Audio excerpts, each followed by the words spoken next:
The New Jerusalem by G.K. Chesterton. Preface.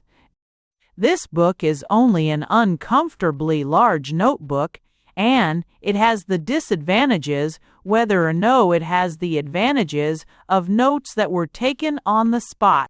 Owing to the unexpected distraction of other duties, the notes were published in a newspaper as they were made on the spot, and are now reproduced in a book as they were published in the newspaper.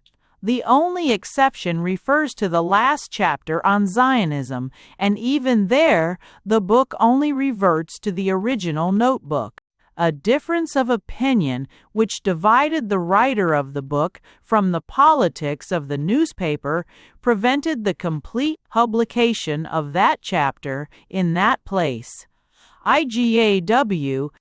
I recognize that any expurgated form of it would have falsified the proportions of my attempt to do justice in a very difficult problem, but on rereading even my own attempt in extenso, I am far from satisfied that the proper proportions are kept. I wrote these first impressions in Palestine, where everybody recognizes the Jew as something quite distinct from the Englishman or the European, and where his unpopularity even moved me in the direction of his defense. But I admit it was something of a shock to return to a conventional atmosphere in which that unpopularity is still actually denied or described as mere persecution. It was more of a shock to realize that this most obscurantist of all types of obscurantism is still sometimes regarded as a sort of liberalism. To talk of the Jews always as the oppressed and never as the oppressors is simply absurd. It is as if men pleaded for reasonable help for exiled French aristocrats or ruined Irish landlords and forgot that the French and Irish peasants had any wrongs at all. Moreover, the Jews in the West do not seem so much concerned to ask, as I have done however tentatively here, whether a larger and less local colonial development might really transfer the bulk of Israel to a more independent basis, as simply to demand that Jews shall continue to control other nations as well as their own. It might be worthwhile for England to take risks to settle the Jewish problem, but not to take risks merely to unsettle the Arab problem and leave the Jewish problem unsolved. For the rest, there must, under the circumstances, be only too many mistakes. The historical conjectures, for they can be no more, are founded on authorities sufficiently recognized for me to be permitted to trust them, but I have never pretended to the knowledge necessary to check them. I am aware that there are many disputed points, as for instance the connection of Gerard, the fiery Templar, with the English town of Bideford. I am also aware that some are sensitive about the spelling of words, and the very proofreaders will sometimes revolt and turn Mahomet into Mohammed. Upon this point, however, I am unrepentant, for I never could see the point of altering a form with historic and even heroic fame in our own language, for the sake of reproducing by an arrangement of our letters something that is really written in quite different letters and probably pronounced with quite a different accent. In speaking of the great prophet, I am therefore resolved to call him Mahomet, and am prepared, on further provocation, to call him Mahound. G.K.C. Chapter 1. Way V.J. retails The Way of the Cities. It was in the season of Christmas that I came out of my little garden in that field of the beeches between the Chilterns and the Thames, and began to walk backwards through history to the place from which Christmas came. For it is often necessary to walk backwards, as a man on the wrong road goes back to a signpost to find the right road. The modern man is more like a traveler who has forgotten the name of his destination and has to go back whence he came, even to find out where he is going. That the world has lost its way, few will now deny, and it did seem to me that I found at last a sort of signpost of a singular and significant shape, and saw for a moment in my mind the true map of the modern wanderings. But whether I shall be able to say anything of what I saw, this story must show. I had said farewell to all my friends, or all those with my own limited number of legs, and nothing living remained but a dog and a donkey. The reader will learn with surprise that my first feeling of fellowship went out to the dog. I am well aware that I lay open my guard to a lunge of wit. The dog is rather like a donkey, or a small caricature of one, with a large black head and long black ears. But in the mood of the moment there was rather a moral contrast than a pictorial parallel. For the dog did indeed seem to stand for home and everything I was leaving behind me, with reluctance, especially that season of the year. For one thing, he is named after Mr. Winkle, the Christmas guest of Mr. Wardle, and there is indeed something Dickensian in his union of domesticity with exuberance, and he jumped about me, barking like a small battery, under the impression that I was going for a walk, but I could not, alas, take him with me on a stroll to Palestine. Incidentally, he would have been out of place, for dogs have not their due honor in the East, and this seemed to sharpen my sense of my own domestic sentinel as a sort of symbol of the West. On the other hand, the East is full of donkeys, often very dignified donkeys, and when I turned my attention to the other grotesque quadruped with an even larger head and even longer ears, he seemed to take on a deep shade of oriental mystery. I know not why these two absurd creatures tangled themselves up so much in my train of thought, like dragons in an illuminated text, or ramped like gargoyles on either side of the gateway of my adventure. But in truth, they were in some sense symbols of the West and the East after all.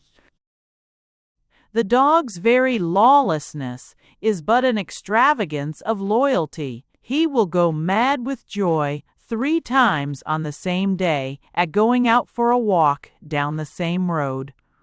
The modern world is full of fantastic forms of animal worship, a religion generally accompanied with human sacrifice. Yet we hear strangely little of the real merits of animals, and one of them, surely, is this innocence of all boredom. Perhaps such simplicity is the absence of sin. I have some sense myself of the sacred duty of surprise and the need of seeing the old road as a new road, but I cannot claim that whenever I go out for a walk with my family and friends, I rush in front of them, volleying vociferous shouts of happiness, or even leap up round them, attempting to lick their faces. It is in this power of beginning again with energy upon familiar and homely things that the dog is really the eternal type of the Western civilization, and the donkey is really as different as is the Eastern civilization. His very anarchy is a sort of secrecy. His very revolt is a secret.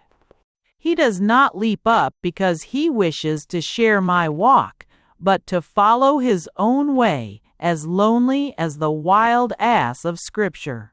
My own beast of burden supports the authority of Scripture by being a very wild ass. I have given him the name of Trotsky because he seldom trots, but either scampers or stands still. He scampers all over the field when it is necessary to catch him, and stands still when it is really urgent to drive him. He also breaks fences, eats vegetables, and fulfills other functions. Between delays and destructions, he could ruin a really poor man in a day. I wish this fact were more often remembered in judging whether really poor men have really been cruel to donkeys.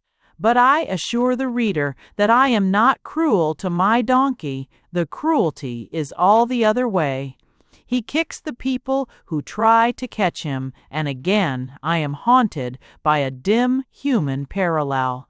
For it seems to me that many of us, in just detestation of the dirty trick of cruelty to animals, have really a great deal of patience with animals, more patience, I fear, than many of us have with human beings. Suppose I had to go out and catch my secretary in a field every morning, and suppose my secretary always kicked me by way of beginning the day's work. I wonder whether that day's work would resume its normal course as if nothing had happened. Nothing graver than these grotesque images and groping speculations would come into my conscious mind just then, though at the back of it there was an indescribable sense of regret and parting. All through my wanderings, the dog remained in my memory as a Dickensian and domestic emblem of England. And if it is difficult to take a donkey seriously, it ought to be easiest, at least, for a man who is going to Jerusalem. There was a cloud of Christmas weather on the great gray beech woods and the silver cross of the crossroads. For the 4 roads that meet in the marketplace of my little town make one of the largest and simplest of such outlines on the map of England, and the shape as it shines on that wooded chart always affects me in a singular fashion. The sight of the crossroads is in a true sense the sign of the cross. For it is the sign of a truly Christian thing, that sharp combination of liberty and limitation which we call choice. A man is entirely free to choose between right and left, or between right and wrong. As I looked for the last time at the pale roads under the load of cloud, I knew that our civilization had indeed come to the crossroads. As the paths grew fainter, fading under the gathering shadow, I felt rather as if it had lost its way in a forest. It was at the time when people were talking about some menace of the end of the world, not apocalyptic, but astronomical, and the cloud that covered the little town of Beaconsfield might have fitted in with such a fancy. It faded, however, as I left the place further behind, and in London the weather, though wet, was comparatively clear. It was almost as if Beaconsfield had a domestic day of judgment and an end of the world all to itself. In a sense, Beaconsfield has 4 ends of the world, for its 4 corners are named ends after the 4 nearest towns.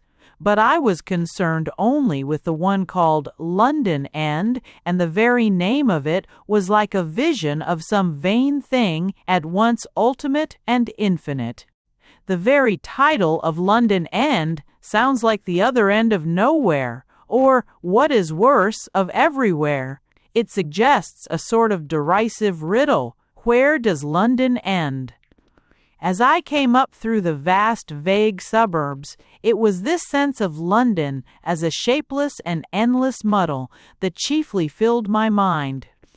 I seemed still to carry the cloud with me, and when I looked up, I almost expected to see the chimney pots as tangled as the trees.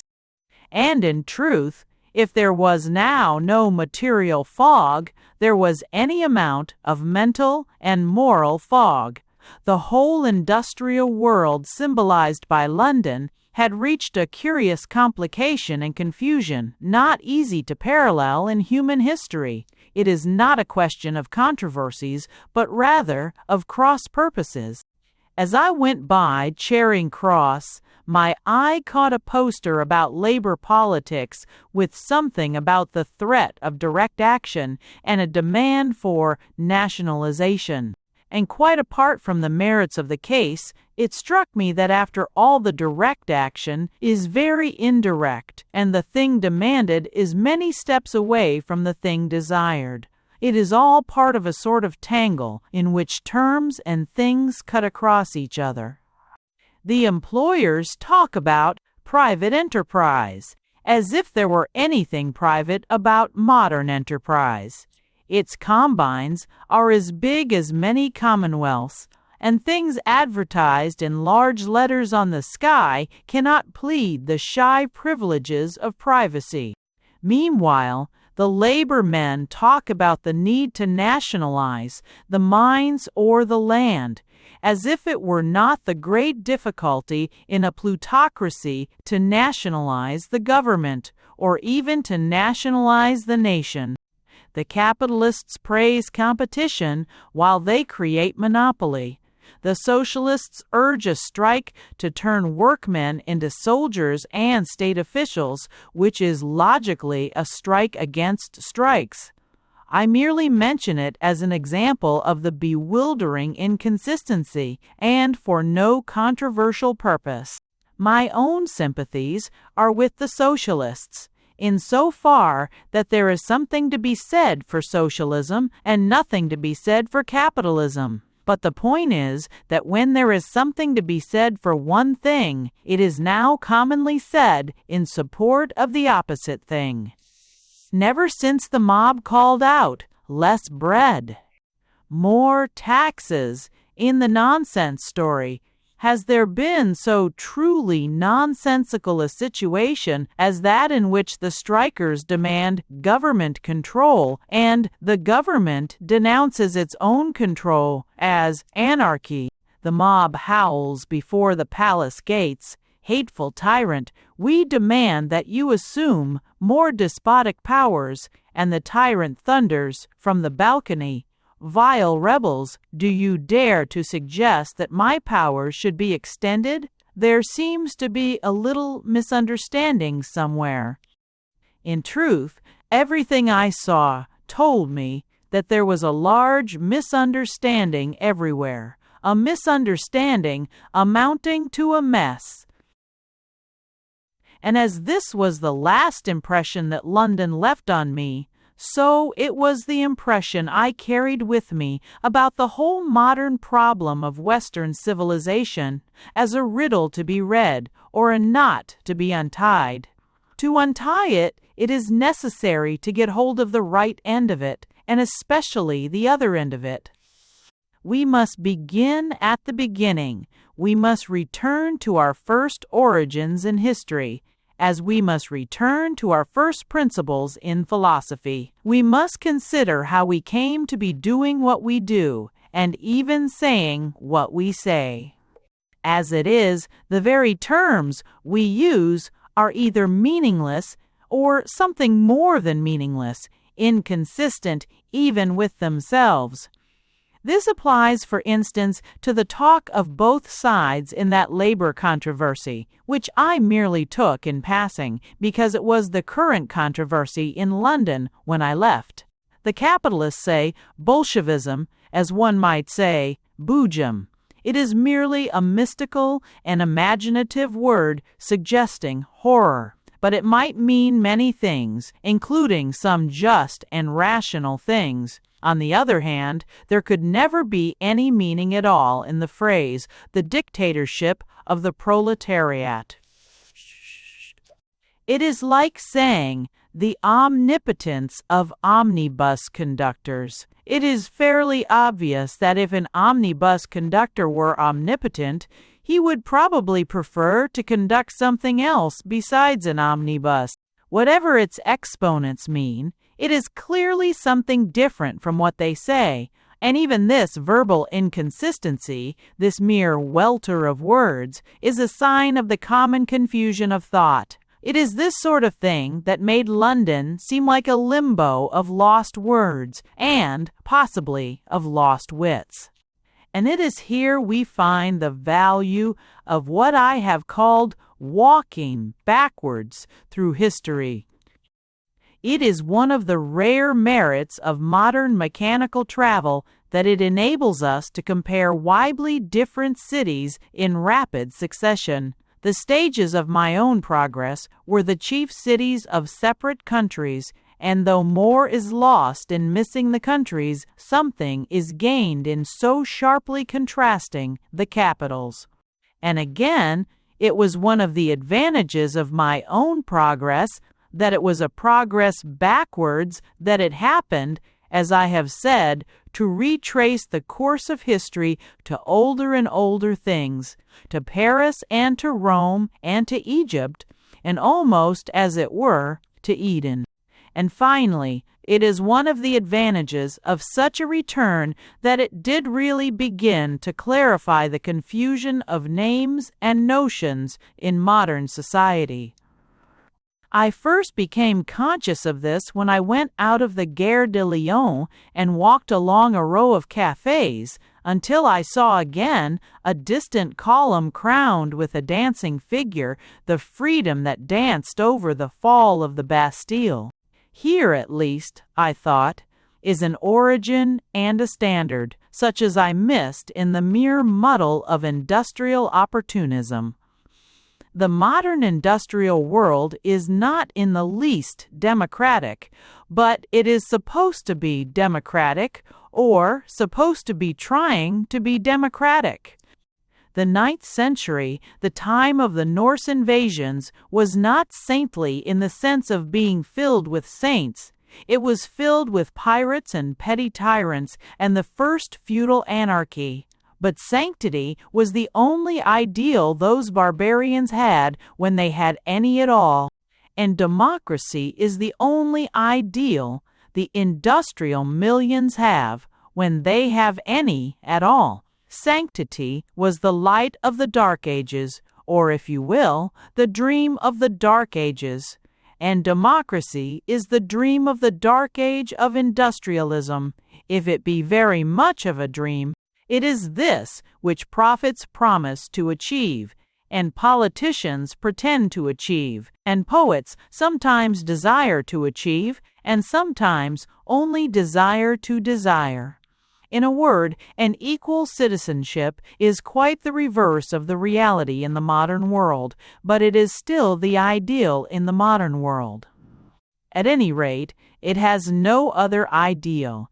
If the figure that has alighted on the column in the Place de la Bastille be indeed the spirit of liberty, it must see 1,000,000 growths in a modern city to make it wish to fly back again into heaven. But our secular society would not know what goddess to put on the pillar in its place. As I looked at that sculptured goddess on that classical column, my mind went back another historic stage, and I asked myself where this classic and republican ideal came from, and the answer was equally clear. The place from which it had come was the place to which I was going, Rome. And it was not until I had reached Rome that I adequately realized the next great reality that simplified the whole story, and even this particular part of the story. I know nothing more abruptly arresting than that sudden steepness as of streets scaling the sky, where stands, now cased in tile and brick and stone, that small rock that rose and overshadowed the whole earth, the Capitol. Here in the gray dawn of our history sat the strong republic that set her foot upon the necks of kings. And it was from here, assuredly, that the spirit of the Republic flew like an eagle to alight on that far-off pillar in the country of the Gauls. For it ought to be remembered, and it is too often forgotten, that if Paris inherited what may be called the authority of Rome, it is equally true that Rome anticipated all that is sometimes called the anarchy of Paris. The expansion of the Roman Empire was accompanied by a sort of permanent Roman Revolution, fully as furious as the French Revolution. So long as the Roman system was really strong, it was full of riots and mobs and democratic divisions, and any number of bastillos fell as the temple of the victories rose. But though I had but a hurried glance at such things, there were among them some that further aided the solution of the problem. I saw the larger achievements of the later Romans, and the lesson that was still lacking was plainly there. I saw the Colosseum, a monument of that love of looking on at athletic sports, which is noted as a sign of decadence in the Roman Empire and of energy in the British Empire. I saw the baths of Caracalla, witnessing to a cult of cleanliness, adduced also to prove the luxury of ancient Romans and the simplicity of Anglo-Saxons. All it really proves, either way, is a love of washing on a large scale, which might merely indicate that Caracalla, like other emperors, was a lunatic. But indeed, what such things do indicate, if only indirectly, is something which is here much more important. They indicate not only a sincerity in the public spirit, but a certain smoothness in the public services. In a word, while there were many revolutions, there were no strikes. The citizens were often rebels, but there were men who were not rebels because they were not citizens. 1 FXed. The ancient world forced a number of people to do the work of the world first, before it allowed more privileged people to fight about the government of the world. The truth is trite enough, of course. It is in the single word slavery, which is not the name of a crime like simony, but rather of a scheme like socialism, sometimes very like socialism. Only standing idly on one of those grassy mounds under one of those broken arches, I suddenly saw the labor problem of London as I could not see it in London. I do not mean that I saw which side was right, or what solution was reliable, or any partisan points or repartees, or any practical details about practical difficulties. I mean that I saw what it was, the thing itself, and the whole thing. The labor problem of today stood up quite simply, like a peak at which a man looks back and sees single and solid, though when he was walking over it, it was a wilderness of rocks. The labor problem is the attempt to have the democracy of Paris without the slavery of Rome. Between the Roman Republic and the French Republic, something had happened. Whatever else it was the abandonment of the ancient and fundamental human habit of slavery, the numbering of men for necessary labor as the normal foundation of society, even a society in which citizens were free and equal. When the idea of equal citizenship returned to the world, it found that world changed by a much more mysterious version of equality.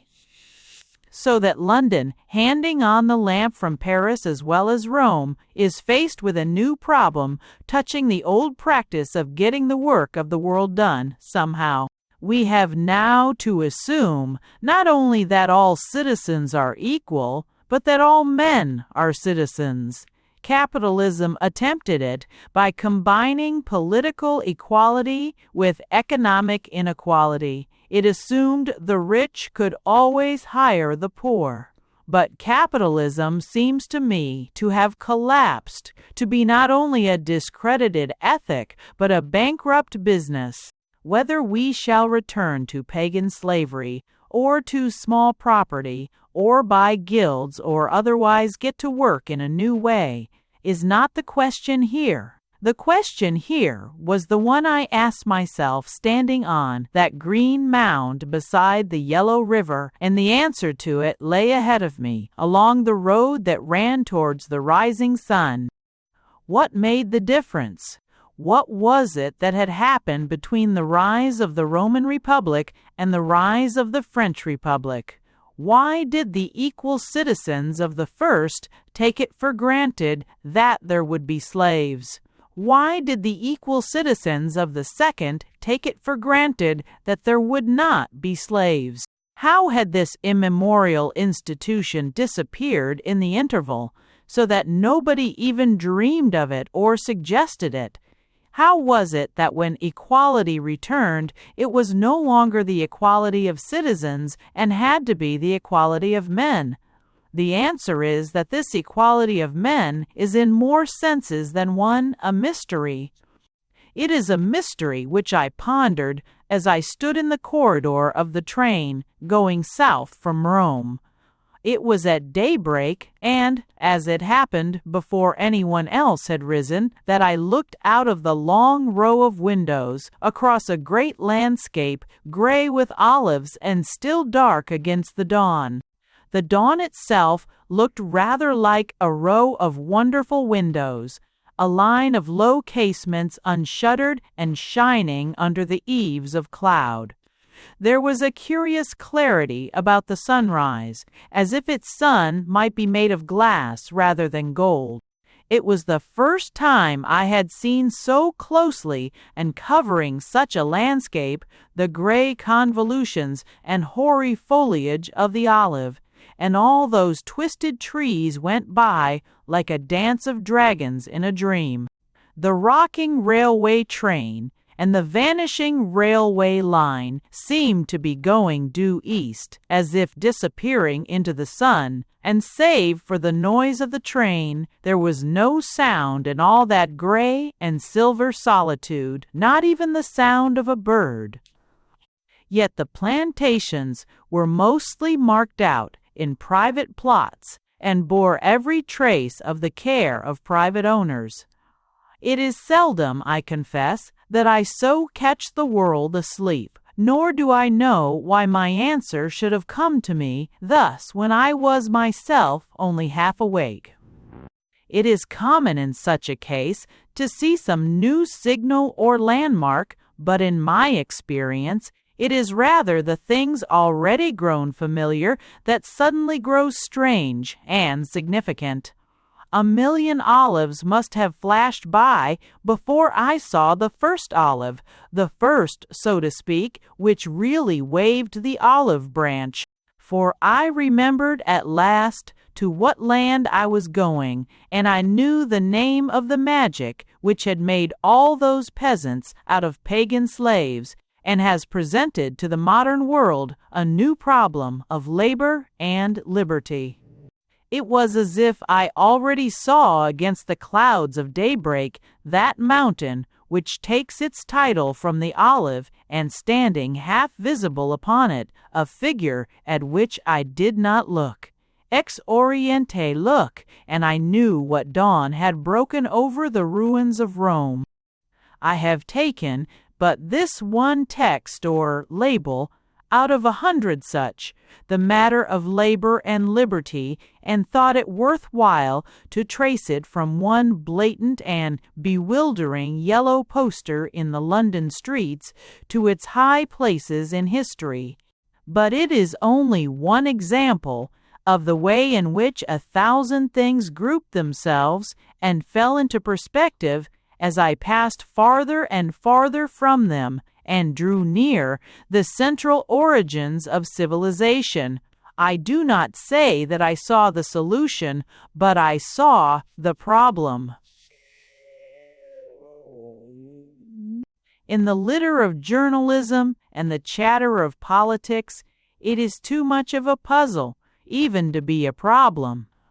For instance, a friend of mine described his book, The Path to Rome, as a journey through all Europe that the faith had saved, and I might very well describe my own journey as one through all Europe that the war has saved. The trail of the actual fighting, of course, was awfully apparent everywhere. The plantations of pale crosses seemed to crop up on every side like growing things, and the first French villages through which I passed had heard in the distance, day and night, the guns of the long battle line, like the breaking of an endless exterior sea of night upon the very borderland of the world. I felt it most as we passed the noble towers of Amiens, so near the high water mark of the high tide of barbarism in that night of terror just before the turning of the tide. For the truth, which thus grew clearer with travel, is rightly represented by the metaphor of the artillery as the thunder and surf of a sea beyond the world.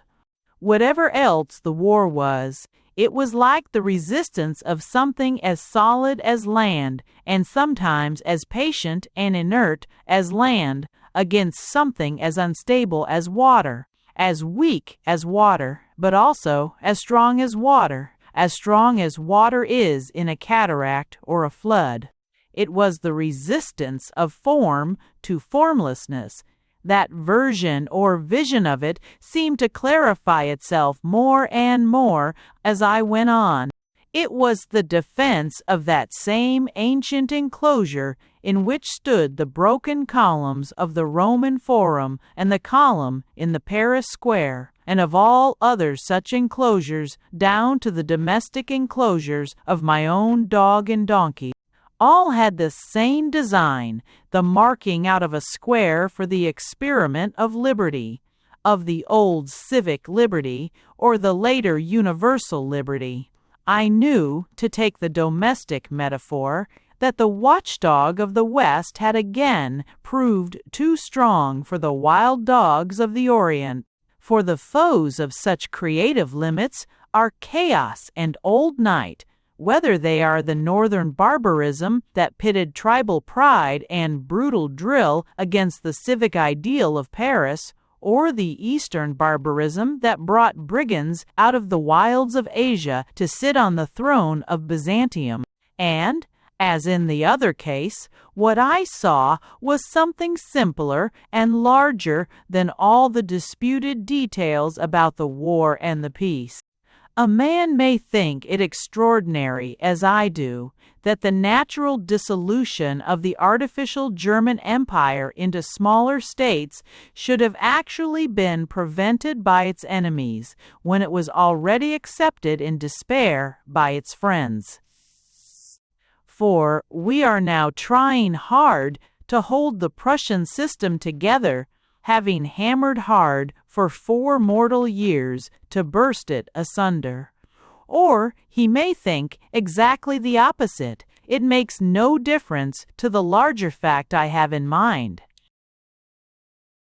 A man may think it simply topsy-turvy, as I do, that we should clear the Turks out of Turkey, but leave them in Constantinople, for that is driving the barbarians from their own rude tillage and pasturage and giving up to them our own European and Christian city. It is as if the Romans annexed Parthia but surrendered Rome. But he may think exactly the opposite, and the larger and simpler truth will still be there. It was that the weeds and wild things had been everywhere, breaking into our boundaries, climbing over the northern wall, or crawling through the eastern gate, so that the city would soon have been swallowed in the jungle.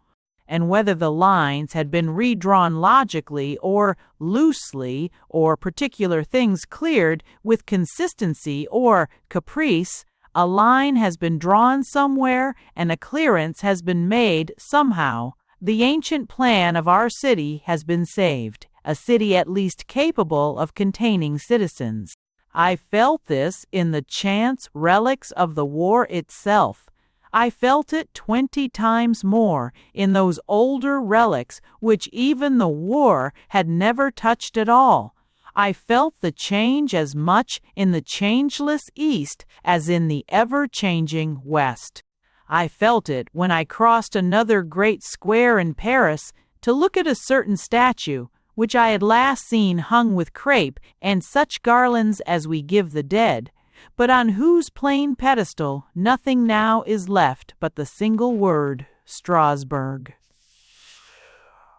I felt it when I saw words merely scribbled with a pencil on a wall in a poor street in Brindisi, Italia Vittoriosa.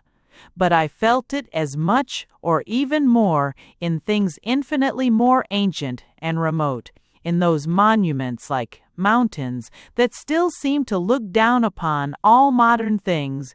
For these things were more than a trophy that had been raised. They were a palladium that had been rescued. These were the things that had again been saved from chaos, as they were saved at Salamis and Lepanto. And I knew what had saved them, or at least in what formation they had been saved.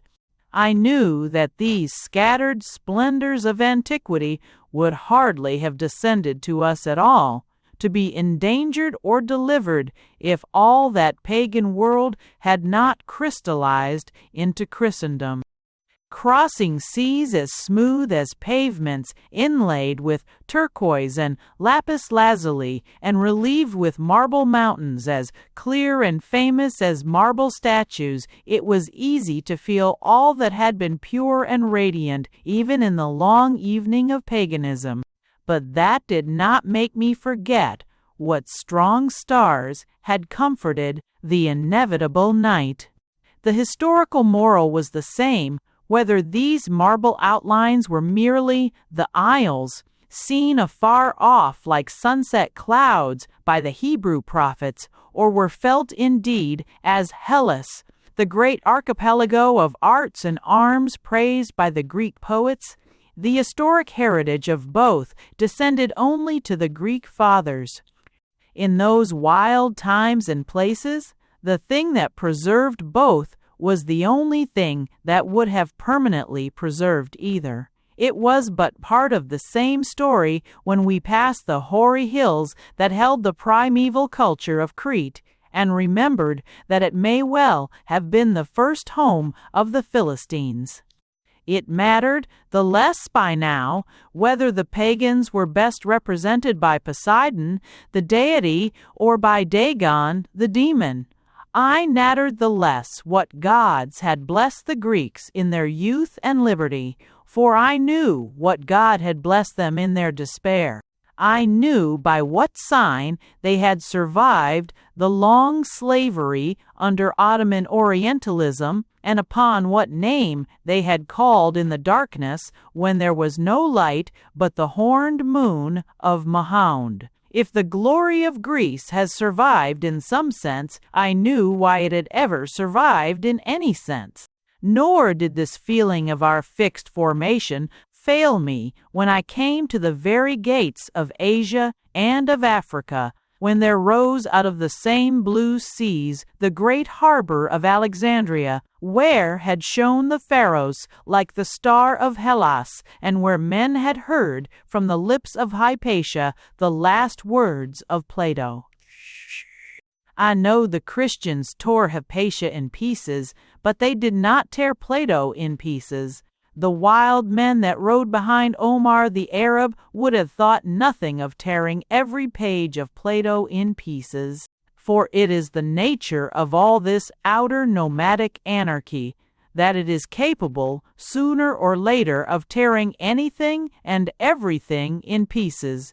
It has no instinct of preservation or of the permanent needs of men. Where it has passed, the ruins remain ruins and are not renewed. Where it has been resisted and rolled back, the links of our long history are never lost. As I went forward, the vision of our own civilization, in the form in which it finally found unity, grew clearer and clearer, nor did I ever know it more certainly than when I had left it behind. For the vision was that of a shape appearing and reappearing among shapeless things, and it was a shape I knew. The imagination was forced to rise into altitudes infinitely ancient and dizzy with distance, as if into the cold colors of primeval dawns, or into the upper strata and dead spaces of a daylight older than the sun and moon, But the character of that central clearance still became clearer and clearer, and my memory turned again homewards, and I thought it was like the vision of a man flying from North Holt over that little marketplace beside my own door, who can see nothing below him but a waste as of gray forests and the pale pattern of a cross. Pliny, Chapter 2. The Way of the Desert. It may truly be said, touching the type of culture at least, that Egypt has an Egyptian lower class, a French middle class, and an English governing class. Anyhow, it is true that the civilizations are stratified in this formation or superimposed in this order. It is the first impression produced by the darkness and density of the bazaars, the line of the lighted cafes, and the blaze of the big hotels. But it contains a much deeper truth in all three cases, and especially in the case of the French influence. It is indeed one of the first examples of what I mean by the divisions of the West becoming clearer in the ancient centers of the East. It is often said that we can only appreciate the work of England in a place like India. Insofar as this is true, it is quite equally true that we can only appreciate the work of France in a place like Egypt. But this work is of a peculiar and even paradoxical kind.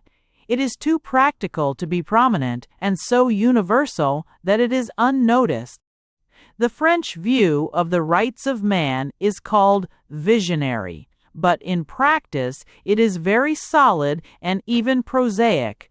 The French have a unique and successful trick by which French things are not accepted as French. One piece they are accepted as human. However many foreigners played football, they would still consider football an English thing. But they do not consider fencing a French thing, though all the terms of it are still French. If a Frenchman were to label his hostelry an inn or a public house, probably written public house, we should think him a victim of rather advanced Anglomania. But when an Englishman calls it an hotel, we feel no special dread of him, either as a dangerous foreigner or a dangerous lunatic. We need not recognize less readily the value of this because our own distinction is different, especially as our own distinction is being more distinguished. The spirit of the English is adventure, and it is the essence of adventure that the adventurer does remain different from the strange tribes or strange cities, which he studies because of their strangeness. He does not become like them, as did some of the Germans, or persuade them to become like him, as do most of the French. But whether we like or dislike this French capacity, or merely appreciate it properly in its place, there can be no doubt about the cause of that capacity. The cause is in the spirit that is so often regarded as wildly utopian and unreal. The cause is in the abstract creed of equality and citizenship, in the possession of a political philosophy that appeals to all men. In truth, men have never looked low enough for the success of the French Revolution. They have assumed that it claims to be a sort of divine and distant thing, and therefore have not noticed it in the nearest and most materialistic things. They have watched its wavering in the Senate and never seen it walking in the streets, though it can be seen in the streets of Cairo as in the streets of Paris, where in Cairo a man thinks it English to go into a tea shop, but he does not think it French to go into a cafe. And the people who go to the tea shop, the English officers and officials, are stamped as English and also stamped as official. They cannot be mistakenly genial, they are generally generous, but they have the detachment of a governing group and even a garrison. They cannot be mistaken for human beings. The people going to a cafe are simply human beings going to it because it is a human place. They have forgotten how much is French and how much Egyptian. In their civilization, they simply think of it as civilization. Now, this character of the older French culture must be grasped because it is the clue to many things in the mystery of the modern East. I call it an old culture because, as a matter of fact, it runs back to the Roman culture. In this respect, the Gauls really continue the work of the Romans in making something official which comes at last to be regarded as ordinary. And the great fundamental fact, which is incessantly forgotten and ought to be incessantly remembered about these cities and provinces of the Near East, is that they were once as Roman as Gaul. There is a frivolous and fanciful debate I have often had with a friend about whether it is better to find one's way or to lose it, to remember the road or to forget it. I am so constituted as to be capable of losing my way in my own village and almost in my own house, and I am prepared to maintain the privilege to be a poetic one.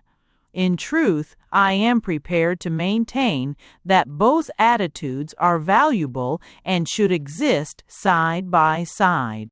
And so my friend and I walk side by side along the ways of the world, he being full of a rich and humane sentiment, because he remembers passing that way a few hundred times since his childhood, while to me existence is a perpetual fairy tale because I have forgotten all about it. The lamppost which moves him to a tear of reminiscence wrings from me a cry of astonishment, and the wall which to him is as historic as a pyramid is to me as arresting and revolutionary as a barricade. Now in this, I am glad to say, my temperament is very English, and the difference is very typical of the two functions of the English and the French. But in practical politics, the French have a certain advantage in knowing where they are, and knowing it is where they have been before. It is in the Roman Empire. The position of the English in Egypt, or even in Palestine, is something of a paradox. The real English claim is never heard in England, and never uttered by Englishmen. We do indeed hear a number of false English claims, and other English claims that are rather irrelevant than false. We hear pompous and hypocritical suggestions, full of that which so often accompanies the sin of pride, the weakness of provinciality. We hear suggestions that the English alone can establish anywhere a reign of law, justice, mercy, purity, and all the rest of it. We also hear franker and fairer suggestions that the English have, after all, as indeed they have, embarked on a spirited and stirring adventure, and that there has been a real romance in the extending of the British Empire in strange lands. But the real case for these semi-Eastern occupations is not that of extending the British Empire in strange lands. Rather, it is restoring the Roman Empire in familiar lands. It is not merely breaking out of Europe in the search for something non-European. It would be much truer to call it putting Europe together again after it had been broken. It may almost be said of the Britons, considered as the most Western of Europeans, that they have so completely forgotten their own history that they have forgotten even their own rights. At any rate, they have forgotten the claims that could reasonably be made for them, but which they never think of making for themselves. They have not the faintest notion, for instance, of why hundreds of years ago an English saint was taken from Egypt, or why an English king was fighting in Palestine. They merely have a vague idea that George of Cappadocia was naturalized much in the same way as George of Hanover. They almost certainly suppose that Coeur de Lion in his wanderings happened to meet the King of Egypt, as Captain Cook might happen to meet the King of the Cannibal Islands. To understand the past connection of England with the Near East, it is necessary to understand something that lies behind Europe and even behind the Roman Empire, something that can only be conveyed by the name of the Mediterranean. When people talk, for instance, as if the Crusades were nothing more than an aggressive raid against Islam, they seem to forget, in the strangest way, that Islam itself was only an aggressive raid against the old and ordered civilization in these parts. I do not say it in mere hostility to the religion of Muhammad. As will be apparent later, I am fully conscious of many values and virtues in it, but certainly it was Islam that was the invasion and Christendom that was the thing invaded. An Arabian gentleman found riding on the road to Paris or hammering on the gates of Vienna can hardly complain that we have sought him out in his simple tent in the desert. The conqueror of Sicily and Spain cannot reasonably express surprise at being an object of morbid curiosity to the people of Italy and France. In the city of Cairo, the stranger feels many of the Muslim merits, but he certainly feels the militaristic character of the Muslim glories. The crown of the city is the citadel, built by the great Saladin, but of the spoils of ancient Egyptian architecture, and that fact is in its turn very symbolical. The man was a great conqueror, but he certainly behaved like an invader. He spoiled the Egyptians. He broke the old temples and tombs and built his own out of fragments. Nor is this the only respect in which the citadel of Cairo is set high like a sign in heaven.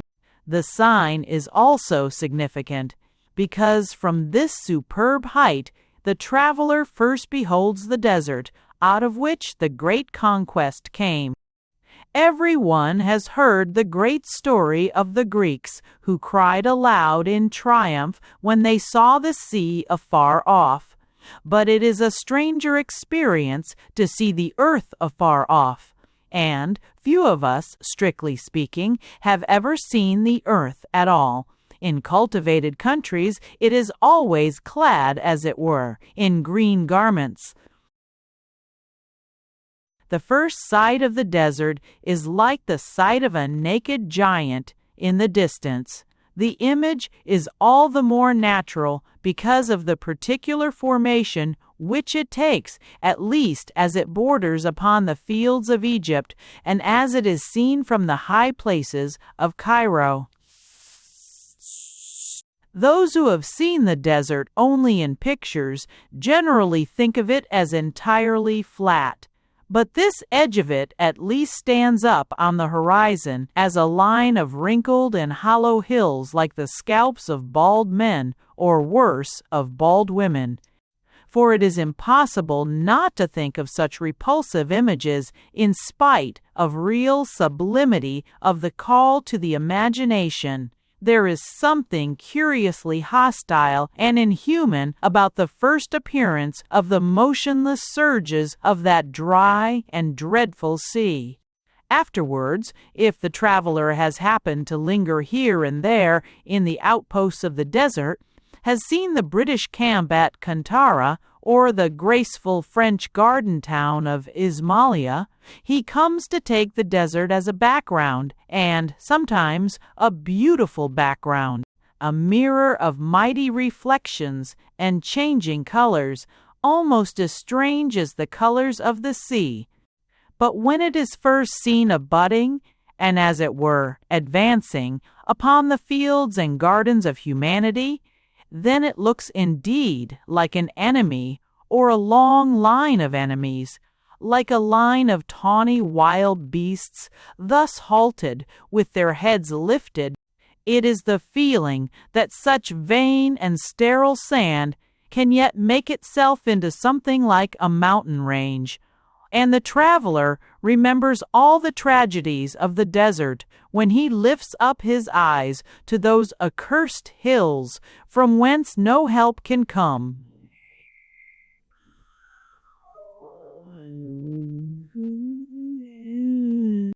But this is only a first glimpse from a city set among green fields, and is concerned rather with what the desert has been in its relation to men than with what the desert is in itself. When the mind has grown used to its monotony, a curious change takes place, which I have never seen noted or explained by the students of mental science. It may sound strange to say that monotony of its nature becomes novelty, but if anyone will try the common experiment of saying some ordinary word such as moon or man about 50 times, he will find that the expression has become extraordinary by sheer repetition. A man has become a strange animal with a name as queer as that of the gnu, and the moon something monstrous like the moon calf. Something of this magic of monotony is affected by the monotony of deserts, and the traveler feels as if he had entered into a secret and was looking at everything from another side. Something of this simplification appears, I think, in the religions of the desert, especially in the religion of Islam. It explains something of the superhuman hopes that fill the desert prophets concerning the future. It explains something also about their barbarous indifference to the past. We think of the desert and its stones as old, but in one sense they are unnaturally new. They are unused and perhaps unusable. They might be the raw material of a world, only they are so raw as to be rejected. It is not easy to define this quality of something primitive, something not mature enough to be fruitful. Indeed, there is a hard simplicity about many Eastern things that is as much crude as archaic. A palm tree is very like a tree drawn by a child, or by a very futurist artist. Even a pyramid is like a mathematical figure drawn by a schoolmaster teaching children, and its very impressiveness is that of an ultimate Platonic abstraction. There is something curiously simple about the shape in which these colossal crystals of the ancient sands have been cast. It is only when we have felt something of this element, not only of simplicity, but of crudity, and even in a sense of novelty, that we can begin to understand both the immensity and the insufficiency of that power that came out of the desert, the great religion of Muhammad.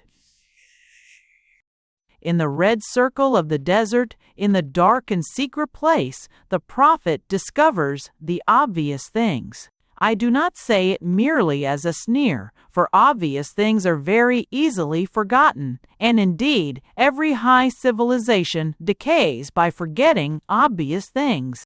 But it is true that in such a solitude, men tend to take very simple ideas as if they were entirely new ideas.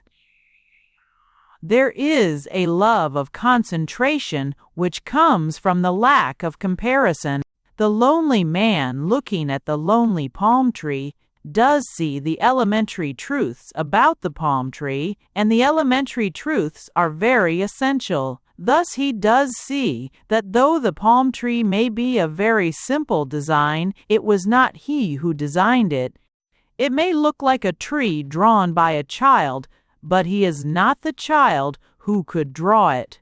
He has not command of that magic slate on which the pictures can come to life, or of that magic green chalk of which the green lines can grow. He sees at once that a power is at work in whose presence he and the palm tree are alike little children.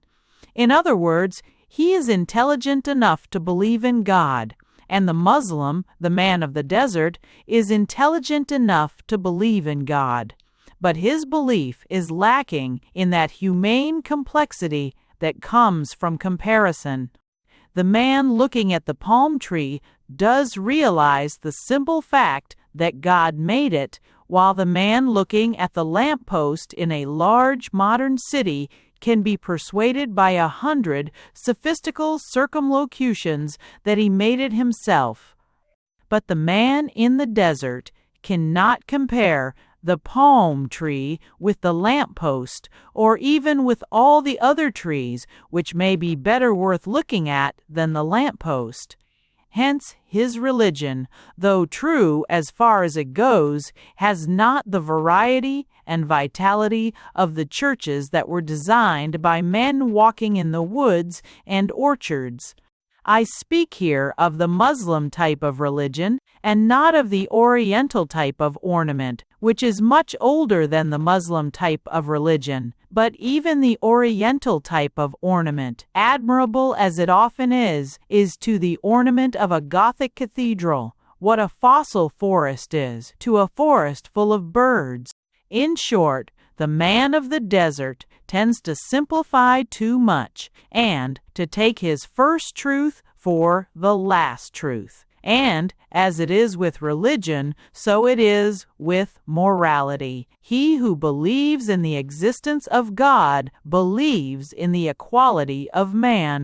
And it has been one of the merits of the Muslim faith that it felt men as men, and was not incapable of welcoming men of many different races.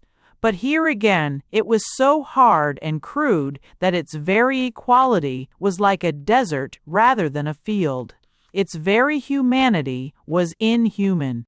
But though this human sentiment is rather rudimentary, it is very real. When a man in the desert meets another man, he is really a man, the proverbial two-legged fowl without feathers. He is an absolute and elementary shape, like the palm tree or the pyramid.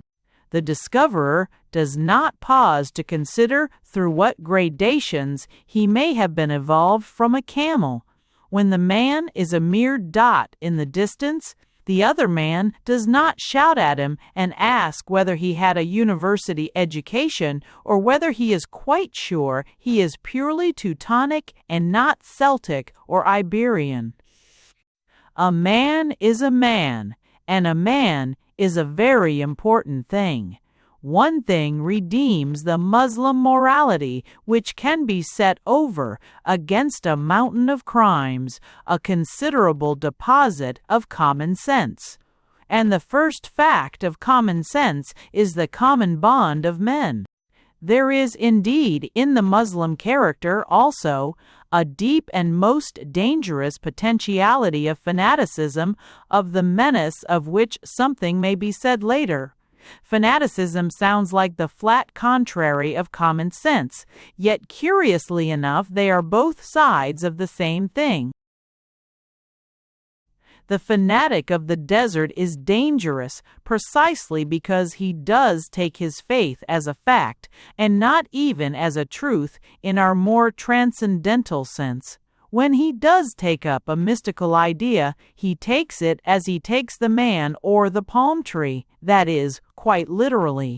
When he does distinguish somebody not as a man, but as a Muslim, then he divides the Muslim from the non-Muslim exactly as he divides the man from the camel. But even then he recognizes the equality of men in the sense of the equality of Muslims. He does not, for instance, complicate his conscience with any sham science about races. In this, he has something like an intellectual advantage over the Jew, who is generally so much his intellectual superior, and even in some ways his spiritual superior. The Jew has far more moral imagination and sympathy with the subtler ideals of the soul. For instance, it is said that many Jews disbelieve in a future life, but if they did believe in a future life, it would be something more worthy of the genius of Isaiah and Spinoza. The Muslim paradise is a very earthly paradise, but with all their fine apprehensions, the Jews suffer from one heavy calamity, that of being a chosen race. It is the vice of any patriotism or religion depending on race that the individual is himself, the thing to be worshipped. The individual is his own ideal, and even his own idol, and even his own idol. This fancy was fatal to the Germans. It is fatal to the Anglo-Saxons whenever any of them forswear the glorious name of Englishmen and Americans to fall into that forlorn description. This is not so when the nation is felt as a noble abstraction of which the individual is proud in the abstract. A Frenchman is proud of France and therefore may think himself unworthy of France. But a German is proud of being a German, and he cannot be too unworthy to be a German when he is a German. In short, mere family pride flatters every member of the family. It produced the arrogance of the Germans, and it is capable of producing a much subtler kind of arrogance in the Jews. From this particular sort of self-deception, the more savage man of the desert is free. If he is not considering somebody as a Muslim, he will consider him as a man. At the price of something like barbarism, he has at least been saved from ethnology. But here again, the obvious is a limit as well as a light to him. It does not permit, for instance, anything fine or subtle in the sentiment of sex. Islam asserts admirably the equality of men, but it is the equality of males, are all weight. No one can deny that a noble dignity is possible even to the poorest. Who has seen the Arabs coming in from the desert to the cities of Palestine or Egypt? No one can deny that men whose rags are dropping off their backs can bear themselves in a way befitting kings or prophets in the great stories of Scripture. No one can be surprised that so many fine artists have delighted to draw such models on the spot and to make realistic studies for illustrations to the Old and New Testaments. On the road to Cairo, one may see 20 groups exactly like that of the Holy Family in the pictures of the flight into Egypt, with only one difference. The man is riding on the ass, RGU. In the East, it is the male who is dignified and even ceremonial. Possibly that is why he wears skirts. I pointed out long ago that petticoats, which some regard as a garb of humiliation for women, are really regarded as the only garb of magnificence for men, when they wish to be something more than men. They are worn by kings, by priests, and by judges. The male Muslim, especially in his own family, is the king and the priest and the judge. I do not mean merely that he is the master, as many would say of the male in many Western societies, especially simple and self-governing societies. I mean something more. I mean that he has not only the kingdom and the power, but the glory, and even, as it were, the glamour. I mean, he has not only the rough leadership that we often give to the man, but the special sort of social beauty and stateliness that we generally expect only of the woman. What we mean when we say that an ambitious man wants to have a fine woman at the head of the dinner table, that the Muslim world really means when it expects to see a fine man at the head of the house. Even in the street, he is the peacock, colored much more splendidly than the peahen.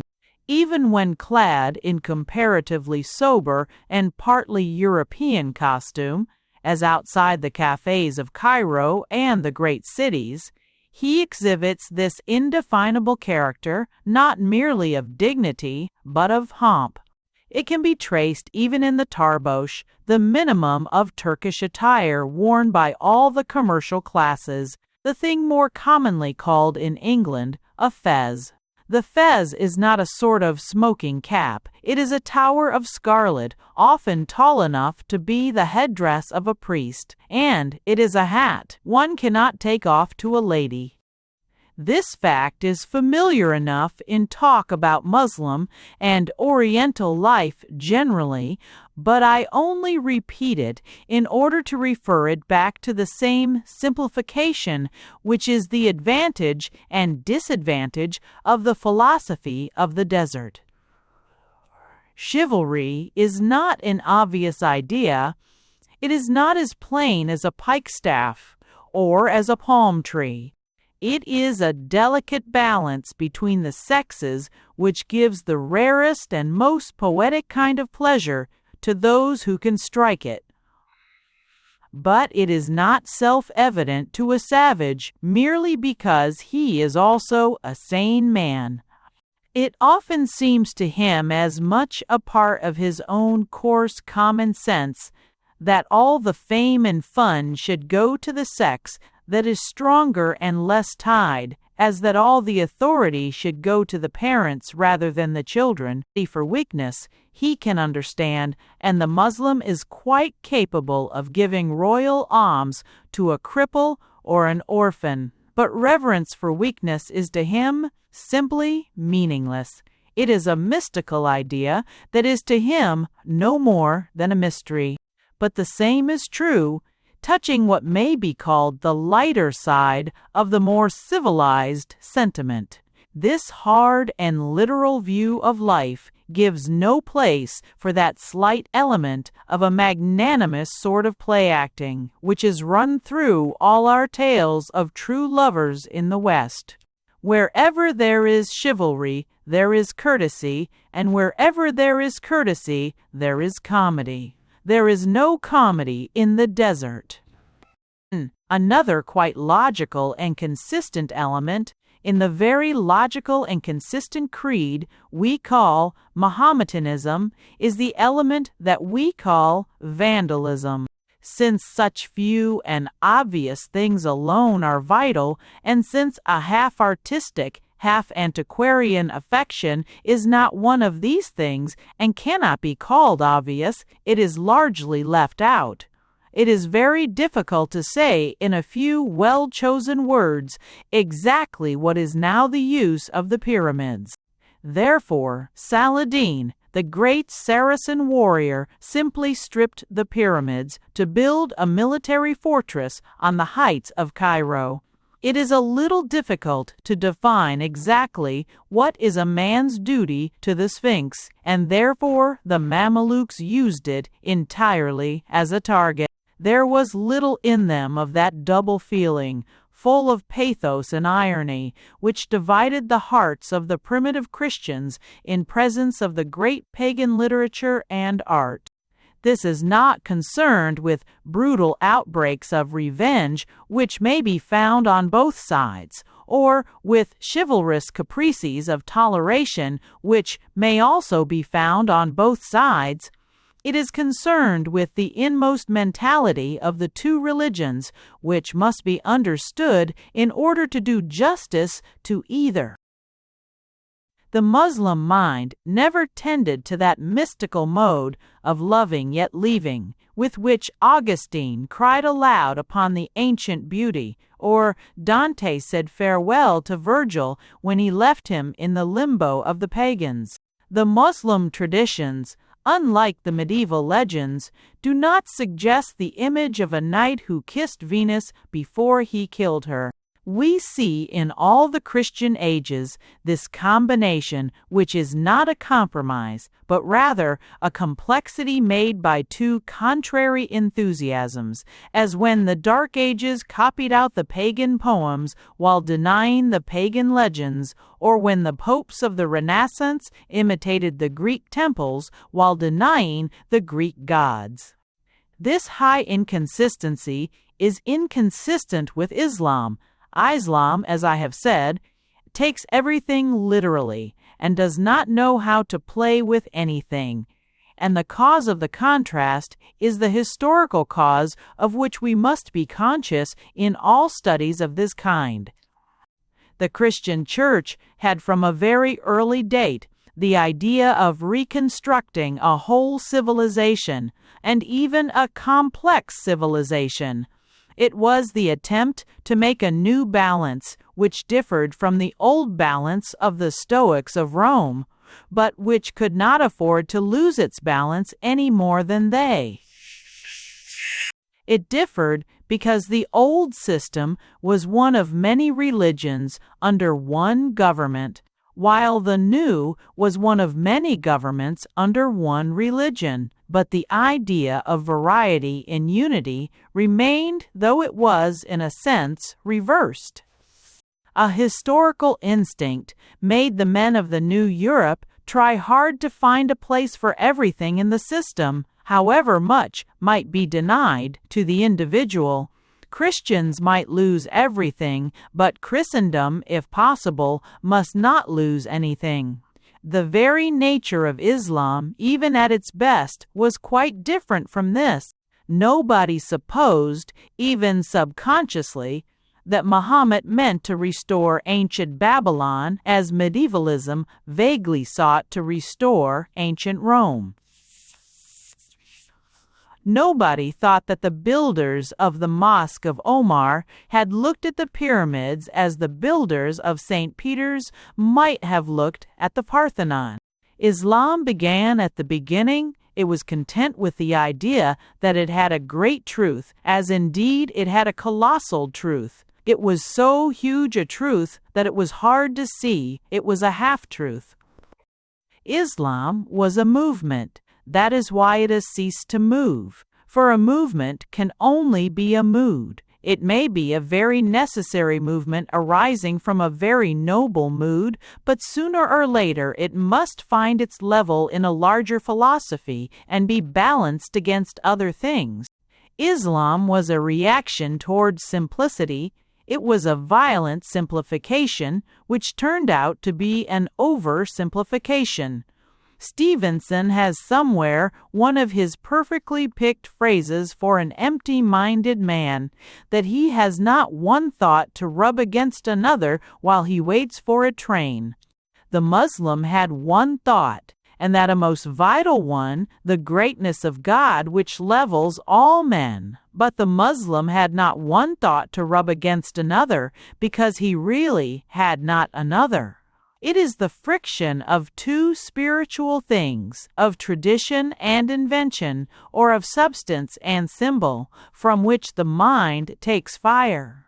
The creeds condemned as complex have something like the secret of sex. They can breed thoughts. An idealistic intellectual remarked recently that there were a great many things in the creed for which he had no use. He might just as well have said that there were a great many things in the Encyclopedia Britannica for which he had no use.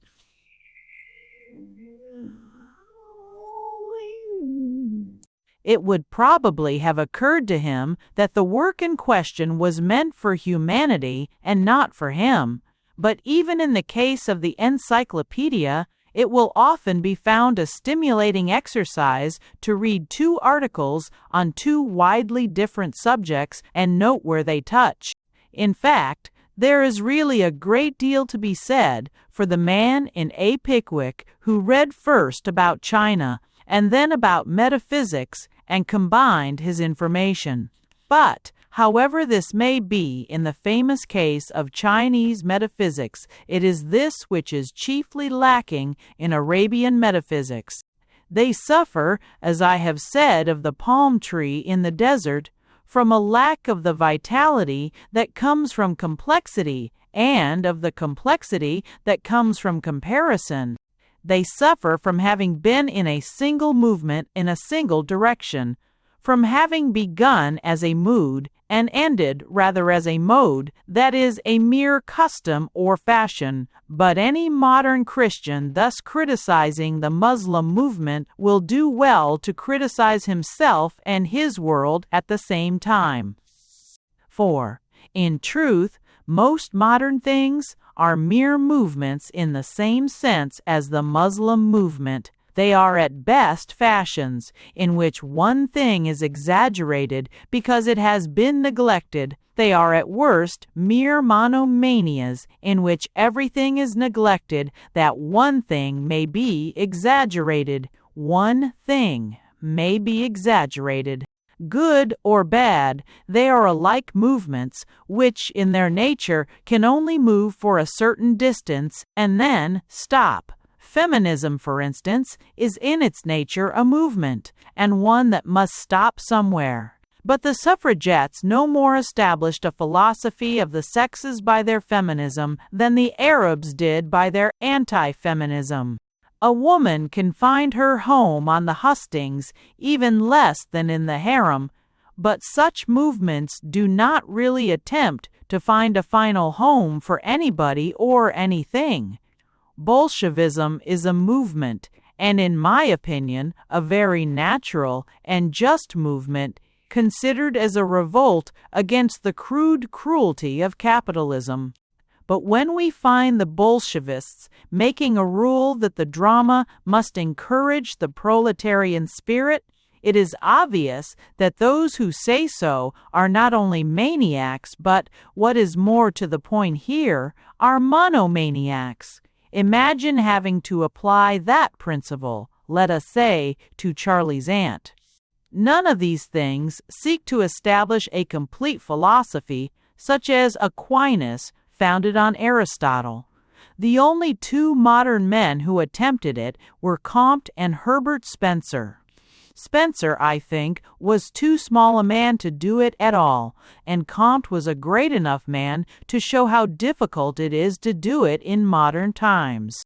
None of these movements can do anything but move. They have not discovered where to rest. And this fact brings us back to the man of the desert, who moves and does not rest, but who has many superiorities to the restless races of the industrial city. Men who have been in the Manchester movement in 1860 and the Fabian movement in 1880 cannot sneer at a religious mood that lasted for 800 years, and those who tolerate the degraded homelessness of the slums cannot despise the much more dignified homelessness of the desert. Nevertheless, the thing is a homelessness and not a home, and there runs through it all the note of the nomad. The Muslim takes literally, as he takes everything, the truth that here we have no abiding city. He can see no meaning in the mysticism of materialism, the sacramental idea that a French poet expressed so nobly when he said that our earthly city is the body of the city of God. He has no true notion of building a house, or, in our Western sense, of recognizing the kindred points of heaven and home. Even the exception to this rule is an exception at once terrible and touching. There is one house that the Muslim does build like a house, and even a home, often with walls and roof and door, as square as a cottage, as solid as a fort. And that is his grave. A Muslim cemetery is literally like a little village.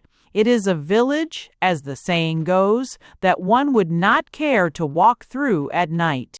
There is something singularly creepy about so strange a street of houses, each with a door that might be opened by a dead man, but in a less fanciful sense there is about it something profoundly pathetic and human. Here indeed is the sailor home from sea, in the only port he will consent to call his home. Here at last the nomad confesses the common need of men. But even about this there broods the presence of the desert and its dry bones of reason. He will accept nothing between a tent and a tomb. The philosophy of the desert can only begin over again. It cannot grow. It cannot have what Protestants call progress and Catholics call development. There is death and hell in the desert when it does begin over again. There is always the possibility that a new prophet will rediscover the old truth, will find again written on the red sands the secret of the obvious. But it will always be the same secret for which thousands of these simple and serious and splendidly valiant men will die.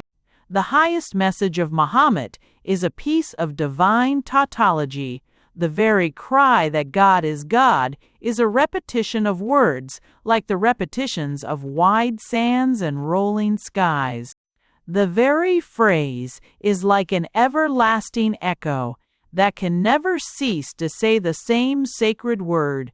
And when I saw afterwards the mightiest and most magnificent of all the mosques of that land, I found that its inscriptions had the same character of a deliberate and defiant sameness. The ancient Arabic alphabet and script is itself at once so elegant and so exact that it can be used as a fixed ornament, like the egg and dart pattern or the Greek key. It is as if we could make a heraldry of handwriting or cover a wallpaper with signatures. But the literary style is as recurrent as the decorative style. Perhaps that is why it can be used as a decorative style. Phrases are repeated again and again, like ornamental stars or flowers. Many modern people, for example, imagine that the Athanasian Creed is full of vain repetitions, but that is because people are too lazy to listen to it or not lucid enough to understand it. The same terms are used throughout, as they are in a proposition of Euclid, but the steps are all as differentiated and progressive as in a proposition of Euclid, but in the inscriptions of the mosque, whole sentences seem to occur not like the steps of an argument, but rather like the chorus of a song. This is the impression everywhere produced by the spirit of the sandy wastes. This is the voice of the desert, though the muezzin cries from the high turrets of the city. Indeed, one is driven to repeating oneself about the repetition. So overpowering is the impression of the tall horizons of those tremendous plains, brooding upon the soul with all the solemn weight of the self-evident. There is indeed another aspect of the desert, yet more ancient and momentous, of which I may speak. But here I only deal with its effect on this great religion of simplicity. For it is through the atmosphere of that religion that a man makes his way, as so many pilgrims have done, to the goal of this pilgrimage. Also, this particular aspect remained the more sharply in my memory, because of the suddenness with which I escaped from it. I had not expected the contrast, and it may have colored all my after experiences. I descended from the desert train at Lud, which had all the look of a large camp in the desert. Appropriately enough, perhaps, for it is the traditional birthplace of the soldier St. George. At the moment, however, there was nothing rousing or romantic about its appearance. It was perhaps unusually dreary, for heavy rain had fallen, and the water stood about in what it is easier to call large puddles than anything so poetic as small pools. A motor car sent by friends had halted beside the platform. I got into it with a not unusual vagueness about where I was going, and it wound its way up miry paths to a more rolling stretch of country with patches of cactus here and there. And then, with a curious abruptness, I became conscious that the whole huge desert had vanished, and I was in a new land. The dark red plains had rolled away like an enormous nightmare, and I found myself in a fresh and exceedingly pleasant dream. I know it will seem fanciful, but for a moment I really felt as if I had come home, or rather to that home behind home for which we are all homesick.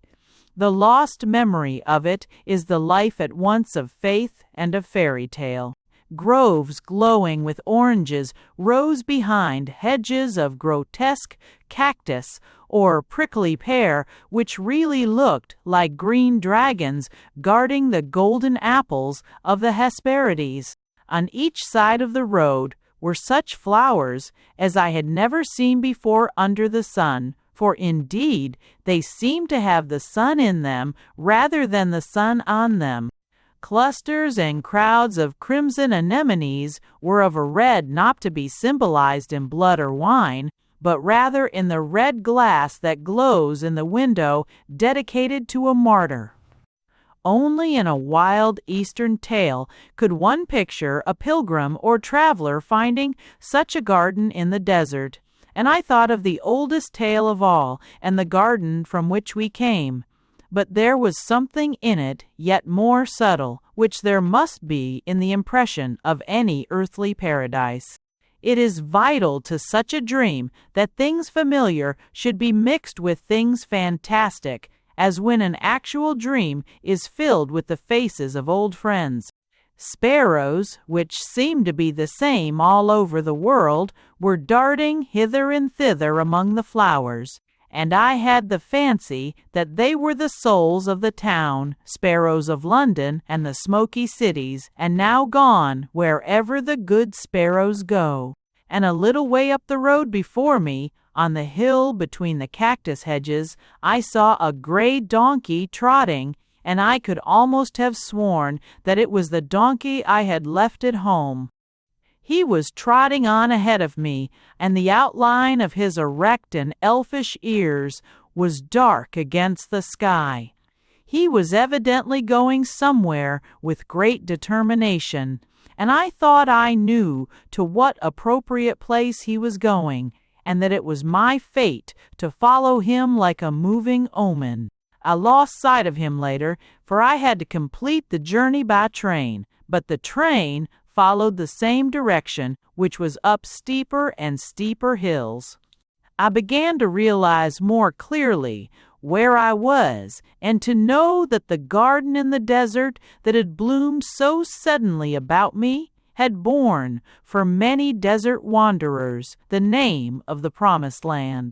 As the rocks rose higher and higher on every side, and hung over us like terrible and tangible clouds, I saw in the dim grass of the slopes below them something I had never seen before. It was a rainbow fallen upon the earth, with no part of it against the sky, but only the grasses and the flowers shining through its fine shades of fiery color.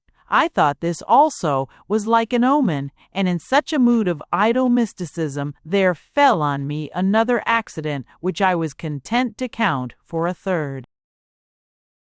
For when the train stopped at last in the rain, and there was no other vehicle for the last lap of the journey, a very courteous officer, an army surgeon, gave me a seat in an ambulance wagon, and it was under the shield of the Red Cross that I entered Jerusalem.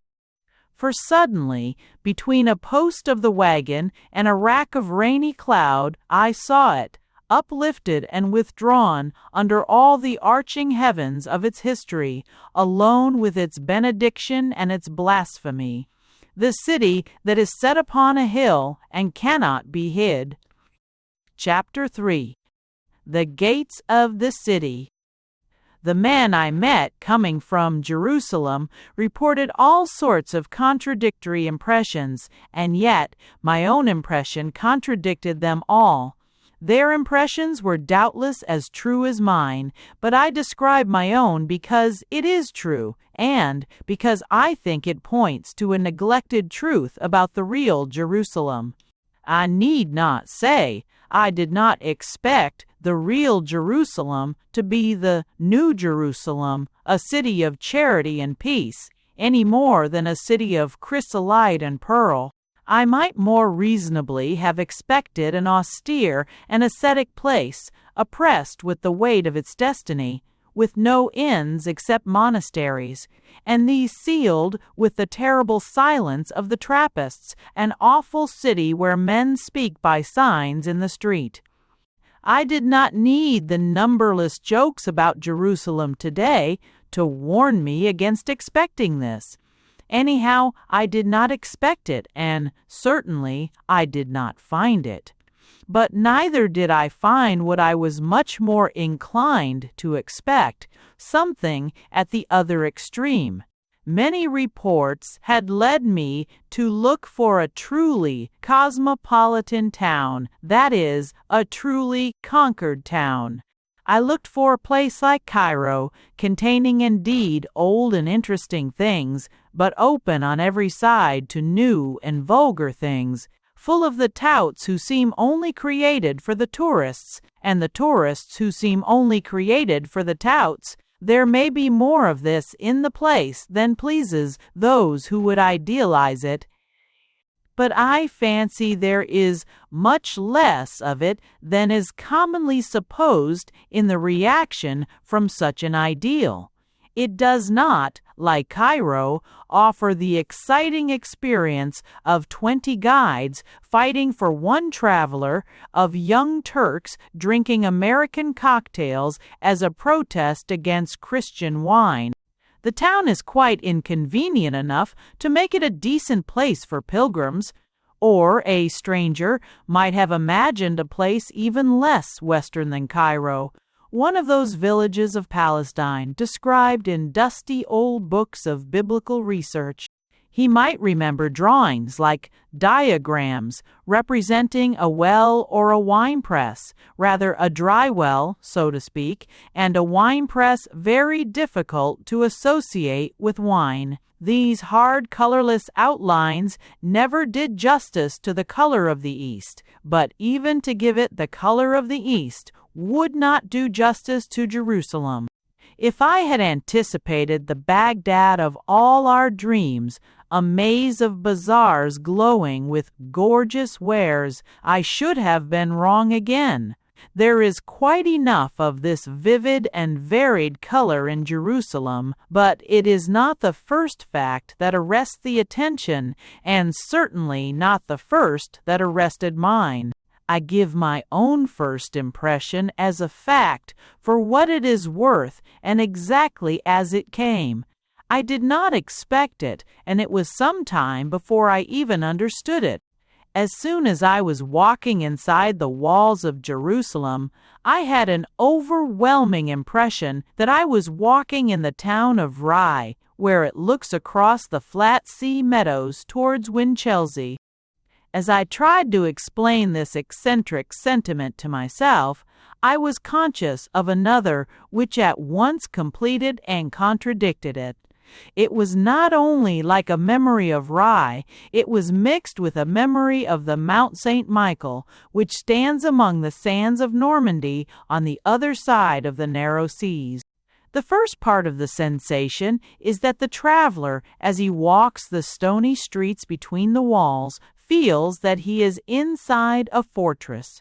But it is the paradox of such a place that, while he feels in a sense that he is in a prison, he also feels that he is on a precipice. The sense of being uplifted and set on a high place comes to him through the smallest cranny, or most accidental crack in rock or stone. It comes to him especially through those long, narrow windows in the walls of the old fortifications, those slits in the stone through which the medieval archers used their bows and the medieval artists used their eyes with even greater success. Those green glimpses of fields far below, or of flats far away, which delight us and yet make us dizzy by being both near and far when seen through the windows of Memling, can often be seen from the walls of Jerusalem. Then I remembered that in the same strips of medieval landscape could be seen always, here and there, a steep hill crowned with a city of towers. and I knew I had the mystical and double pleasure of seeing such a hill and standing on it. A city that is set upon a hill cannot be hid, but it is more strange when the hill cannot anywhere be hid, even from the citizen in the city. Then indeed I knew that what I saw was Jerusalem of the Crusaders, or at least Jerusalem of the Crusades. It was a medieval town, with walls and gates and a citadel, and built upon a hill to be defended by bowmen. The greater part of the actual walls now standing were built by Muslims late in the Middle Ages, but they are almost exactly like the walls that were being built by the Christians at or before that time. The Crusader Edward, afterwards Edward I, reared such battlements far away among the rainy hills of Wales. I do not know what elements were originally Gothic or what originally Saracenic. The Crusaders and the Saracens constantly copied each other while they combated each other. Indeed, it is a fact always to be found in such combats. It is one of the arguments against war that are really human and therefore are never used by humanitarians. The curse of war is that it does lead to more international imitation, while in peace and freedom men can afford to have national variety. But some things in this country were certainly copied from the Christian invaders, and even if they are not Christian, they are in many ways strangely European. The wall and gates which now stand, whatever stood before them and whatever comes after them, carry a memory of those men from the West who came here upon that wild adventure, who climbed this rock and clung to it so perilously, from the victory of Godfrey to the victory of Saladin. And that is why this momentary Eastern exile reminded me so strangely of the Hill of Rye and of home. I do not forget, of course, that all these visible walls and towers are but the battlements and pinnacles of a buried city, or of many buried cities. I do not forget that such buildings have foundations that are to us almost like fossils, the gigantic fossils of some other geological epoch. Something may be said later of those lost empires whose very masterpieces are to us like petrified monsters. From this height, after long histories unrecorded, fell the forgotten idol of the Jebusites on that day when David's javelin men scaled the citadel and carried through it, in darkness behind his colored curtains, the God whose image had never been made by man. Here was waged that endless war between the graven gods of the plain and the invisible God of the mountain. From here, the hosts carrying the sacred fish of the Philistines were driven back to the sea from which their worship came. Those who worshipped on this hill had come out of bondage in Egypt and went into bondage in Babylon. Small as was their country, there passed before them almost the whole pageant of the old pagan world. All its strange shapes and strong, almost cruel colors remain in the records of their prophets, whose lightest phrase seems heavier than the pyramids of Egypt, and whose very words are like winged bulls walking. All this historic or prehistoric interest may be touched on in its turn, but I am not dealing here with the historic secrets unearthed by the study of the place, but with the historic associations aroused by the sight of it.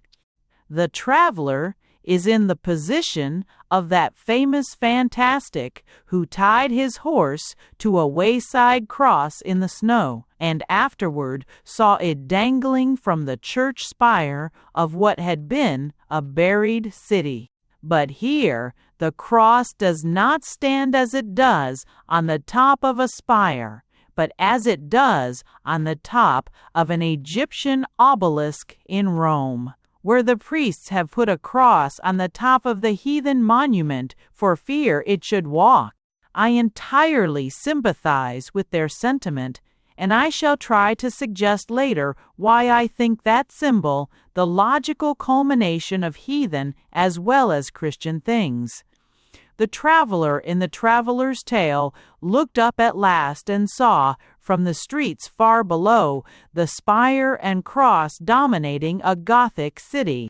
If I looked up in a vision and saw it dominating a Babylonian city that blocked the heavens with monstrous palaces and temples, I should still think it natural that it should dominate. But the point here is that what I saw above ground was rather the Gothic town than the Babylonian, and that it reminded me, if not specially of the cross, at least of the soldiers who took the cross.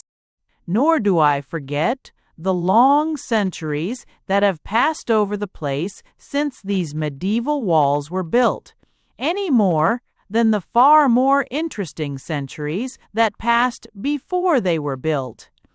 But anyone taking exception to the description on that ground may well realize, on consideration, that it is an exception that proves the rule.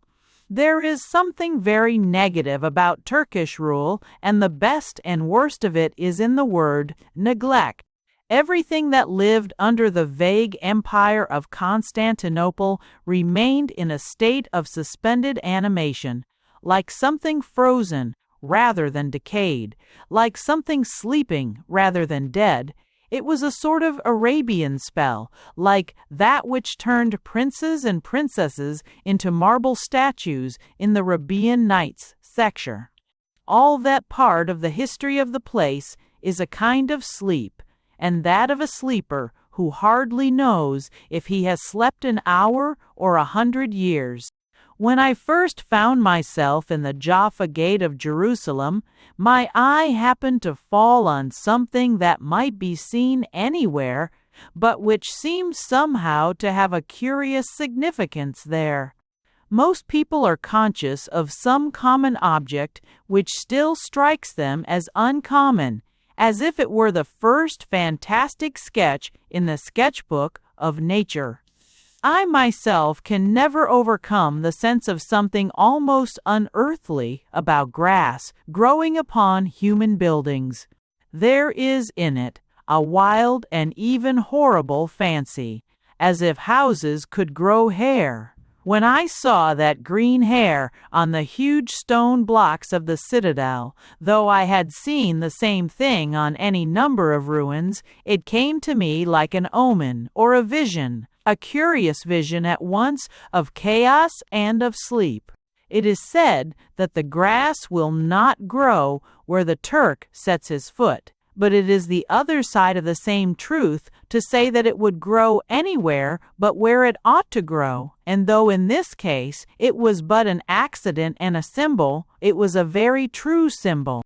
We talk of the green banner of the Turk having been planted on this or that citadel, and certainly it was so planted with splendid valor and sensational victory. But this is the green banner that he plants on all his high cities in the end. Therefore, my immediate impression of the walls and gates was not contradicted by my consciousness of what came before and what came after that medieval period. It remained primarily a thing of walls and gates, a thing which the modern world does not perhaps understand so well as the medieval world. There is involved in it all that idea of definition which those who do not like it are fond of describing as dogma. A wall is like rule, and the gates are like the exceptions that prove the rule. The man making it has to decide where his rule will run and where his exception shall stand. He cannot have a city that is all gates any more than a house that is all windows. Nor is it possible to have a law that consists entirely of liberties.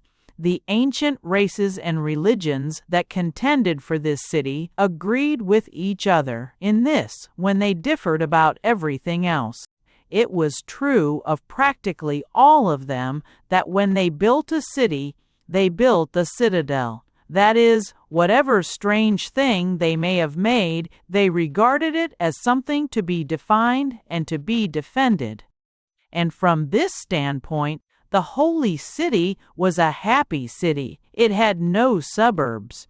That is to say, there are all sorts of buildings outside the wall, but they are outside the wall. Everybody is conscious of being inside or outside a boundary, but it is the whole character of the true suburbs which grow round our great industrial towns that they grow, as it were, unconsciously and blindly, like grass that covers up a boundary line traced on the earth. This indefinite expansion is controlled neither by the soul of the city from within, nor by the resistance of the lands round about. It destroys at once the dignity of a town and the freedom of a countryside. The citizens are too new and numerous for citizenship, yet they never learn what there is to be learned of the ancient traditions of agriculture. The first sight of the sharp outline of Jerusalem is like a memory of the older types of limitation and liberty. Happy is the city that has a wall, and happier still if it is a precipice. Again, Jerusalem might be called a city of staircases. Many streets are steep and most actually cut into steps.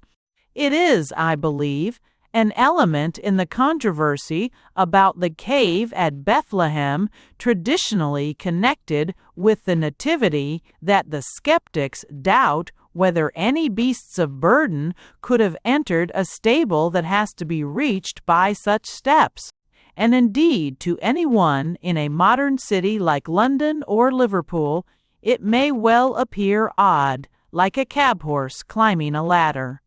But as a matter of fact, if the asses and goats of Jerusalem could not go up and down stairs, they could not go anywhere.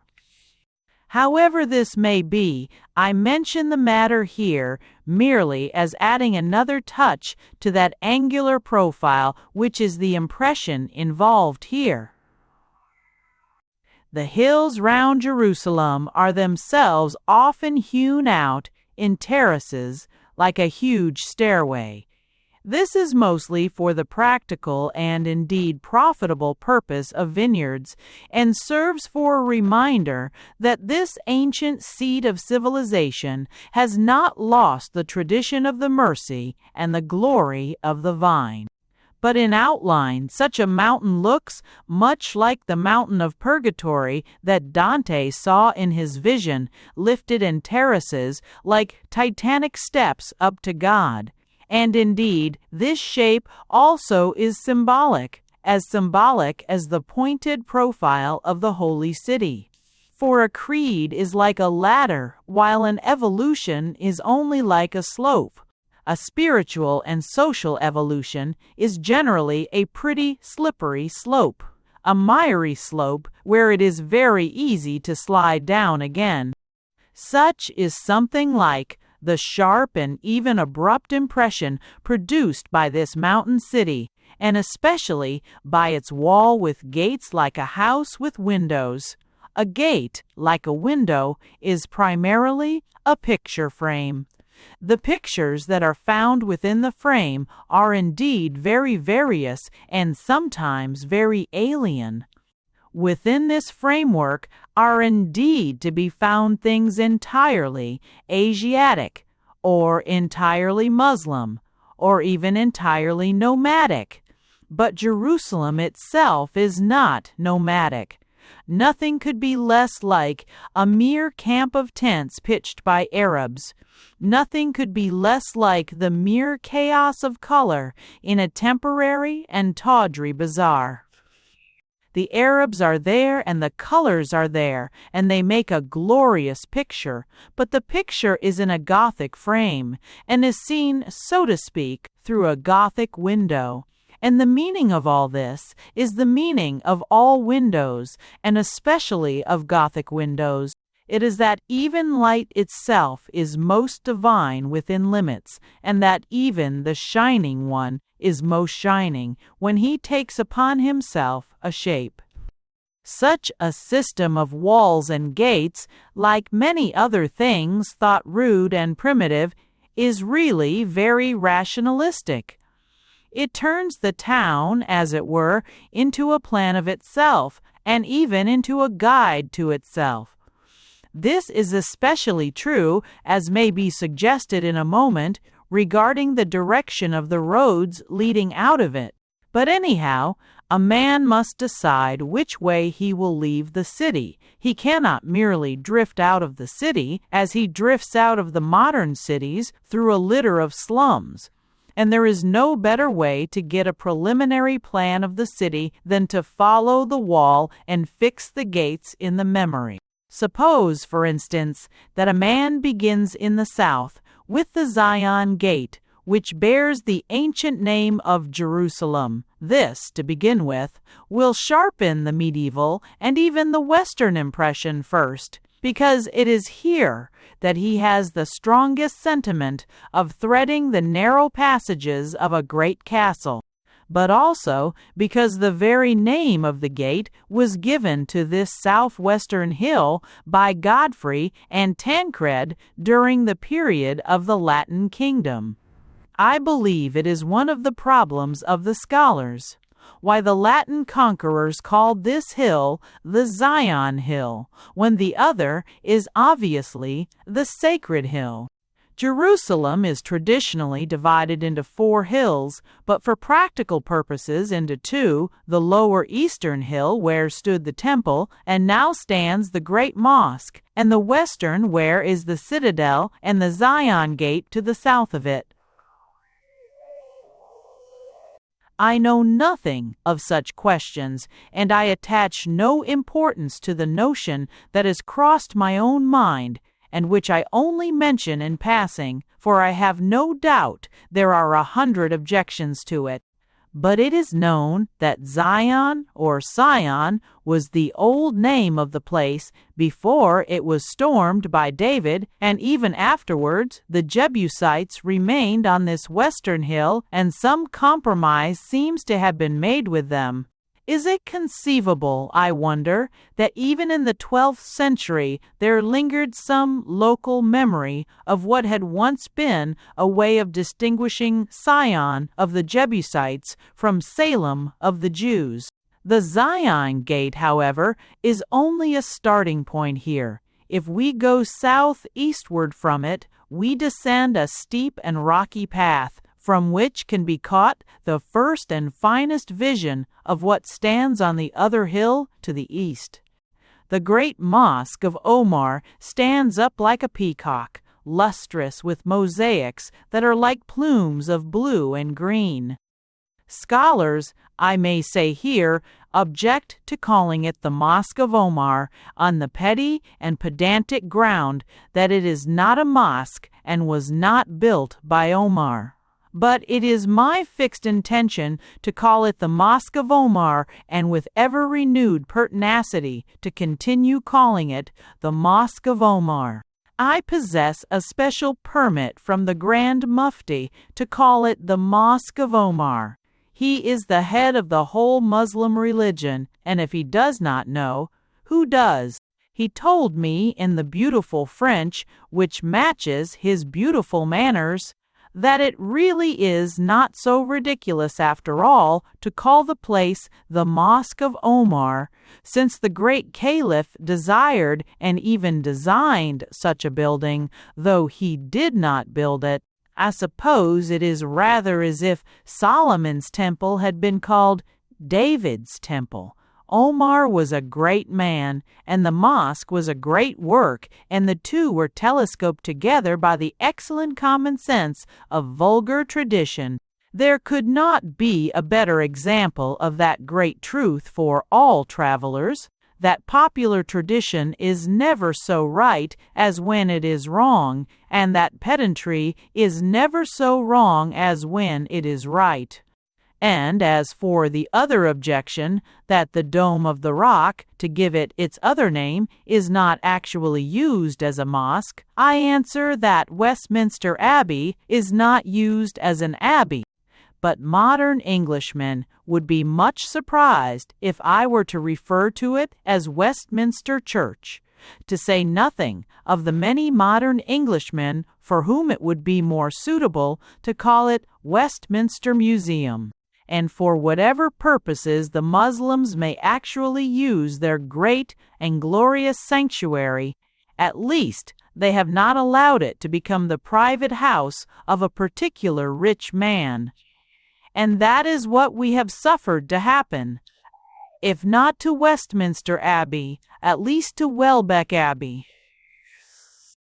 The Mosque of Omar, I repeat firmly, stands on the great eastern plateau in place of the temple, and the wall that runs round to it on the south side of the city contains only the dung gate, on which the fancy need not linger.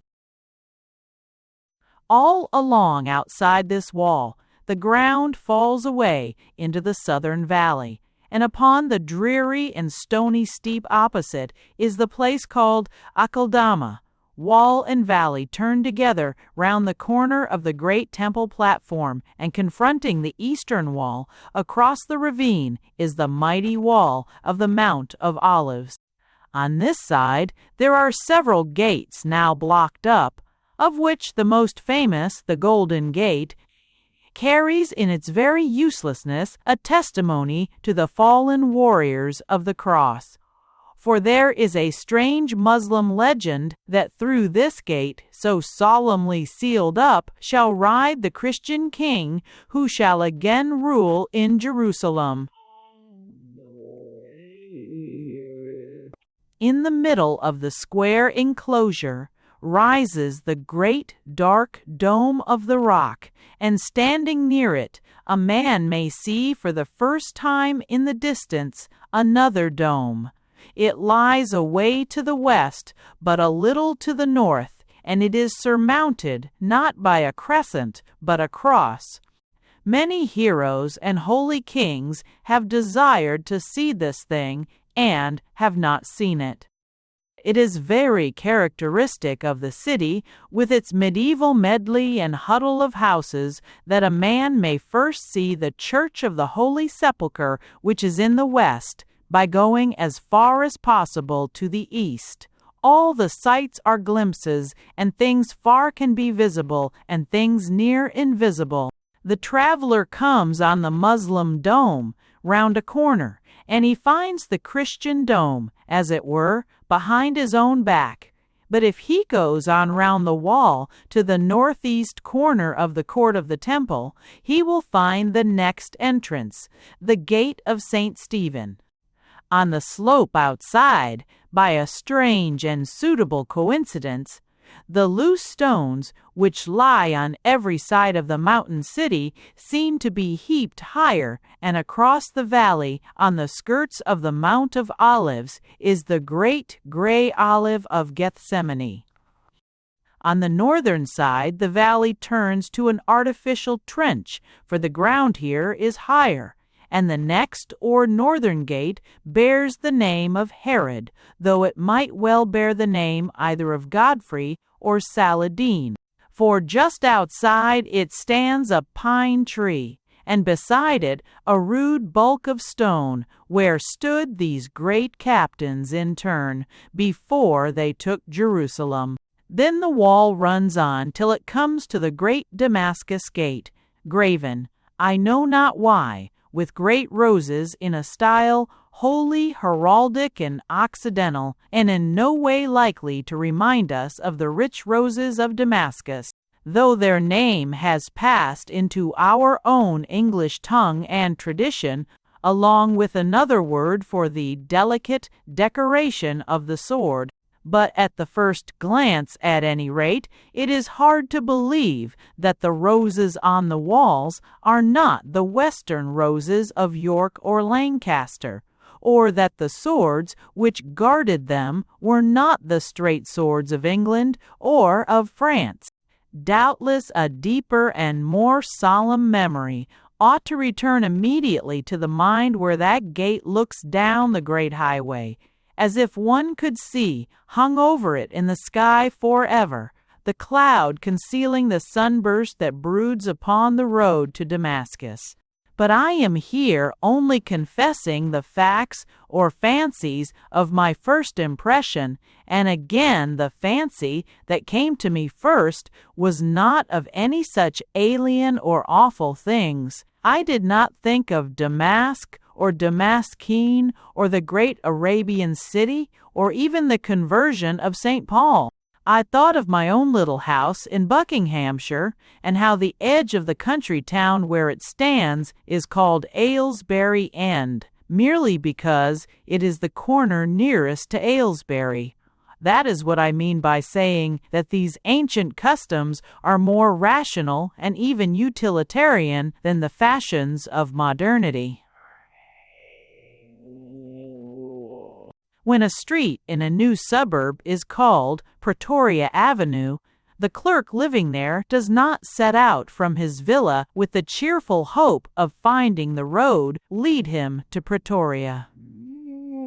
But the man leaving Aylesbury End does know it would lead him to Aylesbury, and the man going out at the Damascus gate did know it would lead him to Damascus.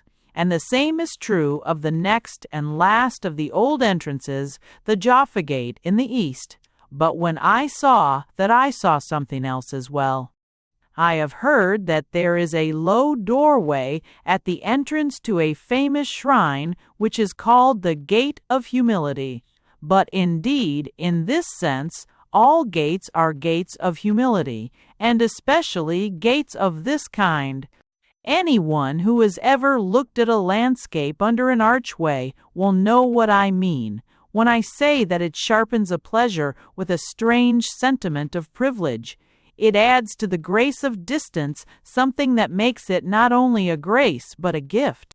Such are the visions of remote places that appear in the low gateways of a Gothic town, as if each gateway led into a separate world, and almost as if each dome of sky were a different chamber. But he who walks round the walls of this city in this spirit will come suddenly upon an exception which will surprise him like an earthquake. It looks indeed rather like something done by an earthquake with a half-witted sense of humor. Immediately at the side of one of these humble and human gateways, there is a great gap in the wall, with a wide road running through it. There is something of unreason in the sight which affects the eye as well as the reason. It recalls some crazy tale about the great works of the wise men of Gotham. It suggests the old joke about the man who made a small hole for the kitten as well as a large hole for the cat.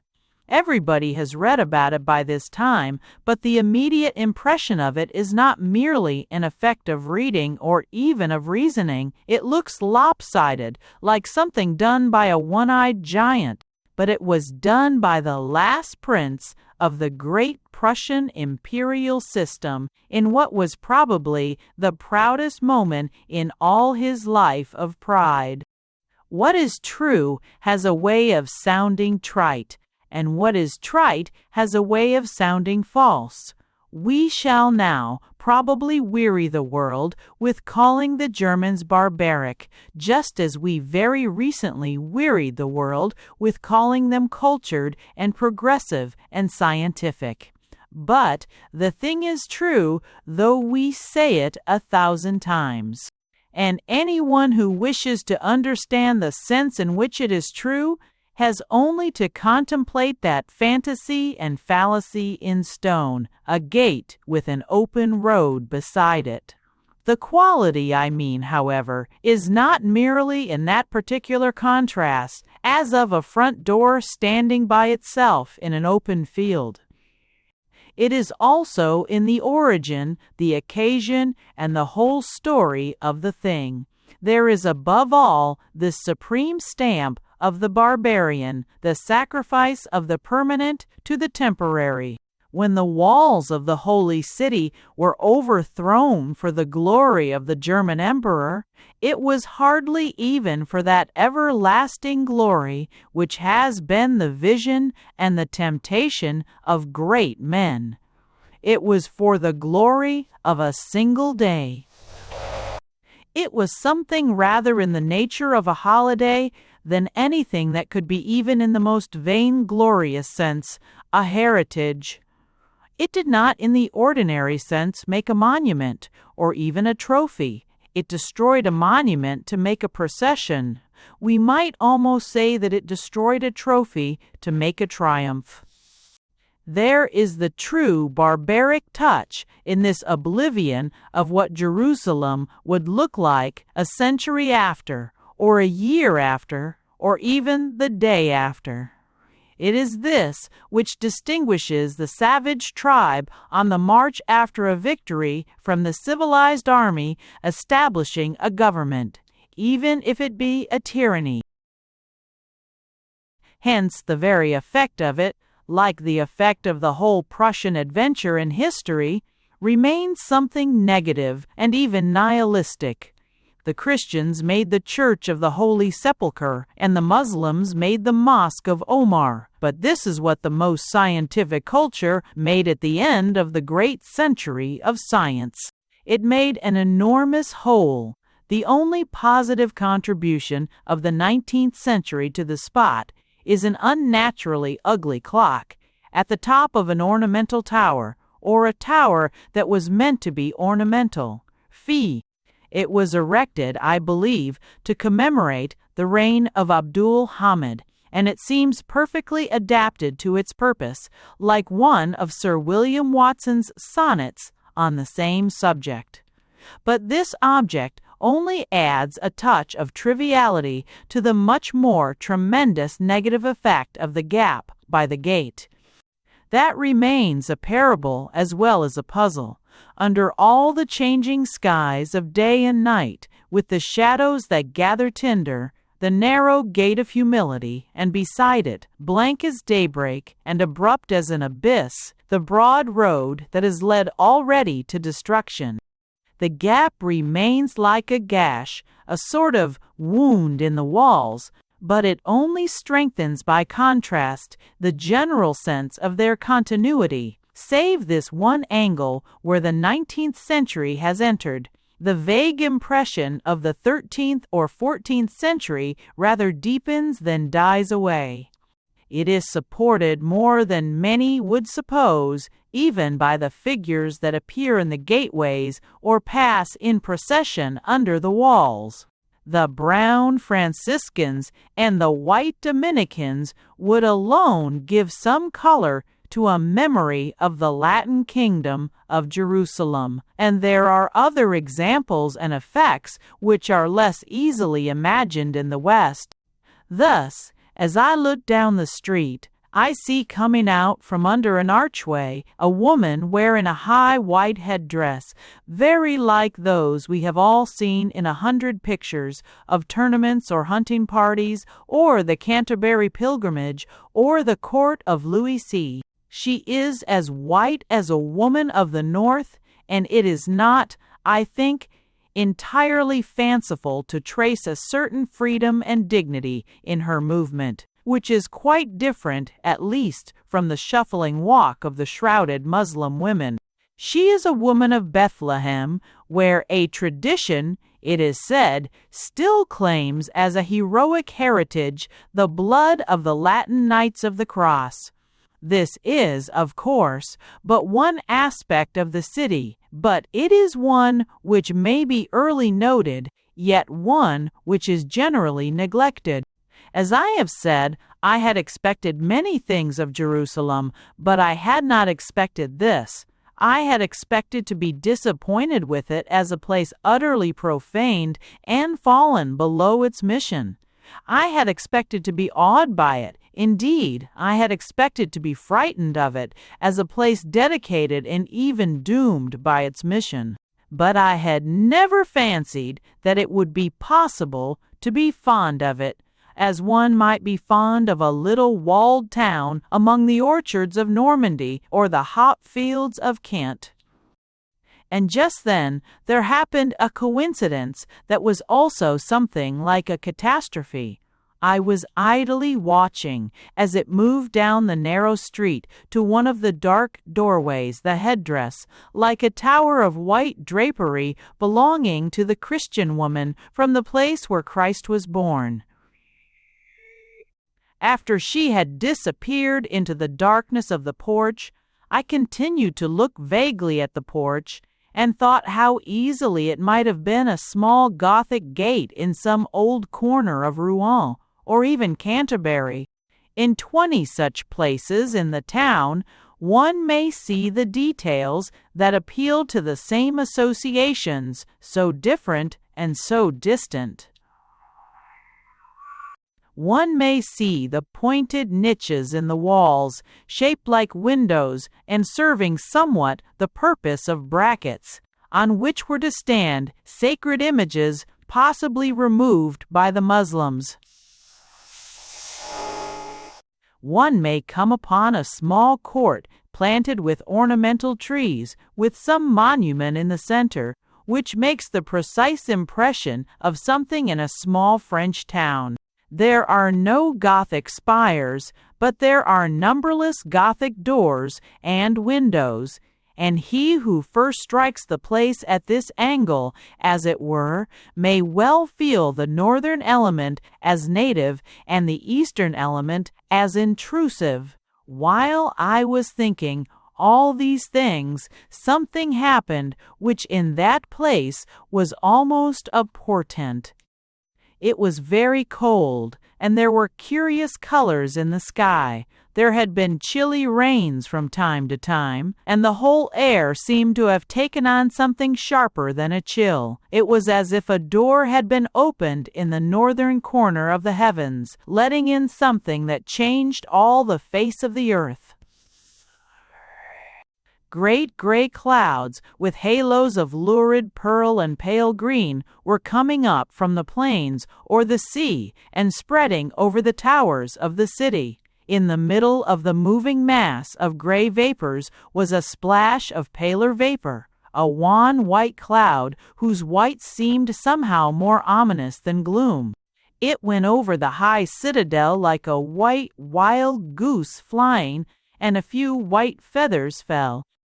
It was the snow, and it snowed day and night until that eastern city was sealed up like a village in Norway or northern Scotland. It rose in the streets till men might almost have been drowned in it, like a sea of solid foam.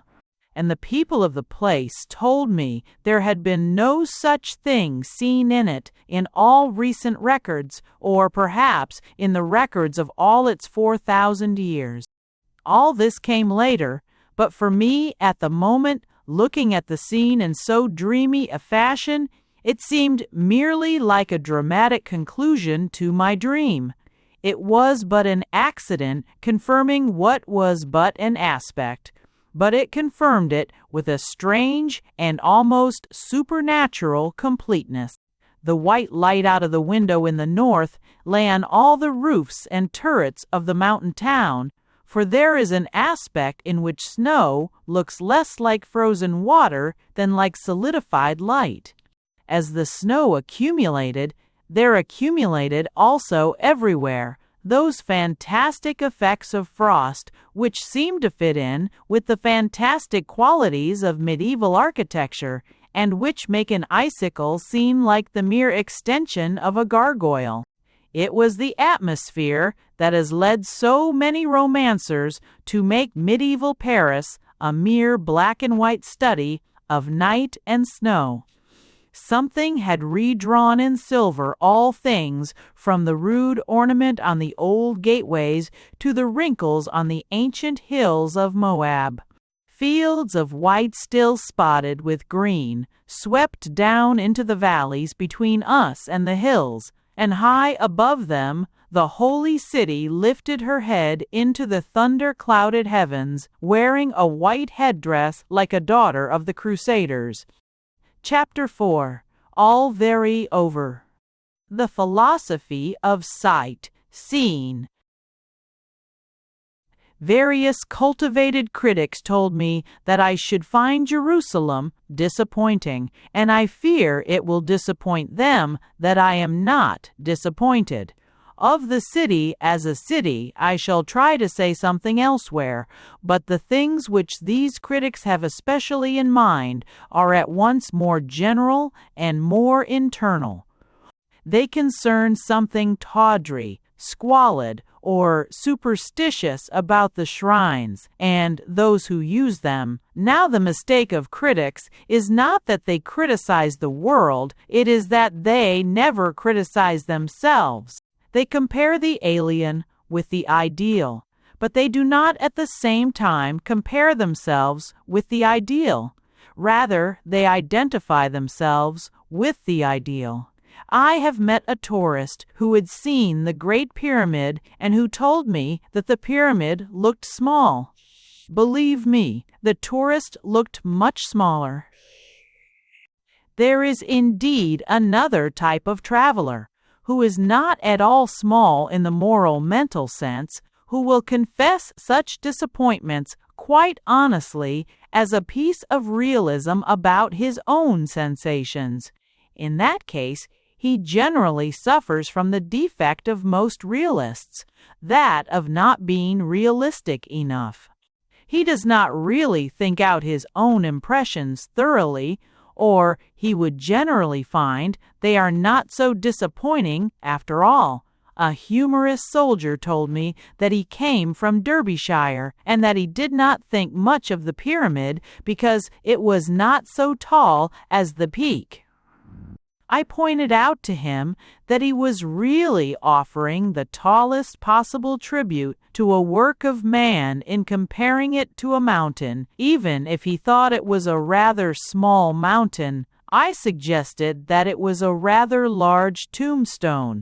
I appealed to those with whom I debated in that district as to whether they would not be faintly surprised to find such a monument during their quiet rambles in a country churchyard. I asked whether each one of them, if he had such a tombstone in the family, would not feel it natural, if hardly necessary, to point it out, and that with a certain pride. The same principle of the higher realism applies to those who are disappointed with the sight of the Sphinx. The Sphinx really exceeds expectations because it escapes expectations. Monuments commonly look impressive when they are high and often when they are distant. The Sphinx is really unexpected because it is found suddenly in a hollow and unnaturally near. Its face is turned away, and the effect is as creepy as coming into a room apparently empty and finding somebody as still as the furniture. Or it is as if one found a lion couchant in that hole in the sand, as indeed the buried part of the monster is in the form of a couchant lion. If it was a real lion, it would hardly be less arresting merely because it was near. Nor could the first emotion of the traveler be adequately described as disappointment. In such cases, there is generally some profit in looking at the monument a second time, or even at our own sensations a second time. So I reasoned, striving with wild critics in the wilderness. But the only part of the debate which is relevant here can be expressed in the statement that I do think the pyramid big for the deep and simple reason that it is bigger than I am. I delicately suggested to those who were disappointed in the Sphinx that it was just possible that the Sphinx was disappointed in them. The Sphinx has seen Julius Caesar. It has very probably seen Saint Francis when he brought his flaming charity to Egypt. It has certainly looked, in the first high days of the revolutionary victories, on the face of the young Napoleon. Is it not barely possible, I hinted to my friends and fellow tourists, that after these experiences it might be a little depressed at the sight of you and me. But as I say, I only reintroduce my remarks in connection with a greater matter than these dead things of the desert, in connection with a tomb to which even the pyramids are but titanic lumber and a presence greater than the Sphinx, since it is not only a riddle but an answer. Before I go on to deeper defenses of any such cult or culture, I wish first to note a sort of test for the first impressions of an ordinary tourist like myself, to whom much that is really full of an archaic strength may seem merely stiff, or much that really deals with a deep devotional psychology may seem merely distorted. In short, I would put myself in the position of the educated Englishman who does quite honestly receive a mere impression of idolatry. Incidentally, I may remark, it is the educated Englishman who is the idolater. It is he who only reverences the place and does not reverence the reverence for the place. It is he who is supremely concerned about whether a mere object is old or new, or whether a mere ornament is gold or gilt. In other words, it is he who values the visible things rather than the invisible, for no sane man can doubt that invisible things are vivid to the priests and pilgrims of these shrines. In the midst of emotions that have moved the whole world out of its course, girt about with crowds who will die or do murder for a definition, the educated English gentleman, in his blindness, bows down to wood and stone, for the only thing wrong about that admirable man is that he is blind about himself. No man will really attempt to describe his feelings when he first stood at the gateway of the grave of Christ. The only record relevant here is that I did not feel the reaction, not to say repulsion, that many seem to have felt about its formal surroundings. Either I was particularly fortunate, or others are particularly fastidious. The guide who showed me the sepulchre was not particularly noisy or profane, or palpably mercenary. He was rather more than less sympathetic than the same sort of man who might have shown me Westminster Abbey or Stratford-on-Avon. He was a small, solemn, owlish old man, a Roman Catholic in religion, but so far from deserving the charge of not knowing the Bible, he deserved rather a gentle remonstrance against his assumption that nobody else knew it. If there was anything to smile at in associations so sacred, it was the elaborate simplicity with which he told the first facts of the gospel story, as if he were evangelizing a savage. Anyhow, he did not talk like a cheap jack at a stall, but rather like a teacher in an infant school. He made it very clear that Jesus Christ was crucified in case anyone should suppose he was beheaded, and often stopped in his narrative to repeat that the hero of these events was Jesus Christ, lest we should fancy it was Nebuchadnezzar or the Duke of Wellington. I do not in the least mind being amused at this, but I have no reason whatever for doubting that he may have been a better man than I. I gave him what I should have given a similar guide in my own country. I parted from him as politely as from one of my own countrymen. I also, of course, gave money, as is the custom, to the various monastic custodians of the shrines, but I see nothing surprising about that. I am not quite so ignorant as not to know that without the monastic brotherhoods supported by such charity, there would not by this time be anything to see in Jerusalem at all. There was only one class of men whose consistent concern was to watch these things, from the age of heathens and heresies to the age of Turks and tourists, and I am certainly not going to sneer at them for doing no practical work and then refuse to pay them for the practical work they do. For the rest, even the architectural defacement is overstated. The church was burned down and rebuilt in a bad and modern period, but the older parts, especially the Crusaders' porch, are as grand as the men who made them. The incongruities there are those of local color.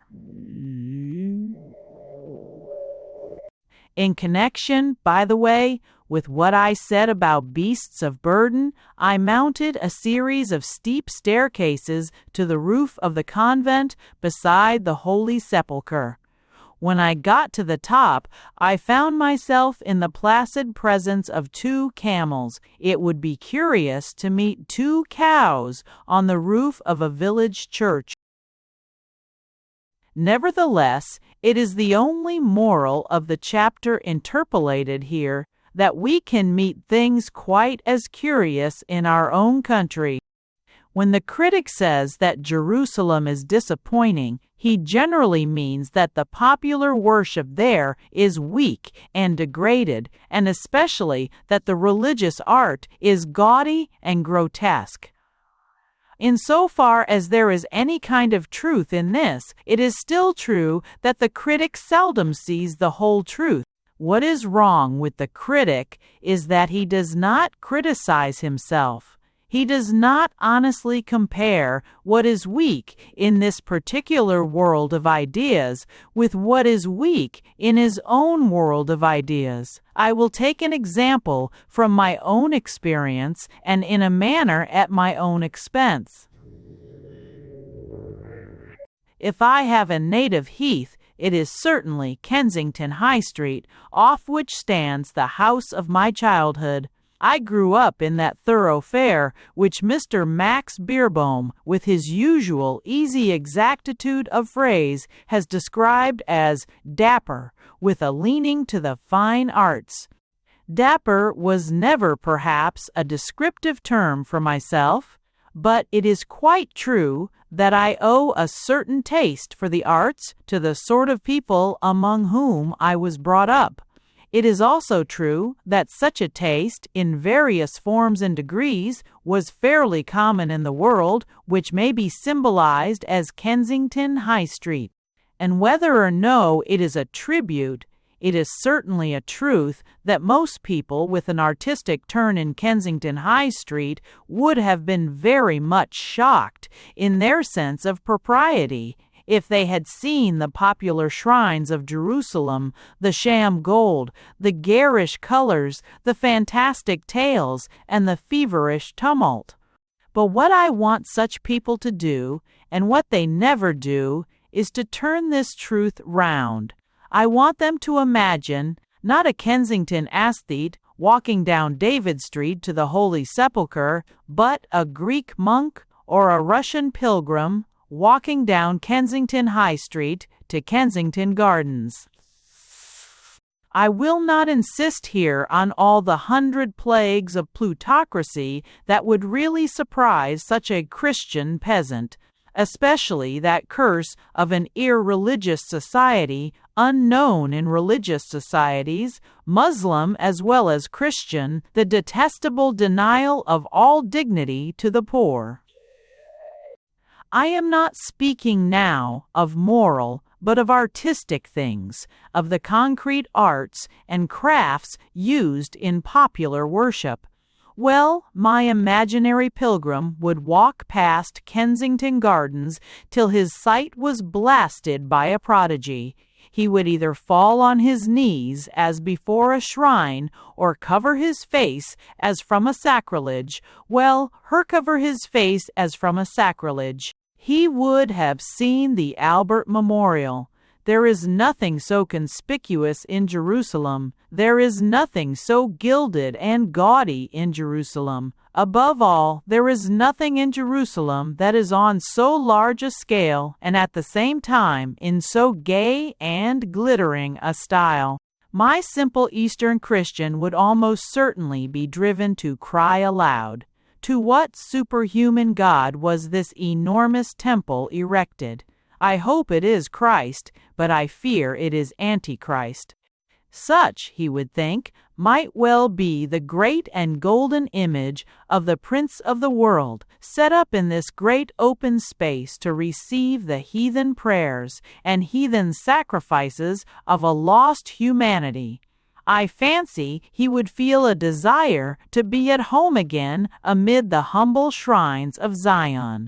I really cannot imagine what he would feel if he were told that the gilded idol was neither a god nor a demon, but a petty German prince who had some slight influence in turning us into the tools of Prussia. Now, I myself, I cheerfully admit, feel that enormity in Kensington Gardens as something quite natural.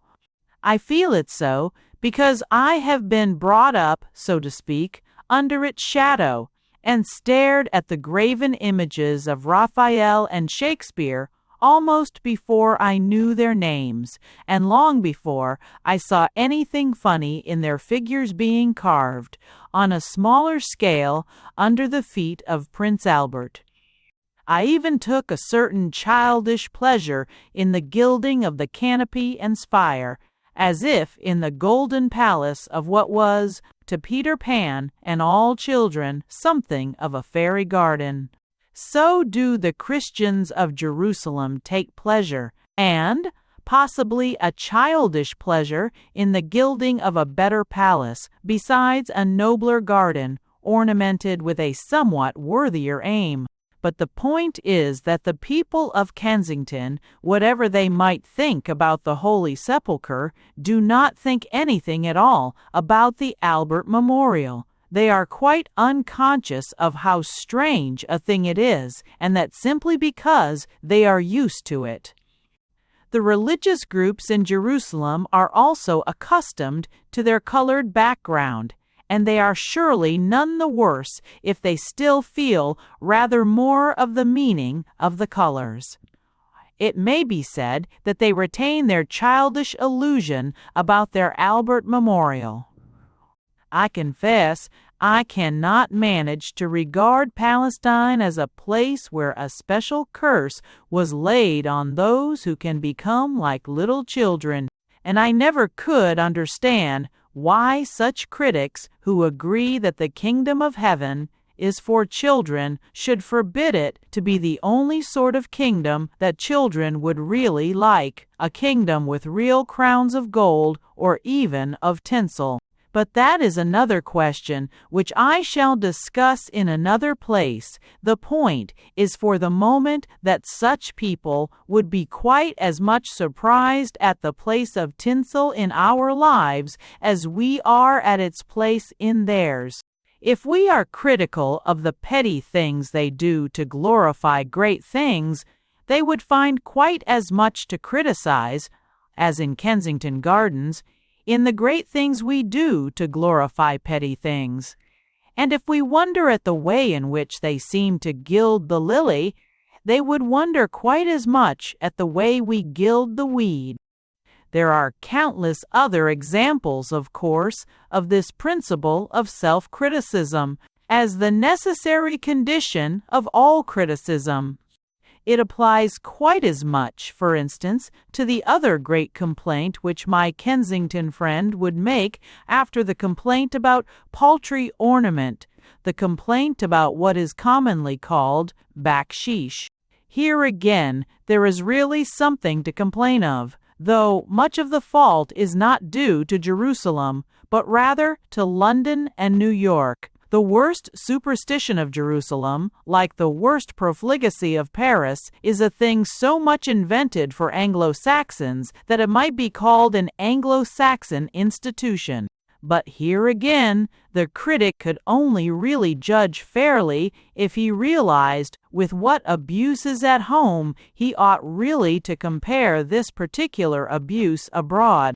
He ought to imagine, for example, the feelings of a religious Russian peasant if he really understood all the highly colored advertisements covering High Street Kensington Station. It is really not so repulsive to see the poor asking for money as to see the rich, asking for more money. An advertisement is the rich asking for more money. A man would be annoyed if he found himself in a mob of millionaires, all holding out their silk hats for a penny, or all shouting with one voice, "Give me money." Yet advertisement does really assault the eye very much as such a shout would assault the ear. Hor Abera. Budge's boots are the best simply means give me money. Use seraphic soap simply means give me money. It is a complete mistake to suppose that common people make our towns commonplace with unsightly things like advertisements.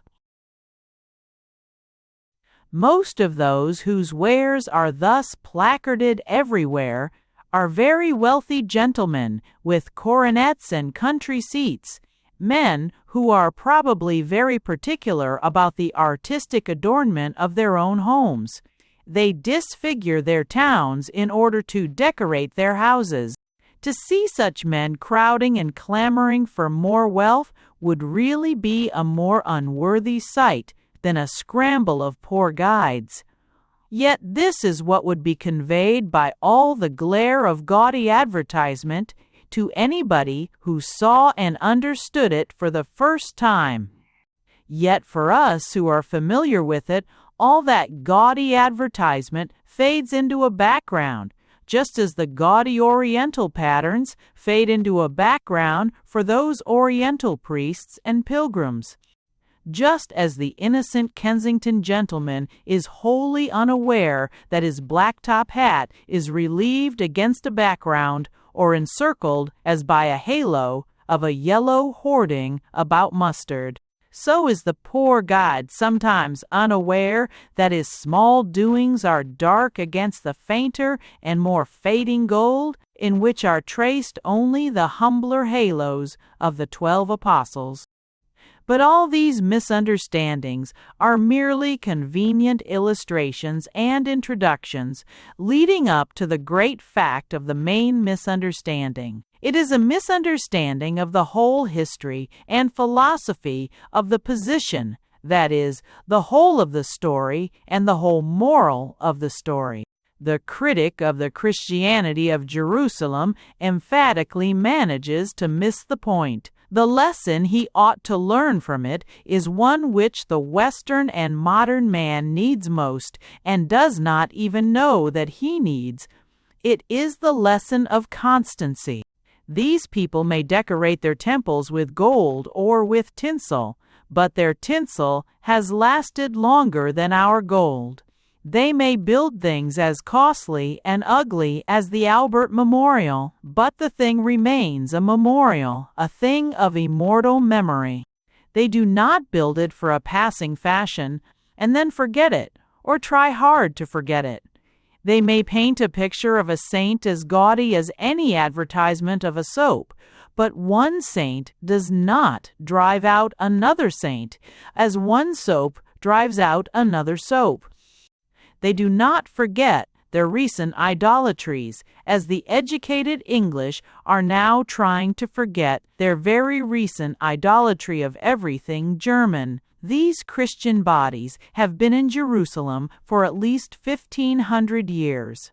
Save for a few years after the time of Constantine and a few years after the First Crusade, they have been practically persecuted all the time. At least they have been under heathen masters whose attitude towards Christendom was hatred and whose type of government was despotism.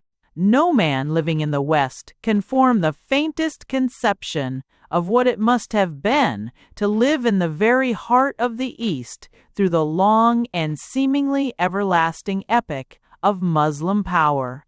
A man in Jerusalem was in the center of the Turkish Empire, as a man in Rome was in the center of the Roman Empire.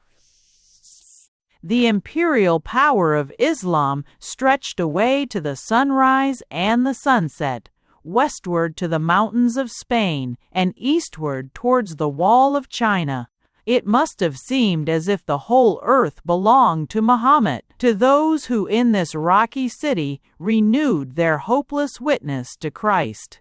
What we have to ask ourselves is not whether we happen in all respects to agree with them, but whether we, in the same condition, should even have the courage to agree with ourselves.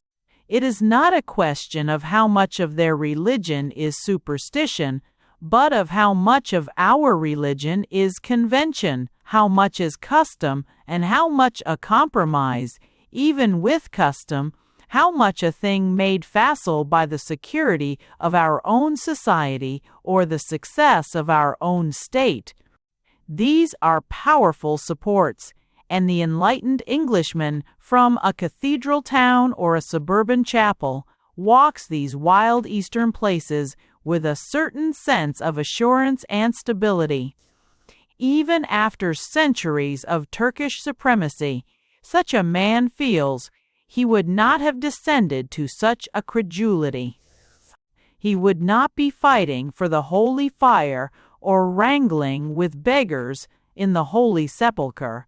He would not be hanging fantastic lamps on a pillar peculiar to the Armenians, or peering into the gilded cage that contains the brown Madonna of the Copts. He would not be the dupe of such degenerate fables, God forbid. He would not be groveling at such grotesque shrines. No, indeed.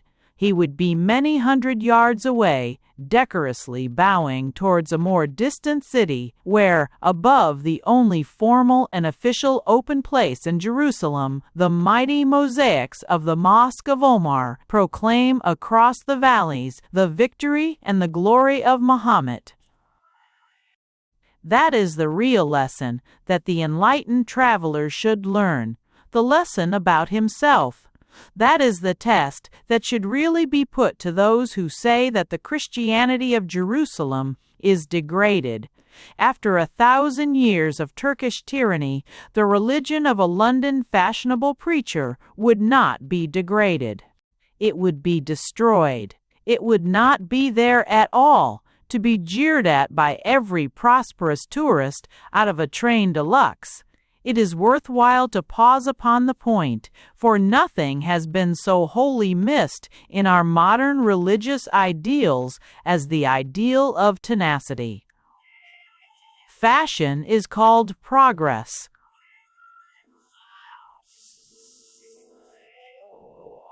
Every faith is a faith which offers everything except faithfulness. It was never so necessary to insist that most of the really vital and valuable ideas in the world, including Christianity, would never have survived at all if they had not survived their own death, even in the sense of dying daily. The ideal was out of date almost from the first day. That is why it is eternal, for whatever is dated is doomed. As for our own society, if it proceeds at its present rate of progress and improvement, no trace or memory of it will be left at all. Some think that this would be an improvement in itself. We have come to live morally, as the Japs live literally, in houses of paper, but they are pavilions made of the morning papers, which have to be burned on the appearance of the evening editions. Well, 1,000 years hence, the Japs may be ruling in Jerusalem, the modern Japs, who no longer live in paper houses, but in sweated factories and slums. They and the Chinese, that much more dignified and democratic people, seem to be about the only people of importance who have not yet ruled Jerusalem. But though we may think the Christian chapels as thin as Japanese tea houses, they will still be Christian. Though we may think the sacred lamps as cheap as Chinese lanterns, they will still be burning before a crucified creator of the world. But besides this need of making strange cults, the test not of themselves but ourselves, The sights of Jerusalem also illustrate the other suggestion about the philosophy of sightseeing. It is true, as I have suggested, that after all the Sphinx is larger than I am, and, on the same principle, the painted saints are saintlier than I am, and the patient pilgrims more constant than I am. But it is also true, as in the lesser matter before mentioned, that even those who think the Sphinx small generally do not notice the small things about it. They do not even discover what is interesting about their own disappointment. And similarly, even those who are truly irritated by the unfamiliar fashions of worship in a place like Jerusalem do not know how to discover what is interesting in the very existence of what is irritating. For instance, they talk of Byzantine decay or barbaric delusion, and they generally go away with an impression that the ritual and symbolism is something dating from the Dark Ages. But if they would really note the details of their surroundings, or even of their sensations, they would observe a rather curious fact about such ornament of such places as the Church of the Holy Sepulchre as may really be counted unworthy of them. They would realize that what they would most instinctively reject as superstitious does not date from what they would regard as the ages of superstition. There really are bad pictures, but they are not barbaric pictures, they are florid pictures in the last faded realism of the Renaissance. There really is stiff and ungainly decoration, but it is not the harsh or ascetic decoration of a Spanish cloister. It is much more like the pompous yet frivolous decorations of a Parisian hotel. In short, in so far as the shrine has really been defaced, it has not been defaced by the Dark Ages, but rather, if anything, by the Age of Reason. It is the enlightened 18th century, which regarded itself as the very noonday of natural culture and common sense, that has really, though indirectly, laid its disfiguring finger on the dark but dignified Byzantine temple. I do not particularly mind it myself, for in such great matters I do not think taste is the test. But if taste is to be made the test, there is matter for momentary reflection in this fact, for it is another example of the weakness of what may be called fashion. Voltaire, I believe, erected a sort of temple to God in his own garden, and we may be sure that it was in the most exquisite taste of the time. Nothing would have surprised him more than to learn that, 50 years after the success of the French Revolution, almost every free thinker of any artistic taste would think his temple far less artistically admirable than the nearest gargoyle on Notre Dame. Thus it is progress that must be blamed for most of these things, and we ought not to turn away in contempt from something antiquated, but rather recognize, with respect and even alarm, a sort of permanent man-trap in the idea of being modern, so that the moral of this matter is the same as that of the other, that these things should raise in us not merely the question of whether we like them, but of whether there is anything very infallible or imperishable about what we like. At least the essentials of these things endure, and if they seem to have remained fixed as effigies, at least they have not faded like fashion plates.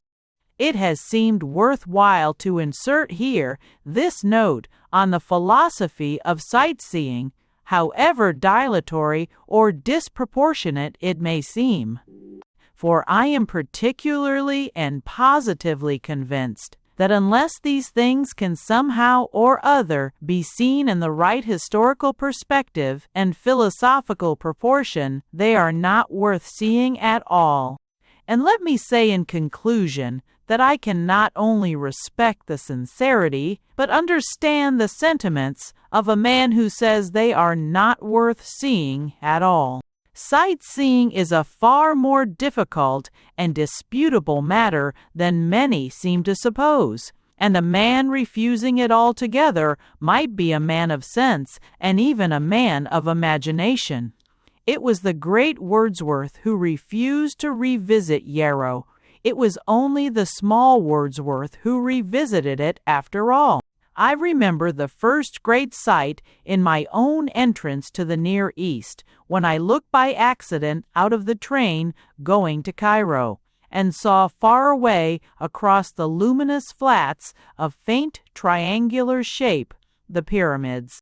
I could understand a man who had seen it turning his back and retracing his whole journey to his own country and his own home, saying, "I will go no further, for I have seen afar off the last houses of the kings."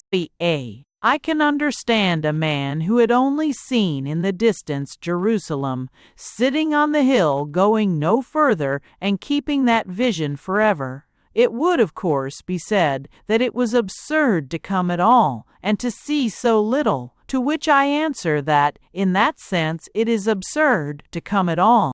It is no more fantastic to turn back for such a fancy than it was to come for a similar fancy. A man cannot eat the pyramids, he cannot buy or sell the holy city. There can be no practical aspect either of his coming or going. If he has not come for a poetic mood, he has come for nothing. If he has come for such a mood, he is not a fool to obey that mood. The way to be really a fool is to try to be practical about unpractical things. It is to try to collect clouds or preserve moonshine like money. Or now there is much to be said for the view that to search for a mood is in its nature moonshine. It may be said that this is especially true in the crowded and commonplace conditions in which most sightseeing has to be done. It may be said that 30 tourists going together to see a tombstone is really as ridiculous as 30 poets going together to write poems about the nightingale. There would be something rather depressing about a crowd of travelers walking over hill and dale after the celebrated cloud of Wordsworth, especially if the crowd is like the cloud, and moveth all together, if it move at all. A vast mob assembled on Salisbury Plain to listen to Shelley's Skylark would probably, after an hour or two, consider it a rather subdued sort of skylarking. It may be argued that it is just as illogical to hope to fix beforehand the elusive effects of the works of man as of the works of nature. It may be called a contradiction in terms to expect the unexpected. It may be counted mere madness to anticipate astonishment or go in search of a surprise first, to all of which there is only one answer, that such anticipation is absurd, and such realization will be disappointing, that images will seem to be idols, and idols will seem to be dolls, unless there be some rudiment of such a habit of mind as I have tried to suggest in this chapter. No great works will seem great, and no wonders of the world will seem wonderful, unless the angle from which they are seen is that of historical humility. One more word may be added of a more practical sort. The place where the most passionate convictions on this planet are concentrated is not one where it will always be wise, even from a political standpoint, to air our plutocratic patronage on our skeptical superiority. Strange scenes have already been enacted round that fane where the holy fire bursts forth to declare that Christ is risen, and whether or no we think the thing holy there is no doubt about it being fiery. Whether or no the superior person is right to expect the unexpected, it is possible that something may be revealed to him that he really does not expect, and whatever he may think about the philosophy of sightseeing, it is not unlikely that he may see some sights. Chapter 5. The streets of the city. When Jerusalem had been half buried in snow for 2 or 3 days, I remarked to a friend that I was prepared henceforward to justify all the Christmas cards. The cards that spangle Bethlehem with frost are generally regarded by the learned merely as vulgar lies. At best, they are regarded as popular fictions like that which made the shepherds in the Nativity play talk a broad dialect of Somerset. In the deepest sense, of course, this democratic tradition is truer than most history. But even in the cruder and more concrete sense, the tradition about the December snow is not quite so false as is suggested. It is not a mere local illusion for Englishmen to picture the Holy Child in a snowstorm, as it would be for the Londoners to picture him in a London fog. There can be snow in Jerusalem, and there might be snow in Bethlehem. And when we penetrate to the idea behind the image, we find it is not only possible, but probable. In Palestine, at least in these mountainous parts of Palestine, men have the same general sentiment about the seasons as in the West or the North. Snow is a rarity, but winter is a reality. Whether we regard it as the divine purpose of a mystery or the human purpose of a myth, the purpose of putting such a feast in winter would be just the same in Bethlehem as it would be in Balham. Any one thinking of the Holy Child as born in December would mean by it exactly what we mean by it, that Christ is not merely a summer sun of the prosperous, but a winter fire for the unfortunate. In other words, the semi-tropical nature of the place, like its vulgarity and desecration, can be, and are, enormously exaggerated. But it is always hard to correct the exaggeration without exaggerating the correction. It would be absurd seriously to deny that Jerusalem is an Eastern town, but we may say it was westernized without being modernized. Anyhow, it was medievalized before it was modernized. And in the same way, it would be absurd to deny that Jerusalem is a southern town in the sense of being normally out of the way of snowstorms, but the truth can be suggested by saying that it has always known the quality of snow, but not the quantity. And the quantity of snow that fell on this occasion would have been something striking and even sensational in Sussex or Kent. And yet another way of putting the proportions of the thing would be to say that Jerusalem has been besieged more often and by more different kinds of people than any town upon the globe.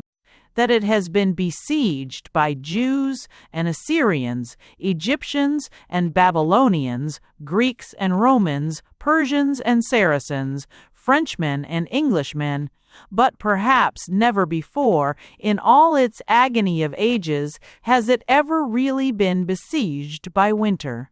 In this case, it was not only snowed on, it was snowed up. For some days the city was really in a state of siege. If the snow had held for a sufficient number of days, it might have been in a state of famine. The railway failed between Jerusalem and the nearest station. The roads were impassable between Jerusalem and the nearest village, or even the nearest suburb.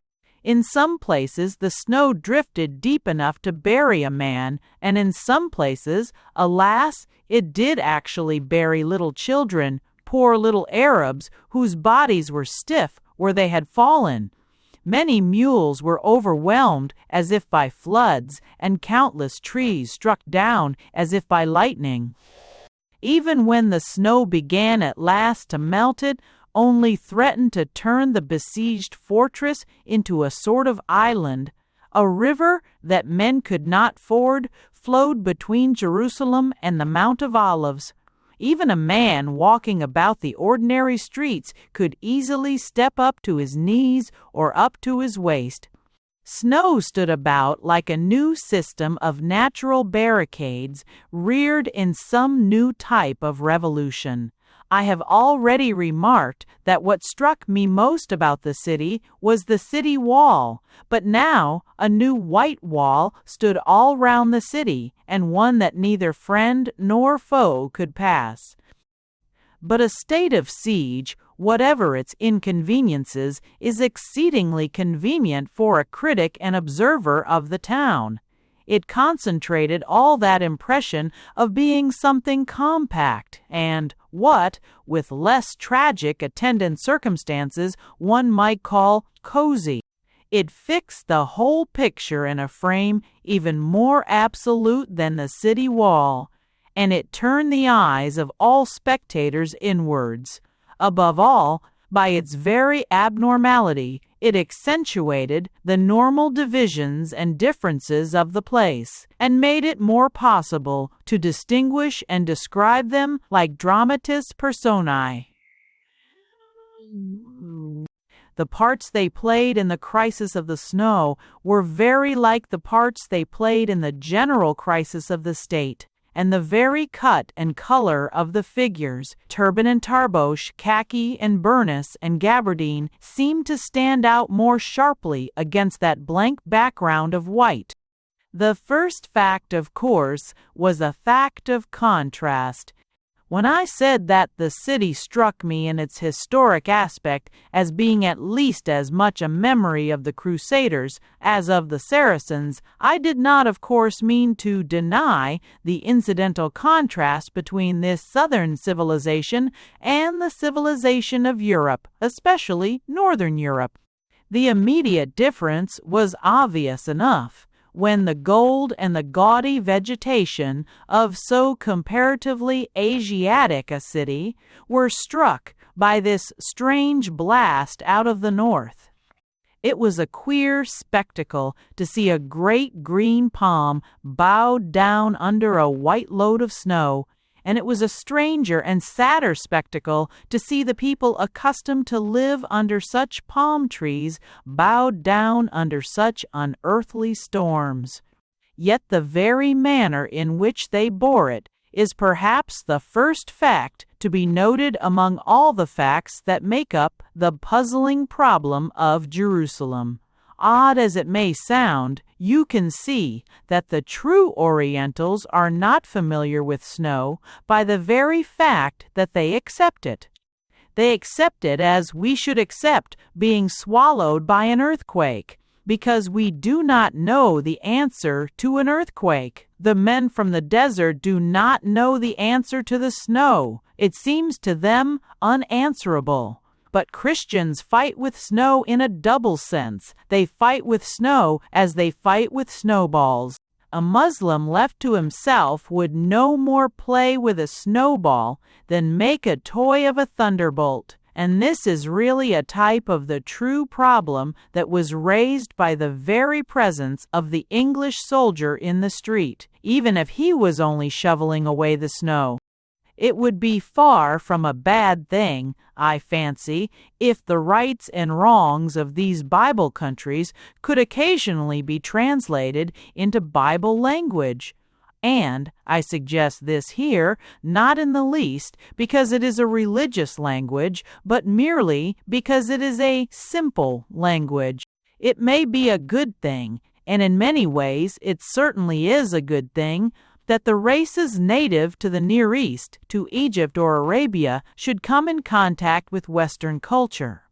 But it will be unfortunate if this only means coming in contact with Western pedantry and even Western hypocrisy. As it is, there is only too much danger that the local complaints against the government may be exactly like the official explanations of the government. that is, mere strings of long words with very little meaning involved.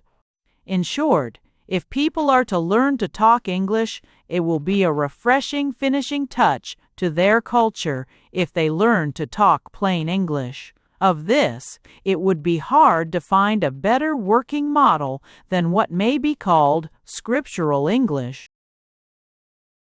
It would be a very good thing for everybody concerned if any really unjust or unpopular official were described only in terms taken from the denunciations of Jezebel and Herod.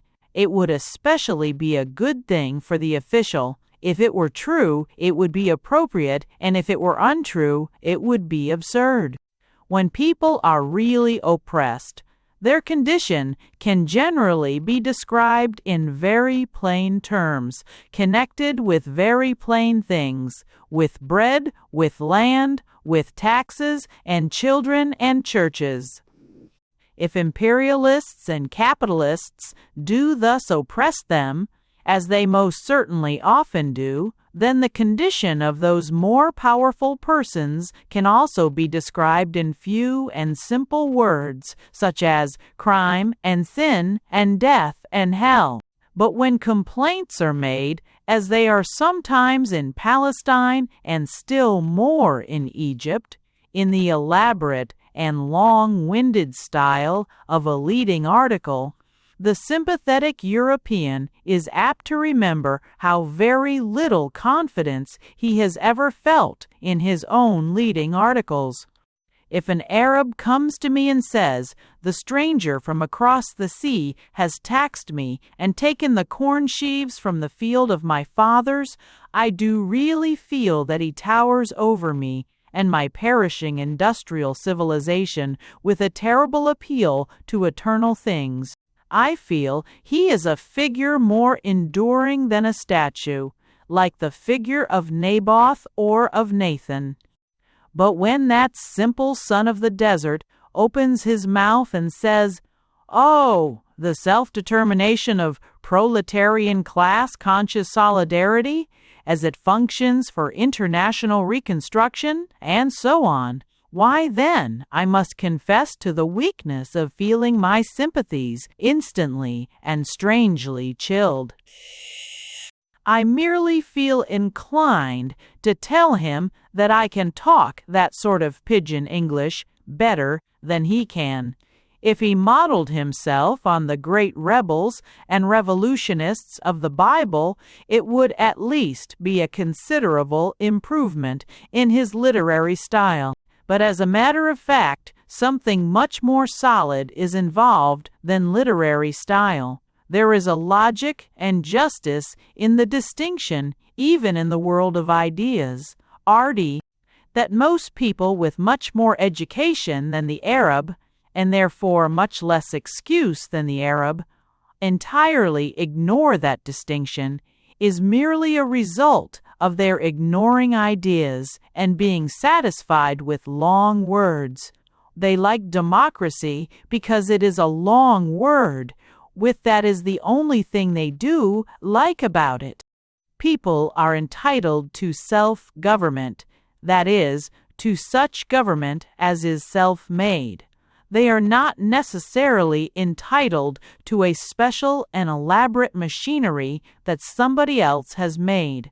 It is their right to make it for themselves, but it is also their duty to think of it for themselves. Self-government of a simple kind has existed in numberless simple societies, and I shall always think it a horrible responsibility to interfere with it. But representative government, or theoretically representative government, of an exceedingly complicated kind, may exist in certain complicated societies without their being bound to transfer it to others, or even to admire it for themselves. At any rate, for good or evil, they have invented it themselves, and there is a moral distinction, which is perfectly rational and democratic, between such inventions and the self-evident rights which no man can claim to have invented. If the Arab says to me, "I don't care a curse for Europe, I demand bread," the reproach is to me both true and terrible. But if he says, "I don't care a curse for Europe, I demand French cookery, Italian confectionery, English audit ale," and so on, I think he is rather an unreasonable Arab. After all, we invented these things in auctor auctoritas. And of this problem, there is a sort of working model in the presence of the snow in Palestine, especially in the light of the old proverb about the impossibility of snow in Egypt. Palestine is wilder, less wealthy and modernized, more religious and therefore more realistic. The issue between the things only a European can do and the things no European has the right to do is much sharper and clearer than the confusions of verbosity.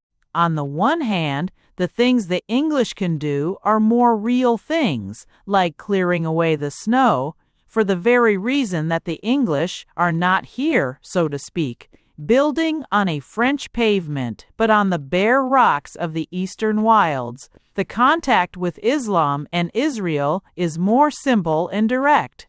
And on the other side, the discontents and revolts are more real. So far from intending to suggest that the Egyptians have no complaints, I am very far from meaning that they have no wrongs. But curiously enough, the wrongs seem to me more real than the complaints.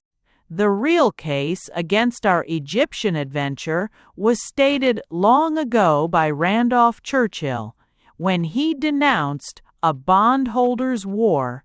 It is in the whole business of collecting debts due to cosmopolitan finance.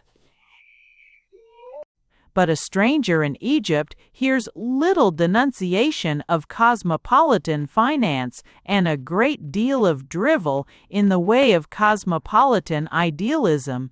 When the Palestinians say that usurers menace their land, they mean the land they dig, an old actuality and not a new abstraction. Their revolt may be right or wrong, but it is real, and what applies to their revolt applies to their religion. There may well be doubts about whether Egypt is a nation, but there is no doubt that Jerusalem is a city, and the nations have come to its light. The problem of the snow proved indeed the text for a tale touching the practical politics of the city. The English soldiers cleared the snow away. The Arabs sat down satisfied or stoical with the snow blocking their own doors or loading their own roofs.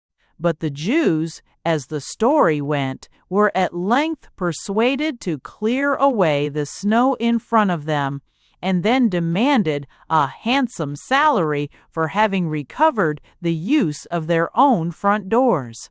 The story is not quite fair, and yet it is not so unfair as it seems. Any rational anti-Semite will agree that such tales, even when they are true, do not always signify an avaricious tradition in Semitism, but sometimes the healthier and more human suggestion of Bolshevism.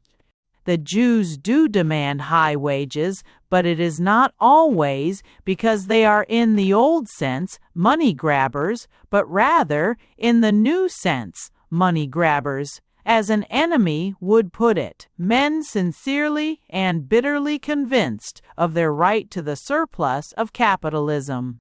There is the same problem in the Jewish colonies, in the country districts, in the Jewish explanation of the employment of Arab and Syrian labor. The Jews argue that this occurs not because they wish to remain idle capitalists, but because they insist on being properly paid proletarians.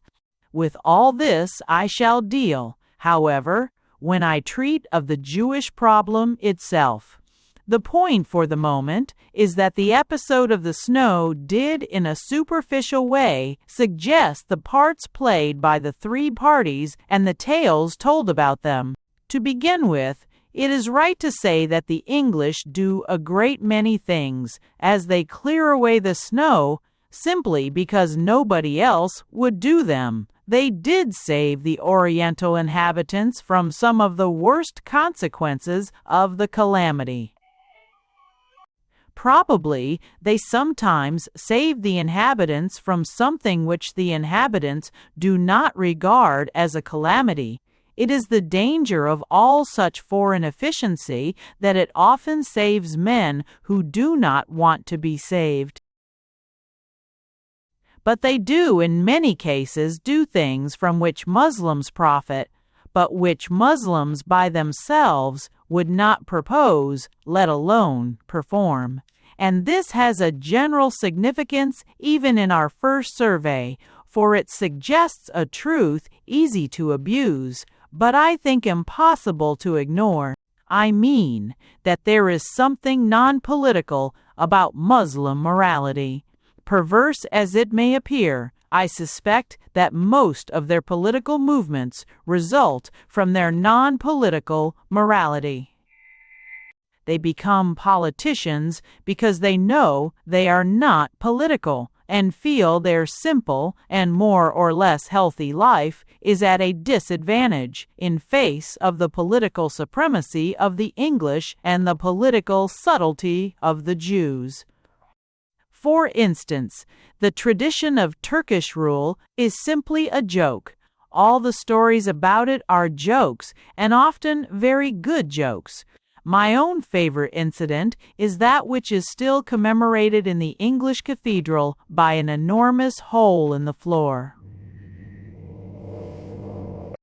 The Turks dug up the pavement looking for concealed English artillery, because they had been told that the bishop had given his blessing to 2 cannons. The bishop had indeed recently appointed 2 canons to the service of the church, but he had not secreted them under the floor of the chancel. There was another agreeable incident when the Turkish authorities, by an impulsive movement of religious toleration, sent for a Greek priest to bury Greek soldiers and told him to take his choice in a heap of corpses of all creeds and colors. But at once the most curious and the most common touch of comedy is the perpetual social introduction to solid and smiling citizens who have been nearly hanged by the Turks. The fortunate gentleman seems still to be regarding his escape with a broad grin. If you were introduced to a polite Frenchman who had come straight from the guillotine, or to an affable American who had only just vacated the electrical chair, you would feel a faint curiosity about the whole story. If a friend introduced somebody saying, "My friend Robinson, his sentence has been commuted to penal servitude," or "My Uncle William just come from Dartmoor prison," your mind and perhaps your lips would faintly form the syllables, "What for?" But evidently, under Turkish rule, being hanged was like being knocked down by a cab. It might happen to anybody. This is a parenthesis, since I am only dealing here with the superficial experience of the streets, especially in the snow. But it will be well to safeguard it by saying that this unpolitical carelessness and comprehensiveness of the indiscriminate Turk had its tragic as well as its comic side. It was by no means everybody that escaped hanging, and there was a tree growing outside the Jaffa Gate at which men might still shudder as they pass it in the sunlight. It was what a modern revolutionary poet has called bitterly the tree of man's making, and what a medieval revolutionary poet called the fruit tree in the orchard of the king. It was the gibbet, and leaves have dropped from it like leaves from a tree in autumn. Yet even on the sterner side, we can trace the truth about the Muslim fatalism which seems so alien to political actuality. There was a popular legend or proverb that this terrible tree was in some way bound up with the power of the Turk and perhaps the Muslim over a great part of the earth.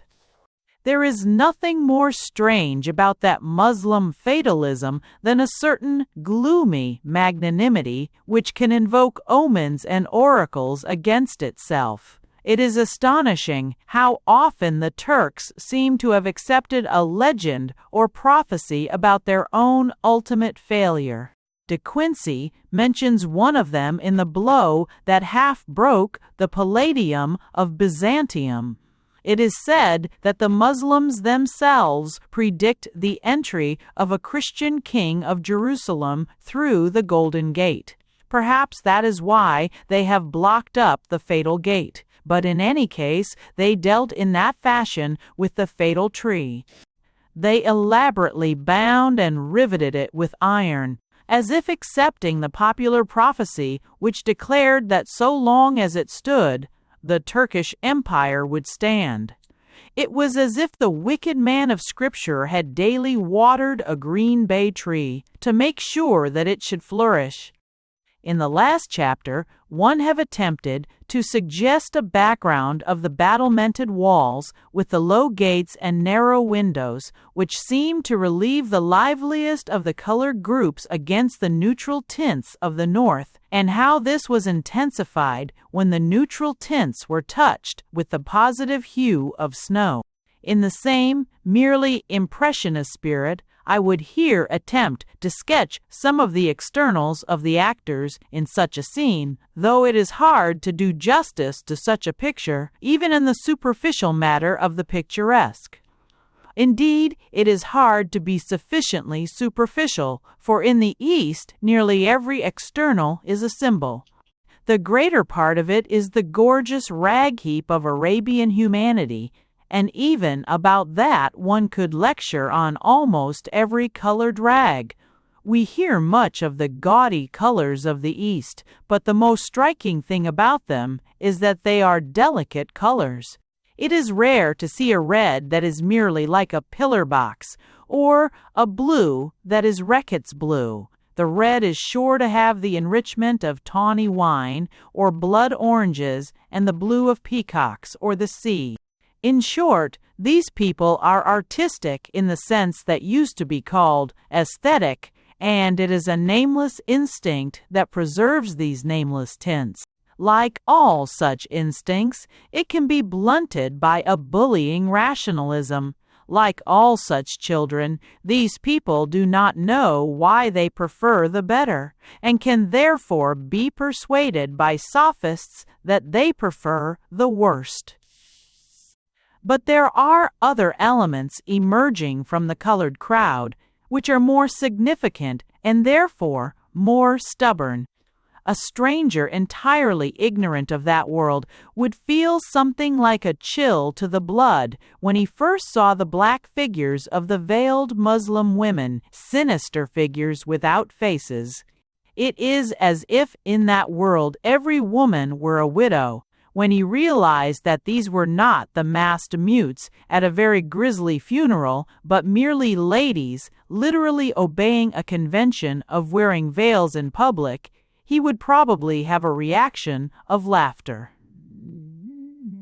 He would be disposed to say flippantly that it must be a dull life not only for the women but the men, and that a man might well want 5 wives if he had to marry them before he could even look at them. But he will be wise not to be satisfied with such flippancy, for the complete veiling of the Muslim women of Jerusalem, though not a finer thing than the freedom of the Christian woman of Bethlehem, is almost certainly a finer thing than the more coquettish compromise of the other Muslim women of Cairo.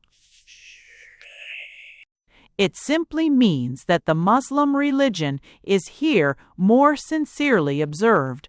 And this in turn is part of something that a sympathetic person will soon feel in Jerusalem, if he has come from these more commercial cities of the East.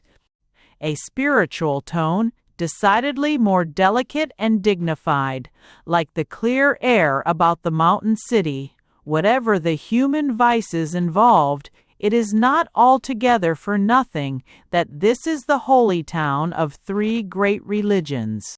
When all is said, he will feel that there are some tricks that could not be played, some trades that could not be plied, some shops that could not be opened, within a stone's throw of the sepulchre.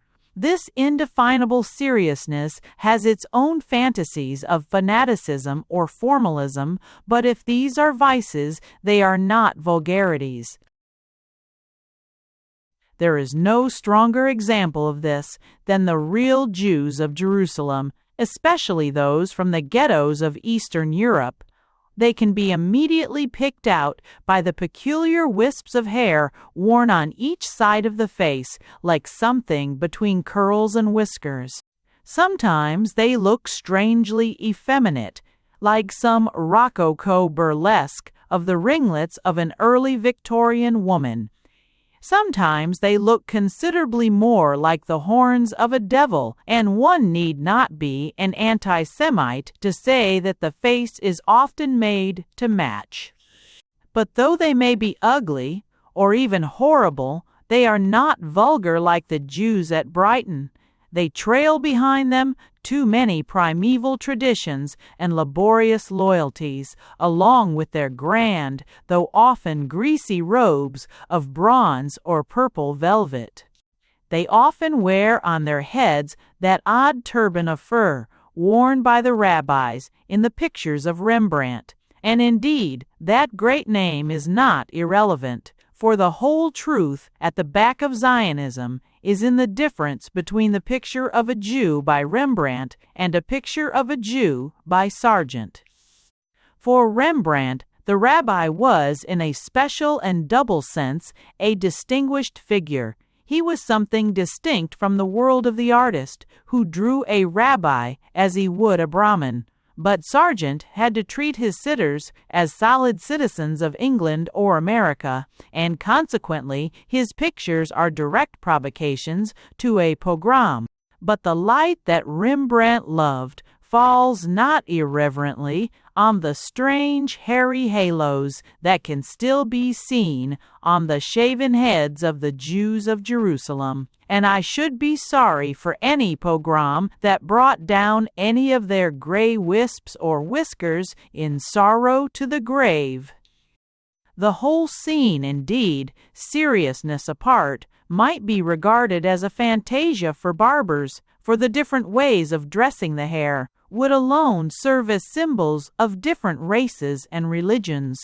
Thus, the Greek priests of the Orthodox Church, bearded and robed in black with black towers upon their heads, have, for some strange reason, their hair bound up behind like a woman's. In any case, they have in their pomp a touch of the bearded bulls of Assyrian sculpture, and this strange fashion of curling, if not oiling, the Assyrian bull gives the newcomer an indescribable and illogical impression of the unnatural sublimity of archaic art. In the Apocalypse, somewhere, there is an inspiringly unintelligible allusion to men coming on the earth, whose hair is like the hair of women and their teeth like the teeth of lions. I have never been bitten by an Orthodox clergyman, and cannot say whether his teeth are at all leonine, though I have seen 7 of them together enjoying their lunch at an hotel with decorum and dispatch. But the twisting of the hair in the womanish fashion does for us touch that note of the abnormal which the mystic meant to convey in his poetry, and which others feel rather as a recoil into humor. The best and last touch to this topsy-turvydom was given when a lady, observing one of these reverend gentlemen who for some reason did not carry this curious coiffure, exclaimed in a tone of heart-rending surprise and distress, "Oh, he's bobbed his hair!" Here again, of course, even a superficial glance at the pageant of the street should not be content with its comedy. There is an intellectual interest in the external pomp and air of placid power in these ordinary Orthodox parish priests, especially if we compare them with the comparatively prosaic and jog-trot good nature of the Roman monks, called in this country the Latins. Mingling in the same crowd with these black-robed pontiffs can be seen shaven men in brown habits who seem in comparison to be both busy and obscure. These are the sons of St. Francis, who came to the East with a grand simplicity and thought to finish the Crusades with a smile. The spectator will be wise to accept this first contrast that strikes the eye with an impartial intellectual interest. It has nothing to do with personal character, of course, and many Greek priests are as simple in their tastes as they are charming in their manners, while any Roman priests can find as much ritual as they may happen to want in other aspects of their own religion. But it is broadly true that Roman and Greek Catholicism are contrasted in this way in this country, and the contrast is the flat contrary to all our customary associations in the West.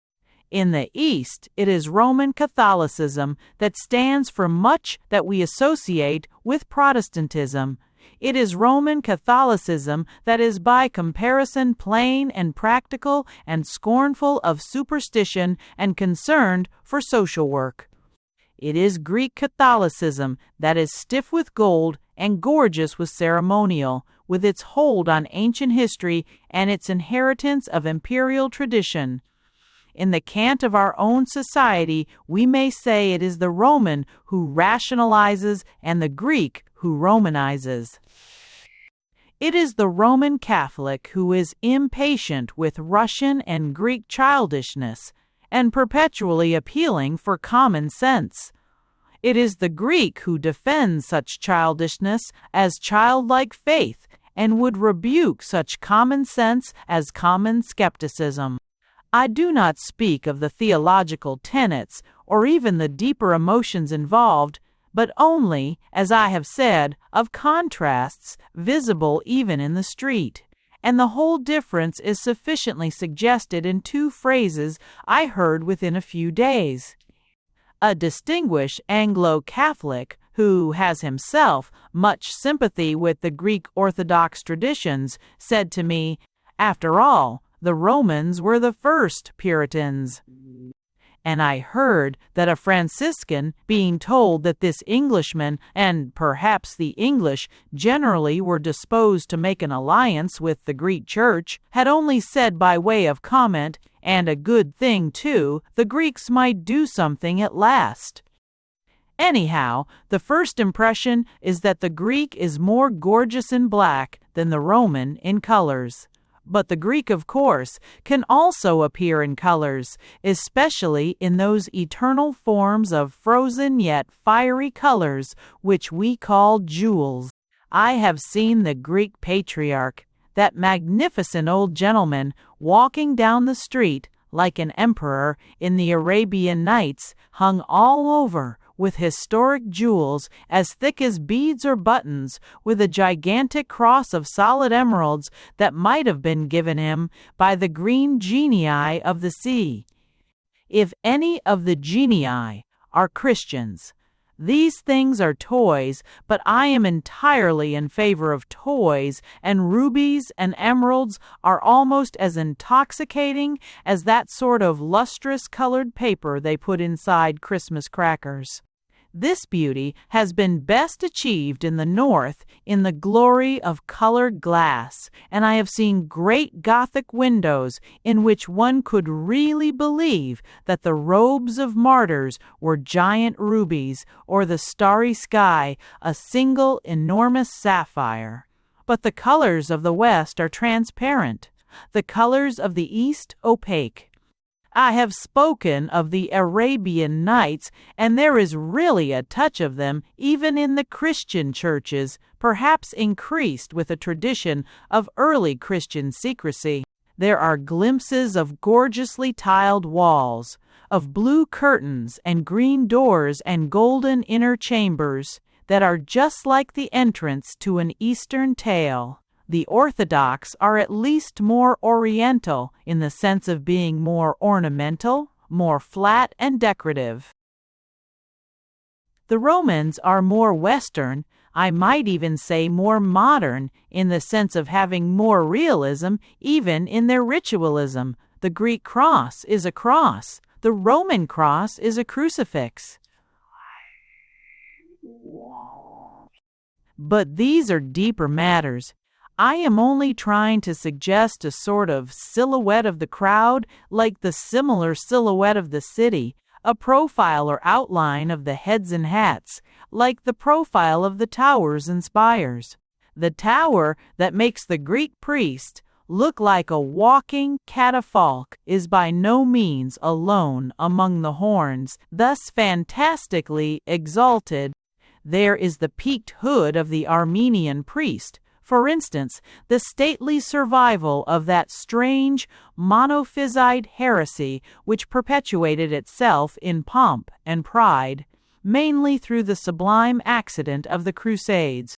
That black cone also rises above the crowd with something of the immemorial majesty of a pyramid, and rightly so, for it is typical of the prehistoric poetry by which these places live, that some say it is a surviving memory of Ararat and the Ark.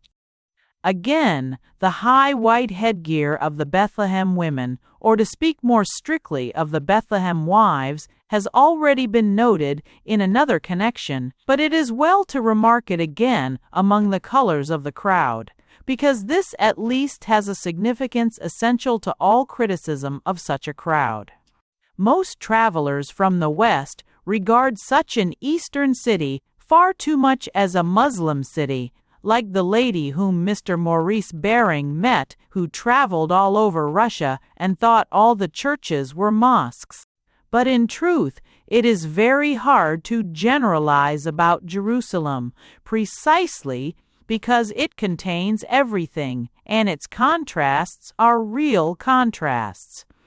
And anybody who doubts that its Christianity is Christian, a thing fighting for our own culture and morals on the borders of Asia, need only consider the concrete fact of these women of Bethlehem and their costume. There is no need to sneer in any unsympathetic fashion at all the domestic institutions of Islam. The sexes are never quite so stupid as some feminists represent, and I dare say a woman often has her own way in a harem as well as in a household. But the broad difference does remain. And if there be one thing, I think, that can safely be said about all Asia and all Oriental tribes, it is this, that if a married woman wears any distinctive mark, it is always meant to prevent her from receiving the admiration or even the notice of strange men. Often it is only made to disguise her. Sometimes it is made to disfigure her. It may be the masking of the face, as among the Muslims. It may be the shaving of the head, as among the Jews. It may, I believe, be the blackening of the teeth and other queer expedients among the people of the Far East. But is never meant to make her look magnificent in public, and the Bethlehem wife is made to look magnificent in public. She not only shows all the beauty of her face, and she is often very beautiful, she also wears a towering erection which is as unmistakably meant to give her consequence as the triple tiara of the Pope. A woman wearing such a crown, and wearing it without a veil, does stand, and can only conceivably stand, for what we call the Western view of women, but should rather call the Christian view of women. This is the sort of dignity which must of necessity come from some vague memory of chivalry. The woman may or may not be, as the legend says, a lineal descendant of a crusader, but whether or no she is his daughter, she is certainly his heiress. She may be put last among the local figures I have here described, for the special reason that her case has this rather deeper significance. For it is not possible to remain content with the fact that the crowd offers such varied shapes and colors to the eye, when it also offers much deeper divisions and even dilemmas to the intelligence. The black dress of the Muslim woman and the white dress of the Christian woman are in sober truth as different as black and white. They stand for real principles in a real opposition, and the black and white will not easily disappear in the dull gray of our own compromises. The one tradition will defend what it regards as modesty, and the other what it regards as dignity, with passions far deeper than most of our paltry political appetites. Nor do I see how we can deny such a right of defense, even in the case we consider the less enlightened.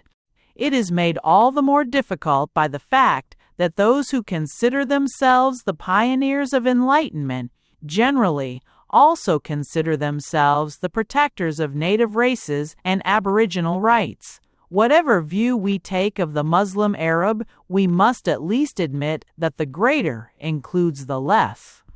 It is manifestly absurd to say we have no right to interfere in his country, but have a right to interfere in his home.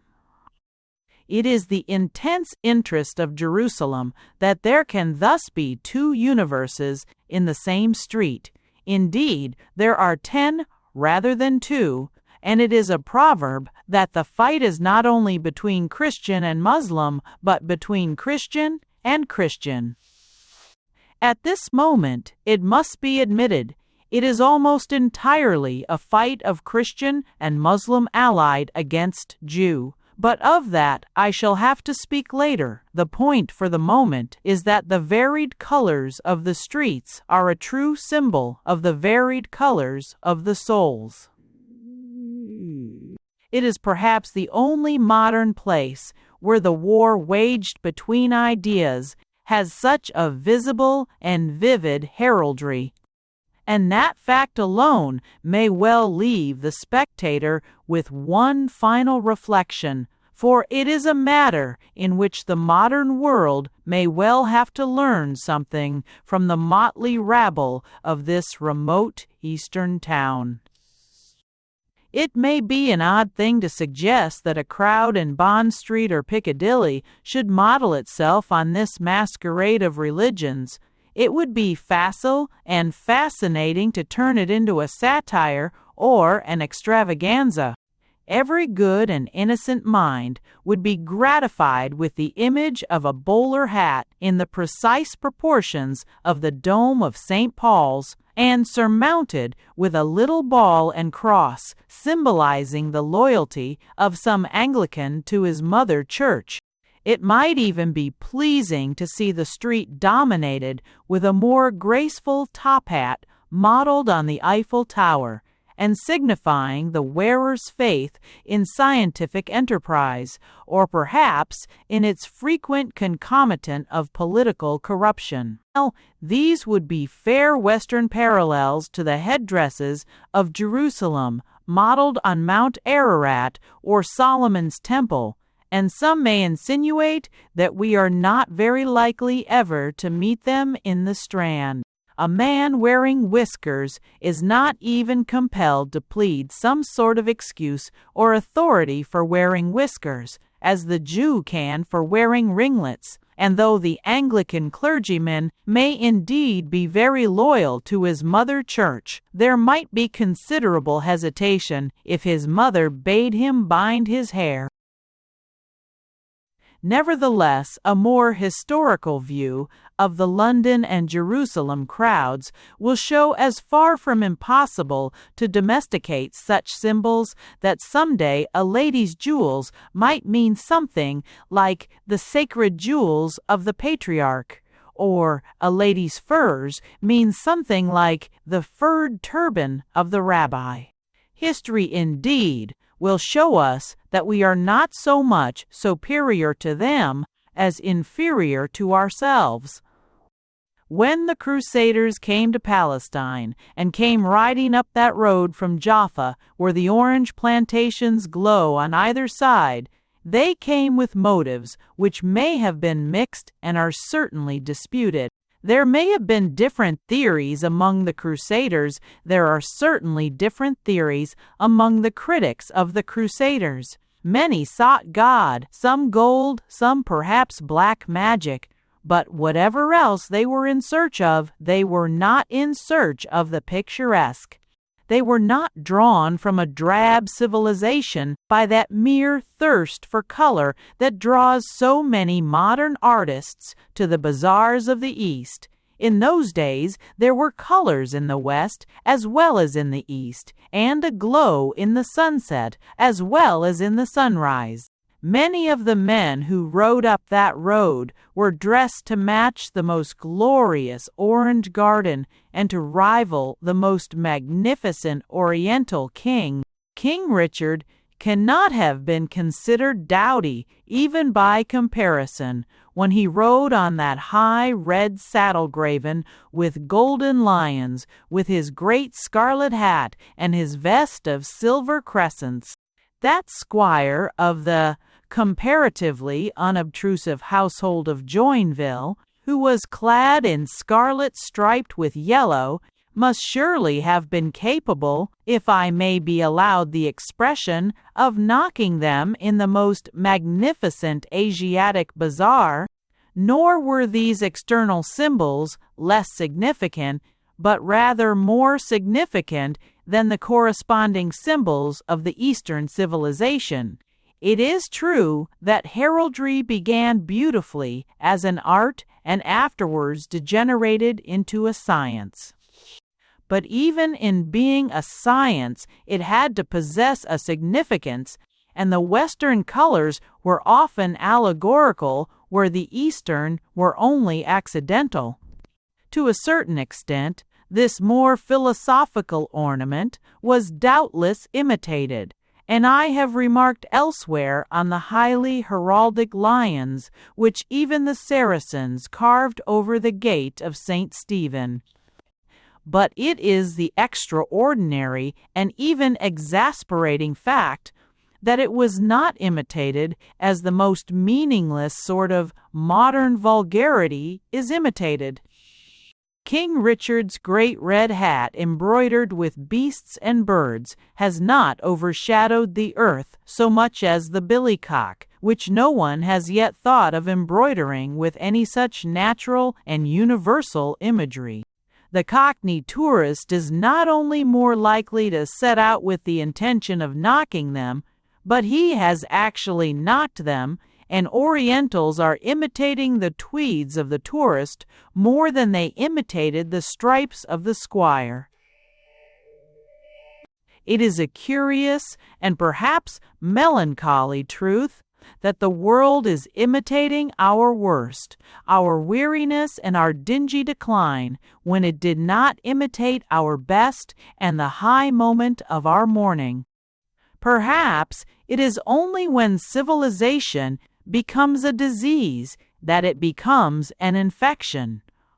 Possibly it is only when it becomes a very virulent disease that it becomes an epidemic. Possibly again that is the meaning both of cosmopolitanism and imperialism. Anyhow, the tribe sitting by Afric's sunny fountains did not take up the song when Francis of Assisi stood on the very mountain of the Middle Ages singing the Canticle of the Sun. When Michelangelo carved a statue in snow, Eskimos did not copy him, despite their large natural quarries or resources. Laplanders never made a model of the Elgin marbles with a frieze of reindeers instead of horses, nor did Hottentots try to paint mumbo-jumbo as Raphael had painted Madonnas. But many a savage king has worn a top hat, and the barbarian has sometimes been so debased as to add to it a pair of trousers. explosive bullets and the brutal factory system numbers of advanced natives are anxious to possess.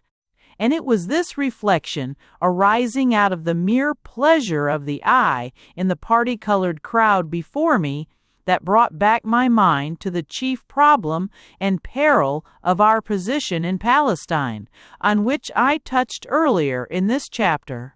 The peril which is largely at the back both of the just and of the unjust objections to Zionism. It is the fear that the West, in its modern mercantile mood, will send not its best but its worst. The artisan way of putting it, from the point of view of the Arab, is that it will mean not so much the English merchant as the Jewish money-lender.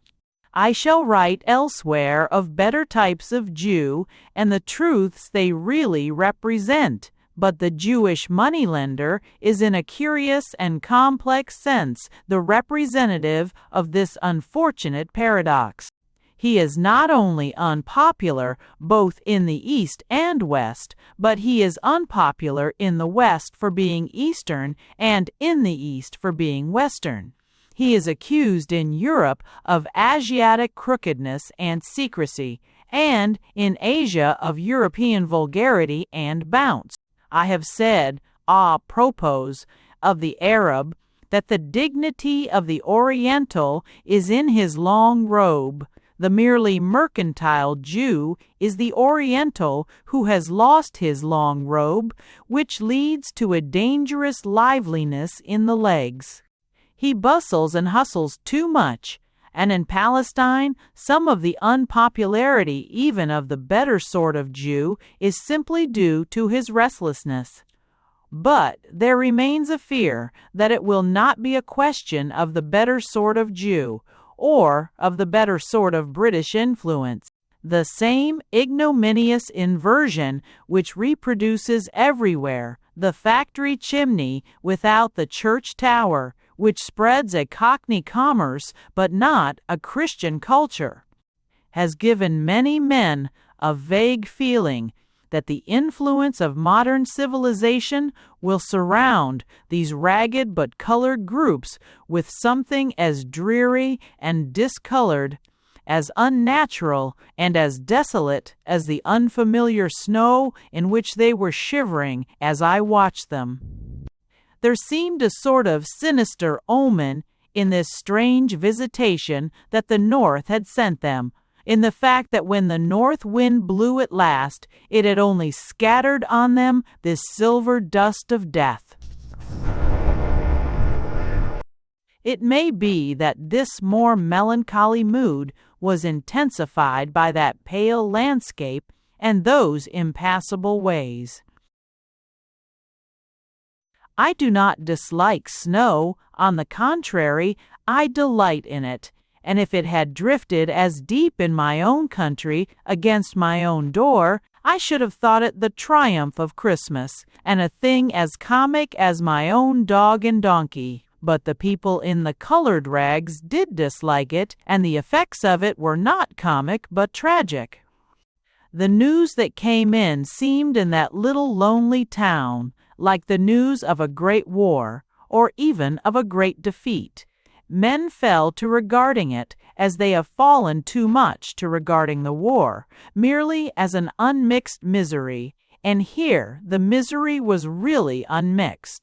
As the snow began to melt, corpses were found in it, homes were hopelessly buried, and even the gradual clearing of the roads only brought him stories of the lonely hamlets lost in the hills.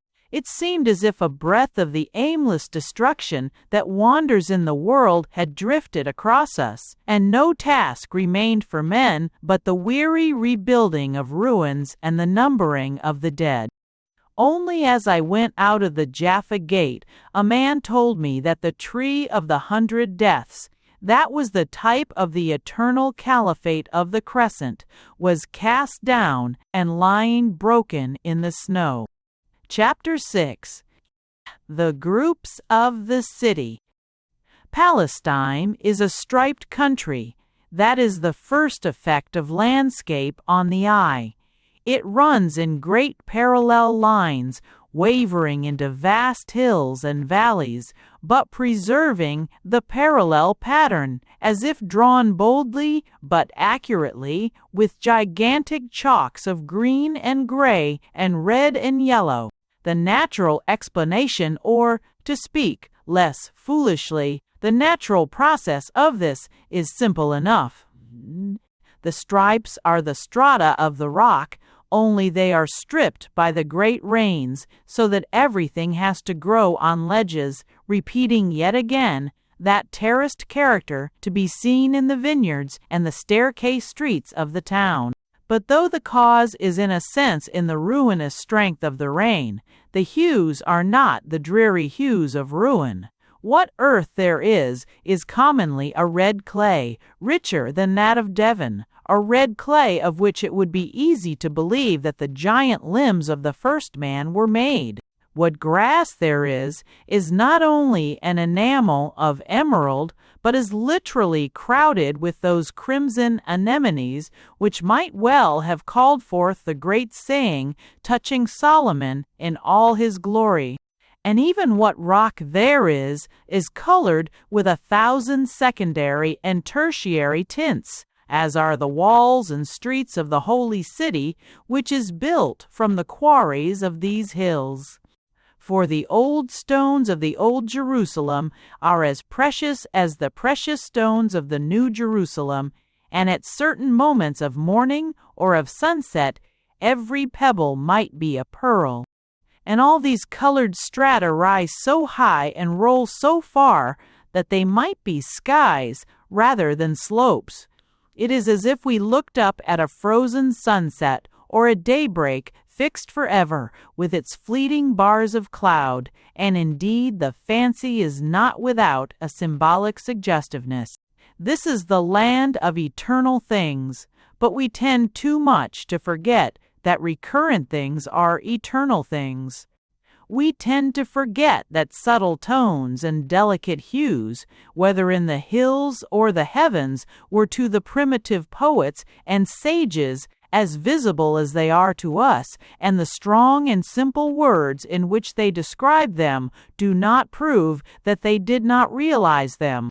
When Wordsworth speaks of the clouds that gather round the setting sun, we assume that he has seen every shadow of color and every curve of form, but when the Hebrew poet says, "He hath made the clouds his chariot," we do not always realize that he was full of indescribable emotions aroused by indescribable sights. We vaguely assume that the very sky was plainer in primitive times. We feel as if there had been a fashion in sunsets, or as if dawn was always gray in the Stone Age or brown in the Bronze Age. But there is another parable written in those long lines of many-colored clay and stone. Palestine is in every sense a stratified country. It is not only true in the natural sense, as here where the clay has fallen away and left visible the very ribs of the hills. It is true in the quarries where men dig, in the dead cities where they excavate, and even in the living cities where they still fight and pray. The sorrow of all Palestine is that its divisions in culture, politics, and theology are like its divisions in geology. The dividing line is horizontal instead of vertical.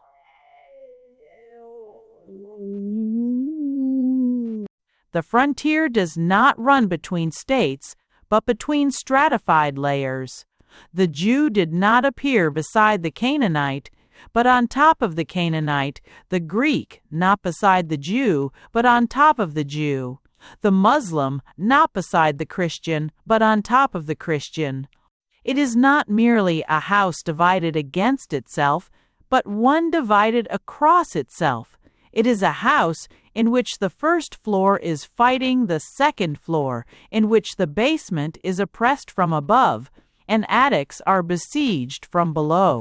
There is a great deal of gunpowder in the cellars, and people are by no means comfortable, even on the roof, In days of what some call Bolshevism, it may be said that most states are houses in which the kitchen has declared war on the drawing room.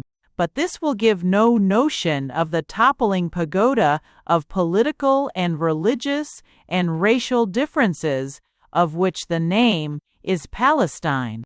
To explain that it is necessary to give the traveler's first impressions more particularly in their order, and before I return to this view of the society as stratified, I must state the problem more practically as it presents itself while the society still seems fragmentary.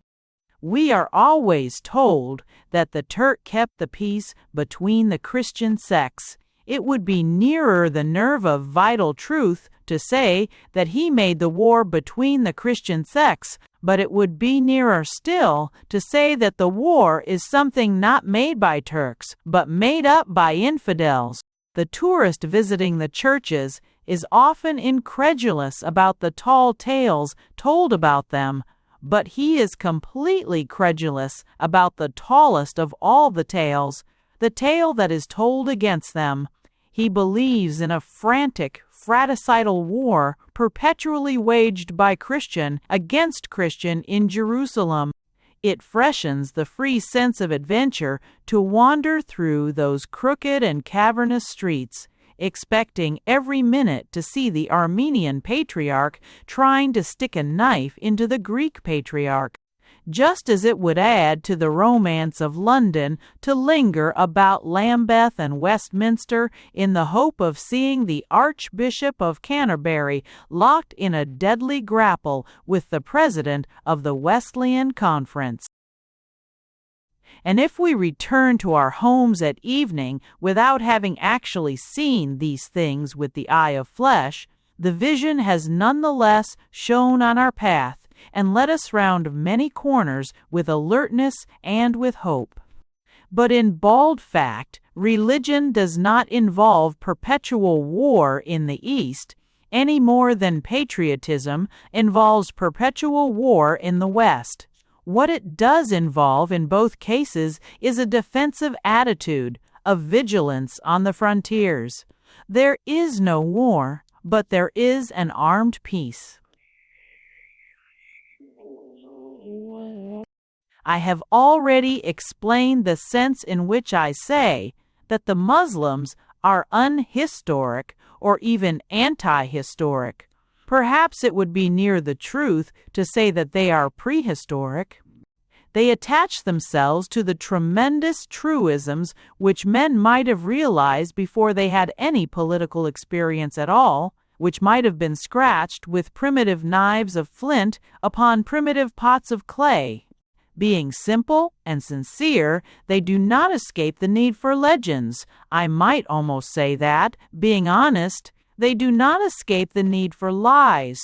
But their mood is not historic. They do not wish to grapple with the past. They do not love its complexities, nor do they understand the enthusiasm for its details and even its doubts. Now, in all this, the Muslims of a place like Jerusalem are the very opposite of the Christians of Jerusalem. The Christianity of Jerusalem is highly historic and cannot be understood without historical imagination. And this is not the strong point, perhaps, of those among us who generally record their impressions of the place. As the educated Englishman does not know the history of England, it would be unreasonable to expect him to know the history of Moab or of Mesopotamia. He receives the impression, in visiting the shrines of Jerusalem, of a number of small sects squabbling about small things. In short, he has before him a tangle of trivialities, which include the Roman Empire in the West and in the East, the Catholic Church in its two great divisions, the Jewish race, the memories of Greece and Egypt, and the whole Mahometan world in Asia and Africa. It may be that he regards these as small things, but I should be glad if he would cast his eye over human history and tell me What are the large things? The truth is that the things that meet today in Jerusalem are by far the greatest things that the world has yet seen. If they are not important, nothing on this earth is important, and certainly not the impressions of those who happen to be bored by them. But to understand them, it is necessary to have something which is much commoner in Jerusalem than in Oxford or Boston, that sort of living history which we call tradition. For instance, the critic generally begins by dismissing these conflicts with the statement that they are all about small points of theology. I do not admit that theological points are small points. Theology is only thought applied to religion, and those who prefer a thoughtless religion need not be so very disdainful of others with a more rationalistic taste. The old joke that the Greek sects only differed about a single letter is about the lamest and most illogical joke in the world. An atheist and a theist only differ by a single letter. Yet theologians are so subtle as to distinguish definitely between the two. But though I do not in any case allow that it is idle to be concerned about theology, as a matter of actual fact, these quarrels are not chiefly concerned about theology. They are concerned about history. They are concerned with the things about which the only human sort of history is concerned: great memories of great men, great battles for great ideas, the love of brave people for beautiful places, and the faith by which the dead are alive. It is quite true that with this historic sense men inherit heavy responsibilities and revenges, fury and sorrow and shame. It is also true that without it men die, and nobody even digs their graves. The truth is that these quarrels are rather about patriotism than about religion in the sense of theology. That is, they are just such heroic passions about the past as we call in the West by the name of nationalism, but they are conditioned by the extraordinarily complicated position of the nations, or what corresponds to the nations. We of the West, if we wish to understand it, must imagine ourselves as left with all our local loves and family memories unchanged, but the places affected by them intermingled and tumbled about by some almost inconceivable convulsion.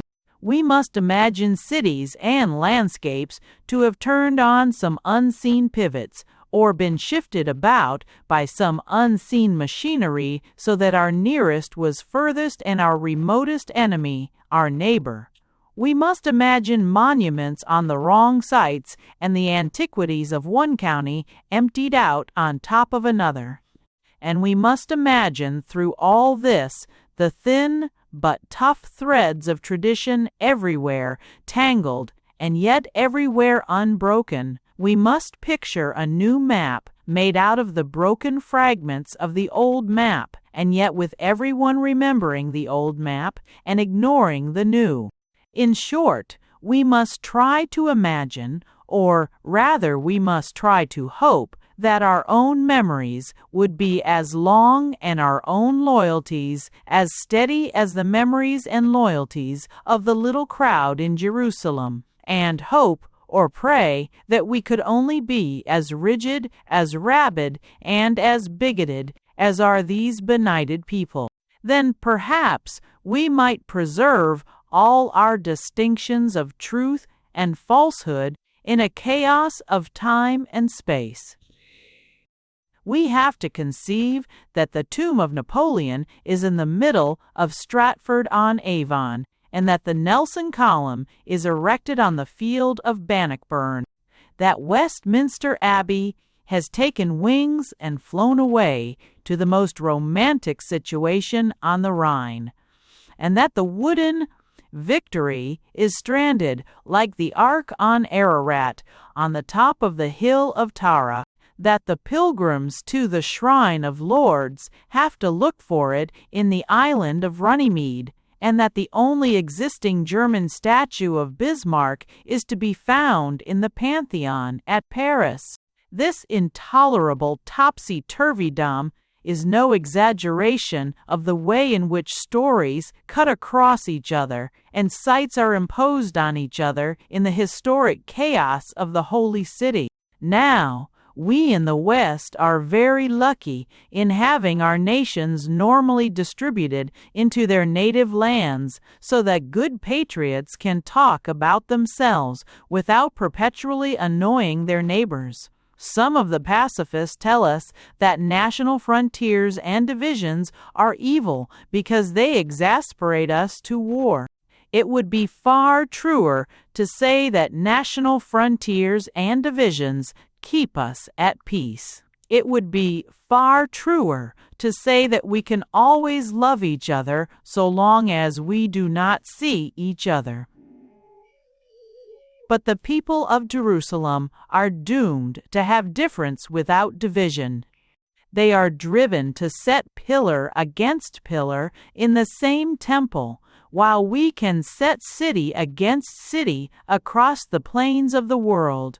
While for us a church rises from its foundations as naturally as a flower springs from a flower bed, they have to bless the soil and curse the stones that stand on it. While the land we love is solid under our feet to the earth's center, they have to see all they love and hate lying in strata like alternate night and day as incompatible and as inseparable. Their entanglements are tragic, but they are not trumpery or accidental. Everything has a meaning. They are loyal to great names, as men are loyal to great nations. They have differences about which they feel bound to dispute to the death, but in their death they are not divided. Jerusalem is a small town of big things, and the average modern city is a big town full of small things. All the most important and interesting powers in history are here gathered within the area of a quiet village, and if they are not always friends, at least they are necessarily neighbors. This is a point of intellectual interest and even intensity that is far too little realized. It is a matter of modern complaint that in a place like Jerusalem, the Christian groups do not always regard each other with Christian feelings. It is said that they fight each other, but at least they meet each other. In a great industrial city like London or Liverpool, how often do they even meet each other? In a large town, men live in small cliques, which are much narrower than classes, but in this small town, they live at least by large contacts, even if they are conflicts. Nor is it really true, in the daily humors of human life, that they are only conflicts. I have heard an eminent English clergyman from Cambridge bargaining for a brass lamp with a Syrian of the Greek Church and asking the advice of a Franciscan friar who was standing smiling in the same shop. I have met the same representative of the Church of England at a luncheon party with the wildest Zionist Jews and with the Grand Mufti, the head of the Muslim religion. Suppose the same Englishman had been, as he might well have been, an eloquent and popular vicar in Chelsea or Hampstead. How often would he have met a Franciscan or a Zionist? Not once in a year. How often would he have met a Muslim or a Greek Syrian? Not once in a lifetime. Even if he were a bigot, he would be bound in Jerusalem to become a more interesting kind of bigot. Even if his opinions were narrow, his experiences would be wide. He is not, as a fact, a bigot, nor as a fact are the other people bigots, but at the worst they could not be unconscious bigots. They could not live in such uncorrected complacency as is possible to a larger social set in a larger social system.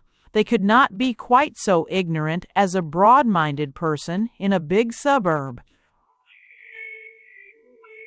Indeed, there is something fine and distinguished about the very delicacy and even irony of their diplomatic relations.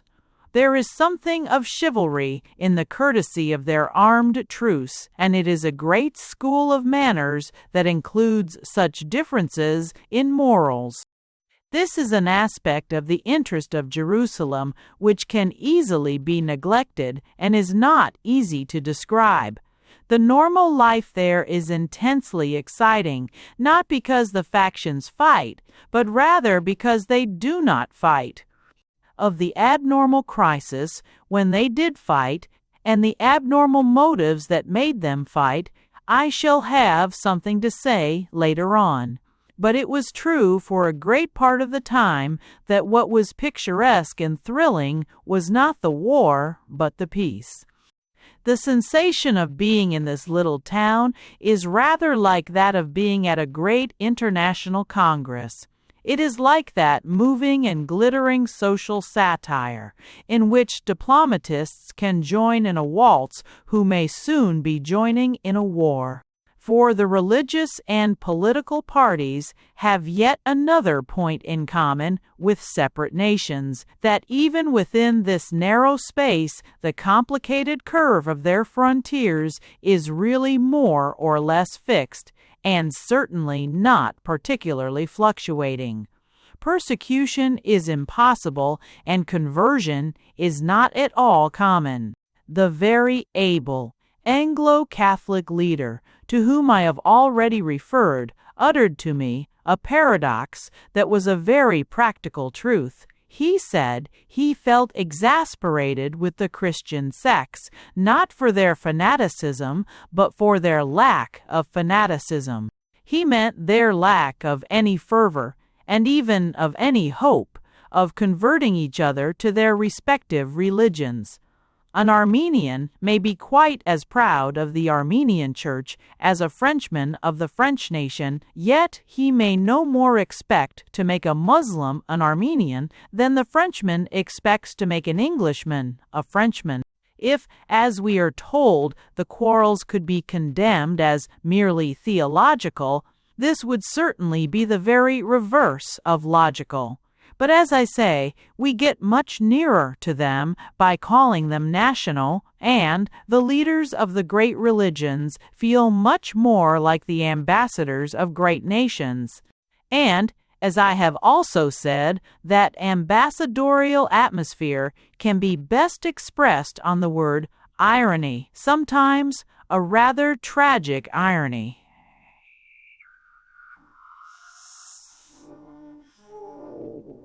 Each male feels that there are heavy forces behind a small point, as the weight of the fencer is behind the point of the rapier, and the point can be yet more pointed because the politics of the city when I was there included several men with a taste and talent for such polished intercourse, including especially two men whose experience and culture would have been remarkable in any community in the world, the American consul and the military governor of Jerusalem.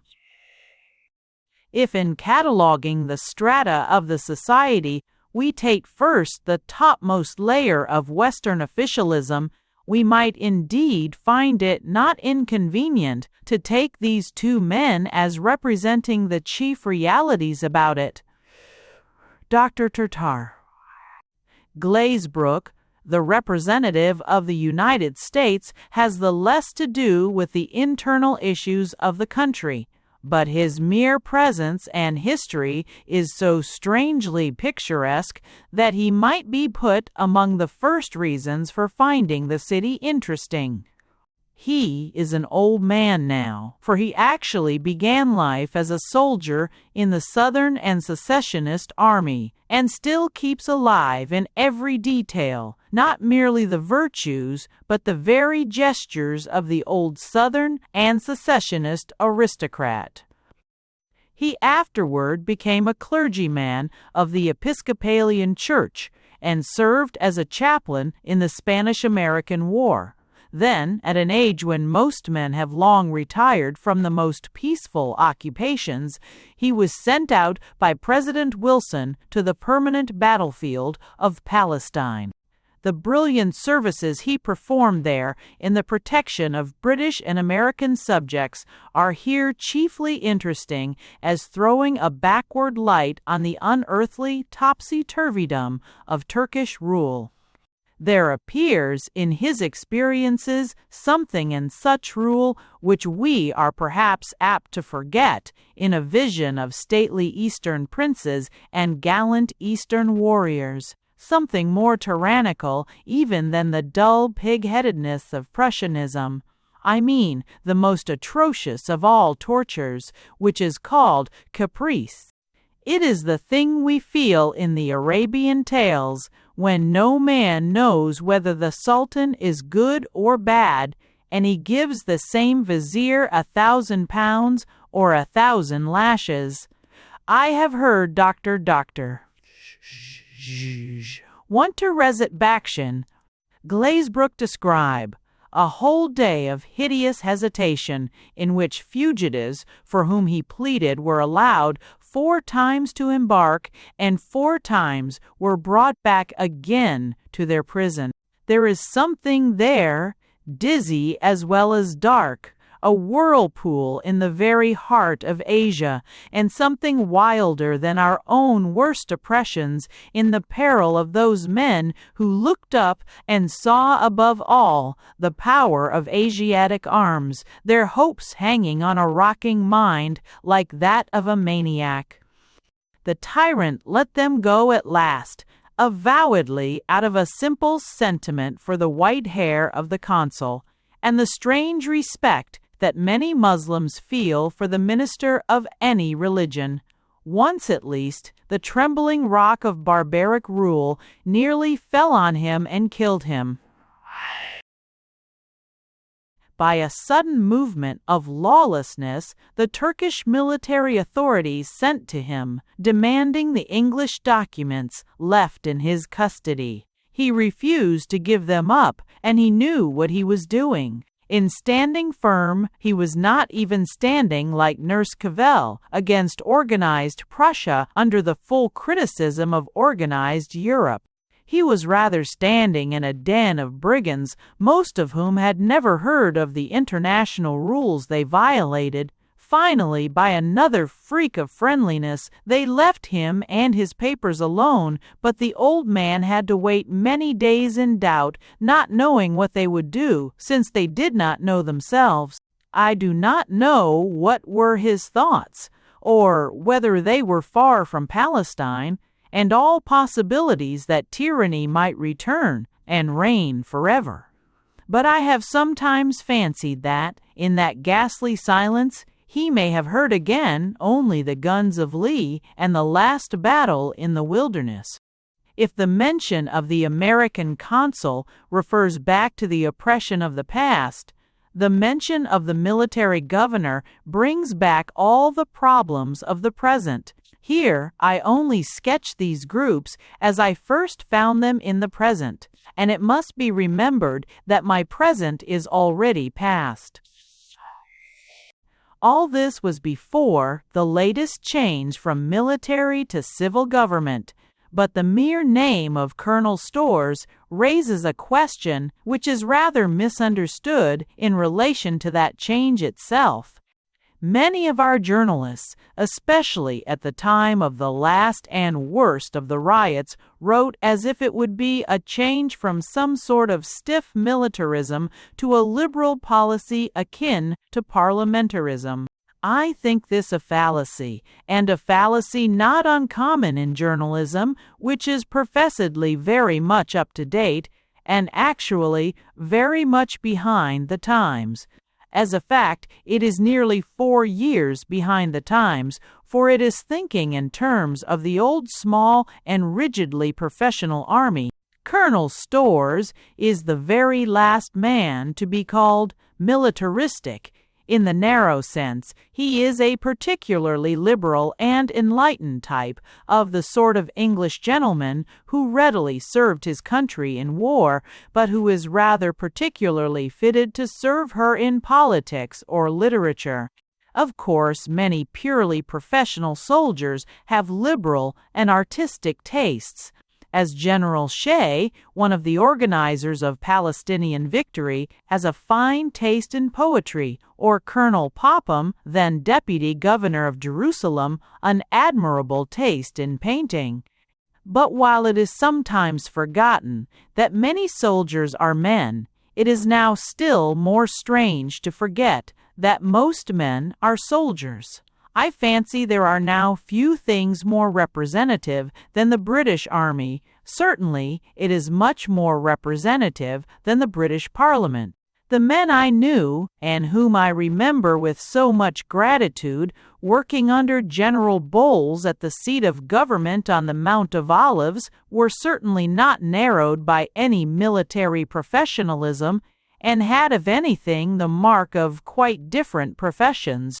One was a very shrewd and humorous lawyer employed on legal problems about enemy property. Another was a young schoolmaster with keen and clear ideas, or rather ideals, about education for all the races in Palestine. These men did not cease to be themselves because they were all dressed in khaki. And if Colonel Storrs recurs first to the memory, it is not because he had become a colonel in the trade of soldiering, but because he is the sort of man who could talk equally about all these other trades and 20 more. Incidentally, and by way of example, he can talk about them in about 10 languages. There is a story, which whether or no it be true is very typical, that one of the Zionist leaders made a patriotic speech in Hebrew and broke off short in his recollection of this partially revived national tongue. Whereupon the governor of Jerusalem finished his Hebrew speech for him, whether to exactly the same effect or not, it would be impertinent to inquire. He is a man rather recalling the 18th century aristocrat, with his love of wit and classical learning, one of that small group of the governing class that contains his uncle, Harry Cust, and was warmed with the generous culture of George Wyndham.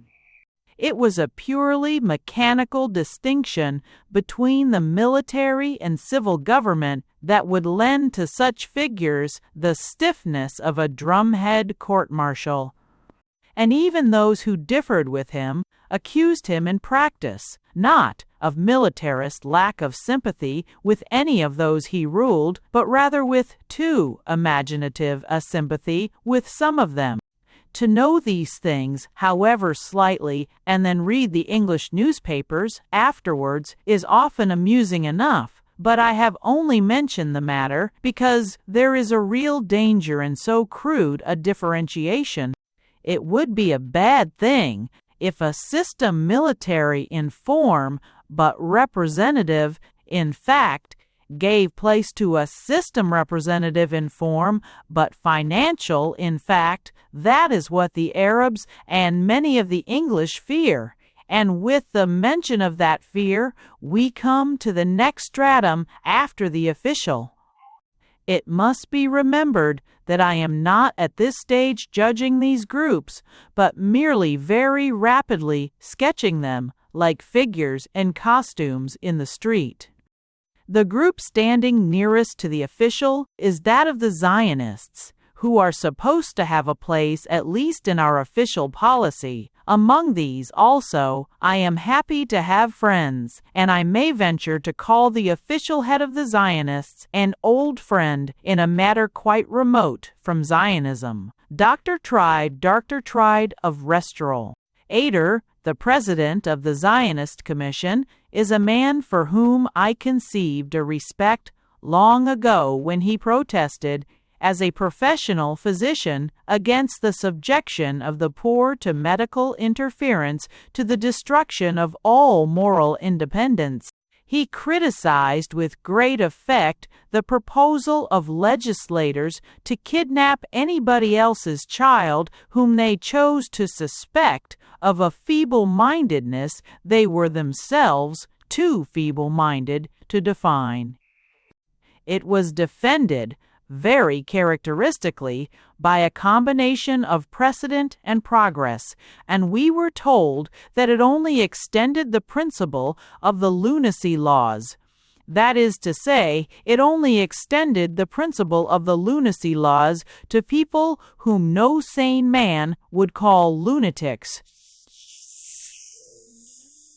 It is as if they were to alter the terms of a quarantine law from lepers to light-haired persons, and then say blandly that the principle was the same. The humor and human sympathy of a Jewish doctor was very welcome to us when we were accused of being anti-Semites, and we afterwards asked Dr. Ader for his own views on the Jewish problem. We found he was then a very strong Zionist, and this was long before he had the faintest chance of figuring as a leader of Zionism. And this accident is important, for it stamps the sincerity of the small group of original Zionists who were in favor of this nationalist ideal when all the international Jewish millionaires were against it. To my mind, the most serious point now against it is that the millionaires are for it. But it is enough to note here the reality of the ideal in men like Dr. Eder and Dr. Weissman, and doubtless many others. The only defect that need be noted as a mere detail of portraiture is a certain excessive vigilance and jealousy and pertinacity in the wrong place, which sometimes makes the genuine Zionists unpopular with the English, who themselves suffer unpopularity for supporting them. For though I am called an anti-Semite, there were really periods of official impatience when I was almost the only pro-Semite in the company. I went about pointing out what was really to be said for Zionism to people who were represented by the Arabs as the mere slaves of the Zionists. This group of Arab anti-Semites may be taken next, but very briefly, for the problem itself belongs to a later page, and the one thing to be said of it here is very simple. I never expected it, and even now I do not fully understand it. But it is the fact that the native Muslims are more anti-Semitic than the native Christians. Both are more or less so, and have formed a sort of alliance out of the fact. The banner carried by the mob bore the Arabic inscription, "Muslims and Christians are brothers." It is as if the little wedge of Zionism had closed up the cracks of the Crusades. Of the Christian crowds in that partnership and the Christian creeds they are proud to inherit, I have already suggested something. It is only as well to note that I have put them out of their strict order in the stratification of history. It is to made of commissions of a Cambridgian that in these countries the Christian culture is older than the Muslim culture. I, for one, regret that the old Pax Romana was broken up by the Arabs, and hold that in the long run there was more life in that Byzantine decline than in that Semitic revival.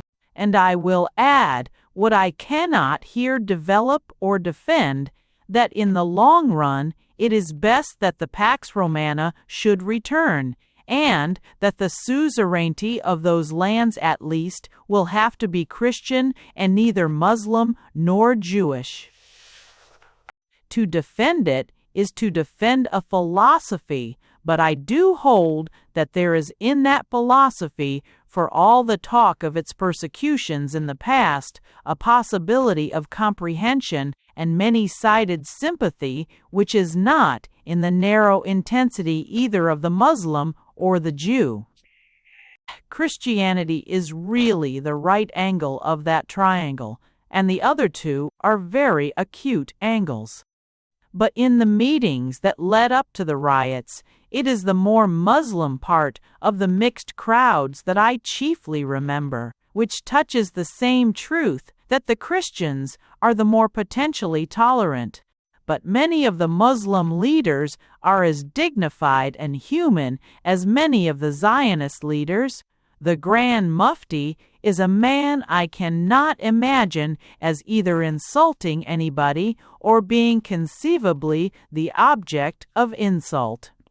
The Muslim mayor of Jerusalem was another such figure, belonging also, I believe, to one of the Arab aristocratic houses. The Grand Mufti is a descendant of Muhammad, and I shall not forget his first appearance at the first of the riotous meetings in which I found myself. I will give it as the first of two final impressions with which I will end this chapter, I fear on a note of almost anarchic noise. The unearthly beating and braying of the eastern gongs and horns of two fierce desert faiths against each other. I first saw from the balcony of the hotel the crowd of rioters come rolling up the street. In front of them went two fantastic figures turning like teetotums in an endless dance and twirling two crooked and naked scimitars, as the Irish were supposed to twirl shillelaghs. I thought it a delightful way of opening a political meeting, and I wished we could do it at home at the general election. I wish that instead of the wearisome business of Mr. Bonar Law taking the chair and Mr. Lloyd George addressing the meeting, Mr. Law and Mr. Law and Mr. Law, Lloyd George would only hop and caper in front of a procession, spinning round and round till they were dizzy, and waving and crossing a pair of umbrellas in 1,000 invisible patterns. But this political announcement or advertisement, though more intelligent than our own, had, as I could readily believe, another side to it. I was told that it was often a prelude to ordinary festivals, such as weddings, and, no doubt, it remains from some ancient ritual dance of a religious character.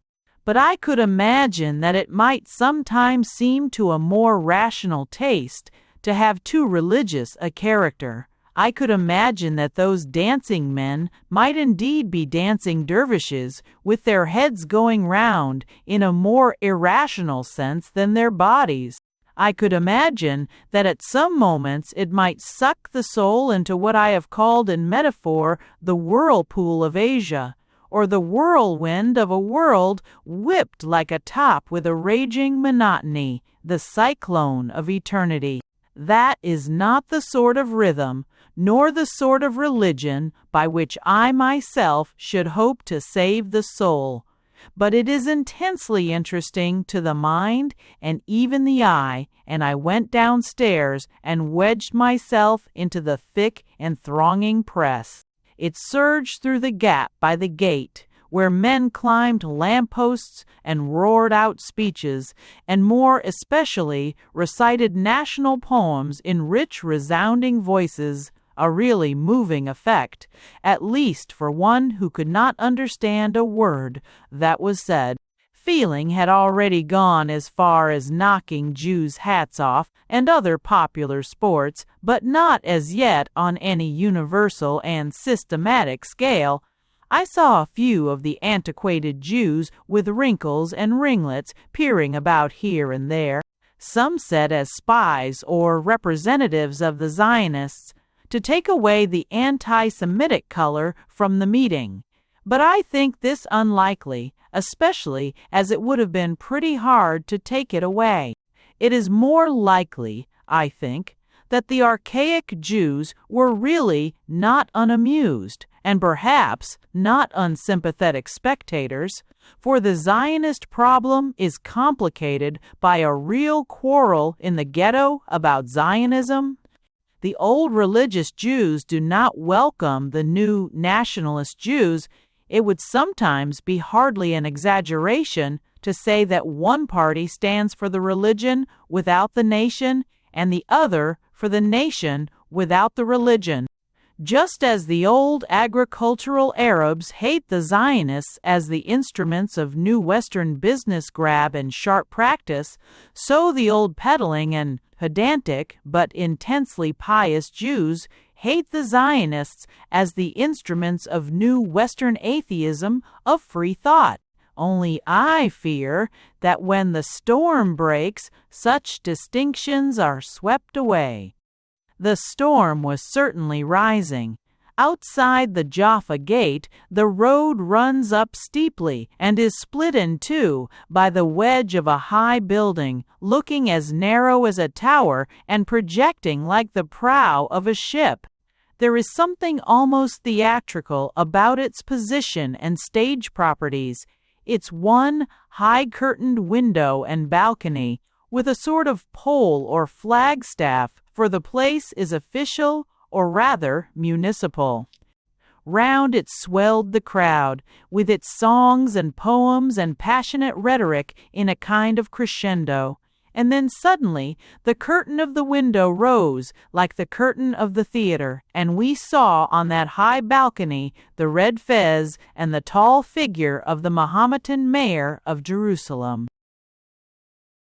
I did not understand his Arabic observations, but I know when a man is calming a mob, and the mob did become calmer.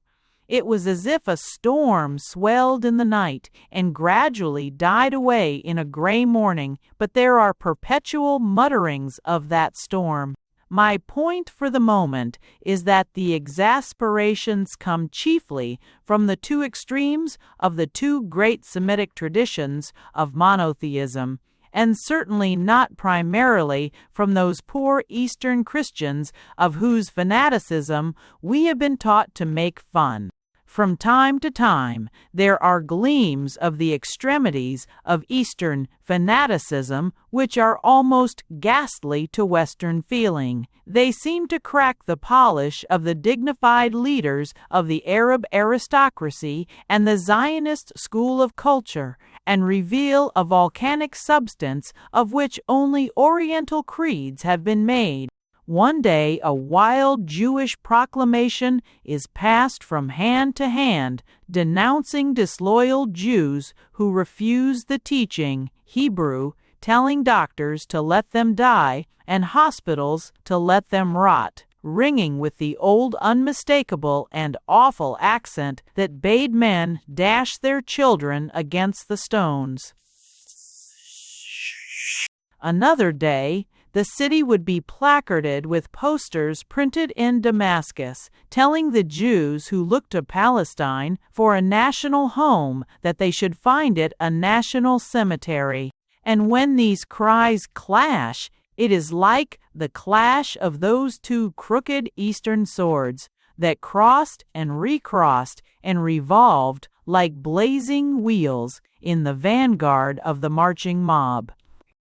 I felt the fullest pressure of the problem when I first walked round the whole of the Haram enclosure, the courts of the old temple, where the high muezzin towers now stand at every corner, and heard the clear voices of the call to prayer.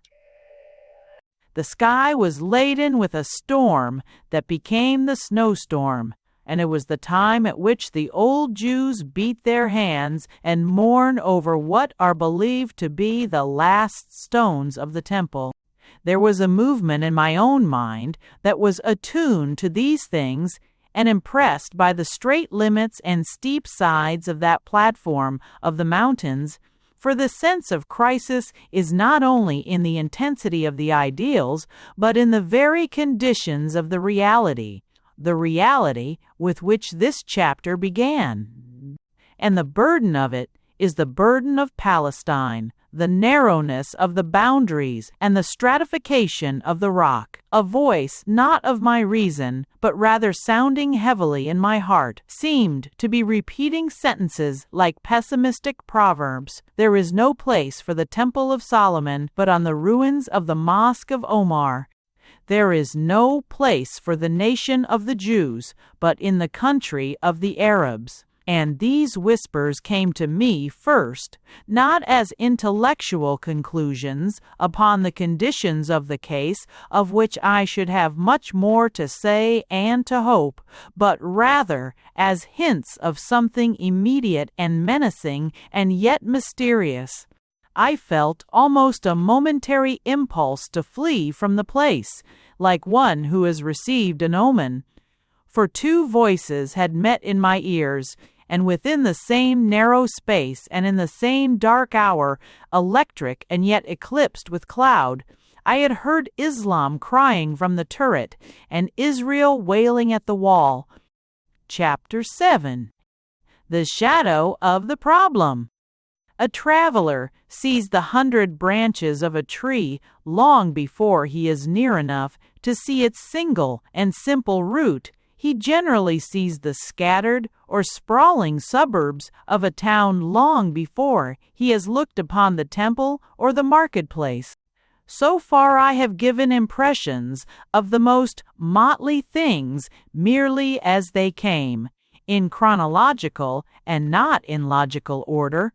The first flying vision of Islam as a sort of sea with something both of the equality and the emptiness and the grandeur of its purple seas of sand. The first sharp silhouette of Jerusalem, like Mount St. Silhouette of Jerusalem, like Mount Michael, lifting above that merely Muslim flood, a crag still crowned with the towers of the Crusaders, the mere kaleidoscope of the streets, with little more than a hint of the heraldic meaning of the colors, a merely personal impression of a few of the leading figures whom I happened to meet first, and only the faintest suggestion of the groups for which they stood. So far, I have not even tidied up my own first impressions of the place, far less advanced, a plan for tidying up the place itself. In any case, to begin with, it is easy to be in far too much of a hurry about tidying up. This has already been noted in the more obvious case of all that religious art that bewildered the tourist with its churches full of flat and gilded icons. Many a man has had the sensation of something as full as a picture gallery and as futile as a lumber room, merely by not happening to know what is really of value, or especially in what way it is really valued. An Armenian or Assyrian might write a report on his visit to England saying that our national and especially our naval heroes were neglected and left to the lowest dregs of the rabble, since the portraits of Benbow and Nelson, when exhibited to the public, were painted on wood by the crudest and most incompetent artists. He would not perhaps fully appreciate the fine shade of social status and utility implied in a public house sign. He might not realize that the sign of Nelson could be hung on high everywhere because the reputation of Nelson was high everywhere, not because it was low anywhere, that his bad portrait was really a proof of his good name. Yet the too rapid reformer may easily miss even the simple and superficial parallel between the wooden pictures of admirals and the wooden pictures of angels. Still less will he appreciate the intense spiritual atmosphere. That makes the real difference between an icon and an ensign, and makes the inns of England, noble and national as they are, relatively the homes of Christian charity, but hardly a Christian faith. He can hardly bring himself to believe that Syrians can be as fond of religion as Englishmen of beer. Nobody can do justice to these cults who has not some sympathy with the power of a mystical idea to transmute the meanest and most trivial objects with a kind of magic. It is easy to talk of superstitiously attaching importance to sticks and stones, but the whole poetry of life consists of attaching importance to sticks and stones, and not only to those tall sticks we call the trees, or those large stones we call the mountains. Anything that gives to the sticks of our own furniture or the stones of our own backyard even a reflected or indirect divinity is good for the dignity of life, and this is often achieved by the dedication of similar and special things. At least we should desire to see the profane things transfigured by the sacred, rather than the sacred disenchanted by the profane. And it was a prophet walking on the walls of this mountain city who said that in his vision all the bowls should be as the bowls before the altar, and on every pot in Jerusalem should be written, Holy unto the Lord.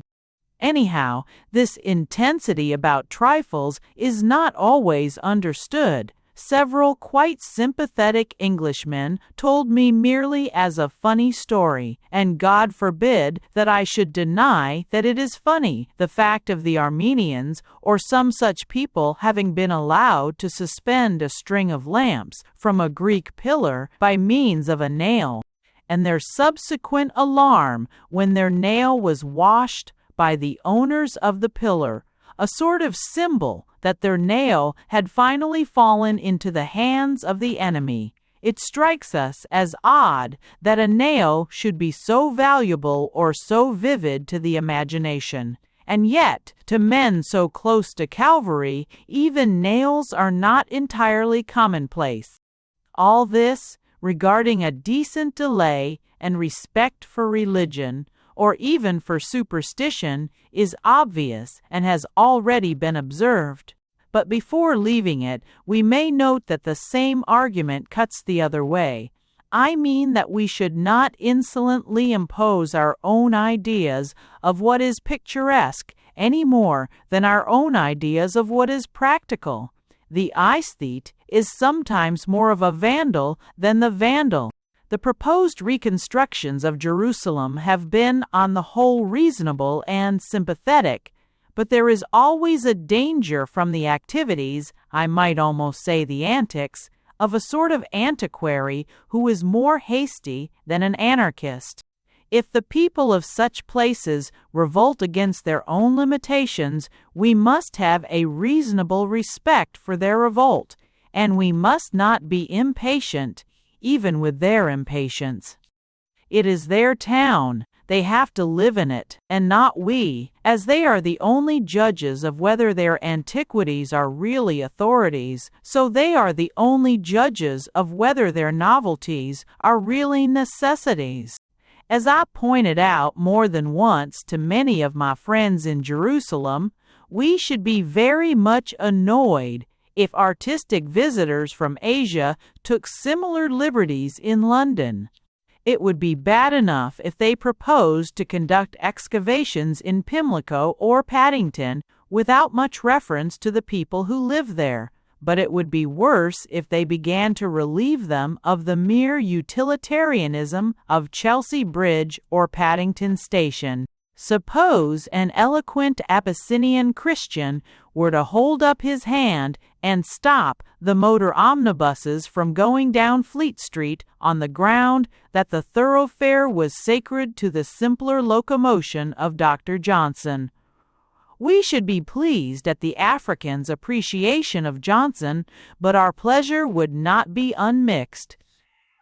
Suppose when you or I are in the act of stepping into a taxicab, an excitable Coptic Christian were to leap from behind a lamppost and implore us to save the grand old growler or the cab called the gondola of London. I admit and enjoy the poetry of the hansom.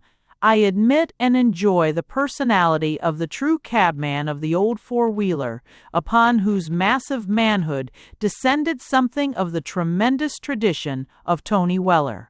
But I am not so certain as I should like to be that I should at that moment enjoy the personality of the Copt.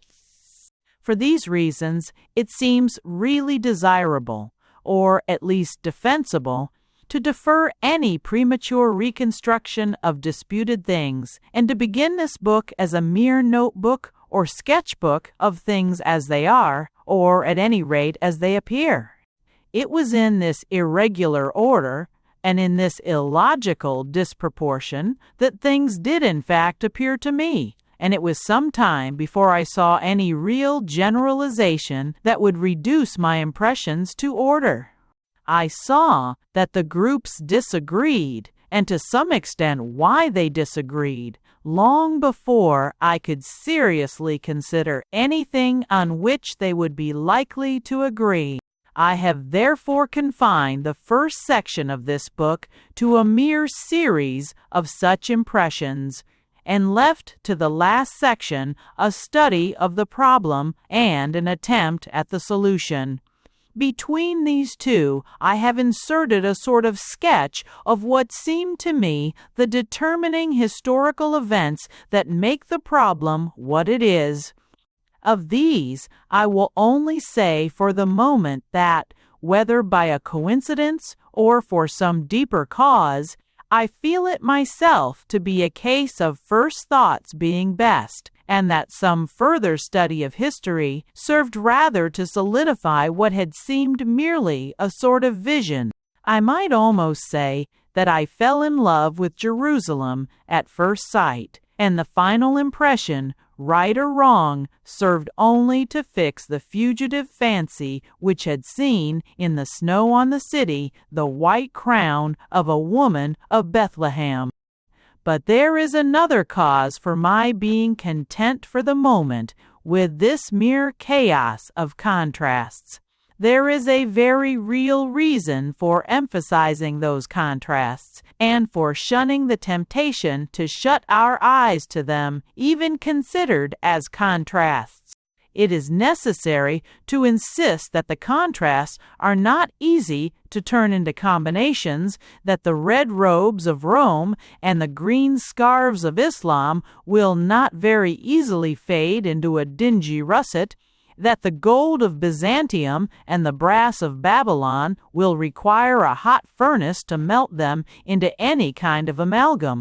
The reason for this is akin to what has already been said about Jerusalem as a knot of realities. It is especially a knot of popular realities. Although it is so small a place, or rather because it is so small a place, it is a domain and a dominion for the masses. Democracy is never quite democratic, except when it is quite direct, and it is never quite direct except when it is quite small. So soon as a mob has grown large enough to have delegates, it has grown large enough to have despots. Indeed, the despots are often much the more representative of the two. Now, in a place so small as Jerusalem, what we call the rank and file really counts. And it is generally true, in religions especially, that the real enthusiasm or even fanaticism is to be found in the rank and file.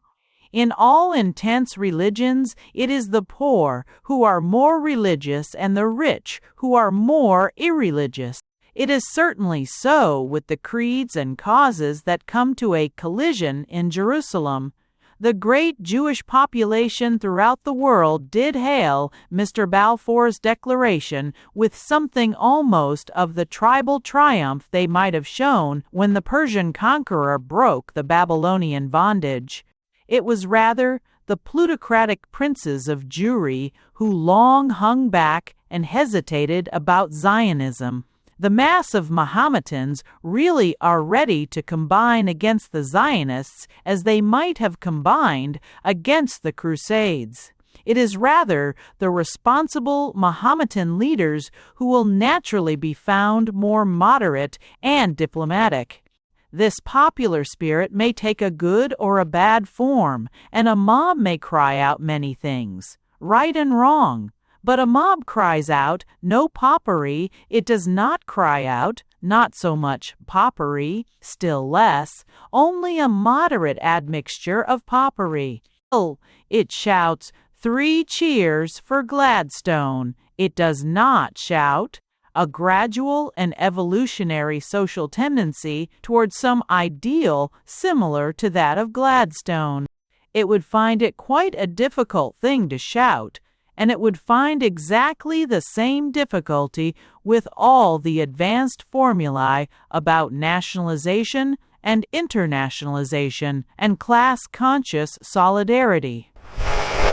No rabble could roar at the top of its voice the collectivist formula of the nationalization of all the means of production, distribution, and exchange. The mob of Jerusalem is no exception to the rule, but rather an extreme example of it. The mob of Jerusalem has cried some remarkable things in its time, but they were not pedantic and they were not evasive. There was a day when it cried a single word, "Crucify." It was a thing to darken the sun and rend the veil of the temple, but there was no doubt about what it meant. This is an age of minorities powerful and predominant, partly through the power of wealth and partly through the idolatry of education. Their powers appeared in every crisis of the Great War. When a small group of pacifists and internationalists, a microscopic minority in every country, were yet constantly figuring as diplomatists and intermediaries and men on whose attitude great issues might depend. A man like Mr. MacDonald, not a workman, nor a formal or real representative of workmen, was followed everywhere by the limelight, while the millions of workmen who worked and fought were out of focus and therefore looked like a fog. Just as such figures give a fictitious impression of unity between the crowds fighting for different flags and frontiers, so there are similar figures giving a fictitious unity to the crowds following different creeds.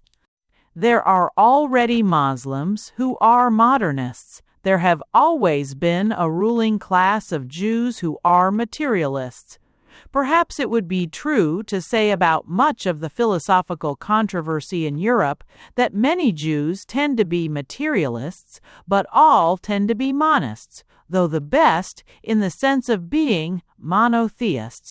The worst are in a much grosser sense materialists and have motives very different from the dry idealism of men like Mr. MacDonald, which is probably sincere enough in its way.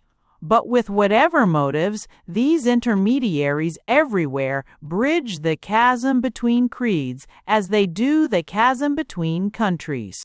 Everywhere they exalt the minority that is indifferent over the majority that is interested. Just as they would make an international congress out of the traitors of all nations, so they would make an ecumenical council out of the heretics of all religions. Mild constitutionalists in our own country often discuss the possibility of a method of protecting the minority. If they will find any possible method of protecting the majority, they will have found something practically unknown to the modern world. The majority is always at a disadvantage. The majority is difficult to idealize because it is difficult to imagine. The minority is generally idealized, sometimes by its servants, always by itself, but my sympathies are generally, I confess, with the impotent and even invisible majority. And my sympathies, when I go beyond the things I myself believe, are with all the poor Jews who do believe in Judaism, and all the Mahometans who do believe in Mahometanism, not to mention so obscure a crowd as the Christians who do believe in Christianity. I feel I have more morally and even intellectually in common with these people, and even the religions of these people, than with the supercilious negations that make up the most part of what is called enlightenment.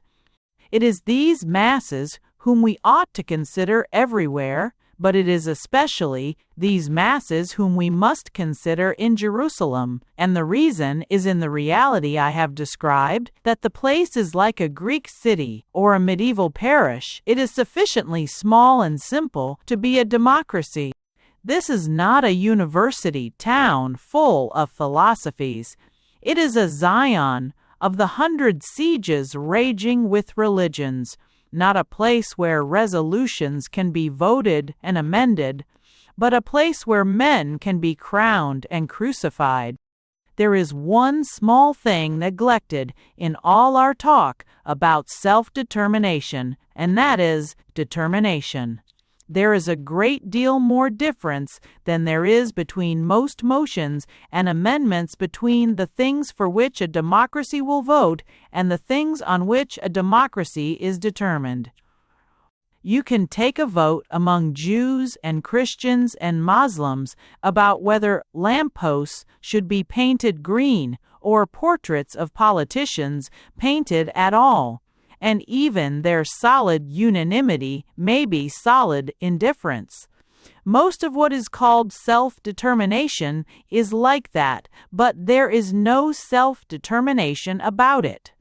The people are not determined. You cannot take a vote when the people are determined. You accept a vote, or something very much more obvious than a vote. Now, it may be that in Jerusalem there is not one people but rather 3 or 4, but each is a real people, having its public opinion, its public policy, its flag, and almost, as I have said, its frontier. It is not a question of persuading weak and wavering voters at a vague parliamentary election to vote on the other side for a change, to choose afresh between 2 middle-class gentlemen who look exactly alike and only differ on a question about which nobody knows or cares anything. It is a question of contrasts that will almost certainly remain contrasts, except under the flood of some spiritual conversion which cannot be foreseen and certainly cannot be enforced. We cannot enroll these people under our religion because we have not got one. We can enroll them under our government, and if we are obliged to do that, the obvious essential is that, like Roman rule before Christianity or the English rule in India, it should profess to be impartial, if only by being irreligious. That is why I willingly set down for the moment only the first impressions of a stranger in a strange country. It is because our first safety is in seeing that it is a strange country, and our present preliminary peril that we may fall into the habit of thinking it a familiar country. It does no harm to put the facts in a fashion that seems disconnected, for the first fact of all is that they are disconnected, and the first danger of all is that we may allow some international nonsense or newspaper cant to imply that they are connected when they are not. It does no harm, at any rate, to start with, to state the differences as irreconcilable. For the first and most unfamiliar fact the English have to learn in this strange land is that differences can be irreconcilable. And again, the chief danger is that they may be persuaded that the wordy compromises of Western politics can reconcile them, that such abysses can be filled up with rubbish or such chasms bridged with cobwebs. For we have created in England a sort of compromise which may up to a certain point be workable in England, though there are signs that even in England that point is approaching or is past. But in any case, we could only do with that compromise as we could do without conscription, because an accident had made us insular and even provincial.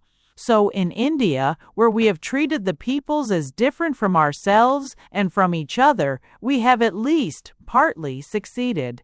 So in Ireland, where we have tried to make them agree with us and each other, we have made one never-ending nightmare. We can no more subject the world to the English compromise than to the English climate, and both are things of incalculable cloud and twilight.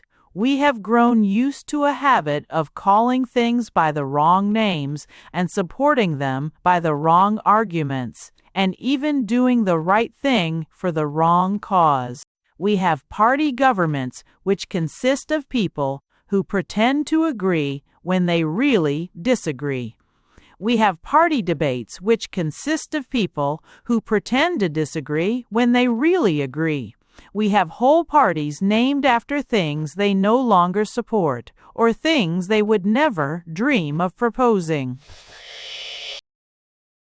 We have a mass of meaningless parliamentary ceremonials that are no longer even symbolic.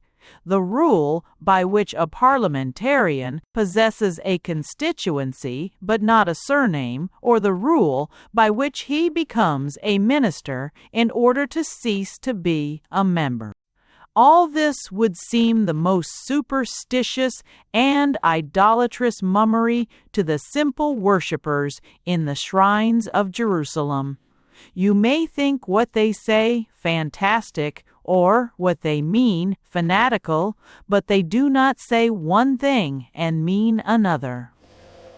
The Greek may or may not have a right to say he is orthodox, but he means that he is orthodox, in a very different sense from that in which a man supporting a new home rule bill means that he is unionist. A Muslim would stop the sale of strong drink because he is a Muslim. But he is not quite so muddle-headed as to profess to stop it because he is a liberal and a particular supporter of the party of liberty. Even in England, indeed, it will generally be found that there is something more clear and rational about the terms of theology than those of politics and popular science. A man has at least a more logical notion of what he means when he calls himself an Anglo-Catholic than when he calls himself an Anglo-Saxon. But the old Jew with the drooping ringlets shuffling in and out of the little black booths of Jerusalem would not condescend to say he is a child of anything like the Anglo-Saxon race. He does not say he is a child of the Aramaico-Semitic race. He says he is a child of the chosen race, brought with thunder and with miracles and with mighty battles out of the land of Egypt and out of the house of bondage. In other words, he says something that means something and something that he really means. One of the white Dominicans, or brown Franciscans from the great monasteries of the Holy City, may or may not be right in maintaining that a papacy is necessary to the unity of Christendom. But he does not pass his life in proving that the papacy is not a papacy, as many of our liberal constitutionalists pass it in proving that the monarchy is not a monarchy. The Greek priests spent an hour on what seems to the skeptic mere meaningless formalities of the preparation of the Mass, but they would not spend a minute if they were themselves skeptics and thought them meaningless formalities, as most modern people do think of the formalities about Black Rod or the bar of the house. They would be far less ritualistic than we are if they cared as little for the Mass as we do for the mace. Hence, it is necessary for us to realize that these rude and simple worshippers of all the different forms of worship really would be bewildered by the ritual dances and elaborate ceremonial antics of John Bull as by the superstitious forms and almost supernatural incantations of most of what we call plain English. Now I take it we retain enough realism and common sense not to wish to transfer these complicated conventions and compromises to a land of such ruthless logic and such rending divisions. We may hope to reproduce our laws. We do not want to reproduce our legal fictions. We do not want to insist on everybody referring to Mr. Peter or Mr. Paul as the honorable member for Wadi Walla, because a retiring parliamentarian has to become steward of the Chiltern Hundreds. We shall not insist on a retiring Palestinian official becoming steward of the Moabitic Hundreds, but yet in much more subtle and more dangerous ways we are making that very mistake. We are transferring the fictions and even the hypocrisies of our own insular institutions from a place where they can be tolerated to a place where they will be torn in pieces. I have confined myself hitherto to descriptions and not to criticisms, to stating the elements of the problem rather than attempting as yet to solve it, because I think the danger is rather that we shall underrate the difficulties than overdo the description, that we shall too easily deny the problem rather than that we shall too severely criticize the solution. But I would conclude this chapter with one practical criticism which seems to me to follow directly from all that is said here of our legal fictions and local anomalies. One thing at least has been done by our own government, which is entirely according to the ritual or routine of our own parliament. It is a parliament of Pooh-Bah, where anybody may be Lord High, everything else. It is a parliament of Alice in Wonderland, where the name of a thing is different from what it is called, and even from what its name is called. It is death and destruction to send out these fictions into a foreign daylight where they will be seen as things and not theories. And knowing all this, I cannot conceive the reason or even the meaning of sending out Sir Herbert Samuel as the British representative in Palestine. I have heard it supported as an interesting experiment in Zionism. I have heard it denounced as a craven concession to Zionism. I think it is quite obviously a flat and violent contradiction to Zionism. Zionism, as I have always understood it, and indeed as I have always defended it, consists in maintaining that it would be better for all parties if Israel had the dignity and distinctive responsibility of a separate nation, and that this should be effected, if possible, or so far as possible, by giving the Jews a national home, preferably in Palestine. But where is Sir Herbert Samuel's national home? If it is in Palestine, he cannot go there as a representative of England. If it is in England, he is so far a living proof that a Jew does not need a national home in Palestine. If there is any point in the Zionist argument at all, you have chosen precisely the wrong man and sent him to precisely the wrong country. You have asserted not the independence but the dependence of Israel, and yet you have ratified the worst insinuations about the dependence of Christendom. In reason, you could not more strongly state that Palestine does not belong to the Jews than by sending a Jew to claim it for the English. And yet, in practice, of course, all the anti-Semites will say he is claiming it for the Jews. You combine all possible disadvantages of all possible courses of action. You run all the risks of the hard Zionist adventure, while actually denying the high Zionist ideal. You make a Jew admit he is not a Jew, but an Englishman, even while you allow all his enemies to revile him because he is not an Englishman but a Jew. Now this sort of confusion or compromise is as local as a London fog. A London fog is tolerable in London. Indeed, I think it is very enjoyable in London. There is a beauty in that brown twilight as well as in the clear skies of the Orient and the South. But it is simply horribly dangerous for a Londoner to carry his cloud of fog about with him in the crystalline air about the crags of Zion or under the terrible stars of the desert. There men see differences with almost unnatural clearness and call things by savagely simple names. We, in England, may consider all sorts of aspects of a man like Sir Herbert Samuel. We may consider him as a liberal, or a friend of the Fabian socialists, or a cadet of one of the great financial houses, or a member of Parliament who is supposed to represent certain miners in Yorkshire, or in 20 other more or less impersonal ways. But the people in Palestine will see only one aspect, and it will be a very personal aspect indeed. For the enthusiastic Muslims, he will simply be a Jew. For the enthusiastic Zionists, he will not really be a Zionist.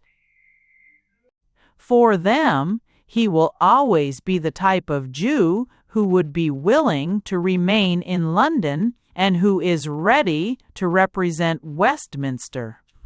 Meanwhile, for the masses of Muslims and Christians, he will only be the aggravation in practice of the very thing of which he is the denial in theory.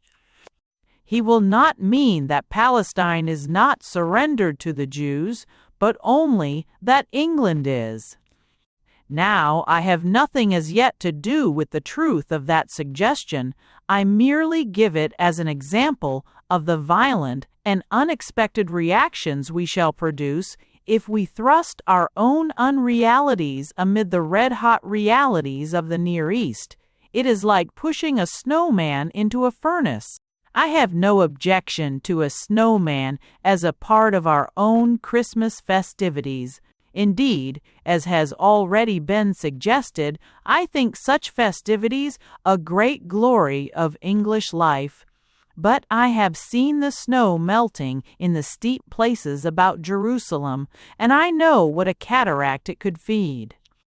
As I considered these things, a deepening disquiet possessed me, and my thoughts were far away from where I stood. After all, the English did not indulge in this doubling of parts and muddling of mistaken identity in their real and unique success in India.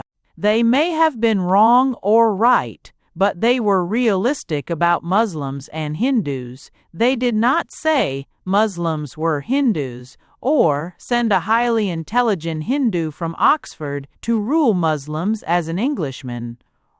They may not have cared for things like the ideal of Zionism, but they understood the common sense of Zionism, the desirability of distinguishing between entirely different things.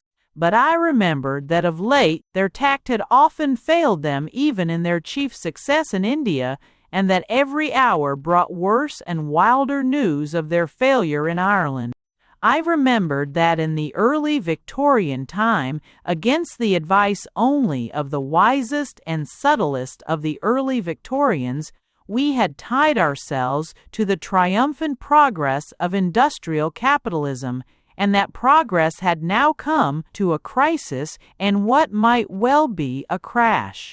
And now, on the top of all, our fine patriotic tradition of foreign policy seemed to be doing these irrational and random things. A sort of fear took hold of me, and it was not for the Holy Land that I feared. A cold wave went over me, like that unreasonable change and chill with which a man far from home fancies his house has been burned down, or that those dear to him are dead. For one horrible moment at least, I wondered if we had come to the end of compromise and comfortable nonsense, and if at last the successful stupidity of England would topple over like the successful wickedness of Prussia, because God is not mocked by the denial of reason any more than the denial of justice.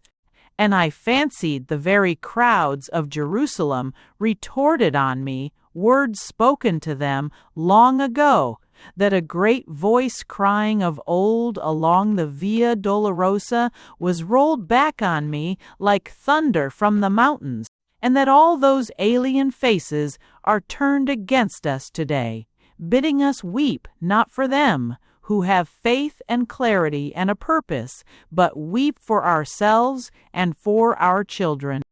Chapter 8. The Other Side of the Desert.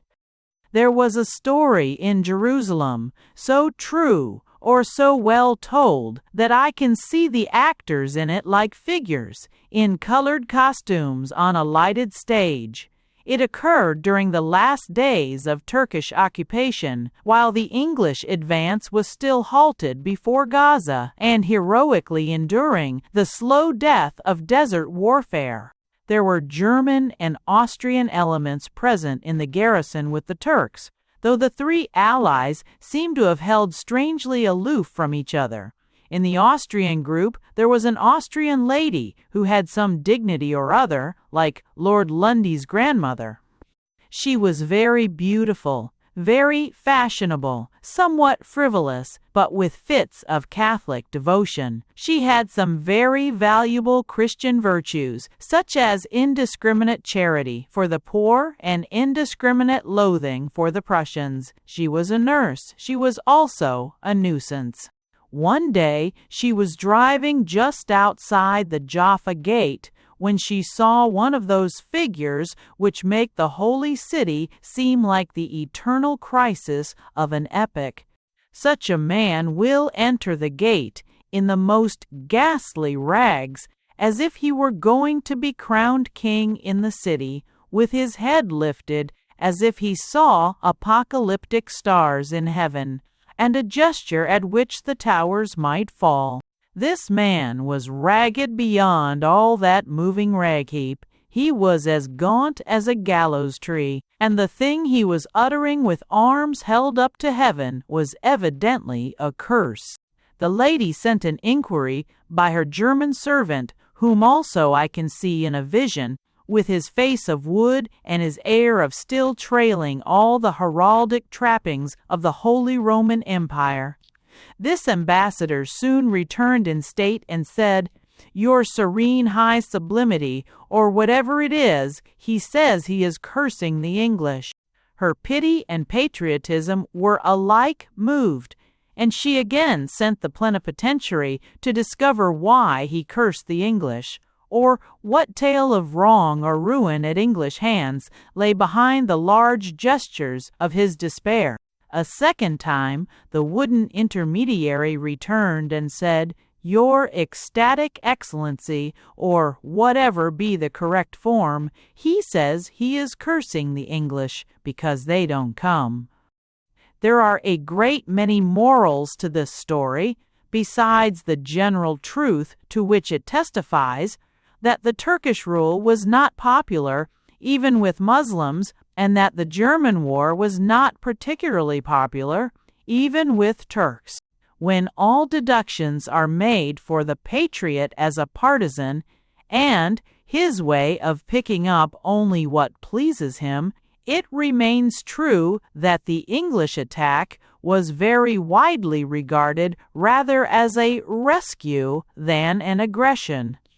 And what complaint there was really was, in many cases, a complaint that the rescue did not come with a rush, that the English forces had to fall back when they had actually entered Gaza and could not for long afterwards continue their advance on Jerusalem. This kind of criticism of military operations is always, of course, worthless. In journalists, it is generally worthless without being even harmless. There were some in London whose pessimistic wailing was less excusable than that of the poor Arab in Jerusalem, who cursed the English with the addition of being English themselves, who did it not as he did before one foreigner, but before all foreign opinion, and who advertised their failure in a sort of rags less reputable than his. No one can judge of a point like the capture and loss of Gaza unless he knows a huge mass of technical and local detail that can only be known to the staff on the spot. It is not a question of lack of water, but of exactly how little water, not of the arrival of reinforcements, but of exactly how much reinforcement, not of whether time presses, but of exactly how much time there is. Nobody can know these things who is editing a newspaper at the other end of the world, and these are the things which, for the soldier on the spot, make all the difference between jumping over a paling and jumping over a precipice. Even the latter, as the philosophic relativist will eagerly point out, is only a matter of degree. But this is a parenthesis, for the purpose with which I mentioned the anecdote is something different. It is the text of another and somewhat more elusive truth, some appreciation of which is necessary to a sympathy with the more profound problems of Palestine. And it might be expressed thus: I differated vam of I.W. Sirs. It is a proverb that the Eastern methods seem to us slow, that the Arabs trail along on laboring camels, while the Europeans flash by on motors or monoplanes. But there is another and stranger sense in which we do seem to them slow, and they do seem to themselves to have a secret of swiftness. There is a sense in which we here touch the limits of a land of lightning, across which, as in a dream, the motor car can be seen crawling like a snail. I have said that there is another side to the desert, though there is something queer in talking of another side to something so bare and big and oppressively obvious. But there is another side besides the big and bare truths, like giant bones, that the Muslim has found there. There is, so to speak, an averse of the obvious. And to suggest what I mean, I must go back again to the desert and the days I spent there, being carted from camp to camp and giving what were courteously described as lectures. All I can say is that if those were lectures, I cannot imagine why everybody is not a lecturer.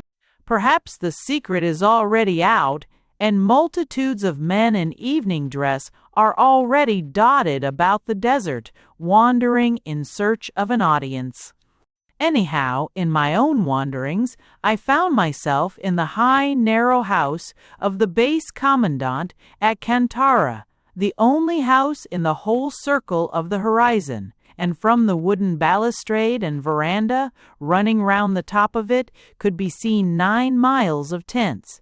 Sidney Smith said that the bulbous domes of the Brighton Pavilion looked as if St. Paul's Cathedral had come down there and littered, and that gray vista of countless cones looked rather as if the Great Pyramid had multiplied itself on the prolific scale of the herring. Nor was even such a foolish fancy without its serious side, for though these pyramids would pass, the plan of them was also among the mightiest of the works of man, and the king in every pyramid was alive. For this was the great camp, that was the pivot of the greatest campaign, and from that balcony I had looked on something all the more historic because it may never be seen again. As the dusk fell and the moon brightened above that great ghostly city of canvas, I had fallen into talk with 3 or 4 of the officers at the base, grizzled and hard-headed men, talking with all the curious and almost colorless common sense of the soldier. All that they said was objective.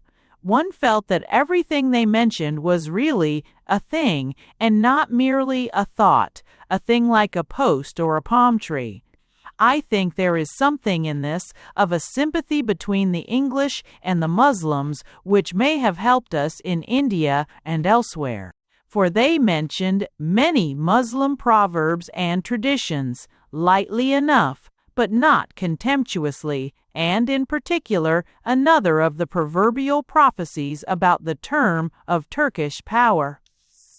They said there was an old saying that the Turk would never depart until the Nile flowed through Palestine, and this at least was evidently a proverb of pride and security, like many such, as who should say, until the sea is dry or the sun rises in the west.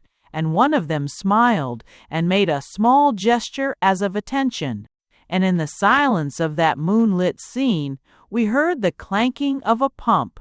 The water from the Nile had been brought in pipes across the desert, and I thought that the symbol was a sound one, apart from all vanities, for this is indeed the special sort of thing that Christendom can do, and that Islam by itself would hardly care to do. I heard more afterwards of that water, which was eventually carried up the hills to Jerusalem, when I myself followed it thither, and all I heard bore testimony to this truth so far as it goes, the sense among the natives themselves of something magic in our machinery, and that in the main a white magic, the sense of all the more solid sort of social service that belongs rather to the West than to the East. When the fountain first flowed in the holy city in the mountains, and Father Waggett blessed it for the use of men, it is said that an old Arab standing by said, in the plain and powerful phraseology of his people, "The Turks were here for 500 years, and they never gave us a cup of cold water." I put first this minimum of truth about the validity of Western work because the same conversation swerved slowly, as it were, to the Eastern side. These same men, who talked of all things as if they were chairs and tables, began to talk quite calmly of things more amazing than table-turning. They were as wonderful as if the water had come there like the wind, without any pipes or pumps, or if Father Waggett had merely struck the rock like Moses. They spoke of a solitary soldier at the end of a single telephone wire across the wastes, hearing of something that had that moment happened hundreds of miles away, and then coming upon a casual Bedouin who knew it already.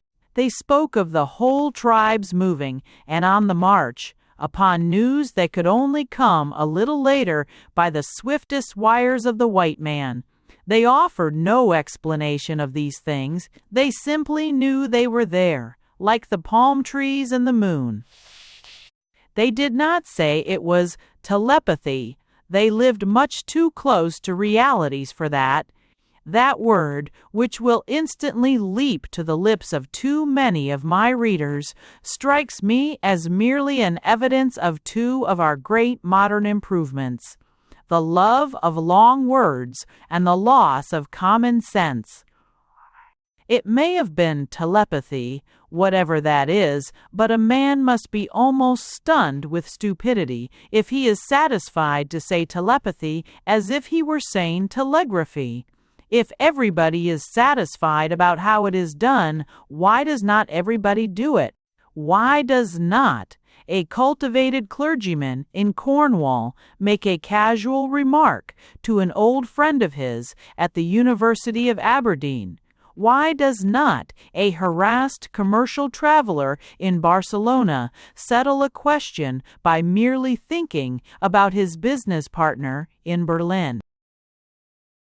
The common sense of it is, of course, that the name makes no sort of difference. The mystery is why some people can do it and others cannot, and why it seems to be easy in one place and impossible in another. In other words, it comes back to that very mystery which of all mysteries the modern world thinks most superstitious and senseless, the mystery of locality. It works back at last to the hardest of all the hard sayings of supernaturalism, that there is such a thing as holy or unholy ground, as divinely or diabolically inspired people, that there may be such things as sacred sites or even sacred stones. In short, that the airy nothing of spiritual essence, evil or good, can have quite literally a local habitation and a name. It may be said in passing that this genius loci is here very much the presiding genius. It is true that everywhere today a parade of the theory of pantheism goes with a considerable practice of particularism, and that people everywhere are beginning to wish they were somewhere. And even where it is not true of men, it seems to be true of the mysterious forces which men are once more studying. The words we now address to the unseen powers may be vague and universal, but the words they are said to address to us are parochial and even private. While the higher thought center would widen worship everywhere to a temple not made with hands, the Psychical Research Society is conducting practical experiments round a haunted house. Men may become cosmopolitans, but ghosts remain patriots. Men may or may not expect an act of healing to take place at a holy well, but nobody expects it 10 miles from the well, and even the skeptic who comes to expose the ghost-haunted churchyard has to haunt the churchyard like a ghost. There may be something faintly amusing about the idea of demigods with door knockers and dinner tables, and demons, one may almost say, keeping the home fires burning. But the driving force of this dark mystery of locality is all the more indisputable because it drives against most modern theories and associations. The truth is that, upon a more transcendental consideration, we do not know what place is any more than we know what time is. We do not know of the unknown powers that they cannot concentrate in space, as in time, or find in a spot something that corresponds to a crisis. And if this be felt everywhere, it is necessarily and abnormally felt in those alleged holy places and sacred spots. It is felt supremely in all those lands of the Near East which lie about the holy hill of Zion. In these lands, an impression grows steadily on the mind, much too large for most of the recent religious or scientific definitions. The bogus heraldry of Haeckel is as obviously insufficient as any quaint old chronicle tracing the genealogies of English kings through the chiefs of Troy to the children of Noah. There is no difference, except that the tale of the Dark Ages can never be proved, while the travesty of the Darwinian theory can sometimes be disproved. But I should diminish my meaning if I suggested it as a mere score in the Victorian game of Scripture versus science. Some much larger mystery veils the origins of man than most partisans on either side have realized, and in these strange primeval plains the traveler does realize it. It was never so well expressed as by one of the most promising of those whose literary possibilities were gloriously broken off by the Great War, Lieutenant Warry Cornish, who left a strange and striking fragment about a man who came to these lands with a mystical idea of forcing himself back against the stream of time into the very fountain of creation. This is a parenthesis, but before resuming the more immediate matter of the supernormal tricks of the tribes of the East, it is well to recognize this very real, if much more, general historic impression about the particular lands in which they lived. I have called it a historic impression, but it might more truly be called a prehistoric impression. It is best expressed in symbol by saying that the legendary site of the Garden of Eden is in Mesopotamia. It is equally well expressed in concrete experience by saying that, when I was in these parts, a learned man told me that the primitive form of wheat had just, for the first time, been discovered in Palestine. The feeling that fills the traveler may be faintly suggested, thus, that here, in this legendary land between Asia and Europe, may well have happened whatever did happen, that through this eastern gate, if any, entered whatever made and changed the world. Whatever else this narrow strip of land may seem like, it does really seem, to the spirit and almost to the senses, like the bridge that may have borne across archaic abysses the burden and the mystery of man. Here have been civilizations as old as any barbarism, to all appearance perhaps older than any barbarism. Here is the camel, the enormous unnatural friend of man, the prehistoric pet. He is never known to have been wild, and might make a man fancy that all wild animals had once been tame. As I said elsewhere, all might be a runaway menagerie, the whale, a cow that went swimming and never came back, the tiger a large cat that took the prize, and the prize giver and escaped to the jungle. This is not, I venture to think, true, but it is true as Pithecanthropus and primitive man, and all the other random guesses from dubious bits of bone and stone. And the truth is some third thing, too tremendous to be remembered by men. Whatever it was, perhaps the camel saw it, but from the expression on the face of that old family servant, I feel sure that he will never tell. I have called this the other side of the desert, and in another sense, it is literally the other side. It is the other shore of that shifting and arid sea.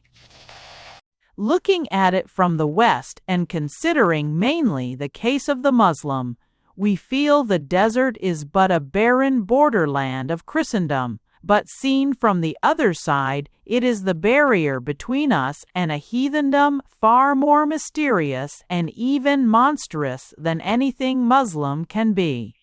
Indeed, it is necessary to realize this more vividly in order to feel the virtue of the Muslim movement. It belonged to the desert, but in one sense it was rather a clearance in the cloud that rests upon the desert, a rift of pale but clean light in volumes of vapor rolled on it like smoke from the strange lands beyond. It conceived a fixed hatred of idolatry, partly because its face was turned towards the multitudinous idolatries of the lands of sunrise. And as I looked eastward, I seemed to be conscious of the beginnings of that other world, and saw, like a forest of arms or a dream full of faces, the gods of Asia on their 1,000 thrones.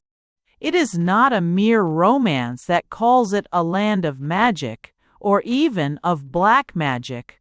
Those who carry that atmosphere to us are not the romanticists, but the realists. Everyone can feel it in the work of Mr. Toofi, Rudyard Kipling, and when I once remarked on his repulsive little masterpiece called The Mark of the Beast to a rather cynical Anglo-Indian officer, he observed moodily, "It's a beastly story, but those devils really can do jolly queer things." It is but to take a commonplace example out of countless more notable ones to mention the many witnesses to the mango trick. Here again, we have from time to time to weep over the weak-mindedness that hurriedly dismisses it as the practice of hypnotism. It is as if people were asked to explain how one unarmed Indian had killed 300 men, and they said it was only the practice of human sacrifice. Nothing that we know as hypnotism will enable a man to alter the eyes and the heads of a huge crowd of total strangers, wide awake in broad daylight. And if it is hypnotism, it is something so appallingly magnified as to need a new magic to explain the explanation, certainly something that explains it better than a Greek word for sleep. But the impression of these special instances is but one example of a more universal impression of the Asiatic atmosphere, and that atmosphere itself is only an example of something vaster still for which I am trying to find words. Asia stands for something which the world in the West, as well as the East, is more and more feeling as a presence and even a pressure. It might be called the spiritual world let loose, or a sort of psychical anarchy, a jungle of mango plants. And it is pressing upon the West also today because of the breaking down of certain materialistic barriers that have hitherto held it back. In plain words, the attitude of science is not only modified, it is now entirely reversed. I do not say it with mere pleasure, or with mere pleasure, our materialism to their spiritualism. But for good or evil, the scientists are now destroying their own scientific world. The agnostics have been driven back on agnosticism and are already recovering from the shock.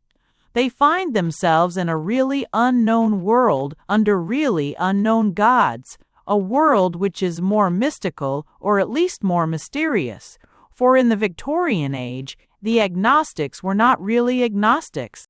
They might be better described as reverent materialists, or at any rate, monists. They had at least at the back of their minds a clear and consistent concept of their rather clockwork cosmos. That is why they could not admit the smallest speck of the supernatural into their clockwork. But today, it is very hard for a scientific man to say where the supernatural ends or the natural begins, or what name should be given to either. It has become a real word for a very real state of mind, conscious of many possibilities beyond that of the atheist, and not excluding that of the polytheist. It is no longer a question of defining or denying a simple central power, but of balancing the brain in a bewilderment of new powers which seem to overlap and might even conflict. Nature herself has become unnatural. The wind is blowing from the other side of the desert, not now with noble truism, there is no God, but rather with that other motto out of the deeper anarchy of Asia, drawn out by Mr. Fees, Age, H. Pryor. Kipling, in the shape of a native proverb, in the very story already mentioned, your gods and my gods, do you or I know which is the stronger? There was a mystical story I read somewhere in my boyhood, of which the only image that remains is that of a rosebush growing mysteriously in the middle of a room. Taking this image for the sake of argument, we can easily fancy a man half-conscious and convinced that he is delirious or still partly in a dream, because he sees such a magic bush growing irrationally in the middle of his bedroom. All the walls and furniture are familiar and solid, the table, the clock, the telephone, the looking-glass or whatnot, there is nothing unnatural but this one hovering hallucination or optical delusion of green and red. Now, that was very much the view taken of the Rose of Sharon, the mystical rose of the sacred tradition of Palestine, by any educated man about 1850, when the rationalism of the 18th century was supposed to have found full support in the science of the 19th. He had a sentiment about a rose. He was still glad it had fragrance or atmosphere, though he remembered with a slight discomfort that it had thorns. But what bothered him about it was that it was impossible, and what made him think it impossible was it was inconsistent with everything else. It was one solitary and monstrous exception to the sort of rule that ought to have no exceptions. Science did not convince him that there were few miracles, but that there were no miracles, and why should there be miracles only in Palestine, and only for one short period? It was a single and senseless contradiction to an otherwise complete cosmos, for the furniture fitted in bit by bit and better, and the bedroom seemed to grow more and more solid. The man recognized the portrait of himself over the mantelpiece or the medicine bottles on the table, like the dying lover in Browning. In other words, science so far had steadily solidified things. Newton had measured the walls and ceiling and made a calculus of their 3 dimensions. Darwin was already arranging the animals in rank as neatly as a row of chairs, or Faraday the chemical elements as clearly as a row of medicine bottles. From the middle of the 18th century to the middle of the 19th, science was not only making discoveries, but all the discoveries were in one direction. Science is still making discoveries, but they are in the opposite direction. For things are rather different when the man in the bed next looks at the bedroom. Not only is the rose bush still very obvious, but the other things are looking very odd. The perspective seems to have gone crooked. The walls seem to vary in measurement, till the man thinks he is going mad. The wallpaper has a new pattern of strange spirals instead of round dots. The table seems to have moved by itself across the room and thrown the medicine bottles out of the window. The telephone has vanished from the wall. The mirror does not reflect what is in front of it. The portrait of himself over the mantelpiece has a face that is not his own. That is something like a vision of the vital change in the whole trend of natural philosophy in the last 20 or 30 years. It matters little whether we regard it as the deepening or the destruction of the scientific universe. It matters little whether we say that grander abysses have opened in it, or merely that the bottom has fallen out of it. It is quite self-evident that scientific men are at war with wilder and more unfathomable fancies than the facts of the age of Huxley. I attempt no controversy about any of the particular cases. It is the cumulative effect of all of them that makes the impression one of common sense. It is really true that the perspective and dimensions of the man's bedroom have altered. The disciples of Einstein will tell him that straight lines are curved and perhaps measure more one way than the other. If that is not a nightmare, what is? It is really true that the clock has altered, for time has turned into the 4th dimension, or something entirely different, and the telephone may fairly be said to have faded from view in favor of the invisible telepath. It is true that the pattern of the paper has changed, for the very pattern of the world has changed. We are told that it is not made of atoms like the dots, but of electrons like the spirals. Scientific men of the first rank have seen a table move by itself and walk upstairs by itself.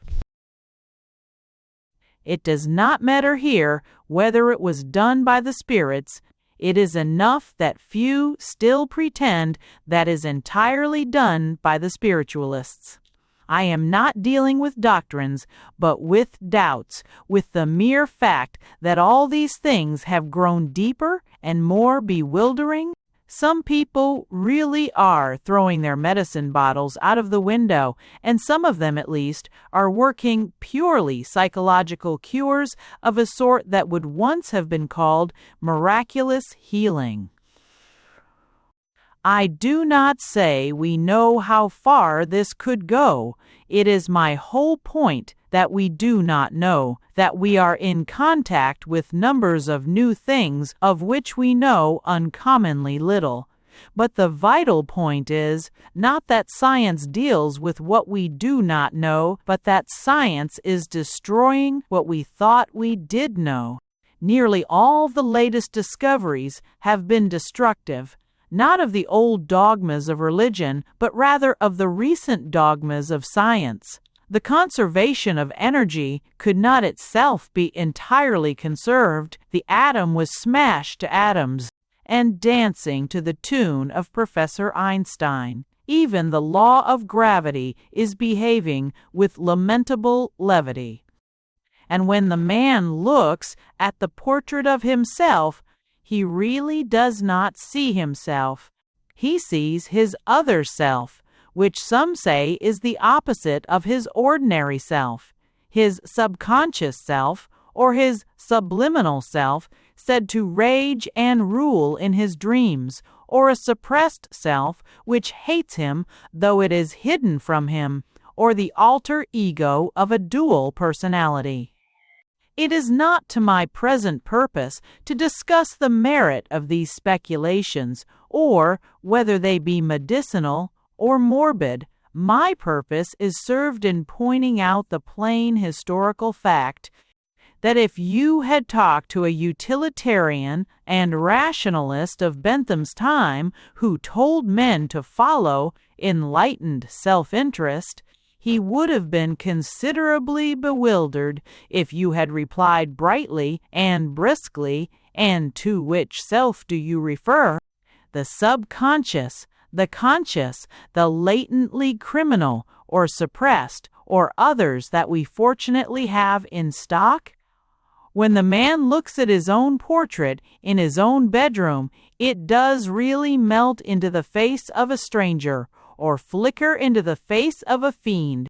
When he looks at the bedroom itself, in short, it becomes clearer and clearer that it is exactly this comfortable and solid part of the vision that is altering and breaking up. It is the walls and furniture that are only a dream or memory. And when he looks again at the incongruous rose bush, he seems to smell as well as see, and he stretches forth his hand, and his finger bleeds upon a thorn. It will not be altogether surprising if the story ends with the man recovering full consciousness and finding he has been convalescing in a hammock in a rose garden. It is not so very unreasonable when you come to think of it, or at least when you come to think of the whole of it. He was not wrong in thinking the whole must be a consistent whole, and that one part seemed inconsistent with the other. He was only wrong about which part was wrong through being inconsistent with the other. Now the whole of the rationalistic doubt about the Palestinian legends, from its rise in the early 18th century out of the last movements of the Renaissance, was founded on the fixity of facts. Miracles were monstrosities because they were against natural law, which was necessarily immutable law. The prodigies of the Old Testament, or the mighty works of the New, were extravagances because they were exceptions, and they were exceptions because there was a rule, and that an immutable rule. In short, there was no rose tree growing out of the carpet of a trim and tidy bedroom. because rose trees do not grow out of carpets in trim and tidy bedrooms. So far it seemed reasonable enough, but it left out one possibility, that a man can dream about a room as well as a rose, and that a man can doubt about a rule as well as an exception. As soon as the men of science began to doubt the rules of the game was up. They could no longer rule out all the old marvels as impossible, in face of the new marvels which they had to admit as possible.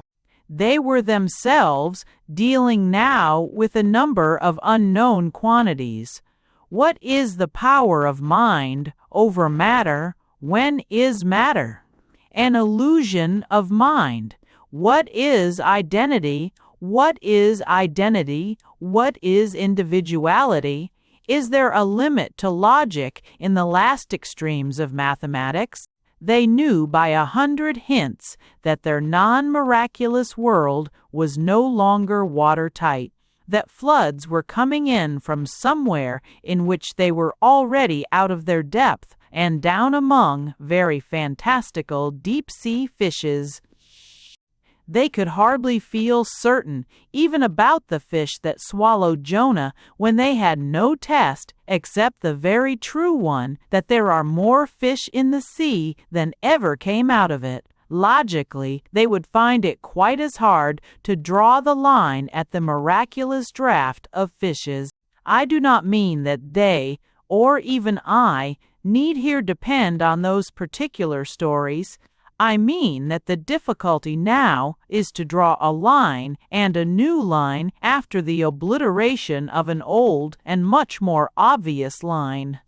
Anyone can draw it for himself as a matter of mere taste and probability, but we have not made a philosophy until we can draw it for others, and the modern men of science cannot draw it for others. Men could easily mark the contrast between the force of gravity and the fable of the ascension.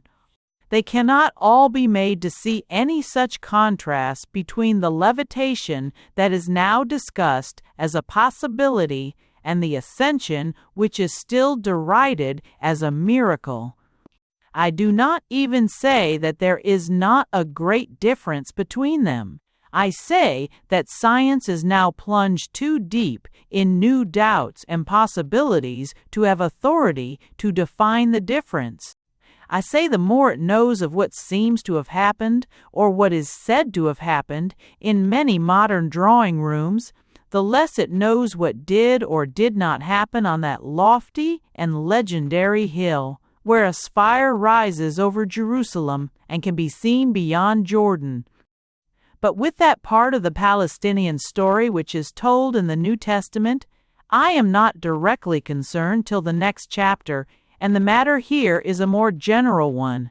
The truth is that through 1,000 channels something has returned to the modern mind. It is not Christianity.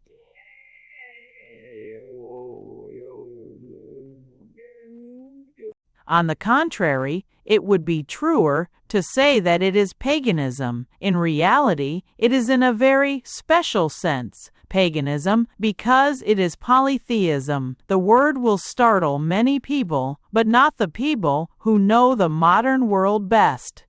When I told a distinguished psychologist at Oxford that I differed from his view of the universe, he answered, "Why universe?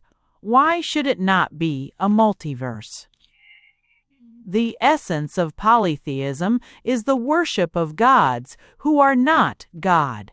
That is, who are not necessarily the author and the authority of all things.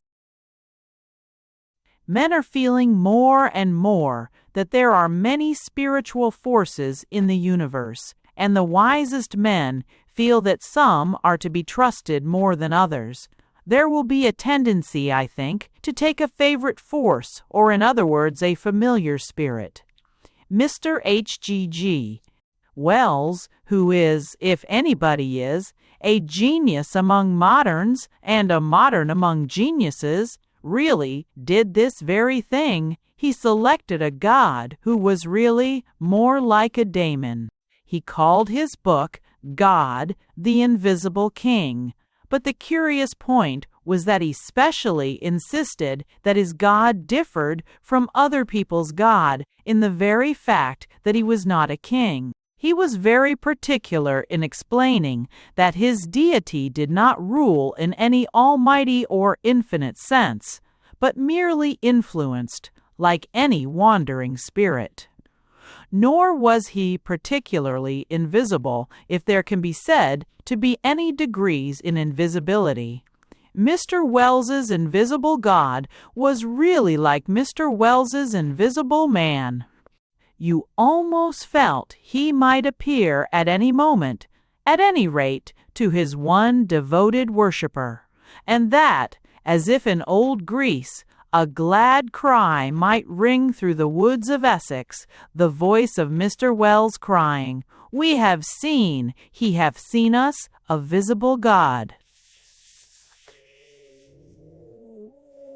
I do not mean this disrespectfully, but on the contrary, very sympathetically, I think it worthy of so great a man to appreciate and answer the general sense of a richer and more adventurous spiritual world around us. It is a great emancipation from the leaden materialism which weighed on men of imagination 40 years ago. But my point for the moment is that the mode of the emancipation was pagan or even polytheistic, in the real philosophical sense that it was the selection of a single spirit out of many there might be in the spiritual world. The point is that while Mr. Wells worships his God, who is not his creator or even necessarily his overlord, there is nothing to prevent Mr. William Archer, also emancipated, from adoring another God in another temple, or Mr. Arnold Bennett, should he similarly liberate his mind, from bowing down to a third God in a third temple. My imagination rather fails me, I confess, in evoking the image and symbolism of Mr. Bennett's or Mr. Archer's idolatries, and if I had to choose between the three, I should probably be found as an acolyte in the shrine of Mr. Wells. But anyhow, the trend of all this is to polytheism, rather as it existed in the old civilization of paganism. There is the same modern mark in spiritualism. Spiritualism also has the trend of polytheism, if it be in a form more akin to ancestor worship. But whether it be the invocation of ghosts or of gods, the mark of it is that it invokes something less than the divine, nor am I at all quarreling with it on that account. I am merely describing the drift of the day, and it seems clear that it is towards the summoning of spirits to our aid, whatever their position in the unknown world, and without any clear doctrinal plan of that world. The most probable result would seem to be a multitude of psychic cults, personal and impersonal, from the vaguest reverence for the powers of nature to the most concrete appeal to crystals or mascots. When I say that the agnostics have discovered agnosticism and have now recovered from the shock, I do not mean merely to sneer at the identity of the word agnosticism with the word ignorance. On the contrary, I think ignorance the greater thing, for ignorance can be creative. And the thing it can create, and soon probably will create, is one of the lost arts of the world. A mythology. In a word, the modern world will probably end exactly where the Bible begins, in that inevitable setting of spirit against spirit, or God against God. We shall soon be in a position to do more justice not only to the New Testament, but to the Old Testament. Our descendants may very possibly do the very thing we scoff at the old Jews for doing, grope for, and cling to their own deity as one rising above, rivals who seem to be equally real. They also may feel him not primarily as the soul or even the supreme, but only as the best, and have to abide the miracles of ages to prove that he is also the mightiest. For them also he may at first be felt as their own before he is extended to others. He also, from the collision with colossal idolatries and towering spiritual tyrannies, may emerge only as a god of battles and a lord of hosts.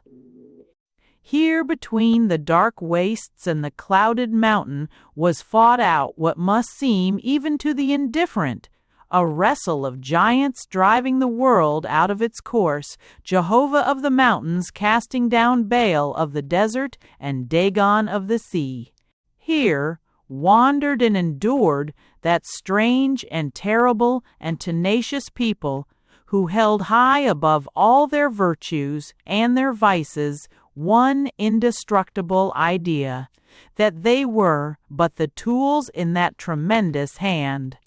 Here was the first triumph of those who, in some sense beyond our understanding, had rightly chosen among the powers invisible, and found their choice a great God above all gods.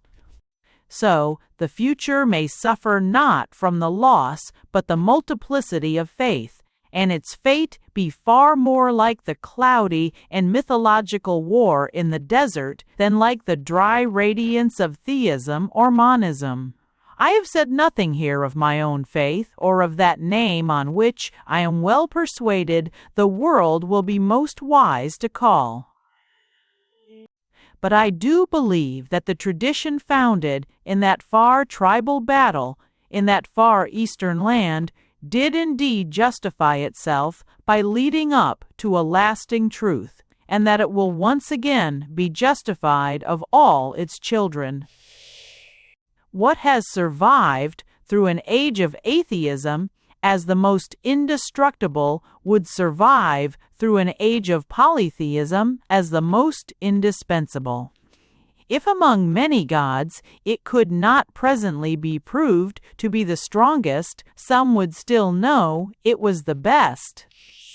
Its central presence would endure through times of cloud and confusion, in which it was judged only as a myth among myths, or a man among men. Isidires of Kotakening, of hues of humanity, and the apparition of the body, touching which I have quoted the verse about the pagan polytheist, as sung by the neo-pagan poet, is a test which that incarnate mystery will abide the best.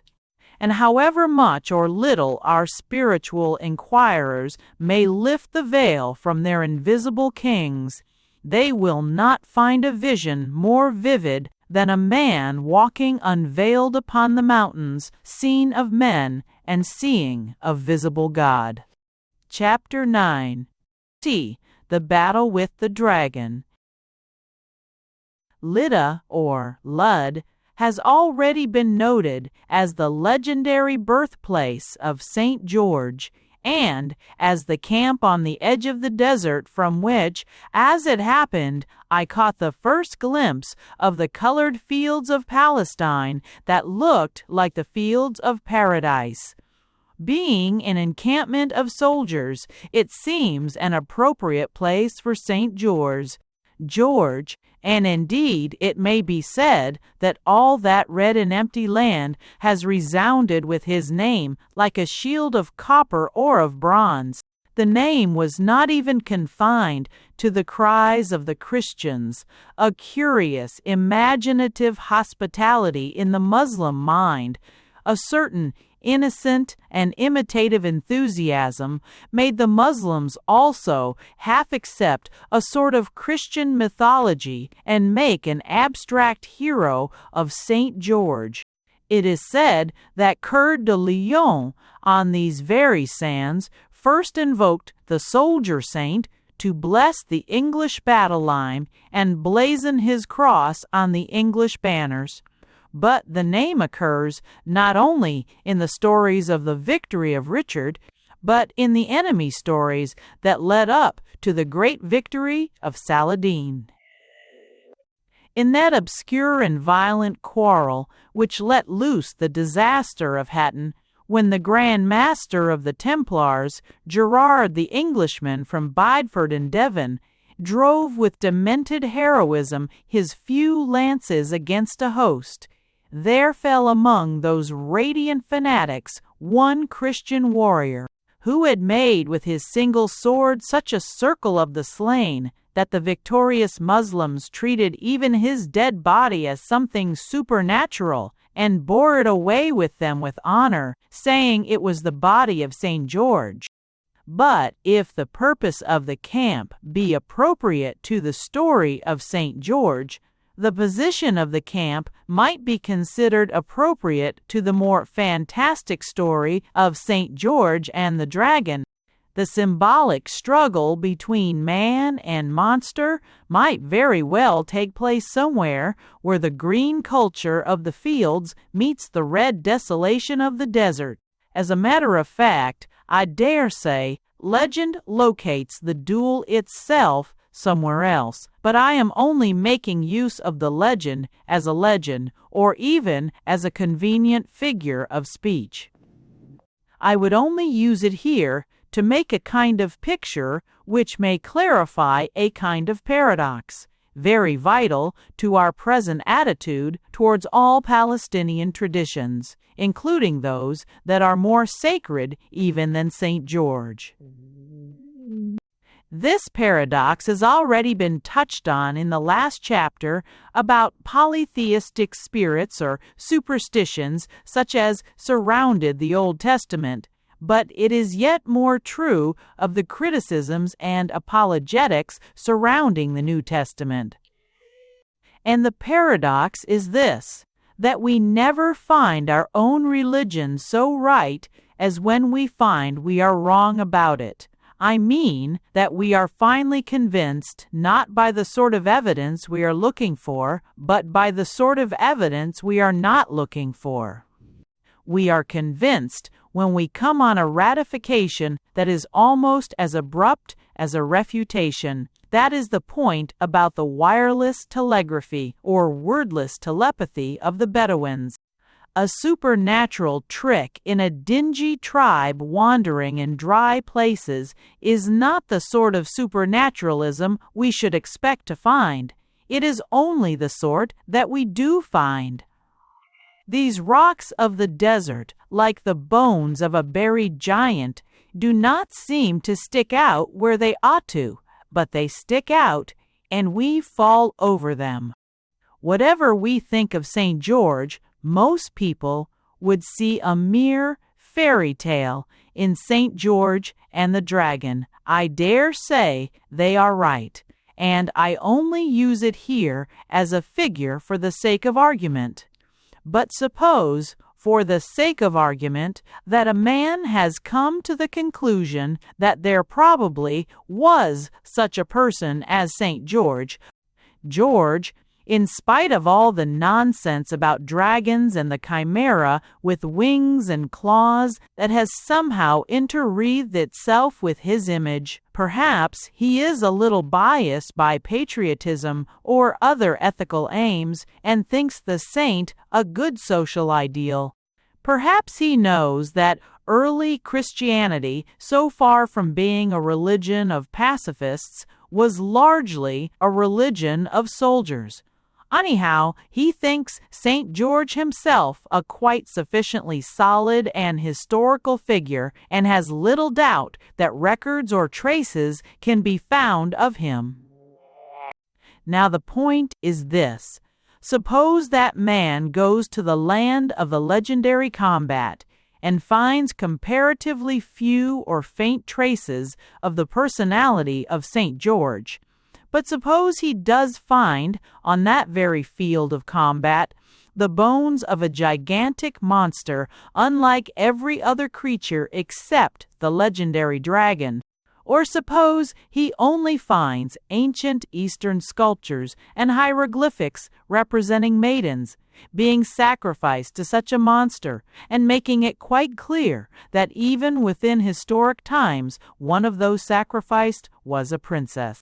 It is surely clear that he will be considerably impressed by this confirmation, not of the part he did believe, but actually of the part he did not believe. He has not found what he expected, but he has found what he wanted, and much more than he wanted. He has not found a single detail directly in support of St. George, but he had found a very considerable support of St. George and the Dragon. It is needless to inform the reader, I trust, that I do not think this particular case in the least likely, or that I am only using it for the sake of lucidity. Even as it stands, it would not necessarily make a man believe the traditional story, but it would make him guess that it was some sort of tradition of some sort of truth, that there was something in it, and much more in it than even he himself had imagined. And the point of it would be precisely that his reason had not anticipated the extent of his revelation. He has proved the improbable, not the probable thing. Reason had already taught him the reasonable part, but facts had taught him the fantastic part. He will certainly conclude that the whole story is very much more valid than anybody has supposed. Now, as I have already said, it is not in the least likely that this will happen touching this particular tale of Palestine. But this is precisely what really has happened, touching the most sacred and tremendous of all the tales of Palestine. This is precisely what has happened, touching that central figure round which the monster and the champion are alike only ornamental symbols, and by the right of whose tragedy even St. Thaxton. George's cross does not belong to St. George. It is not likely to be true of the desert duel between George and the dragon, but it is already true of the desert duel between Jesus and the devil. St. George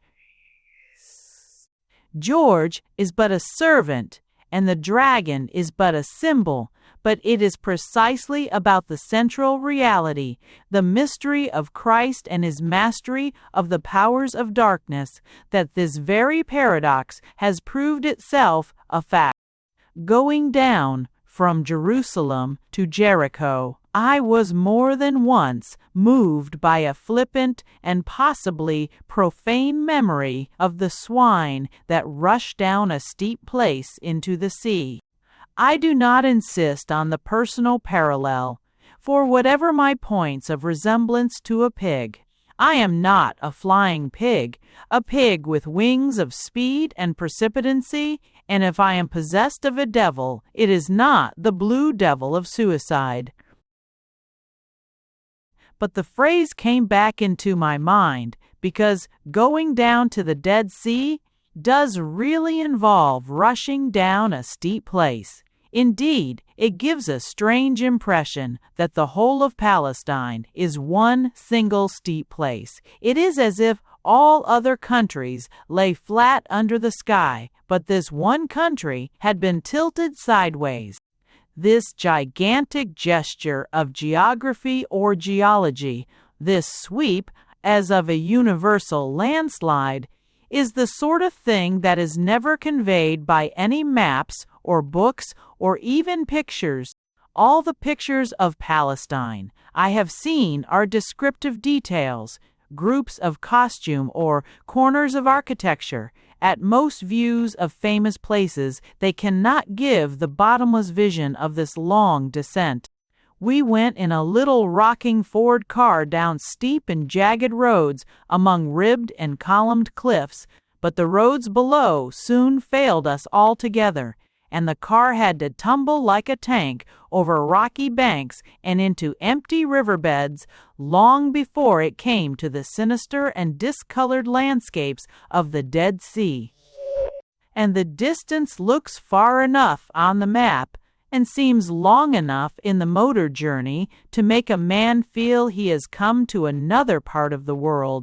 Yet so much is it all, a single fall of land, that even when he gets out beyond Jordan in the wild country of the Sharif, he can still look back and see, small and faint as if in the clouds, the spire of the Russian church, I fancy, upon the hill of the Ascension. And though the story of the swine is attached in truth to another place, I was still haunted with its fanciful appropriateness to this one because of the very steepness of this larger slope and the mystery of that larger sea. I even had the fancy that one might fish for them and find them in such a sea, turned into monsters, sea swine, or four-legged fishes, swollen and with evil eyes, grown over with seagrass for bristles, the ghosts of Gadara. And then it came back to me, as a curiosity and almost a coincidence, that the same strange story had actually been selected as the text for the central controversy of the Victorian age between Christianity and criticism. The two champions were two of the greatest men of the 19th century, Huxley representing scientific skepticism and Gladstone scriptural orthodoxy. The scriptural champion was universally regarded as standing for the past, if not for the dead past, and the scientific champion as standing for the future, if not the final judgment of the world. And yet the future has been entirely different to anything that anybody expected, and the final judgment may yet reverse all the conceptions of their contemporaries and even of themselves. The philosophical position now is in a very curious way the contrary of the position then. Gladstone had the worst of the argument and has been proved right. Huxley had the best of the argument and has been proved wrong. At any rate, he has been ultimately proved wrong about the way the world was going and the probable position of the next generation. What he thought indisputable is disputed, and what he thought dead is rather too much alive. Huxley was not only a man of genius in logic and rhetoric, he was a man of a very manly and generous morality. Morally, he deserves much more sympathy than many of the mystics who have supplanted him. But they have supplanted him. In the more mental fashions of the day, most of what he thought would stand has fallen, and most of what he thought would fall is standing yet. In the Gadarene controversy with Gladstone, he announced it as his purpose to purge the Christian ideal, which he thought self-evidently sublime, of the Christian demonology, which he thought self-evidently ridiculous. And yet, if we take any typical man of the next generation, we shall very probably find Huxley's sublime thing scoffed at, and Huxley's ridiculous thing taken seriously. I imagine a very typical child of the age succeeding Huxley's may be found in Mr. George Moore. He has one of the most critical, appreciative, and atmospheric talents of the age. He has lived in most of the sets of the age and through most of the fashions of the age. He has held, at one time or another, most of the opinions of the age. Above all, he has not only thought for himself, but done it with peculiar pomp and pride. He would consider himself the freest of all freethinkers. Let us take him as a type and a test of what has really happened to Huxley's analysis of the gold and the dross. Huxley quoted as the indestructible ideal the noble passage in Micah beginning, "He hath shewed thee, O man, that which is good," and asked scornfully whether anybody was ever likely to suggest that justice was worthless or that mercy was unlovable, and whether anything would diminish the distance between ourselves and the ideals that we reverence. And yet already, perhaps, Mr. Strank, George Moore was anticipating Nietzsche, sailing near, as he said, the sunken rocks about the cave of Zarathustra. He said, if I remember right, that Cromwell should be admired for his injustice. He implied that Christ should be condemned, not because he destroyed the swine, but because he delivered the sick. In short, he found justice quite worthless and mercy quite unlovable. And as for humility and the distance between himself and his ideals, he seemed rather to suggest, at this time at least, that his somewhat varying ideals were only interesting because they had belonged to himself. Some of this, it is true, was only in the Confessions of a Young Mon, but it is the whole point here that they were then the Confessions of a Young Man, and that Huxley's, in comparison, were the Confessions of an Old Man.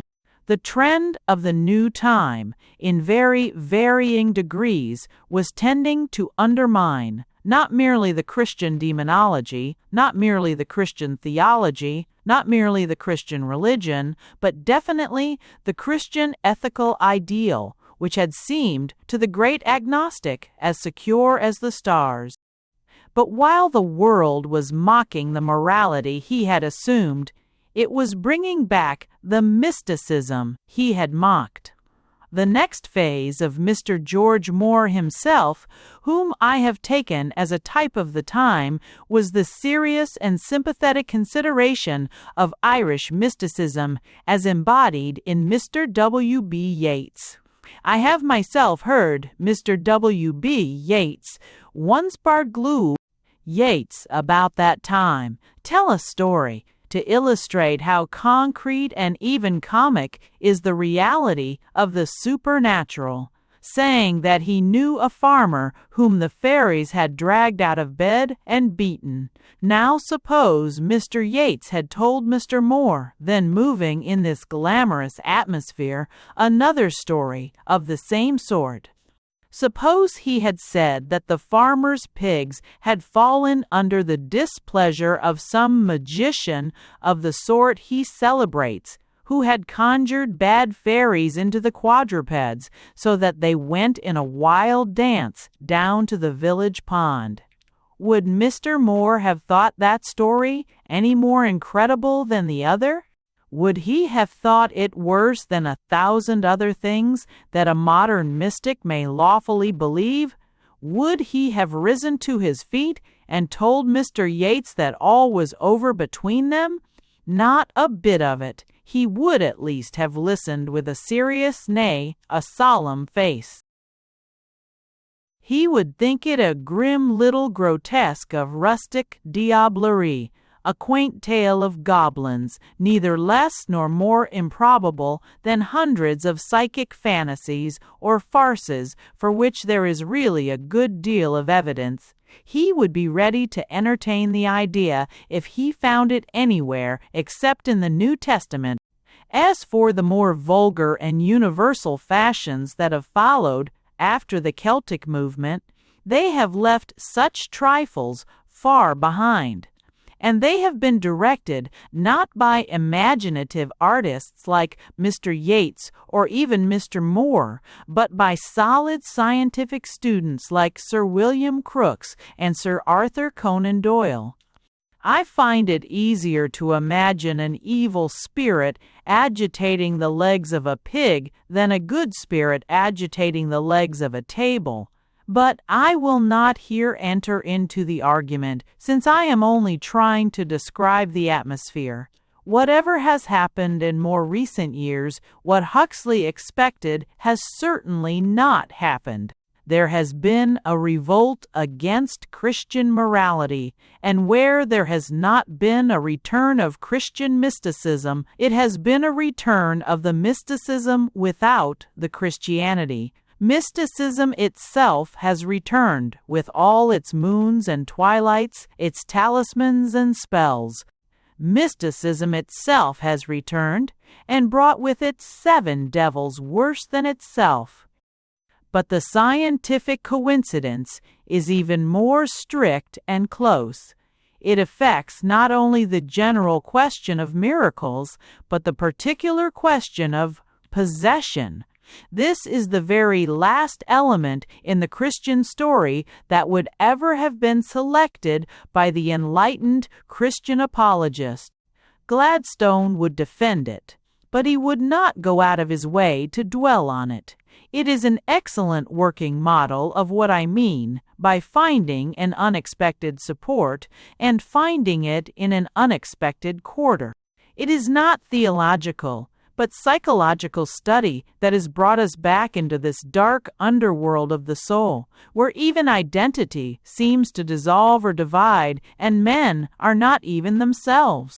I do not say that psychologists admit the discovery of demoniacs, and if they did, they would doubtless call them something else, such as demonomaniacs. But they admit things which seem almost as near to a new supernaturalism, and things quite as incredible to the old rationalism. Dual personality is not so very far from diabolic possession, and if the dogma of subconsciousness allows of agnosticism, the agnosticism cuts both ways. A man cannot say there is a part of him of which he is quite unconscious, and only conscious that it is not in contact with the unknown. He cannot say there is a sealed chamber or cellar under his house, of which he knows nothing whatever, but that he is quite certain that it cannot have an underground passage leading anywhere else in the world. He cannot say he knows nothing whatever about its size or shape or appearance, except that it certainly does not contain a relic of the finger joint of St. Catherine of Alexandria, or that it certainly is not haunted by the ghost of King Herod Agrippa. If there is any sort of legend or tradition or plausible probability which says that it is, he cannot call a thing impossible where he is not only ignorant but even unconscious. It comes back, therefore, to the same reality that the old compact cosmos depended on a compact consciousness. If we are dealing with unknown quantities, we cannot deny their connection with other unknown quantities. If I have a self of which I can say nothing, how can I even say that it is my own self? How can I even say that I always had it, or that it did not come from somewhere else? It is clear that we are in very deep waters, whether or no we have rushed down a steep place to fall into them.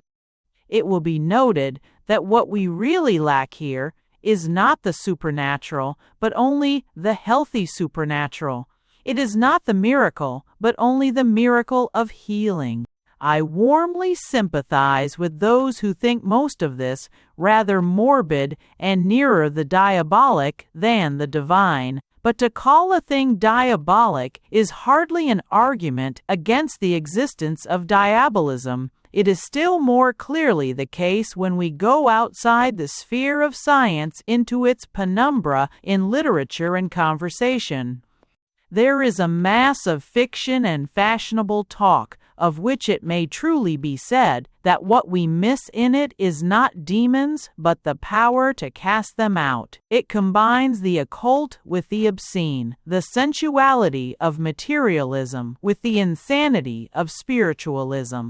In the story of Gadara, we have left out nothing except the Redeemer. We have kept the devils and the swine. In other words, we have not found St. George, but we have found the dragon. We have found in the desert, as I have said, the bones of the monster we did not believe in more plainly than the footprints of the hero we did. We have found them not because we expected to find them, for our progressive minds look to the promise of something much brighter and even better, not because we wanted to find them, for our modern mood as well as our human nature is entirely in favor of more amiable and reassuring things. Not because we thought it even possible to find them, for we really thought it impossible so far as we ever thought of it at all. We have found them because they are there, and we are bound to come on them, even by falling over them. It is Huxley's method that has upset Huxley's conclusion. As I have said, that conclusion itself is completely reversed. What he thought indisputable is disputed, and what he thought impossible is possible. Instead of Christian morals surviving in the form of humanitarian morals, Christian demonology has survived in the form of heathen demonology. But it has not survived by scholarly traditionalism in the style of Gladstone, but rather by obstinate objective curiosity according to the advice of Huxley. We in the West have followed our reason as far as it would go, and our reason has led us to things that nearly all the rationalists would have thought wildly irrational. Science was supposed to bully us into being rationalists, but it is now supposed to be bullying us into being irrationalists. The science of Einstein might rather be called following our unreason as far as it will go, seeing whether the brain will crack under the conception that space is curved or that parallel, straight lines always meet. And the science of Freud would make it essentially impossible to say how far our reason or unreason does go, or where it stops. For if a man is ignorant of his other self, how can he possibly know that the other self is ignorant? He can no longer say with pride that at least he knows that he knows nothing. That is exactly what he does not know. The floor has fallen out of his mind, and the abyss below may contain subconscious certainties as well as subconscious doubts. He is too ignorant even to ignore, and he must confess himself an agnostic about whether he is an agnostic. That is the coil, or tangle at least, which the dragon has reached even in the scientific regions of the West. I only describe the tangle, I do not delight in it. Like most people with a taste for Catholic tradition, I am too much of a rationalist for that. For Catholics are almost the only people now defending reason.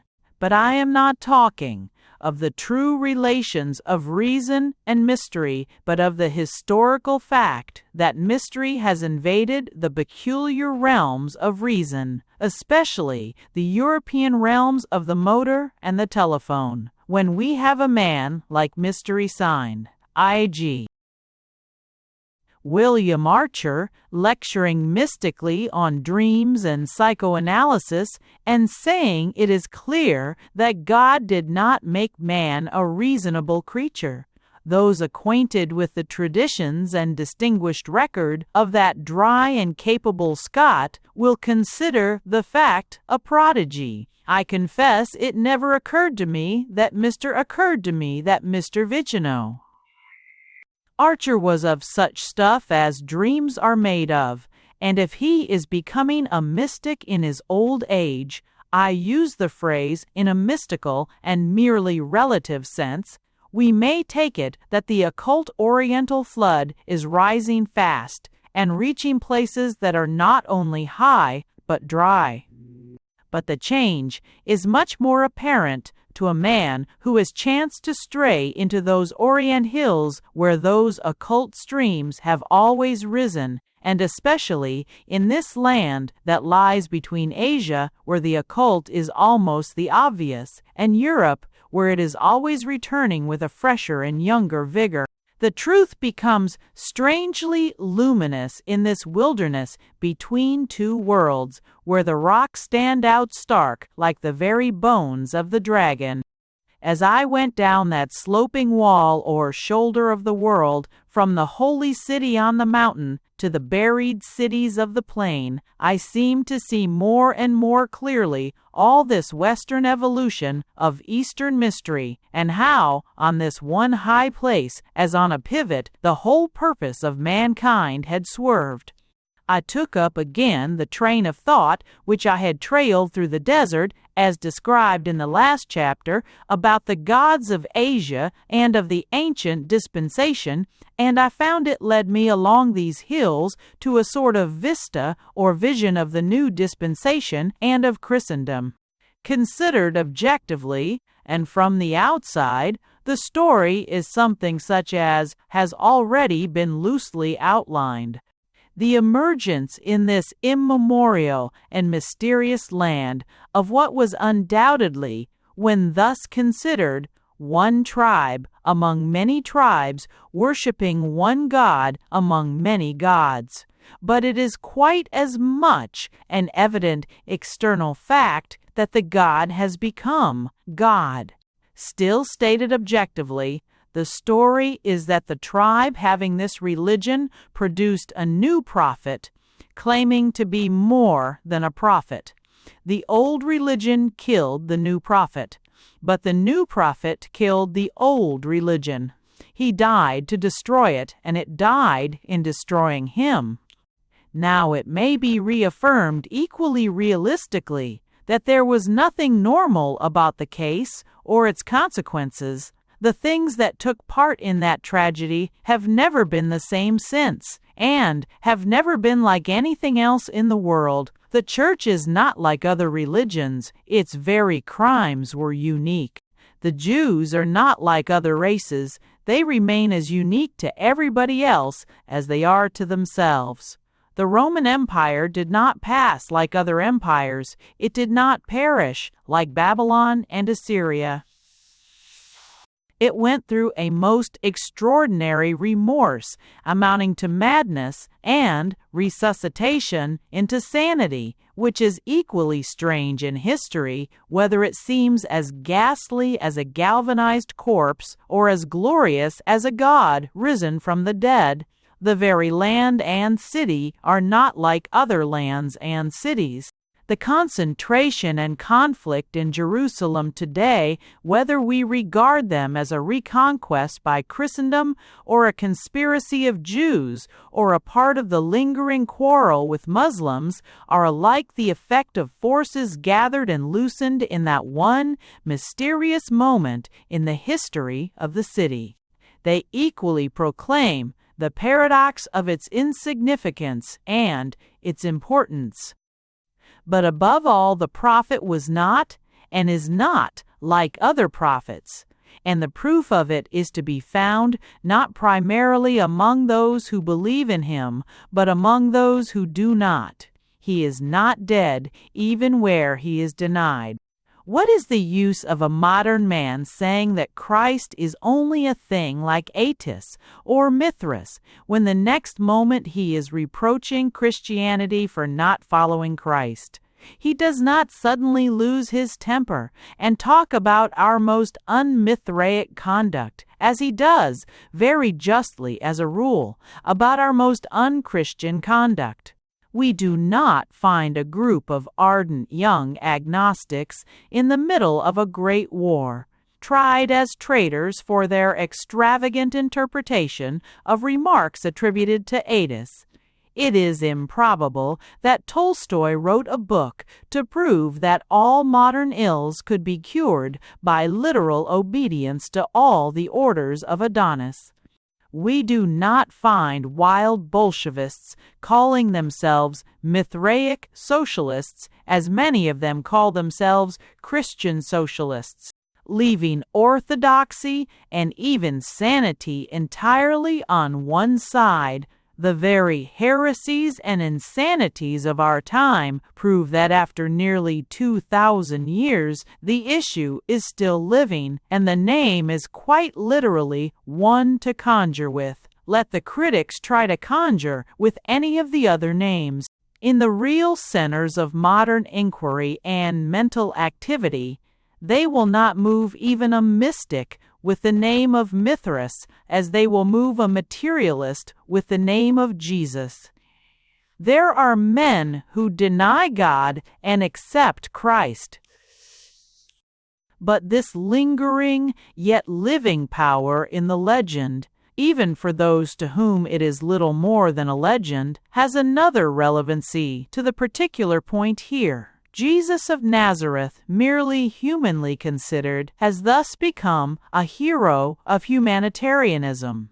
Even the 18th century deists, in denying his divinity, generally took pains to exalt his humanity. Of the 19th century revolutionists, it is really an understatement to say that they exalted him as a man, for indeed they rather exalted him as a superman. That is to say, many of them represented him as a man preaching a decisively superior and ever strange morality, not only in advance of his age, but practically in advance of our age. They made of his mystical counsels of perfection a sort of socialism, or pacifism, or communism, which they themselves still see rather as something that ought to be, or that will be, the extreme limit of universal love. I am not discussing here whether they are right or not. I say they have in fact found in the same figure a type of humanitarianism and the care for human happiness. Everyone knows the striking and sometimes staggering utterances that do really support and illustrate this side of the teaching. Modern idealists are naturally moved by such things as the intensely poetic paradox about the lilies of the field, which for them has a joy in life and living things like that of Shelley or Whitman, combined with a return to simplicity beyond that of Tolstoy or Thoreau. Indeed, I rather wonder that those whose merely historic or humanistic view of the case would allow of such criticism without incongruity have not made some study of the purely poetical or oratorical structure of such passages. Certainly, there are few finer examples of the swift architecture of style than that single fragment about the flowers, the almost idle opening of a chance reference to a wild flower, the sudden unfolding of the small purple blossom into pavilions and palaces, and the great name of the national history.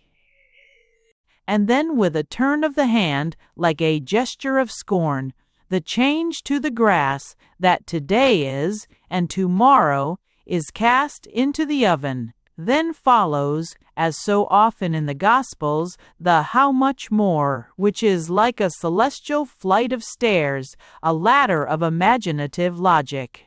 Indeed, this a fortiori, and this power of thinking on three levels is, I may remark incidentally, a thing very much needed in modern discussion. Many minds apparently cannot stretch to 3 dimensions, or to thinking that a cube can go beyond a surface, as a surface goes beyond a line. For instance, that the citizen is infinitely above all ranks, and yet the soul is infinitely above the citizen. But we are only concerned at the moment with the sides of this many-sided mystery, which happen to be really in sympathy with the modern mood. Judged even by our modern tests of emancipated art or ideal economics, it is admitted that Christ understood all that is rather crudely embodied in socialism or the simple life. I purposely insist first on this optimistic, I might almost say this pantheistic, or even this pagan aspect of the Christian Gospels, for it is only when we understand that Christ, considered merely as a prophet, can be and is a popular leader in the love of natural things, that we can feel that tremendous and tragic energy of his testimony to an ugly reality, the existence of unnatural things. Instead of taking a text as I have done, take a whole gospel and read it steadily and honestly and straight through at a sitting, and you will certainly have one impression, whether of a myth or of a man. It is that the exorcist towers above the poet and even the prophet, that the story between Cana and Calvary is one long war with demons. He understood better than 100 poets the beauty of the flowers of the battlefield, but he came out to battle. And if most of his words mean anything, they do mean that there is at our very feet, like a chasm concealed among the flowers, an unfathomable evil. In short, I would here only hint delicately that perhaps the mind which admittedly knew much of what we think we know about ethics and economics knew a little more than we are beginning to know about psychology and psychic phenomena. I remember reading, not without amusement, a severe and trenchant article in the Hibbert Journal, in which Christ's admission of demonology was alone thought enough to dispose of his divinity. The one sentence of the article, which I cherish in my memory through all the changing years, ran thus: if he was God, he knew there was no such thing as diabolical possession. It did not seem to strike the Hibbert critic that this line of criticism raises the question not of whether Christ is God, but of whether the critic in the Hibbert Journal is God. About that mystery, as about the other, I am for the moment agnostic, but I should have thought that the meditations of omniscience on the problem of evil might be allowed, even by an agnostic, to be a little difficult to discover. Of Christ in the Gospels and in modern life, I will merely for the moment say this, that if he was God, as the critic put it, it seems possible that he knew the next discovery in science as well as the last, not to mention what is more common in rationalistic culture, the last but three, and what will be the next discovery in psychological science nobody can imagine. And we can only say that if it reveals demons and their name is Legion, we can hardly be much surprised now. But at any rate, the days are over of omniscience like that of the Hibbert critic, who knows exactly what he would know if he were God Almighty. What is pain? What is evil? What did they mean by devils? What do we mean by madness? The rising generation, when asked by a venerable Victorian critic and catechist, "What does God know?" will hardly think it unreasonably flippant to answer, "God knows."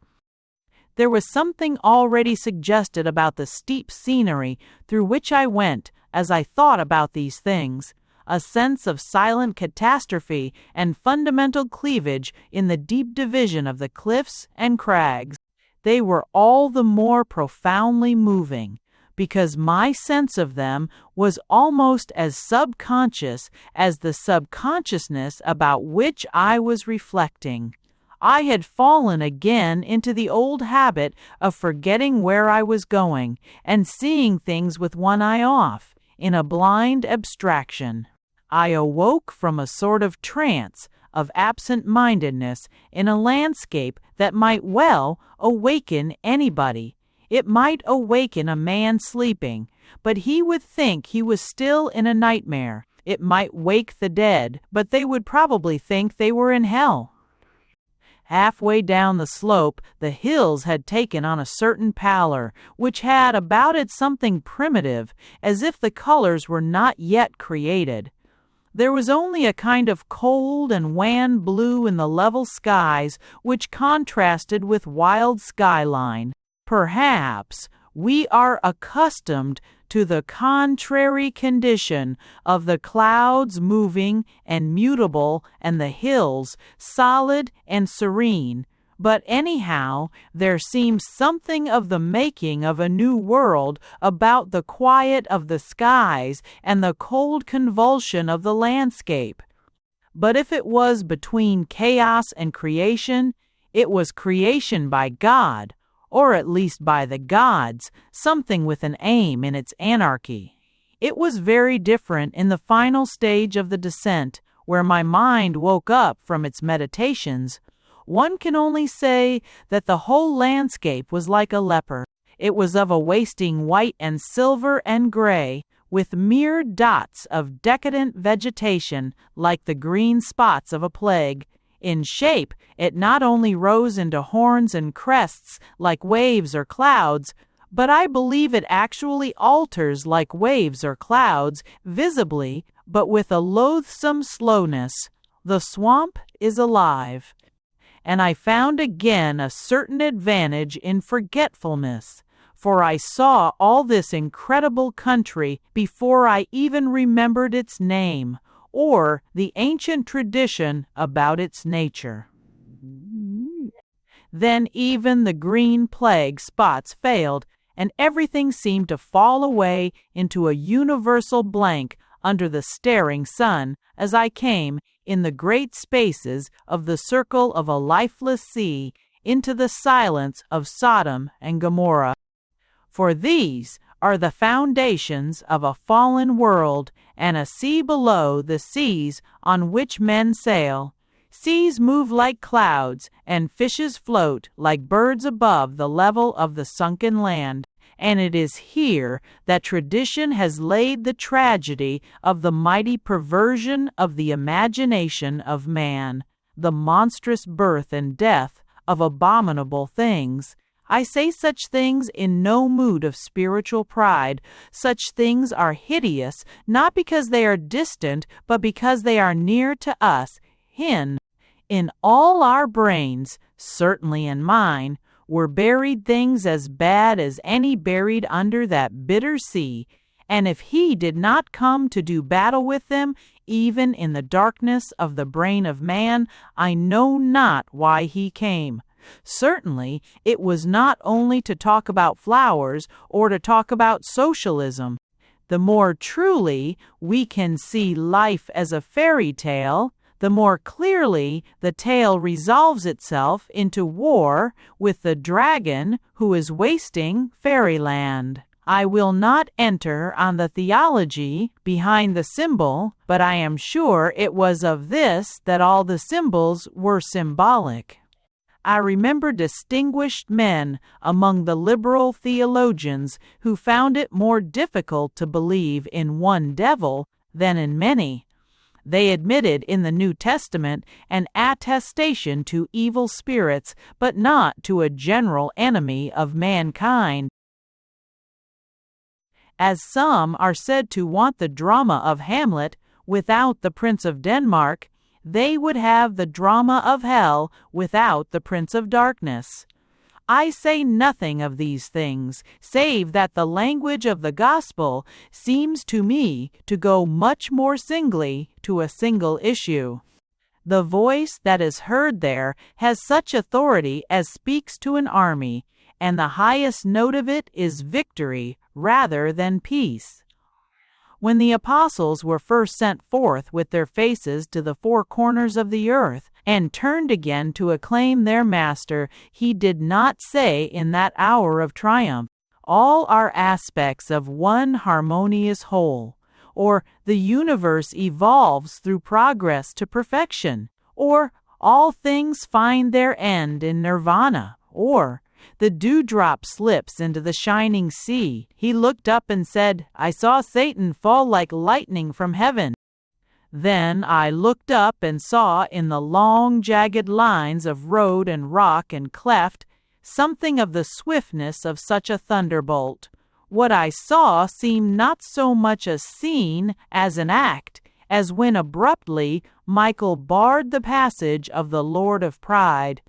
Below me all the empire of evil was splashed and scattered upon the plain, like a wine cup shattered into a star. Sodom lay like Satan, flat upon the floor of the world. And far away and aloft, faint with height and distance, small but still visible, stood up the spire of the ascension, like the sword of the archangel, lifted in salute after a stroke. Chapter 10. The Endless Empire. One of the adventures of travel consists not so much in finding that popular sayings are false as that they mean more than they say. We cannot appreciate the full force of the phrase until we have seen the fact. We make a picture of the things we do not know out of the things we know, and suppose the traveler's tale to mean no more abroad than it would at home. If a man acquainted only with English churches is told about certain French churches that they are much frequented, he makes an English picture. He imagines a definite dense crowd of people in their best clothes going all together at 11 o'clock and all coming back together to lunch. He does not picture the peculiar impression he would gain on the spot of chance people going in and out of the church all day, sometimes for quite short periods, as if it were a sort of sacred inn. Or suppose a man knowing only English beer shops hears for the first time of a German beer garden. He probably does not imagine the slow ritual of the place. He does not know that, unless the drinker positively slams down the top of his beer mug with a resounding noise and a decisive gesture, beer will go on flowing into it as from a natural fountain, the drinking of beer being regarded as the normal state of man, and the cessation of it a decisive and even dramatic departure. I do not give this example in contempt. Heaven forbid. I have had so much to say of the inhuman side of Prussianized Germany that I am glad to be able to pay a passing tribute to those more generous German traditions which we hope may revive and make Germany once more a part of Christendom. I merely give it as an instance of the way in which things we have all heard of, like church-going or beer-drinking in foreign lands, mean much more, and something much more special than we should infer from our own land.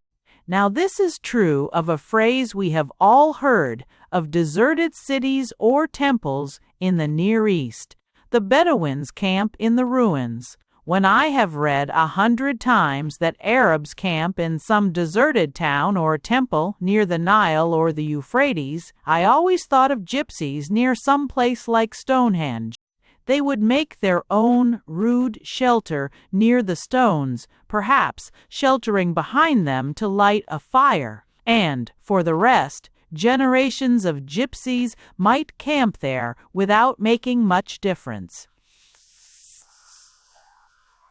It was as if the gypsies set to work to refurnish Stonehenge and make it a commodious residence. It was as if they spread a sort of giant umbrella over the circle of stones and elaborately hung curtains between them so as to turn the old Druid temple into a sort of patchwork pavilion.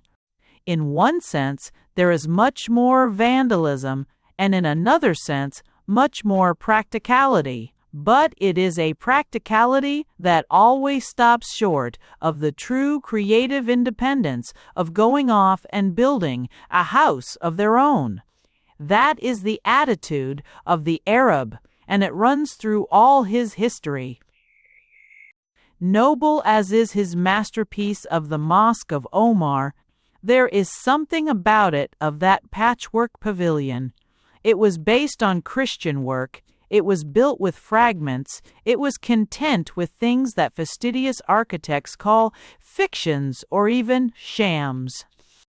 I frequently saw old ruined houses of which there only remained 2 walls of stone, to which the nomads had added 2 walls of canvas, making an exact cube in form with the most startling incongruity in color. He needs the form, and he does not mind the incongruity, nor does he mind the fact that somebody else has done the solid part, and he has only done the ramshackle part. You can say that he is nobly superior to jealousy, or that he is without artistic ambition, or that he is too much of a nomad to mind living half in somebody else's house and half in his own. The real quality is probably too subtle for any simple praise or blame. We can only say that there is in the wandering Muslim a curious kind of limited common sense, which might even be called a short-sighted common sense. But however we define it, that is what can really be traced through Arab conquests and Arab culture in all its ingenuity and insufficiency. That is the note of these nomads in all the things in which they have succeeded and failed. In that sense, they are constructive, and in that sense, unconstructive, in that sense, artistic, and in that sense, inartistic, in that sense, practical, and in that sense, unpractical, in that sense, cunning, and in that sense, innocent. The curtains they would hang round Stonehenge might be of beautifully selected colors. The banners they wave from Stonehenge might be defended with glorious courage and enthusiasm. The prayers they recited in Stonehenge might be essentially worthy of human dignity, and certainly a great improvement on its older associations of human sacrifice. All this is true of Islam, and the idolatries and negations are often replaced.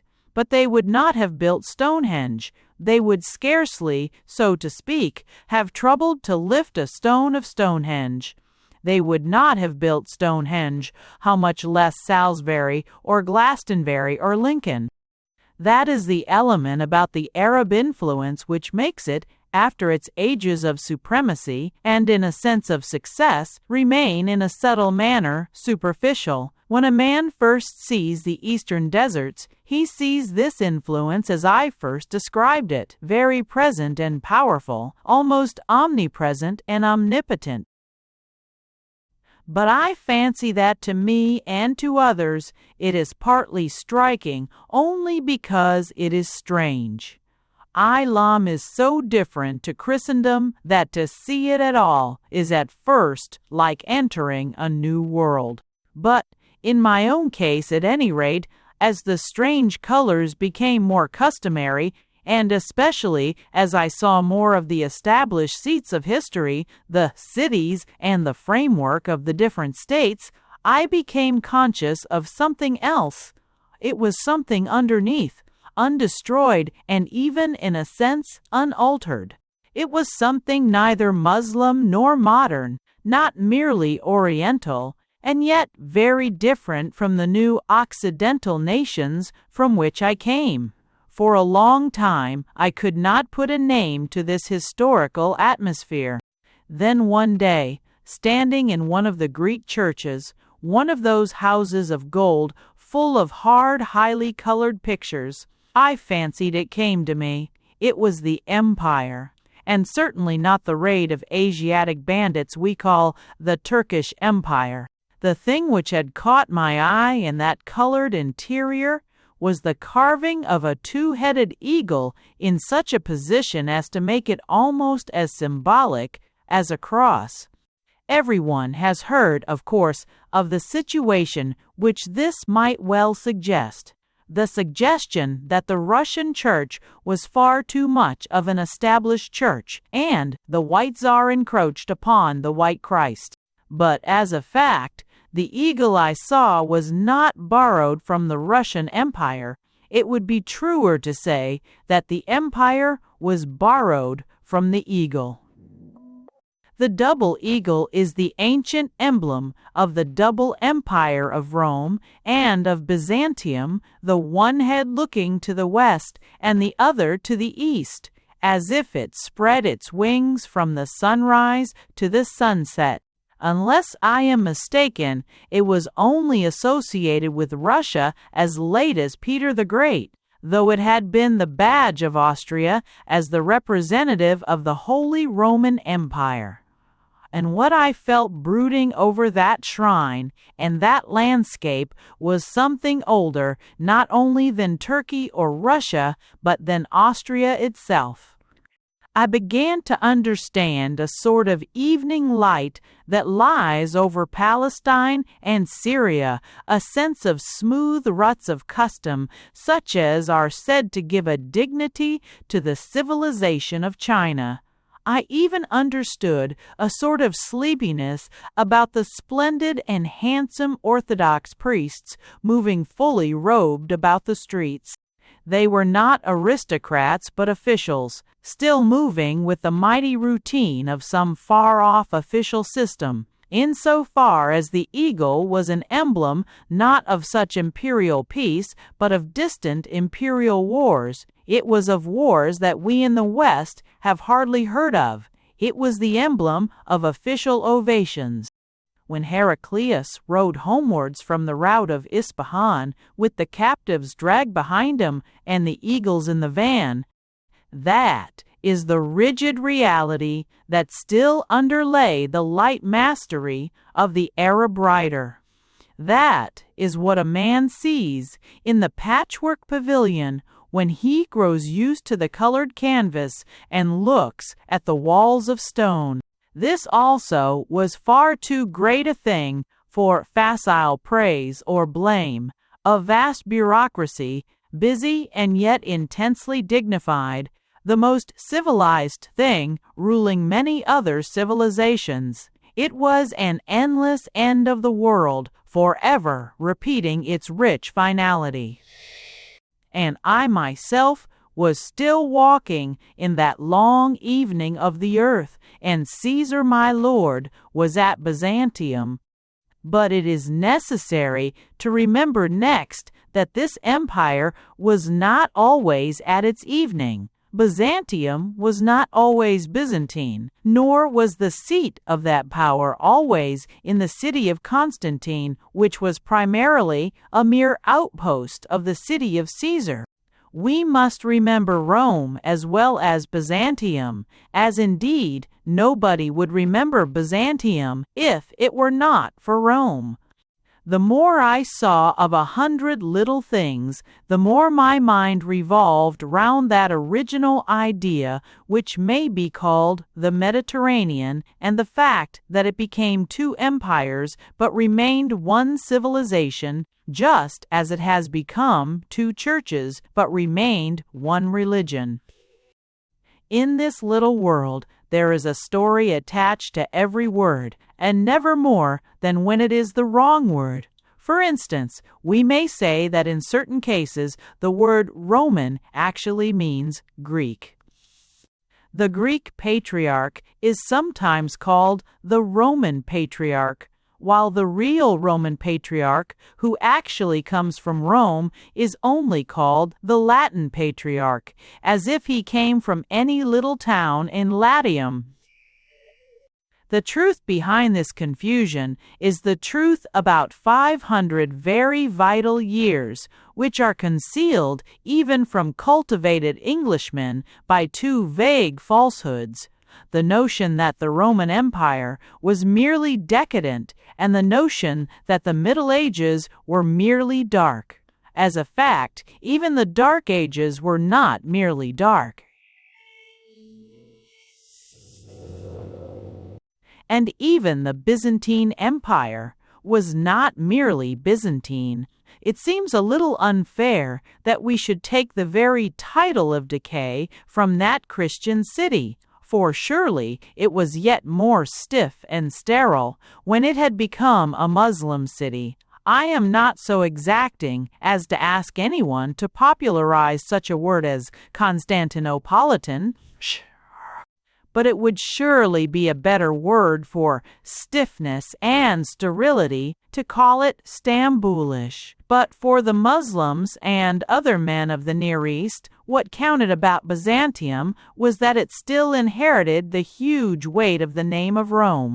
Rome had come east and reared against them, this Roman city, and though and priest or soldier who came out of it might be speaking as a Greek, he was ruling as a Roman. Its critics in these days of criticism may regard it as a corrupt civilization, but its enemies in the day of battle only regarded it as civilization.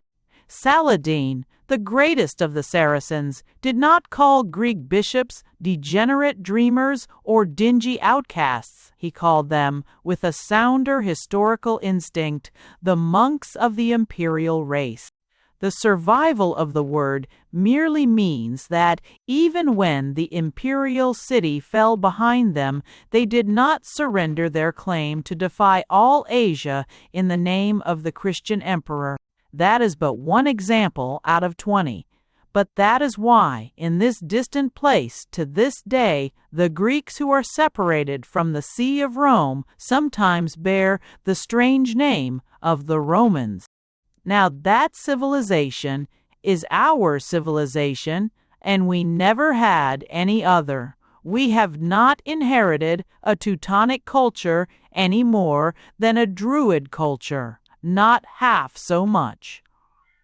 The people who say that parliaments or pictures or gardens or roads or universities were made by the Teutonic race from the north can be disposed of by the simple question, why did not the Teutonic race make them in the north?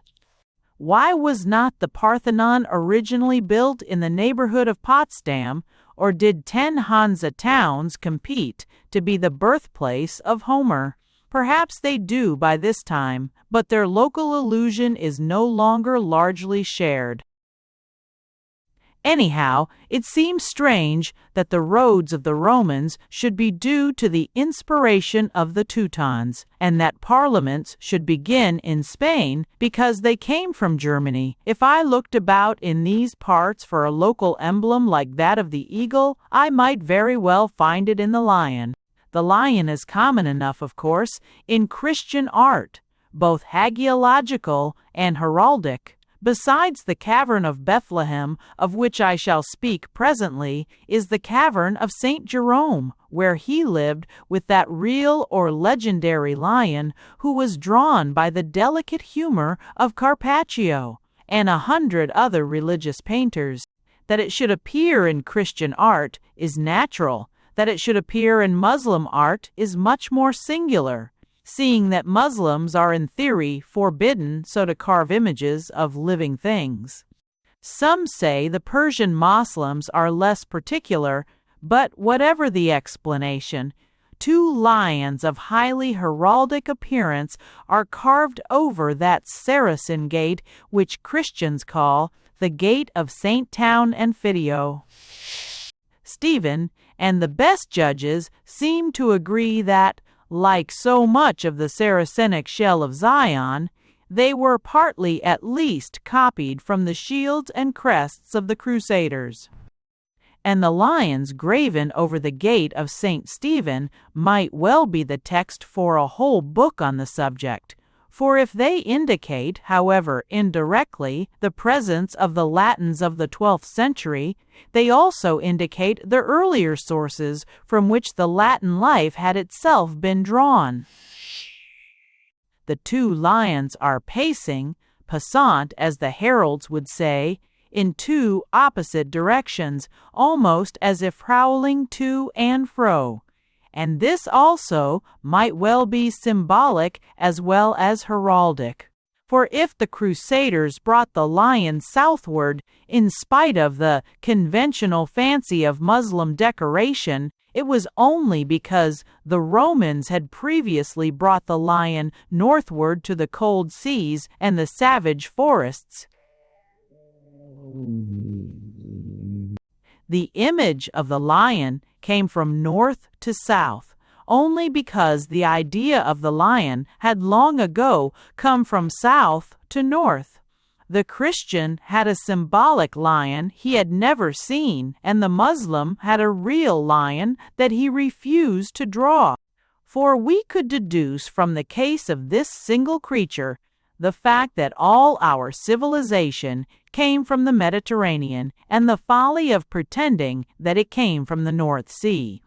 Those two heraldic shapes over the gate may be borrowed from the Norman or Angevin shield, now quartered in the royal arms of England.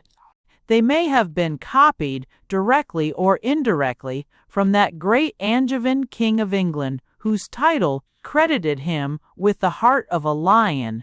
They may have in some far-off fashion the same ancestry as the boast or jest of our own comic papers when they talk about the British lion.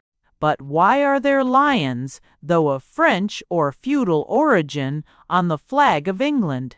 There might as well be camels or crocodiles, for all the apparent connection with England or with France. Why do your patriotic cartoons threaten the world with the wrath of the British lion? It is really as strange as if they warned it against stimulating the rage of the British rhinoceros. Why did not the French and English princes find in the wild boars that were the objects of their hunting the subjects of their heraldry? If the Normans were really the Northmen, the sea wolves of Scandinavian piracy, why did they not display 3 wolves on their shields? Why has not John Bull been content with the English bull, or the English bulldog? The answer might be put somewhat defiantly by saying that the very name of John Bull is foreign. The surname comes through France from Rome, and the Christian name comes through Rome from Palestine.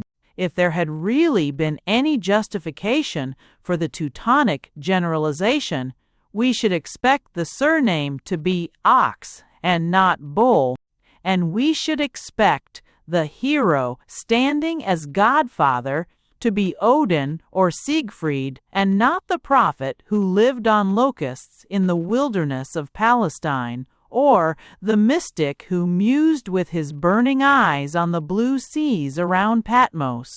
If our national hero is John Bull and not Olaf the Ox, it is ultimately because that blue sea has run like a blue thread through all the tapestries of our traditions, or in other words, because our culture, like that of France or Flanders, came originally from the Mediterranean. And if this is true of our use of the word bull, it is obviously even truer of our use of the word lion. The later emblem is enough to show that the culture came not only from the Mediterranean, but from the southern as well as the northern side of the Mediterranean. In other words, the Roman Empire ran all round the great inland sea, the very name of which meant not merely the sea in the middle of the land, but more especially the sea in the middle of all the lands that mattered most to civilization. One of these, and the one that in the long run has mattered most of all, was Palestine. In this lies the deepest difference between a man like Richard the Lionheart and any of the countless modern English soldiers in Palestine who have been quite as lion-hearted as he. His superiority was not moral, but intellectual. It consisted in knowing where he was and why he was there. It arose from the fact that in his time there remained a sort of memory of the Roman Empire, which some would have re-established as a holy Roman Empire. Christendom was still almost one commonwealth, and it seemed to Richard quite natural to go from one edge of it that happened to be called England to the opposite edge of it that happened to be called Palestine. We may think him right or wrong in the particular quarrel. We may think him innocent or unscrupulous in his incidental methods, but there is next to no doubt whatever that he did regard himself not merely as conquering, but as reconquering a realm. He was not like a man attacking total strangers on a hitherto undiscovered island. He was not opening up a new country or giving his name to a new continent, and he could boast none of those ideals of imperial innovation which inspire the more enlightened pioneers who exterminate tribes or extinguish republics for the sake of a gold mine or an oil field. Someday, if our modern educational system is further expanded and enforced, the whole of the past of Palestine may be entirely forgotten, and a traveler in happier days may have all the fresher sentiments of one stepping on a new and nameless soil. Disregarding any dim and lingering legends among the natives, he may then have the honor of calling Sinai by the name of Mount Higgins, or marking on a new map the site of Bethlehem with the name of Brownsville. But King Richard, adventurous as he was, could not experience the full freshness of this sort of adventure. He was not riding into Asia thus romantically and at random. Indeed, he was not riding into Asia at all. He was riding into Europa Irredenta. But that is to anticipate what happened later, and must be considered later. I am primarily speaking of the empire as a pagan and political matter, and it is easy to see what was the meaning of the crusade on the merely pagan and political side. In one sentence, it meant that Rome had to recover what Byzantium could not keep.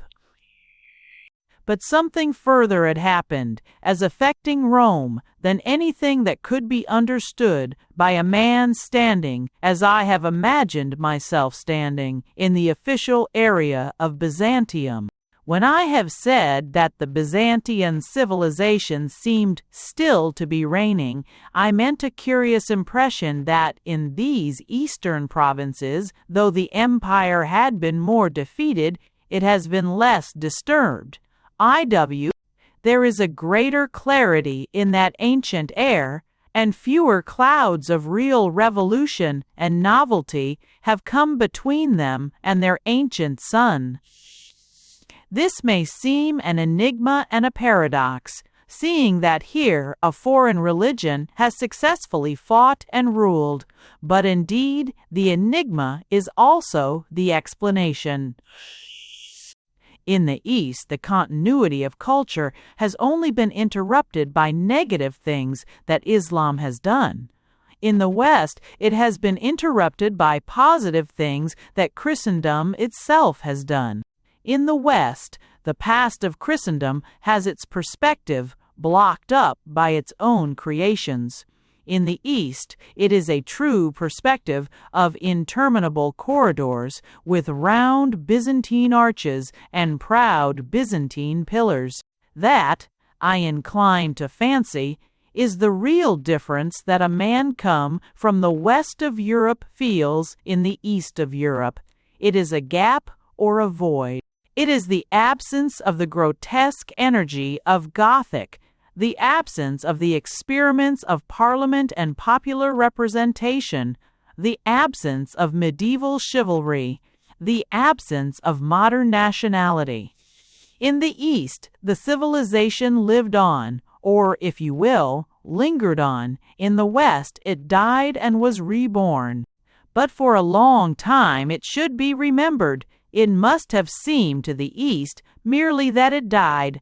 The realms of Rome had disappeared in clouds of barbaric war, while the realms of Byzantium were still golden and gorgeous in the sun.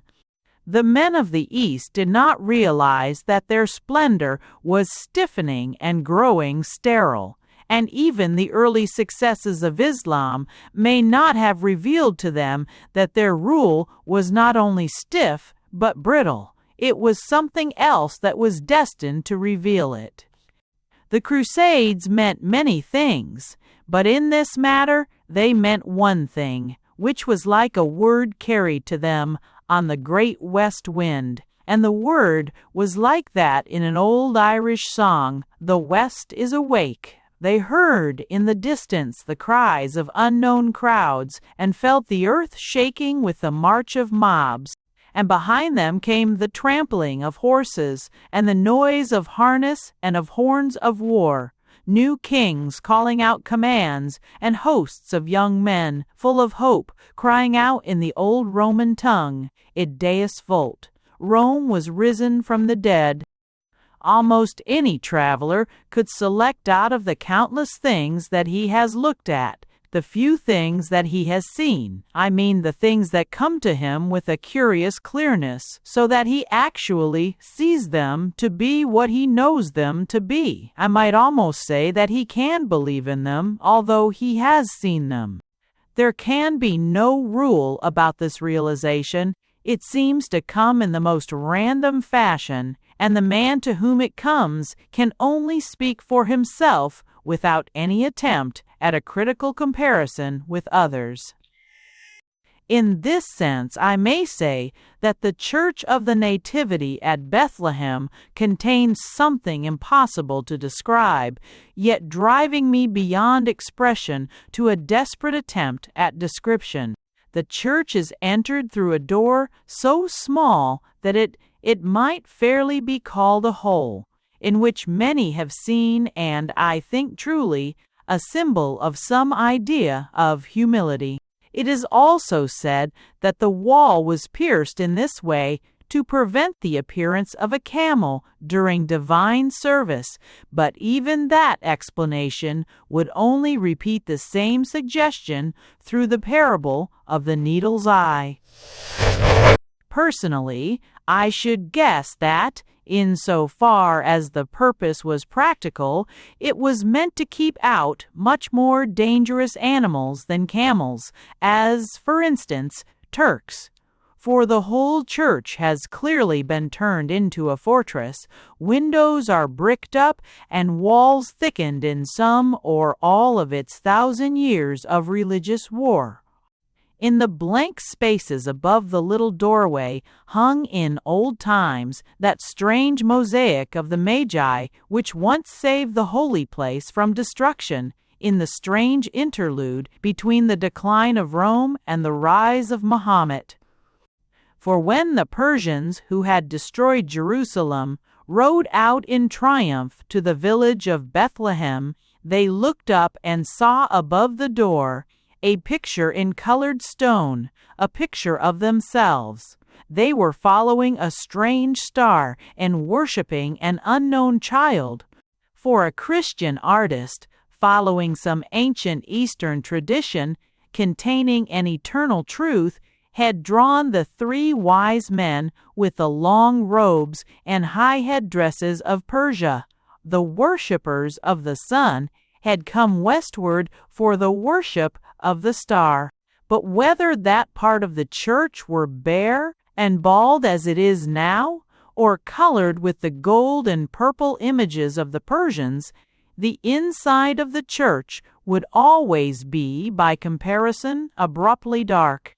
As familiarity turns the darkness to twilight, and the twilight to a gray daylight, the first impression is that of 2 rows of towering pillars.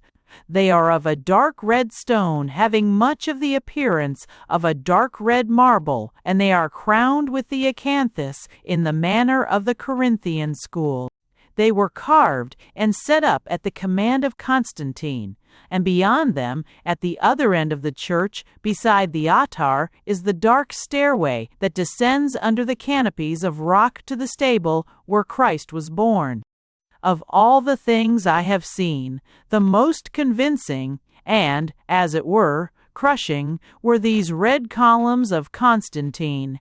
In explanation of the sentiment, there are 1,000 things that want saying and cannot be said. Never have I felt so vividly the great fact of our history that the Christian religion is like a huge bridge across a boundless sea, which alone connects us with the men who made the world and yet have utterly vanished from the world. To put it curtly and very crudely, on this point alone, it was possible to sympathize with a Roman and not merely to admire him. All his pagan remains are but sublime fossils, for we can never know the life that was in them. We know that here and there was a temple to Venus, or there an altar to Vesta, but who knows, or pretends to know, what he really felt about Venus or Vesta? Was a Vestal virgin like a Christian virgin, or something profoundly different? Was he quite serious about Venus, like a diabolist, or merely frivolous about Venus, like a Christian?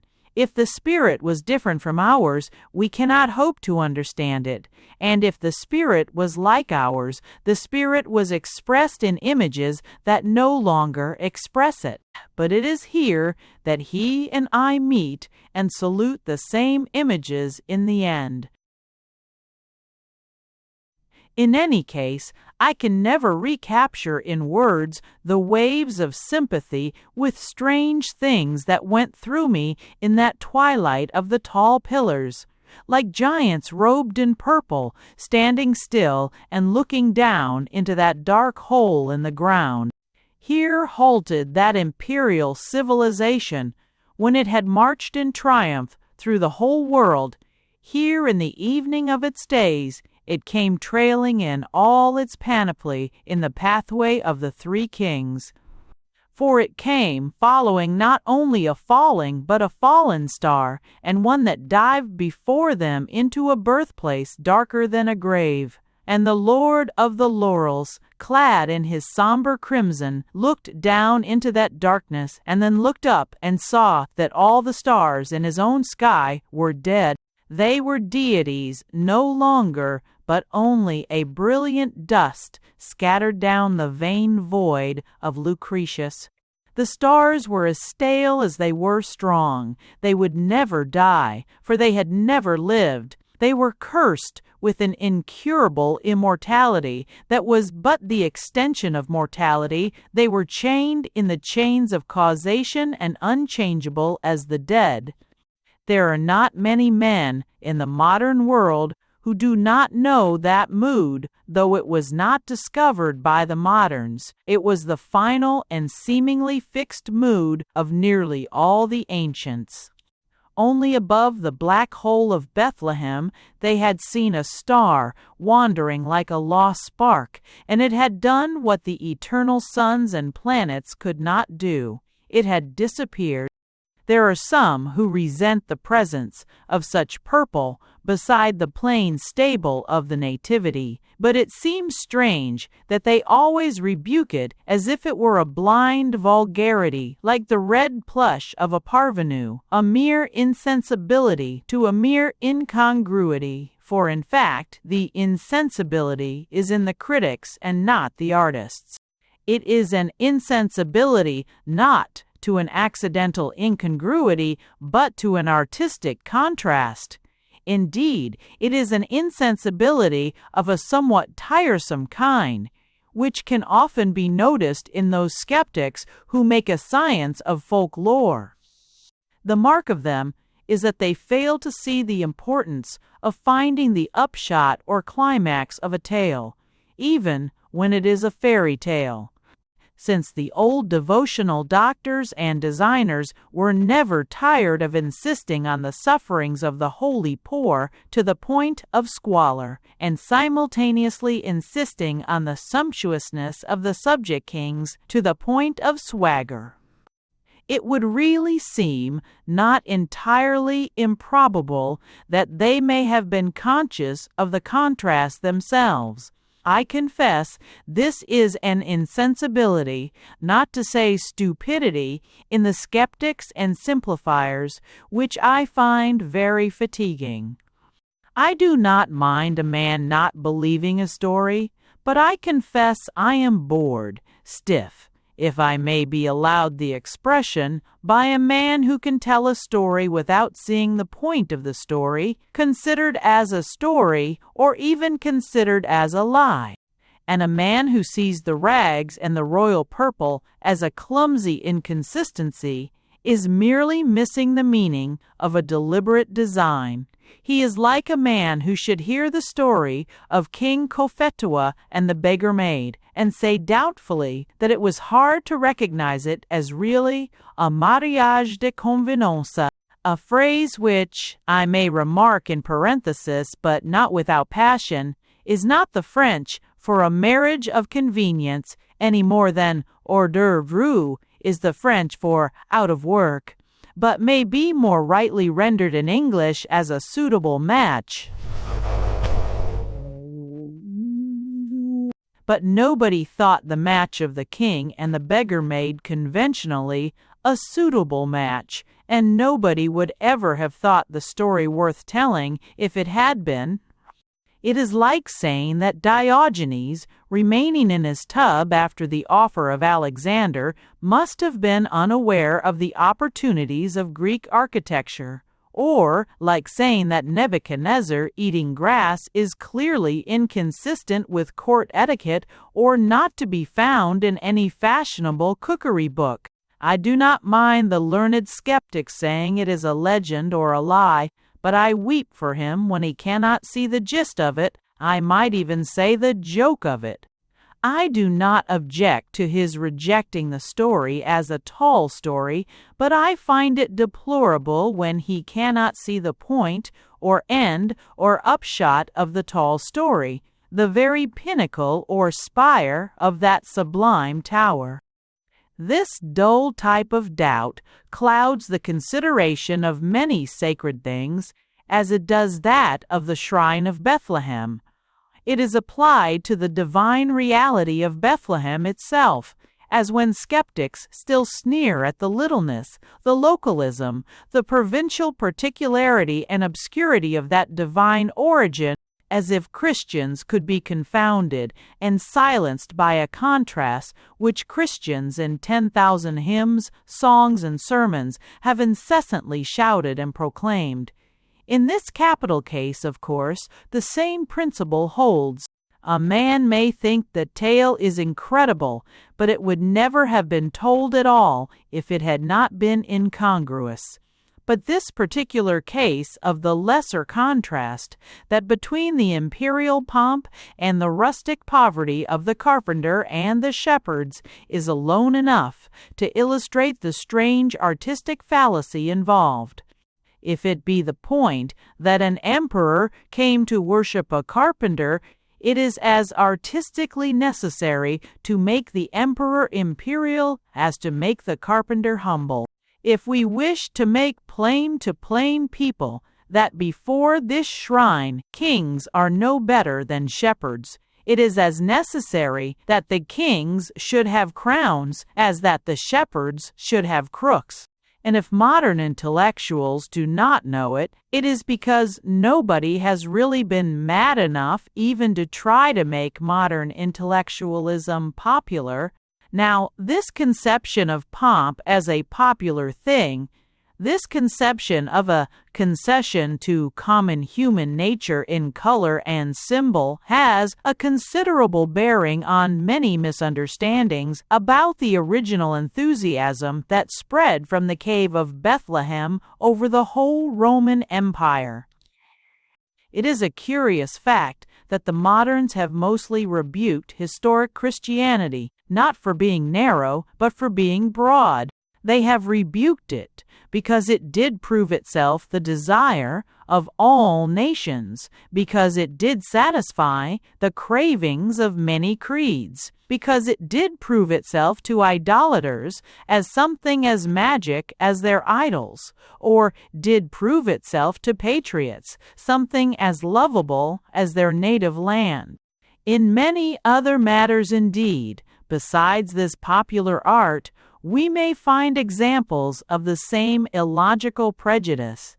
Nothing betrays more curiously the bias of historians against the Christian faith than the fact that they blame in Christians the very human indulgences that they have praised in heathens. The same arts and allegories, the same phraseologies and philosophies which appear first as proofs of heathen health turn up later as proofs of Christian corruption. It was noble of pagans to be pagan, but it was unpardonable of Christians to be paganized. They never tire of telling us of the glory that was Greece, the grandeur that was Rome, but the Church was infamous because it satisfied the Greek intellect and wielded the Roman power. Now, on the first example of the attempt of theology to meet the claims of philosophy, I will not here dwell at length. I will only remark in passing that it is an utter fallacy to suggest, as for instance Mr. Worm well suggests in his fascinating outline of history, that the subtleties of theology were a mere falling away from the simplicities of religion. Religion may be better simple for those who find it simple, but there are bound to be many who in any case find it subtle among those who think about it, and especially those who doubt about it. To take an example, there is no saying which the humanitarians of a broad religion more commonly offer as a model of simplicity than that most mystical affirmation, God is love. And there is no theological quarrel of the councils of the Church, which they, especially Mr. Clashons or Reveny, Fortexture, Wells, more commonly deride as bitter and barren than that at the Council of Nicaea about the co-eternity of the Divine Son. Yet the subtle statement is simply a metaphysical explanation of the simple statement, and it would be quite possible even to make it a popular explanation by saying that God could not love when there was nothing to be loved. Now, the church councils were originally very popular, not to say riotous, assemblies. So far from being undemocratic, they were rather too democratic. The real case against them was that they passed by uproarious votes, and not without violence, things that had ultimately to be considered more calmly by experts. But it may reasonably be suggested, I think, that the concentration of the Greek intellect on these things did gradually pass from a popular to a more professional or official thing, and that the traces of it have finally tended to fade from the official religion of the East. It was far otherwise with the more poetical and therefore more practical religion of the West. It was far otherwise with that direct appeal to pathos and affection in the highly colored picture of the shepherd and the king. In the West, the world not only prolonged its life, but recovered its youth. That is the meaning of the movement I have described as the awakening of the West and the resurrection of Rome. And the whole point of that movement, as I propose to suggest, was that it was a popular movement. It had returned with exactly that strange and simple energy that belongs to the story of Bethlehem. Not in vain had Constantine come clad in purple to look down into that dark cave at his feet, nor did the star mislead him when it seemed to end in the entrails of the earth. The men who followed him passed on, as it were, through the low and vaulted tunnel of the dark ages, but they had found the way, and the only way, out of that world of death, and their journey ended in the land of the living. They came out into a world more wonderful than the eyes of men have looked on before or after. They heard the hammers of hundreds of happy craftsmen working for once according to their own will, and saw St. Francis walking with his halo a cloud of birds. Chapter 11. The meaning of the Crusade. There are 3 examples of Western work on the great eastern slope of the Mount of Olives, and they form a sort of triangle illustrating the truth about the different influences of the West on the East. At the foot of the hill is the garden kept by the Franciscans on the alleged site of Gethsemane, and containing the hoary olive that is supposed to be the terrible tree of the agony of Christ. Given the great age and slow growth of the olives, the tradition is not so unreasonable as some may suppose. But whether or not it is historically right, it is not artistically wrong. The instinct, if it was only an instinct, that made men fix upon this strange growth of gray and twisted wood was a true imaginative instinct. One of the strange qualities of this strange southern tree is its almost startling hardness. Accidentally to strike the branch of an olive is like striking rock. With its stony surface, stunted stature, and strange holes and hollows, it is often more like a grotto than a tree. Hence it does not seem so unnatural that it should be treated as a holy grotto, or that this strange vegetation should claim to stand forever like a sculptured monument. Even the shimmering or shivering silver foliage of the living olive might well have a legend like that of the aspen, as if it had grown gray with fear from the apocalyptic paradox of a divine vision of death.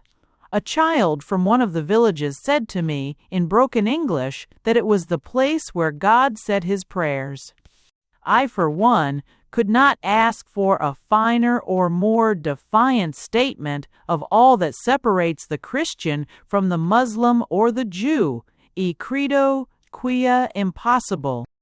Around this terrible spot, the Franciscans have done something which will strike many good and thoughtful people as quite fantastically inadequate, and which strikes me as fantastically but precisely right.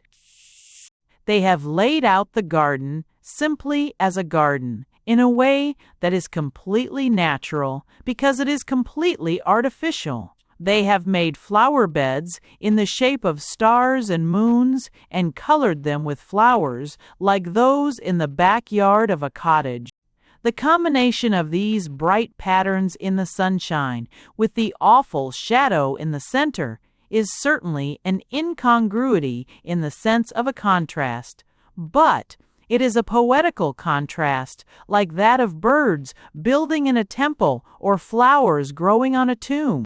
The best way of suggesting what I, for one, feel about it would be something like this. Suppose we imagine a company of children, such as those whom Christ blessed in Jerusalem, afterwards put permanently in charge of a field full of his sorrow.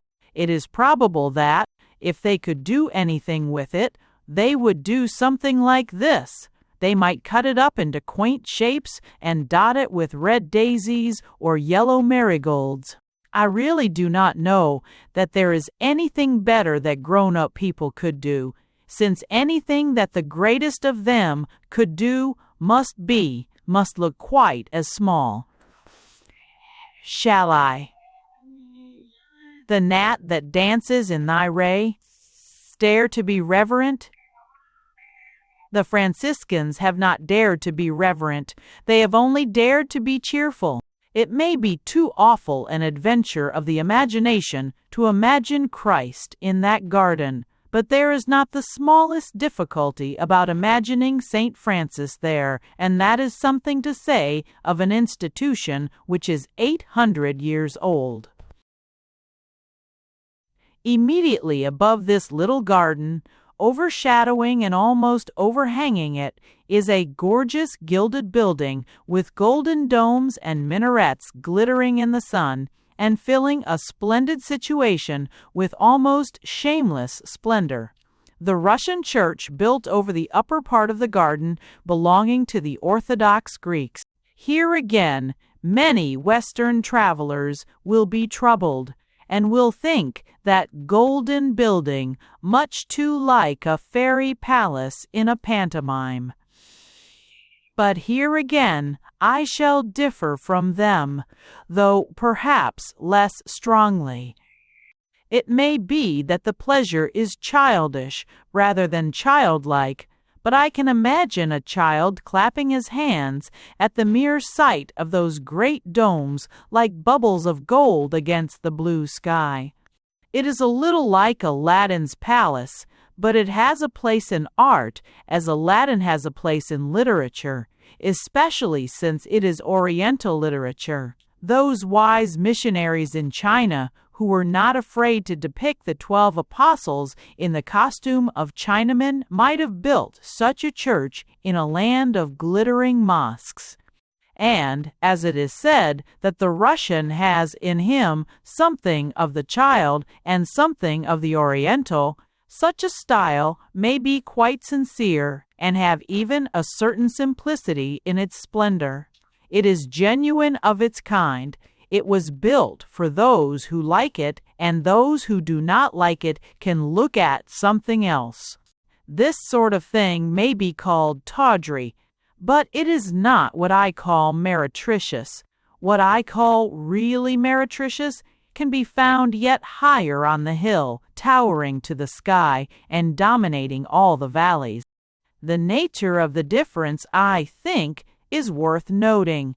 The German hospice, which served as a sort of palace for the German emperor, is a very big building with a very high tower, planned, I believe, with great efficiency, solidity, and comfort, and fitted with 1,000 things that mark its modernity compared with the things around, with the quaint garden of the Franciscans or the fantastic temple of the Russians. It is what I can only describe as a handsome building, rather as the more vulgar of the Victorian wits used to talk about a fine woman. By calling it a handsome building, I mean that from the top of its dizzy tower to the bottom of its deepest foundations, there is not one line or one tint of beauty. This negative fact, however, would be nothing. It might be honestly ugly and utilitarian, like a factory or a prison, but it is not. It is as pretentious as the gilded dome below it, and it is pretentious in a wicked way, where the other is pretentious in a good and innocent way. What annoys me about it is that it was not built by children or even by savages, but by professors, and the professors could profess the art and could not practice it. The architects knew everything about a Romanesque building except how to build it. We feel that they accumulated on that spot all the learning and organization and information and wealth of the world to do this one particular thing, and then did it wrong. They did it wrong. Not through superstition, not through fanatical exaggeration, not through provincial ignorance, but through pure, profound, internal, intellectual incompetence. That intellectual incompetence which so often goes with intellectual pride. I will mention only one matter out of 100. All the columns in the Kaiser's chapel are in one way very suitable to their place. Every one of them has a swelled head. The column itself is slender, but the capital is not only big, but bulging, and it has the air of bulging downwards, as if pressing heavily on something too slender to support it. This is false, not to any of the particular schools of architecture about which professors can read in libraries, but to the inmost instinctive idea of architecture itself. A Norman capital can be heavy because the Norman column is thick, and the whole thing expresses an elephantine massiveness and repose. And a Gothic column can be slender, because its strength is energy, and is expressed in its line, which shoots upwards like the life of a tree, like the jet of a fountain, or even like the rush of a rocket. but a slender thing beneath, obviously oppressed by a bloated thing above, suggests weakness by one of those miraculous mistakes that are as precisely wrong as masterpieces are precisely right. And to all this is added the intolerable intuition that the Russians and the Franciscans, even if we credit them with fantastic ignorance, are at least looking up at the sky, and we know how the learned Germans would look down upon them from their monstrous tower upon the hill. And this is as true of the moral as of the artistic elements in the modern Jerusalem. To show that I am not unjustly partisan, I will say frankly that I see little to complain of in that common subject of complaint, the mosaic portrait of the emperor on the ceiling of the chapel. It is but one among many figures, and it is not an unknown practice to include a figure of the founder in such church decorations. The real example of that startling moral stupidity which marked the barbaric imperialism can be found in another figure of which, curiously enough, considerably less notice seems to have been taken. It is the more remarkable because it is but an artistic shadow of the actual fact and merely records in outline and relief the temporary masquerade in which the man walked about in broad daylight. I mean the really astounding trick of dressing himself up as a crusader. That was, under the circumstances, far more ludicrous and lunatic a proceeding than if he had filled the whole ceiling with cherub heads with his own features, or festooned all the walls with one ornamental pattern of his mustaches. The German emperor came to Jerusalem under the escort of the Turks, as the ally of the Turks, and solely because of the victory and supremacy of the Turks. In other words, he came to Jerusalem solely because the Crusaders had lost Jerusalem. He came there solely because the Crusaders had been routed, ruined, butchered before and after the disaster of Hattin, because the cross had gone down in blood before the crescent under which alone he could ride in with safety. Under those circumstances, to dress up as a crusader, as if for a fancy dress ball, was a mixture of madness and vulgarity which literally stops the breath. There is no need whatever to blame him, for being in alliance with the Turks, hundreds of people have been in alliance with the Turks. The English, especially, have been far too much in alliance with them. But if anyone wants to appreciate the true difference, distinct from all the cant of newspaper nationality, between the English and the Germans who were classed together by the same newspapers a little time before the war, let him take this single incident as a test. Lord Palmerston, for instance, was a firm friend of the Turks. Imagine Lord Palmerston appearing in chainmail and the shield of a Red Cross knight. It is obvious enough that Palmerston would have said that he cared no more for the crusade than for the siege of Troy, that his diplomacy was directed by practical patriotic considerations of the moment, and that he regarded the religious wars of the 12th century as a rubbish heap of remote superstitions. In this he would be quite wrong, but quite intelligible and quite sincere. An English aristocrat of the 19th century, inheriting from the English aristocrats of the 18th century, whose views were simply those of Voltaire, and these things are something of an allegory. For the Voltairean version of the Crusades is still by far the most reasonable of all merely hostile views of the Crusades. If they were not a creative movement of religion, then they were simply a destructive movement of superstition, and whether we agree with Voltaire in calling it superstition, or with Villehardouin in calling it religion, At least both these very clear-headed Frenchmen would agree that the motive did exist and did explain the facts. But just as there is a clumsy German building with statues that at once patronize and parody the Crusaders, so there is a clumsy German theory that at once patronizes and minimizes the Crusades. According to this theory, the essential truth about a crusade was that it was not a crusade. It was something that the professors in the old days before the war used to call a Teutonic folk, wandering, Godfrey and Saints. Louis were not, as Villehardouin would say, fighting for the truth. They were not even, as Voltaire would say, fighting for what they thought was the truth. This was only what they thought, and they were really thinking of something entirely different. They were not moved either by piety or priestcraft, but by a new and unexpected nomadism. They were not inspired either by faith or fanaticism, but by an unusually aimless taste for foreign travel.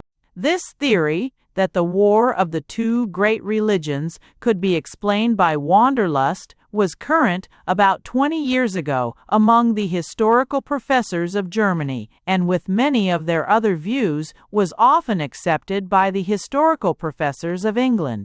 It was swallowed by an earthquake along with other rubbish in the year 1914. Since then, so far as I know, the only person who has been patient enough to dig it up again is Mr. Ezra Pound. He is well known as an American poet, and he is, I believe, a man of great talent and information.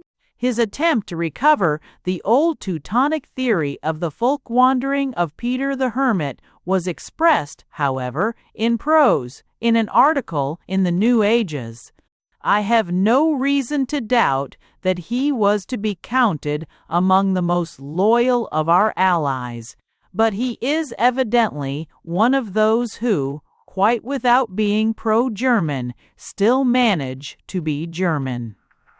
The Teutonic theory was very Teutonic, like the German hospice on the hill. It was put together with great care and knowledge, and it is rotten from top to bottom. I do not understand, for that matter, why that alliance which we enjoy with Mr. Teutonic Pound should not be treated in the same way as the other historical event, or why the war should not be an example of the wanderlust. Surely the American army in France must have drifted eastward merely through the same vague nomadic need as the Christian army in Palestine. Surely Pershing, as well as Peter the Hermit, was merely a rather restless gentleman who found his health improved by frequent change of scene, the Americans said, and perhaps thought that they were fighting for democracy, and the Crusaders said, and perhaps thought that they were fighting for Christianity.